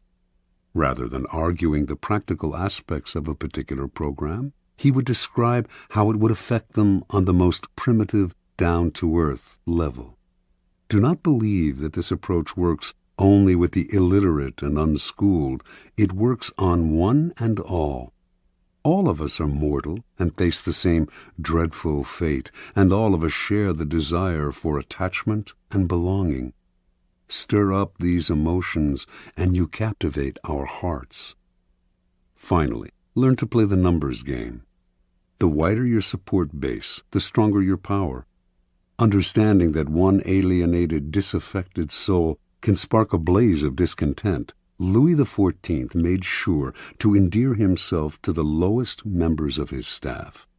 You, too, must constantly win over more allies on all levels. A time will inevitably come when you will need them. Law 44. Disarm and infuriate with the mirror effect. Judgment. The mirror reflects reality, but it is also the perfect tool for deception. When you mirror your enemies, doing exactly as they do, they cannot figure out your strategy.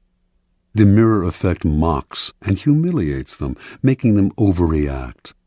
By holding up a mirror to their psyches, you seduce them with the illusion that you share their values. By holding up a mirror to their actions, you teach them a lesson. Few can resist the power of the mirror effect. Mirror effects. Preliminary topology. Mirrors have the power to disturb us. Gazing at our own reflection in the mirror, we most often see what we want to see, the image of ourselves with which we are most comfortable. We tend not to look too closely, ignoring the wrinkles and blemishes.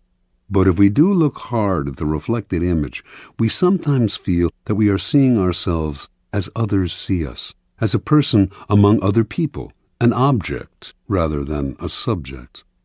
That feeling makes us shudder. We see ourselves, but from the outside, minus the thoughts, spirit, and soul that fill our consciousness. We are a thing. In using mirror effects, we symbolically recreate this disturbing power by mirroring the actions of other people, mimicking their movements to unsettle and infuriate them. Made to feel mocked, cloned, object-like, an image without a soul, they get angry. Or do the same thing slightly differently, and they might feel disarmed. You have perfectly reflected their wishes and desires. This is the narcissistic power of mirrors. In either case, the mirror effect unsettles your targets, whether angering or entrancing them, and in that instant, you have the power to manipulate or seduce them. The effect contains great power because it operates on the most primitive emotions. There are 4 main mirror effects in the realm of power. The neutralizing effect. This is the essence of the neutralizing effect. Do what your enemies do, following their actions as best you can, and they cannot see what you are up to. They are blinded by your mirror. Their strategy for dealing with you depends on your reacting to them in a way characteristic of you. Neutralize it by playing a game of mimicry with them. The tactic has a mocking, even infuriating effect. Most of us remember the childhood experience of someone teasing us by repeating our words exactly. After a while, usually not long, we wanted to punch them in the face. Working more subtly as an adult, you can still unsettle your opponents this way. Shielding your own strategy with the mirror, you lay invisible traps or push your opponents into the trap they planned for you. The narcissus effect. Gazing at an image in the waters of a pond, the Greek youth Narcissus fell in love with it.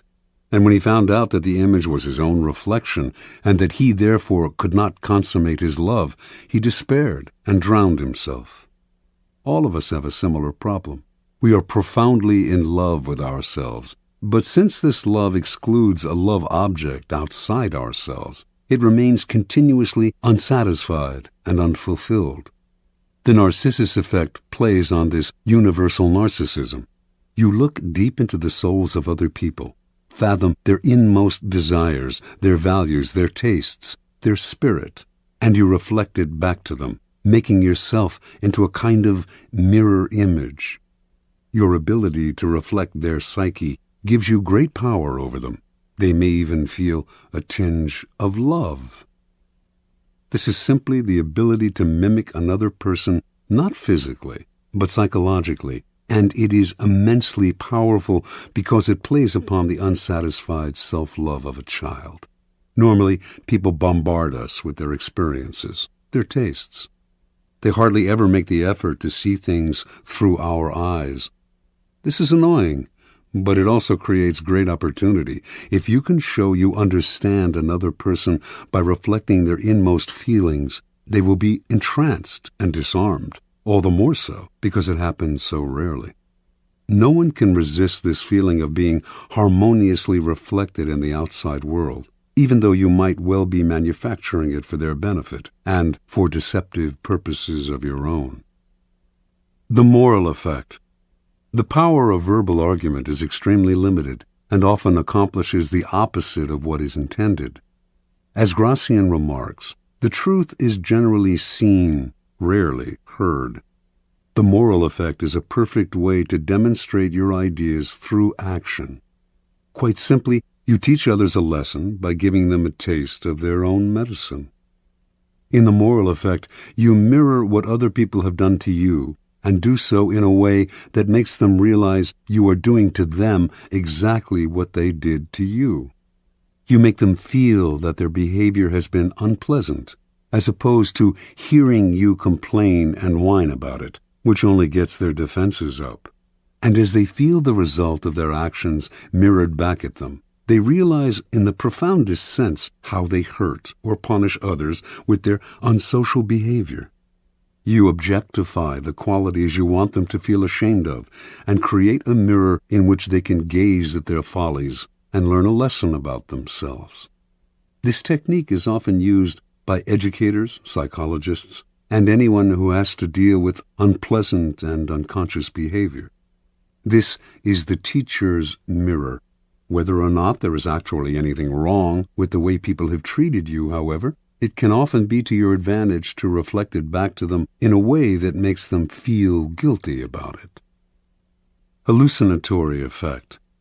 Mirrors are tremendously deceptive, for they create a sense that you are looking at the real world. Actually, though, you are only staring at a piece of glass, which, as everyone knows, cannot show the world exactly as it is. Everything in a mirror is reversed. When Alice goes through the looking glass in Lewis Carroll's book, she enters a world that is back to front, and more than just visually.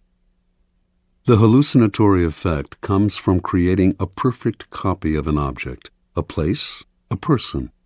This copy acts as a kind of dummy. People take it for the real thing because it has the physical appearance of the real thing. This is the preeminent technique of con artists, who strategically mimic the real world to deceive you. It also has applications in any arena that requires camouflage. This is the deceiver's mirror.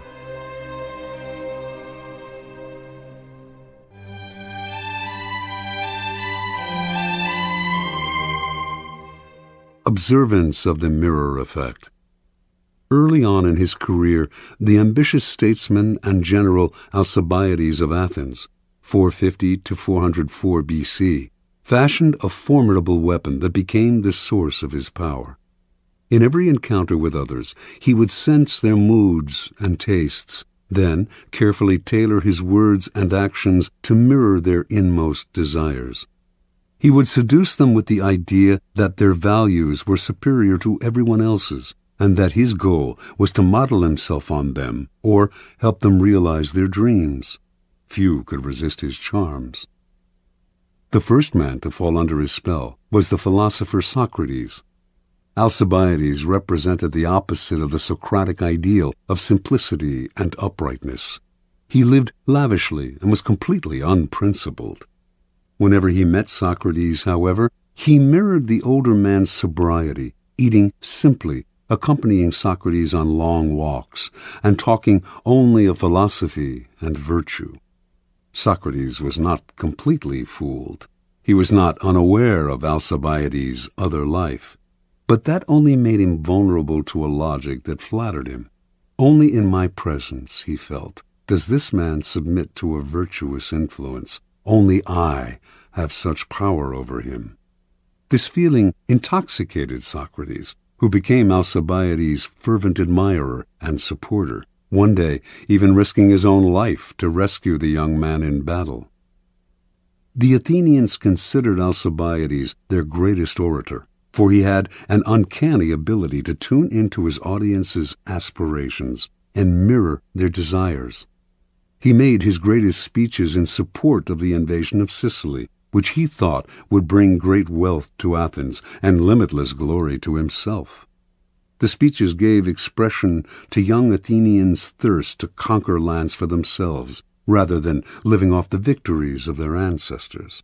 But he also tailored his words to reflect older men's nostalgia for the glory years, when Athens led the Greeks against Persia, and then went on to create an empire. All Athens now dreamed of conquering Sicily. Alcibiades' plan was approved, and he was made the expedition's commander.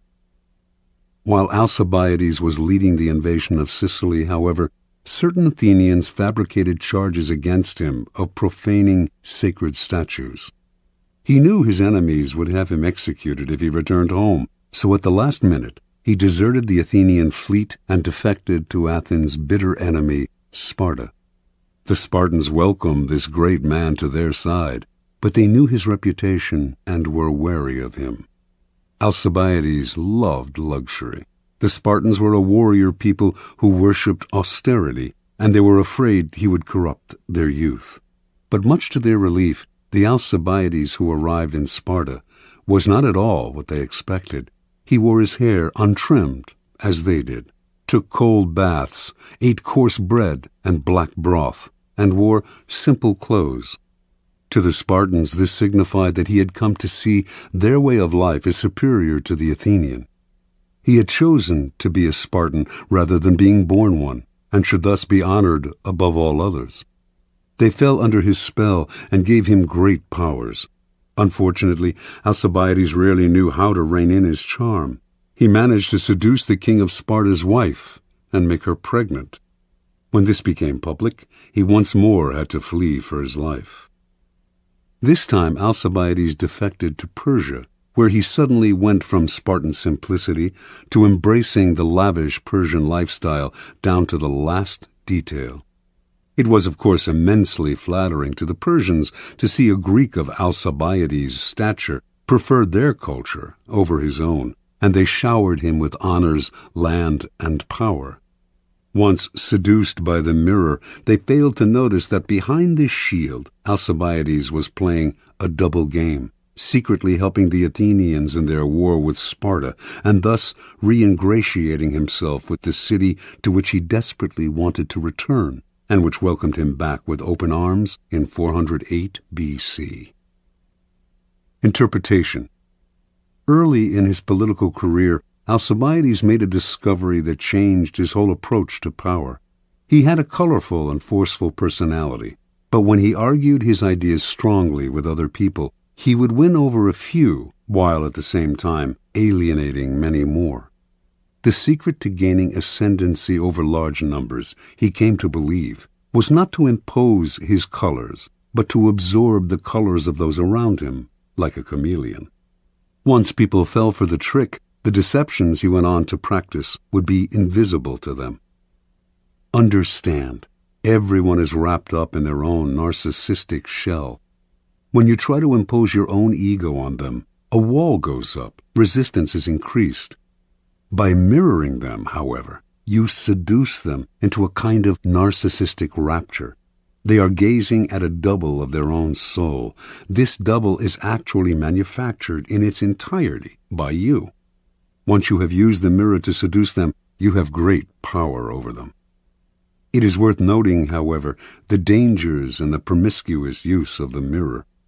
In Alcibiades' presence, people felt larger, as if their egos had been doubled, but once he left, they felt empty and diminished, and when they saw him mirroring completely different people as totally as he had mirrored them, they felt not just diminished, but betrayed. Alcibiades' overuse of the mirror effect made whole peoples feel used, so that he constantly had to flee from one place to another. Indeed, Alcibiades so angered the Spartans that they finally had him murdered. He had gone too far. The seducer's mirror must be used with caution and discrimination. Law 45. Preach the need for change, but never reform too much at once. Judgment. Everyone understands the need for change in the abstract, but on the day-to-day level, people are creatures of habit. Too much innovation is traumatic and will lead to revolt. If you are new to a position of power, or an outsider trying to build a power base, make a show of respecting the old ways of doing things. If change is necessary, make it feel like a gentle improvement on the past. Transgression of the law.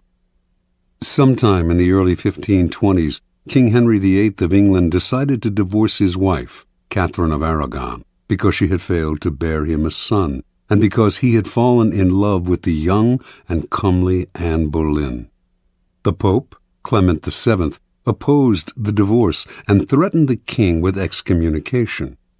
The king's most powerful minister, Cardinal Wolsey, also saw no need for divorce, and his half-hearted support of the king cost him his position and soon his life. One man in Henry's cabinet, Thomas Cromwell, not only supported him in his desire for a divorce, but had an idea for realizing it, a complete break with the past. He convinced the king that by severing ties with Rome and making himself the head of a newly formed English church, he could divorce Catherine and marry Anne. By 1531, Henry saw this as the only solution. To reward Cromwell for his simple but brilliant idea, he elevated this son of a blacksmith to the post of royal counselor. By 1534, Cromwell had been named the king's secretary, and as the power behind the throne, he had become the most powerful man in England. But for him, the break with Rome went beyond the satisfaction of the king's carnal desires. He envisioned a new Protestant order in England, with the power of the Catholic Church smashed, and its vast wealth in the hands of the king and the government. In that same year, he initiated a complete survey of the churches and monasteries of England, and as it turned out, the treasures and monies that the churches had accumulated over the centuries were far more than he had imagined. His spies and agents came back with astonishing figures.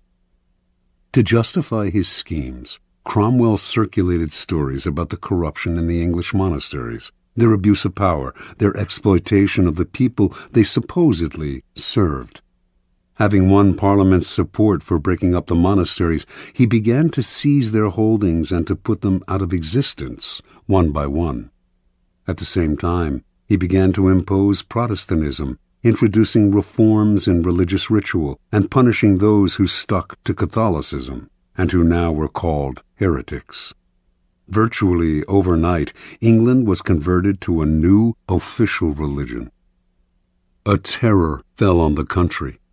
Some people had suffered under the Catholic Church, which, before the reforms, had been immensely powerful, but most Britons had strong ties to Catholicism and to its comforting rituals. They watched in horror as churches were demolished, images of the Madonna and saints were broken in pieces, stained glass windows were smashed, and the church's treasures were confiscated. With monasteries that had succored the poor suddenly gone, the poor now flooded the streets. The growing ranks of the beggar class were further swelled by former monks. On top of all this, Cromwell levied high taxes to pay for his ecclesiastical reforms. In 1535, powerful revolts in the north of England threatened to topple Henry from his throne. By the following year, he had suppressed the rebellions, but he had also begun to see the costs of Cromwell's reforms. The king himself had never wanted to go this far. He had only wanted a divorce. It was now Cromwell's turn to watch uneasily as the king began slowly to undo his reforms, reinstating Catholic sacraments and other rituals that Cromwell had outlawed. Sensing his fall from grace, in 1540 Cromwell decided to regain Henry's favor with one throw of the dice. He would find the king a new wife. Henry's third wife, Jane Seymour, had died a few years before, and he had been pining for a new young queen. It was Cromwell who found him one, Anne of Cleves, a German princess and, most important to Cromwell, a Protestant. On Cromwell's commission, the painter Holbein produced a flattering portrait of Anne. When Henry saw it, he fell in love and agreed to marry her. Cromwell seemed back in favor. Unfortunately, however, Holbein's painting was highly idealized, and when the king finally met the princess, she did not please him in the least. His anger against Cromwell, first for the ill-conceived reforms, now for saddling him with an unattractive and Protestant wife, could no longer be contained. In June of that year, Cromwell was arrested, charged as a Protestant extremist and a heretic, and sent to the Tower. 6 weeks later, before a large and enthusiastic crowd, the public executioner cut off his head. Interpretation. Thomas Cromwell had a simple idea. He would break up the power and wealth of the Church and lay the foundation for Protestantism in England. And he would do this in a mercilessly short time. He knew his speedy reforms would cause pain and resentment, but he thought these feelings would fade in a few years. More important, by identifying himself with change, he would become the leader of the new order, making the king dependent on him. But there was a problem in this strategy. Like a billiard ball hit too hard against the cushion, his reforms had reactions and caroms he did not envision and could not control. The man who initiates strong reforms often becomes the scapegoat for any kind of dissatisfaction, and eventually the reaction to his reforms may consume him, for change is upsetting to the human animal, even when it is for the good. Because the world is, and always has been, full of insecurity and threat, we latch on to familiar faces and create habits and rituals to make the world more comfortable. Change can be pleasant and even sometimes desirable in the abstract, but too much of it creates an anxiety that will stir and boil beneath the surface and then eventually erupt. Never underestimate the hidden conservatism of those around you. It is powerful and entrenched. Never let the seductive charm of an idea cloud your reason. Just as you cannot make people see the world your way, you cannot wrench them into the future with painful changes. They will rebel. If reform is necessary, anticipate the reaction against it and find ways to disguise the change and sweeten the poison. Keys to power. Human psychology contains many dualities, one of them being that even while people understand the need for change, knowing how important it is for institutions and individuals to be occasionally renewed, they are also irritated and upset by changes that affect them personally. They know the change is necessary and that novelty provides relief from boredom, but deep inside they cling to the past. Change in the abstract or superficial change they desire, but a change that upsets core habits and routines is deeply disturbing to them. No revolution is gone without a powerful later reaction against it, for in the long run, the void it creates proves too unsettling to the human animal, who unconsciously associates such voids with death and chaos. The opportunity for change and renewal seduces people to the side of the revolution, but once their enthusiasm fades, which it will, they are left with a certain emptiness. Yearning for the past, they create an opening for it to creep back in. For Machiavelli, the prophet who preaches and brings change can only survive by taking up arms. When the masses inevitably yearn for the past, he must be ready to use force.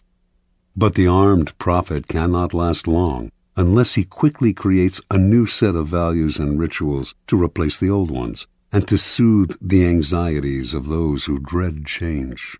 It is far easier and less bloody to play a kind of con game.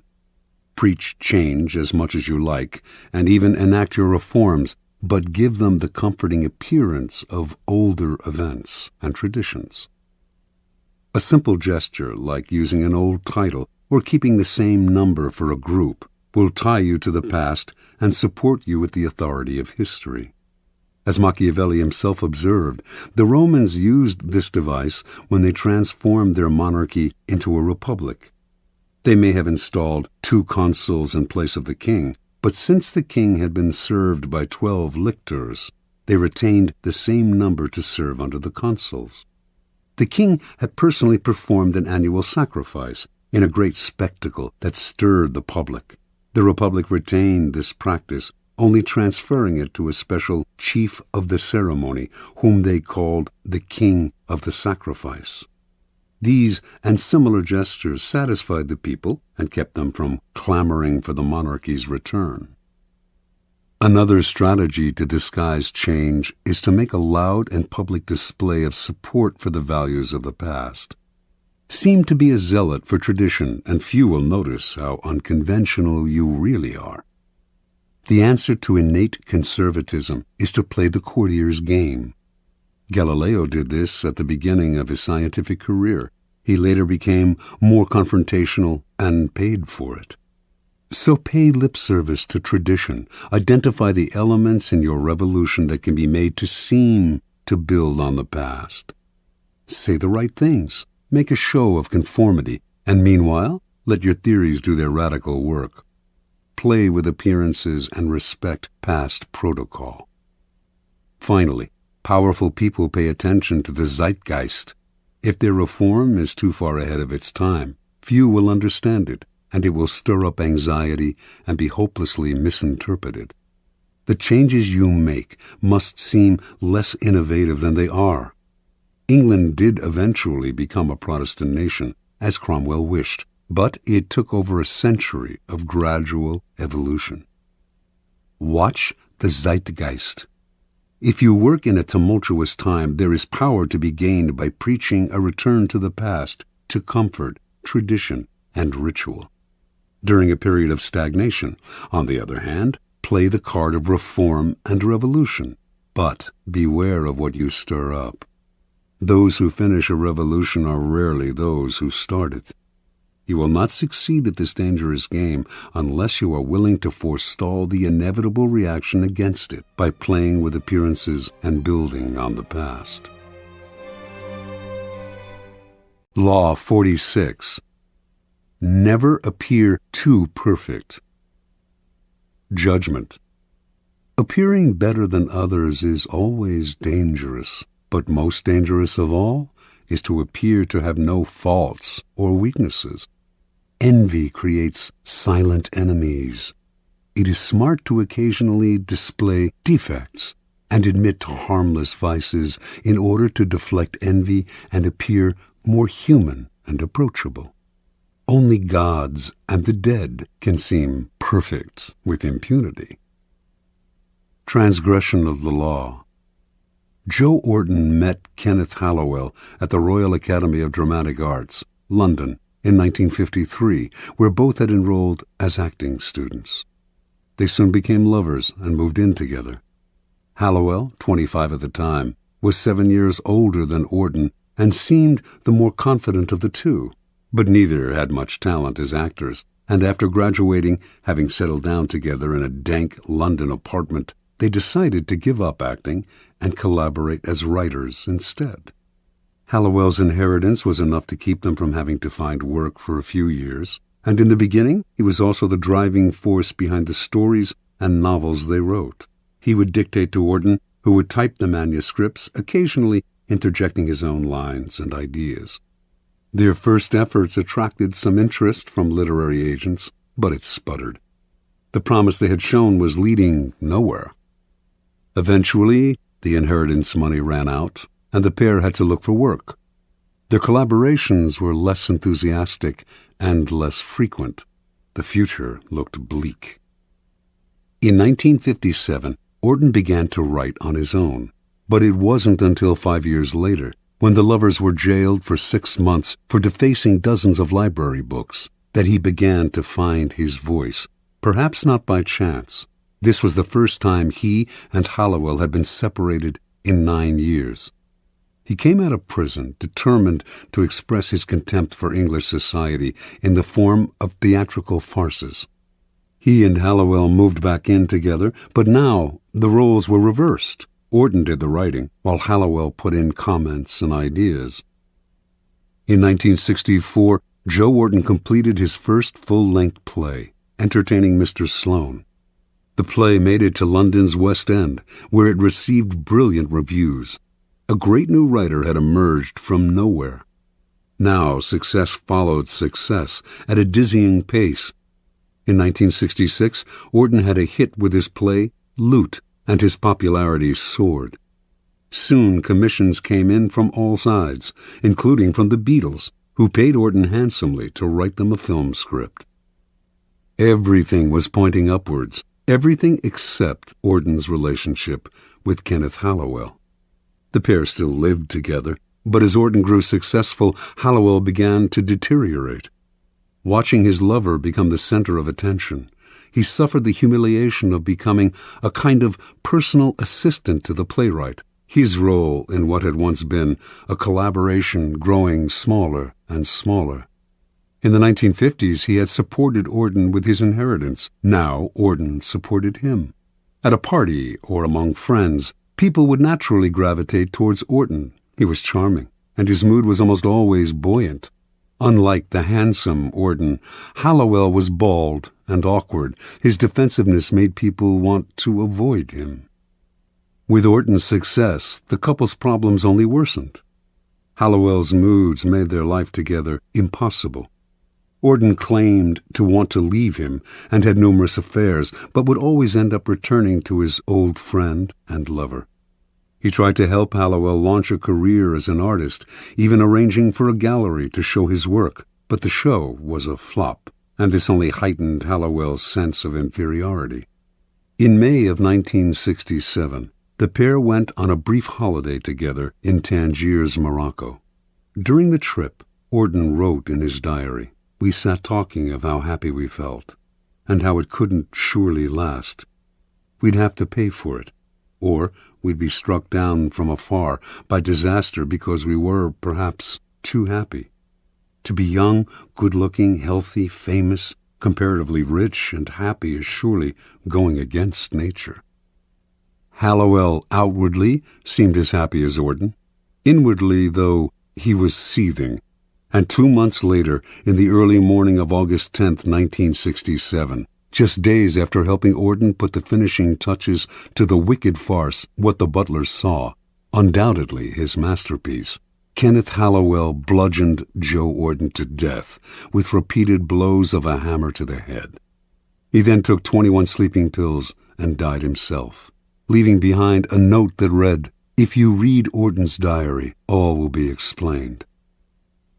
Interpretation. Kenneth Hallowell had tried to cast his deterioration as mental illness, but what Joe Auden's diaries revealed to him was the truth. It was envy, pure and simple, that lay at the heart of his sickness. The diaries, which Hallowell read on the sly, recounted the couple's days as equals and their struggle for recognition. After Auden found success, the diaries began to describe Hallowell's brooding, his rude comments at parties, his growing sense of inferiority. All of this Auden narrated with a distance that bordered on contempt. The diaries made clear Hallowell's bitterness over Auden's success.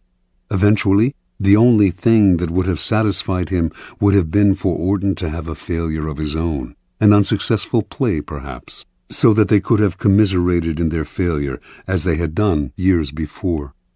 When the opposite happened, as Auden grew only more successful and popular, Hallowell did the only thing that would make them equals again. He made them equals in death. With Auden's murder, he became almost as famous as his friend, posthumously. Joe Auden only partly understood his lover's deterioration. His attempt to help Hallowell launch a career in art registered for what it was, charity and guilt. Auden basically had two possible solutions to the problem. He could have downplayed his own success, displaying some faults, deflecting Hallowell's envy, or, once he realized the nature of the problem, he could have fled as if Hallowell were a viper, as in fact he was, a viper of envy. Once envy eats away at someone, everything you do only makes it grow, and day by day it festers inside them. Eventually, they will attack. Only a minority can succeed at the game of life, and that minority inevitably arouses the envy of those around them. Once success happens your way, however, the people to fear the most are those in your own circle, the friends and acquaintances you have left behind. Feelings of inferiority gnaw at them, The thought of your success only heightens their feelings of stagnation. Envy, which the philosopher Kierkegaard calls unhappy admiration, takes hold. You may not see it, but you will feel it someday, unless, that is, you learn strategies of deflection, little sacrifices to the gods of success. Either dampen your brilliance occasionally, purposefully revealing a defect, weakness, or anxiety, or attributing your success to luck, or simply find yourself new friends. Never underestimate the power of envy. Keys to power. There are several strategies for dealing with the insidious, destructive emotion of envy. First, accept the fact that there will be people who will surpass you in some way, and also the fact that you may envy them.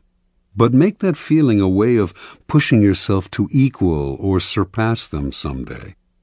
Let envy turn inward, and it poisons the soul. Expel it outward, and it can move you to greater heights. Second, understand that as you gain power, those below you will feel envious of you. They may not show it, but it is inevitable. Do not naively accept the facade they show you. Read between the lines of their criticisms, their little sarcastic remarks, the signs of backstabbing, the excessive praise that is preparing you for a fall, the resentful look in the eye.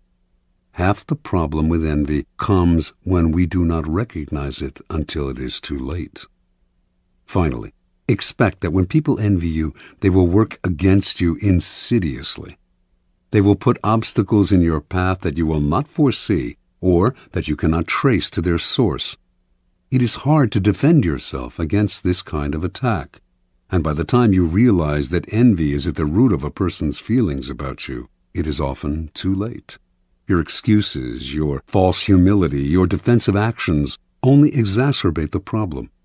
Since it is far easier to avoid creating envy in the first place than to get rid of it once it is there, you should strategize to forestall it before it grows. It is often your own actions that stir up envy, your own unawareness. By becoming conscious of those actions and qualities that create envy, you can take the teeth out of it before it nibbles you to death. Kierkegaard believed that there are types of people who create envy and are as guilty when it arises as those who feel it. The most obvious type we all know. The moment something good happens to them, whether by luck or design, they crow about it. In fact, they get pleasure out of making people feel inferior. This type is obvious and beyond hope. There are others, however, who stir up envy in more subtle and unconscious ways, and are partly to blame for their troubles. Envy is often a problem, for example, for people with great natural talent. Money others can attain, power as well, but superior intelligence, good looks, charm, these are qualities no one can acquire. The naturally perfect have to work the most to disguise their brilliance, displaying a defect or two to deflect envy before it takes root. It is a common and naive mistake to think you are charming people with your natural talents when in fact they are coming to hate you. A great danger in the realm of power is the sudden improvement in fortune, an unexpected promotion, a victory or success that seems to come out of nowhere. This is sure to stir up envy among your former peers. Subtly emphasize how lucky you have been to make your happiness seem more attainable to other people, and the need for envy less acute. But be careful not to affect a false modesty that people can easily see through. This will only make them more envious. The act has to be good. Your humility and your openness to those you have left behind have to seem genuine. Any hint of insincerity will only make your new status more oppressive. Remember, despite your elevated position, it will do you no good to alienate your former peers. Power requires a wide and solid support base, which envy can silently destroy. According to the Elizabethan statesman and writer Sir Francis Bacon, the wisest policy of the powerful is to create a kind of pity for themselves, as if their responsibilities were a burden and a sacrifice. How can one envy a man who has taken on a heavy load for the public interest? Disguise your power as a kind of self-sacrifice rather than a source of happiness, and you make it seem less enviable. Emphasize your troubles, and you turn a potential danger, envy, into a source of moral support, pity. A similar ploy is to hint that your good fortune will benefit those around you. To do this, you may need to open your purse strings. To deflect envy, Gracian recommends that the powerful display a weakness, a minor social indiscretion, a harmless vice. Give those who envy you something to feed on, distracting them from your more important sins. Remember, it is the reality that matters. You may have to play games with appearances, but in the end, you will have what counts, true power. In some Arab countries, a man will avoid arousing envy by showing his wealth only on the inside of his house. Apply this wisdom to your own character. Beware of some of envy's disguises. Excessive praise is an almost sure sign that the person praising you envies you. They are either setting you up for a fall, it will be impossible for you to live up to their praise, or they are sharpening their blades behind your back. At the same time, those who are hypercritical of you, or who slander you publicly, probably envy you as well. Recognize their behavior as disguised envy, and you keep out of the trap of mutual mudslinging, or of taking their criticisms to heart. Win your revenge by ignoring their measly presence. Do not try to help or do favors for those who envy you. They will think you are condescending to them. Joe Wharton's attempt to help Hallowell find a gallery for his work only intensified his lover's feelings of inferiority and envy. Once envy reveals itself for what it is, the only solution is often to flee the presence of the enviers, leaving them to stew in a hell of their own creation. Law 47. Do not go past the mark you aimed for. In victory, learn when to stop. Judgment. The moment of victory is often the moment of greatest peril. In the heat of victory, arrogance and overconfidence can push you past the goal you had aimed for, and by going too far, you make more enemies than you defeat. Do not allow success to go to your head. There is no substitute for strategy and careful planning. Set a goal, and when you reach it, stop. Transgression of the law. In 559 B.C., a young man named Cyrus gathered an immense army from the scattered tribes of Persia and marched against his grandfather, Astyages, king of the Medes. He defeated Astyages with ease, had himself crowned king of Media and Persia, and began to forge the Persian Empire. Victory followed victory in quick succession. Cyrus defeated Croesus, ruler of Lydia, then conquered the Ionian islands and other smaller kingdoms. He marched on Babylon and crushed it. Now he was known as Cyrus the Great, king of the world. After capturing the riches of Babylon, Cyrus set his sights on the east, on the half-barbaric tribes of the Massagetae, a vast realm on the Caspian Sea. A fierce warrior race led by Queen Tomyris, the Massagetae lacked the riches of Babylon, but Cyrus attacked them anyway, believing himself superhuman and incapable of defeat. The Massagetae would fall easily to his vast armies, making his empire immense. In 529 B.C., then, Cyrus marched to the wide river Araxes, gateway to the kingdom of the Massagetae. As he set up camp on the western bank, he received a message from Queen Tomyris, king of the Medes. She told him, "I advise you to abandon this enterprise, for you cannot know if in the end it will do you any good. Rule your own people and try to bear the sight of me ruling mine. But of course you will refuse my advice, as the last thing you wish for is to live in peace." Tomyris, confident of her army's strength and not wishing to delay the inevitable battle, offered to withdraw the troops on her side of the river, allowing Cyrus to cross its waters safely and fight her army on the eastern side, if that was his desire. Cyrus agreed, but instead of engaging the enemy directly, he decided to play a trick. The Massagetæ knew few luxuries.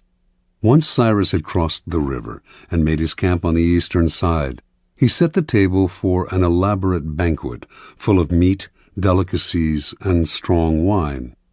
Then he left his weakest troops in the camp and withdrew the rest of the army to the river. A large Massagetæ detachment soon attacked the camp and killed all of the Persian soldiers in a fierce battle. Then, overwhelmed by the fabulous feast that had been left behind, they ate and drank to their heart's content. Later, inevitably, they fell asleep. The Persian army returned to the camp that night, killing many of the sleeping soldiers and capturing the rest. Among the prisoners was their general, a youth named Spargapises, son of Queen Tomyris. When the queen learned what had happened, she sent a message to Cyrus, chiding him for using tricks to defeat her army. "Now listen to me," she wrote, "and I will advise you for your own good. Give me back my son, and leave my country with your forces intact, and be content with your triumph over a third part of the Massagetæ. If you refuse, I swear by the sun, our master, to give you more blood than you can drink, for all your gluttony." Cyrus scoffed at her. He would not release her son. He would crush these barbarians. The queen's son, seeing he would not be released, could not stand the humiliation, and so he killed himself. The news of her son's death overwhelmed Tomyris.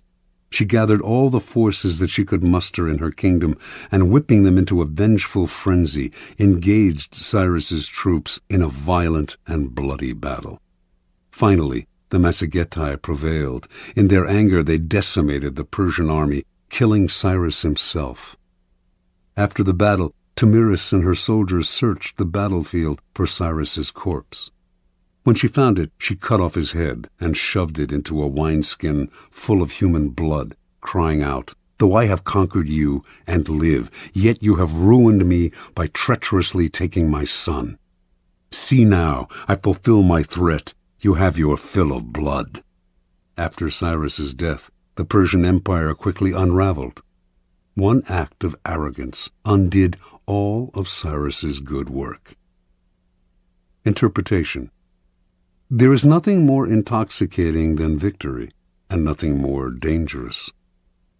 Cyrus had built his great empire on the ruins of a previous one.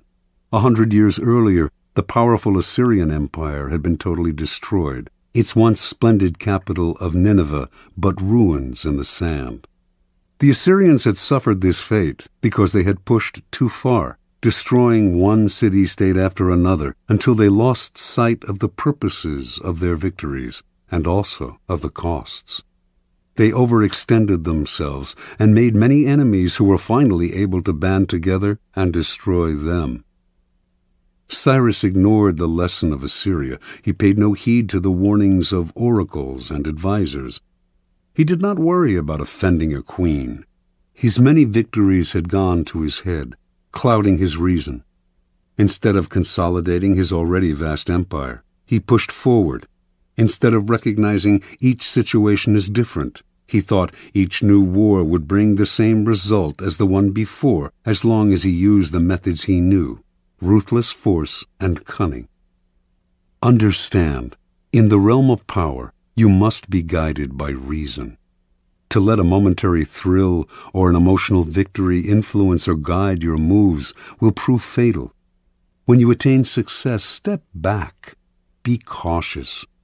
When you gain victory, understand the part played by the particular circumstances of a situation, and never simply repeat the same actions again and again. History is littered with the ruins of victorious empires and the corpses of leaders who could not learn to stop and consolidate their gains. Keys to power. Power has its own rhythms and patterns. Those who succeed at the game are the ones who control the patterns and vary them at will, keeping people off balance while they set the tempo.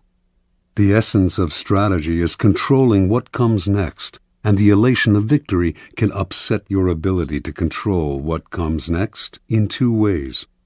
First, you owe your success to a pattern that you are apt to try to repeat.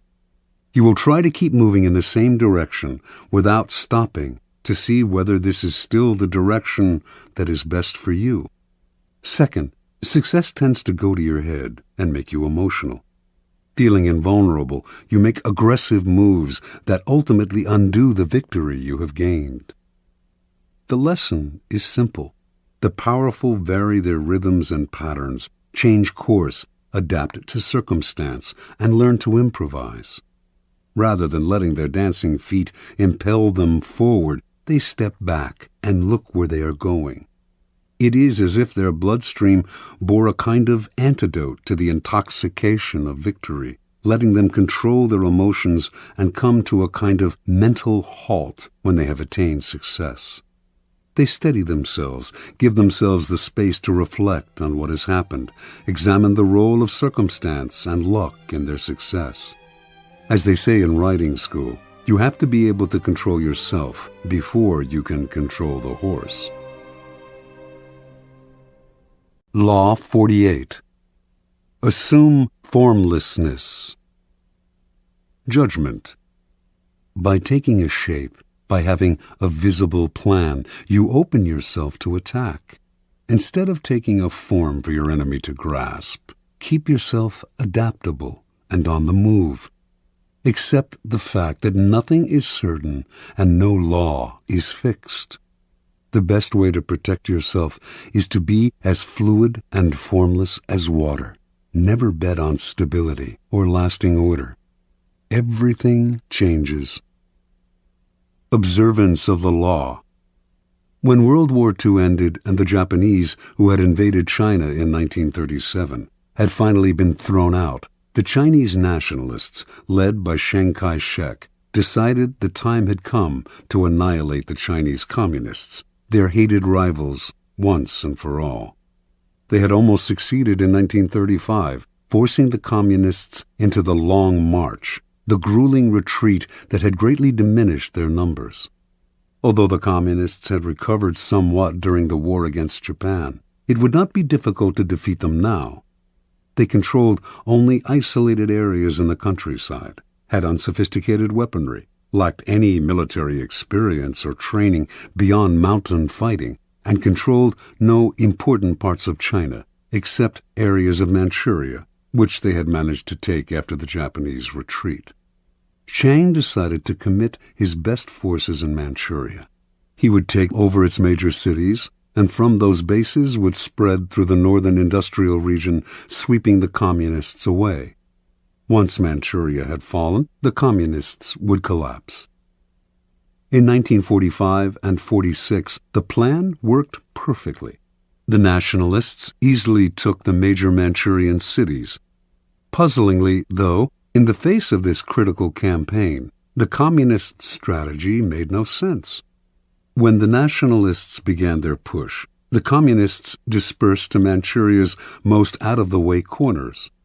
Their small units harassed the nationalist armies, ambushing them here, retreating unexpectedly there. But these dispersed units never linked up, making them hard to attack.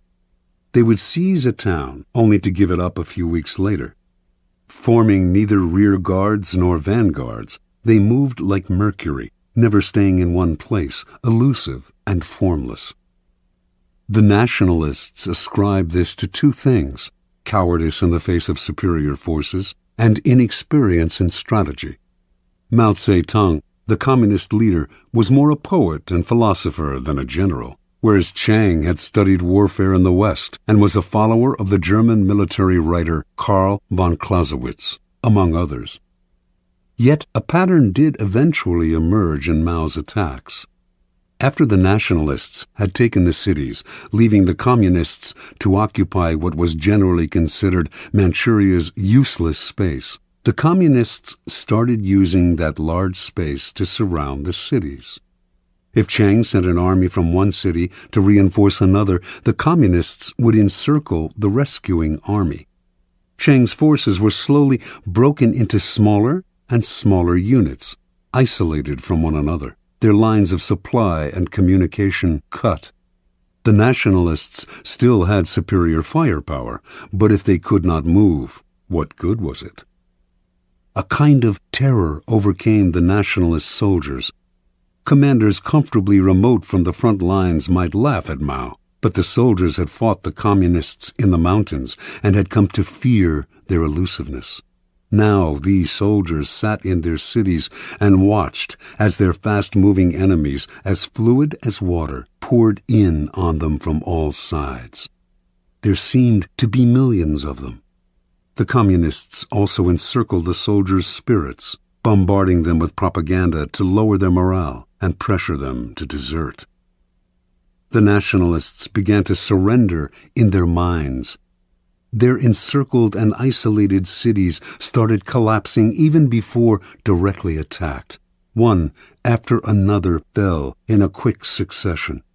In November of 1948, the nationalists surrendered Manchuria to the communists, a humiliating blow to the technically superior nationalist army, and one that proved decisive in the war. By the following year, the communists controlled all of China. Interpretation. The two board games that best approximate the strategies of war are chess and the Asian game of Go. In chess, the board is small. In comparison to Go, the attack comes relatively quickly, forcing a decisive battle. It rarely pays to withdraw or to sacrifice your pieces, which must be concentrated at key areas. Go is much less formal. It is played on a large grid with 361 intersections, nearly 6 times as many positions as in chess. Black and white stones, one color for each side, are placed on the board's intersections, one at a time, wherever you like. Once all your stones, 52 for each side, are on the board, the object is to isolate the stones of your opponent by encircling them. A game of Go, called Wei Qi in China, can last up to 300 moves. The strategy is more subtle and fluid than chess, developing slowly. The more complex the pattern your stones initially create on the board, the harder it is for your opponent to understand your strategy. Fighting to control a particular area is not worth the trouble. You have to think in larger terms, to be prepared to sacrifice an area in order eventually to dominate the board. What you are after is not an entrenched position, but mobility. With mobility, you can isolate the opponent in small areas and then encircle them. The aim is not to kill off the opponent's pieces directly, as in chess, but to induce a kind of paralysis and collapse. Chess is linear, position-oriented, and aggressive. Go is nonlinear and fluid. Aggression is indirect until the end of the game, when the winner can surround the opponent's stones at an accelerated pace. Chinese military strategists have been influenced by Go for centuries. Its proverbs have been applied to war time and again. Mao Zedong was an addict of Wei Qi, and its precepts were ingrained in his strategies. A key Wei Qi concept, for example, is to use the size of the board to your advantage, spreading out in every direction so that your opponent cannot fathom your movements in a simple, linear way. Every Chinese, Mao once wrote, should consciously throw himself into this war of a jigsaw pattern against the nationalists. Place your men in a jigsaw pattern in Go, and your opponent loses himself trying to figure out what you are up to. Either he wastes time pursuing you, or, like Chiang Kai-shek, he assumes you are incompetent and fails to protect himself. And if he concentrates on single areas, as Western strategy advises, he becomes a sitting duck for encirclement. In the Wei Qi way of war, you encircle the enemy's brain, using mind games, propaganda, and irritation tactics to confuse and dishearten. This was the strategy of the communists, an apparent formlessness that disoriented and terrified their enemy. Where chess is linear and direct, the ancient game of Go is closer to the kind of strategy that will prove relevant in a world where battles are fought indirectly, in vast, loosely connected areas. Its strategies are abstract and multidimensional, inhabiting a plane beyond time and space, the strategist's mind. In this fluid form of warfare, you value movement over position. Your speed and mobility make it impossible to predict your moves. Unable to understand you, your enemy can form no strategy to defeat you. Instead of fixing on particular spots, this indirect form of warfare spreads out, just as you can use the large and disconnected nature of the real world to your advantage. Be like a vapor. Do not give your opponents anything solid to attack. Watch as they exhaust themselves pursuing you, trying to cope with your elusiveness. Only formlessness allows you to truly surprise your enemies. By the time they figure out where you are and what you are up to, it is too late. Keys to power. The human animal is distinguished by its constant creation of forms. Rarely expressing its emotions directly, it gives them form through language or through socially acceptable rituals. We cannot communicate our emotions without a form. The forms that we create, however, change constantly, in fashion, in style, in all those human phenomena representing the mood of the moment. We are constantly altering the forms we have inherited from previous generations, and these changes are signs of life and vitality. Indeed, the things that don't change, the forms that rigidify, come to look to us like death, and we destroy them. The young show this most clearly. Uncomfortable with the forms that society imposes upon them, having no set identity, they play with their own characters, trying on a variety of masks and poses to express themselves. This is the vitality that drives the motor of form, creating constant changes in style. The powerful are often people who, in their youth, have shown immense creativity in expressing something new through a new form. Society grants them power because it hungers for and rewards this sort of newness. The problem comes later, when they often grow conservative and possessive.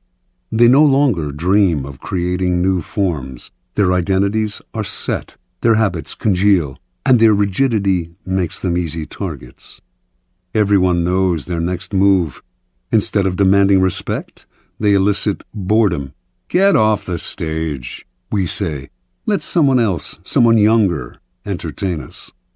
When locked in the past, the powerful look comical. They are overripe fruit, waiting to fall from the tree. Power can only thrive if it is flexible in its forms. To be formless is not to be amorphous. Everything has a form. It is impossible to avoid. The formlessness of power is more like that of water or mercury, taking the form of whatever is around it. Changing constantly, it is never predictable. The powerful are constantly creating form, and their power comes from the rapidity with which they can change.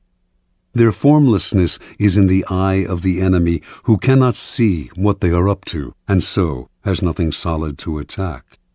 This is the premier pose of power, ungraspable, as elusive and swift as the god Mercury, who could take any form he pleased and used his ability to wreak havoc on Mount Olympus. Human creations evolve toward abstraction, toward being more mental and less material.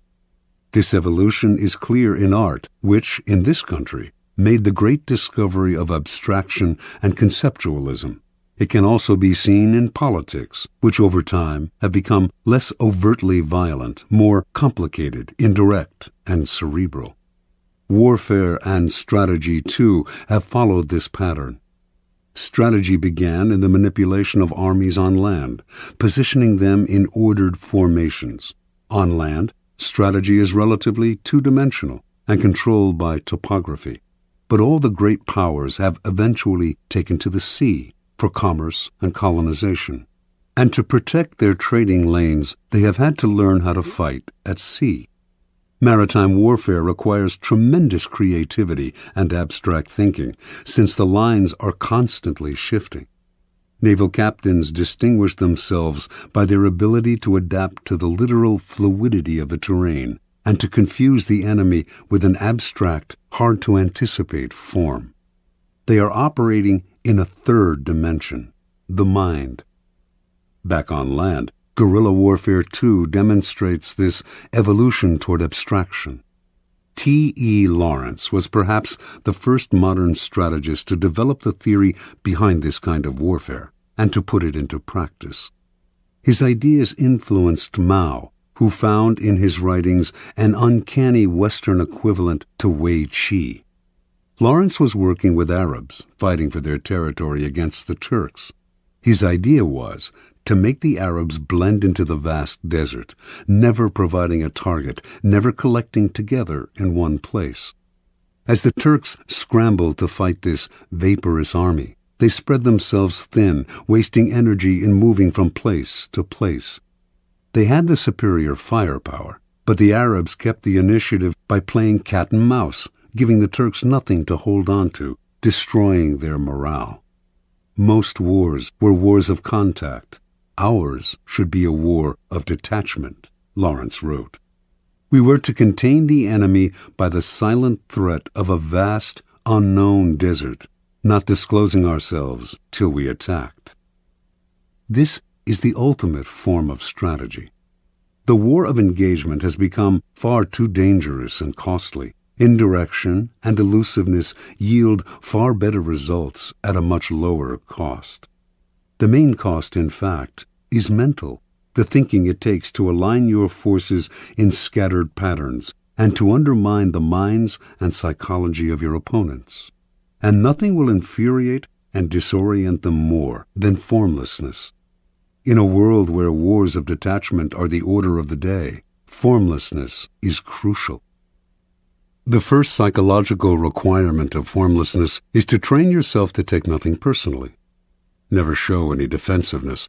When you act defensive, you show your emotions, revealing a clear form. Your opponents will realize they have hit a nerve, an Achilles heel, and they will hit it again and again. So train yourself to take nothing personally. Never let anyone get your back up.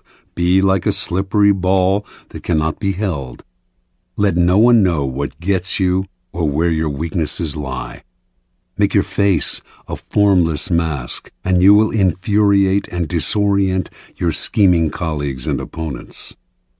One man who used this technique was Baron James Rothschild.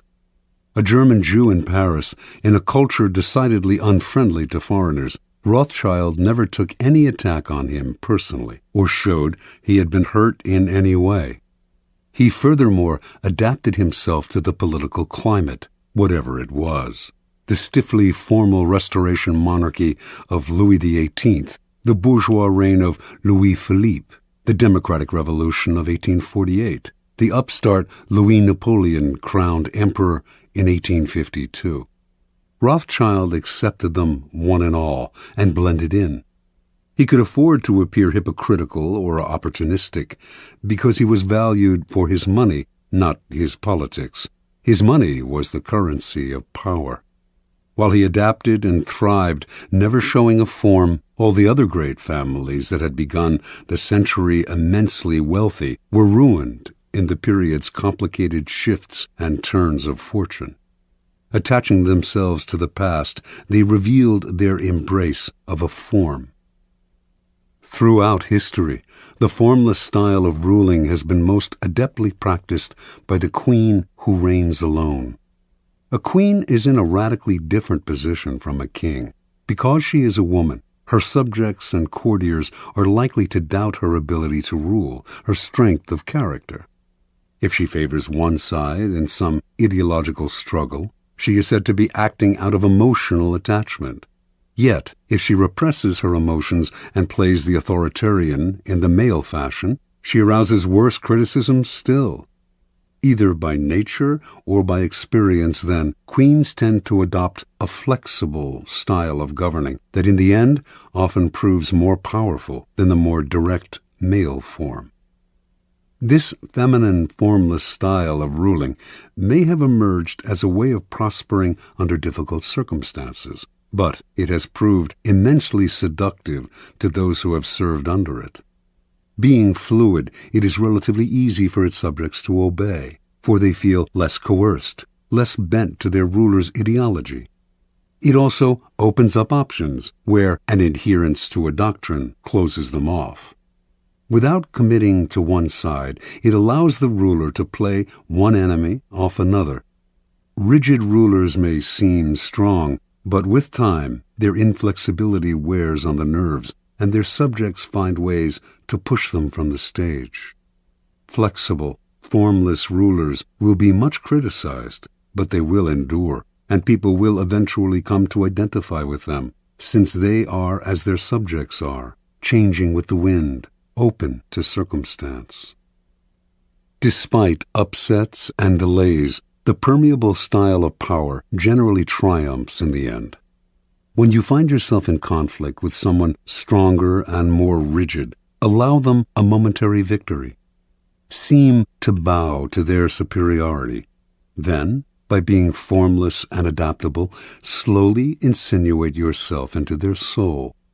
This way you will catch them off guard, for rigid people are always ready to ward off direct blows, but are helpless against the subtle and insinuating. To succeed at such a strategy, you must play the chameleon, conform on the surface, while breaking down your enemy from the inside. In evolution, largeness is often the first step toward extinction. What is immense and bloated has no mobility, but must constantly feed itself.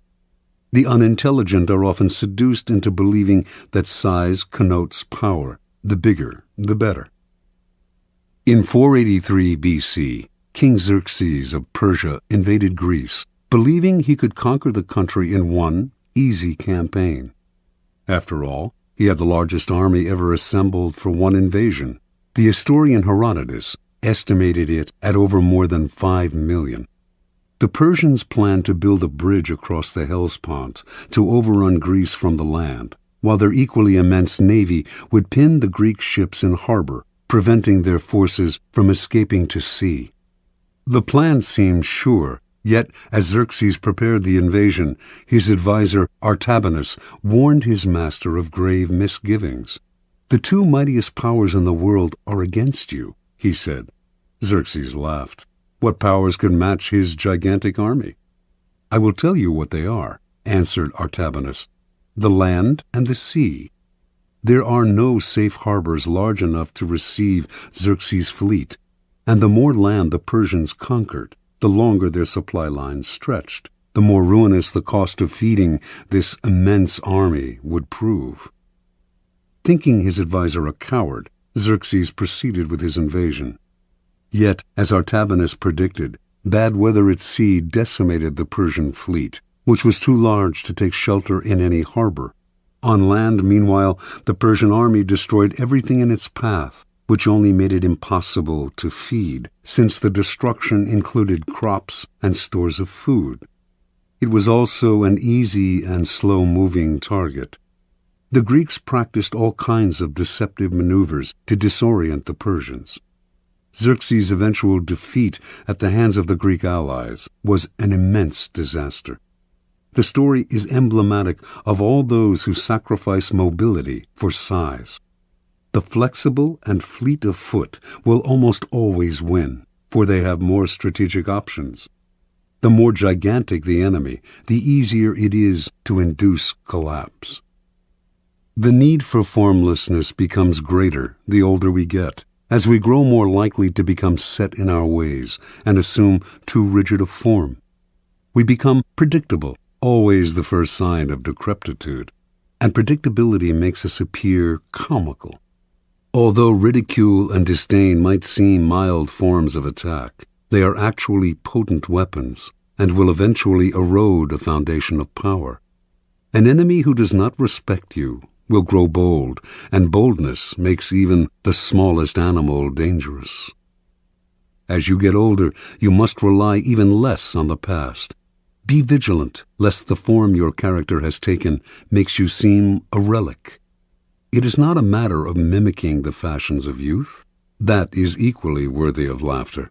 Rather, your mind must constantly adapt to each circumstance, even the inevitable change that the time has come to move over and let those of younger age prepare for their ascendancy. Rigidity will only make you look uncannily like a cadaver. Never forget, though, that formlessness is a strategic pose. It gives you room to create tactical surprises.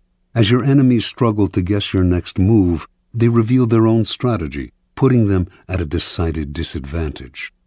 It keeps the initiative on your side, putting your enemies in the position of never acting, constantly reacting. It foils their spying and intelligence. Remember, formlessness is a tool. Never confuse it with a go-with-the-flow style or with a religious resignation to the twists of fortune. You use formlessness not because it creates inner harmony and peace, but because it will increase your power. Finally, learning to adapt to each new circumstance means seeing events through your own eyes and often ignoring the advice that people constantly peddle your way. It means that ultimately you must throw out the laws that others preach and the books they write to tell you what to do and the sage advice of the elder. The laws that govern circumstances are abolished by new circumstances, Napoleon wrote, which means that it is up to you to gauge each new situation. Rely too much on other people's ideas, and you end up taking a form not of your own making. Too much respect for other people's wisdom will make you depreciate your own. Be brutal with the past, especially your own, and have no respect for the philosophies that are foisted on you from outside.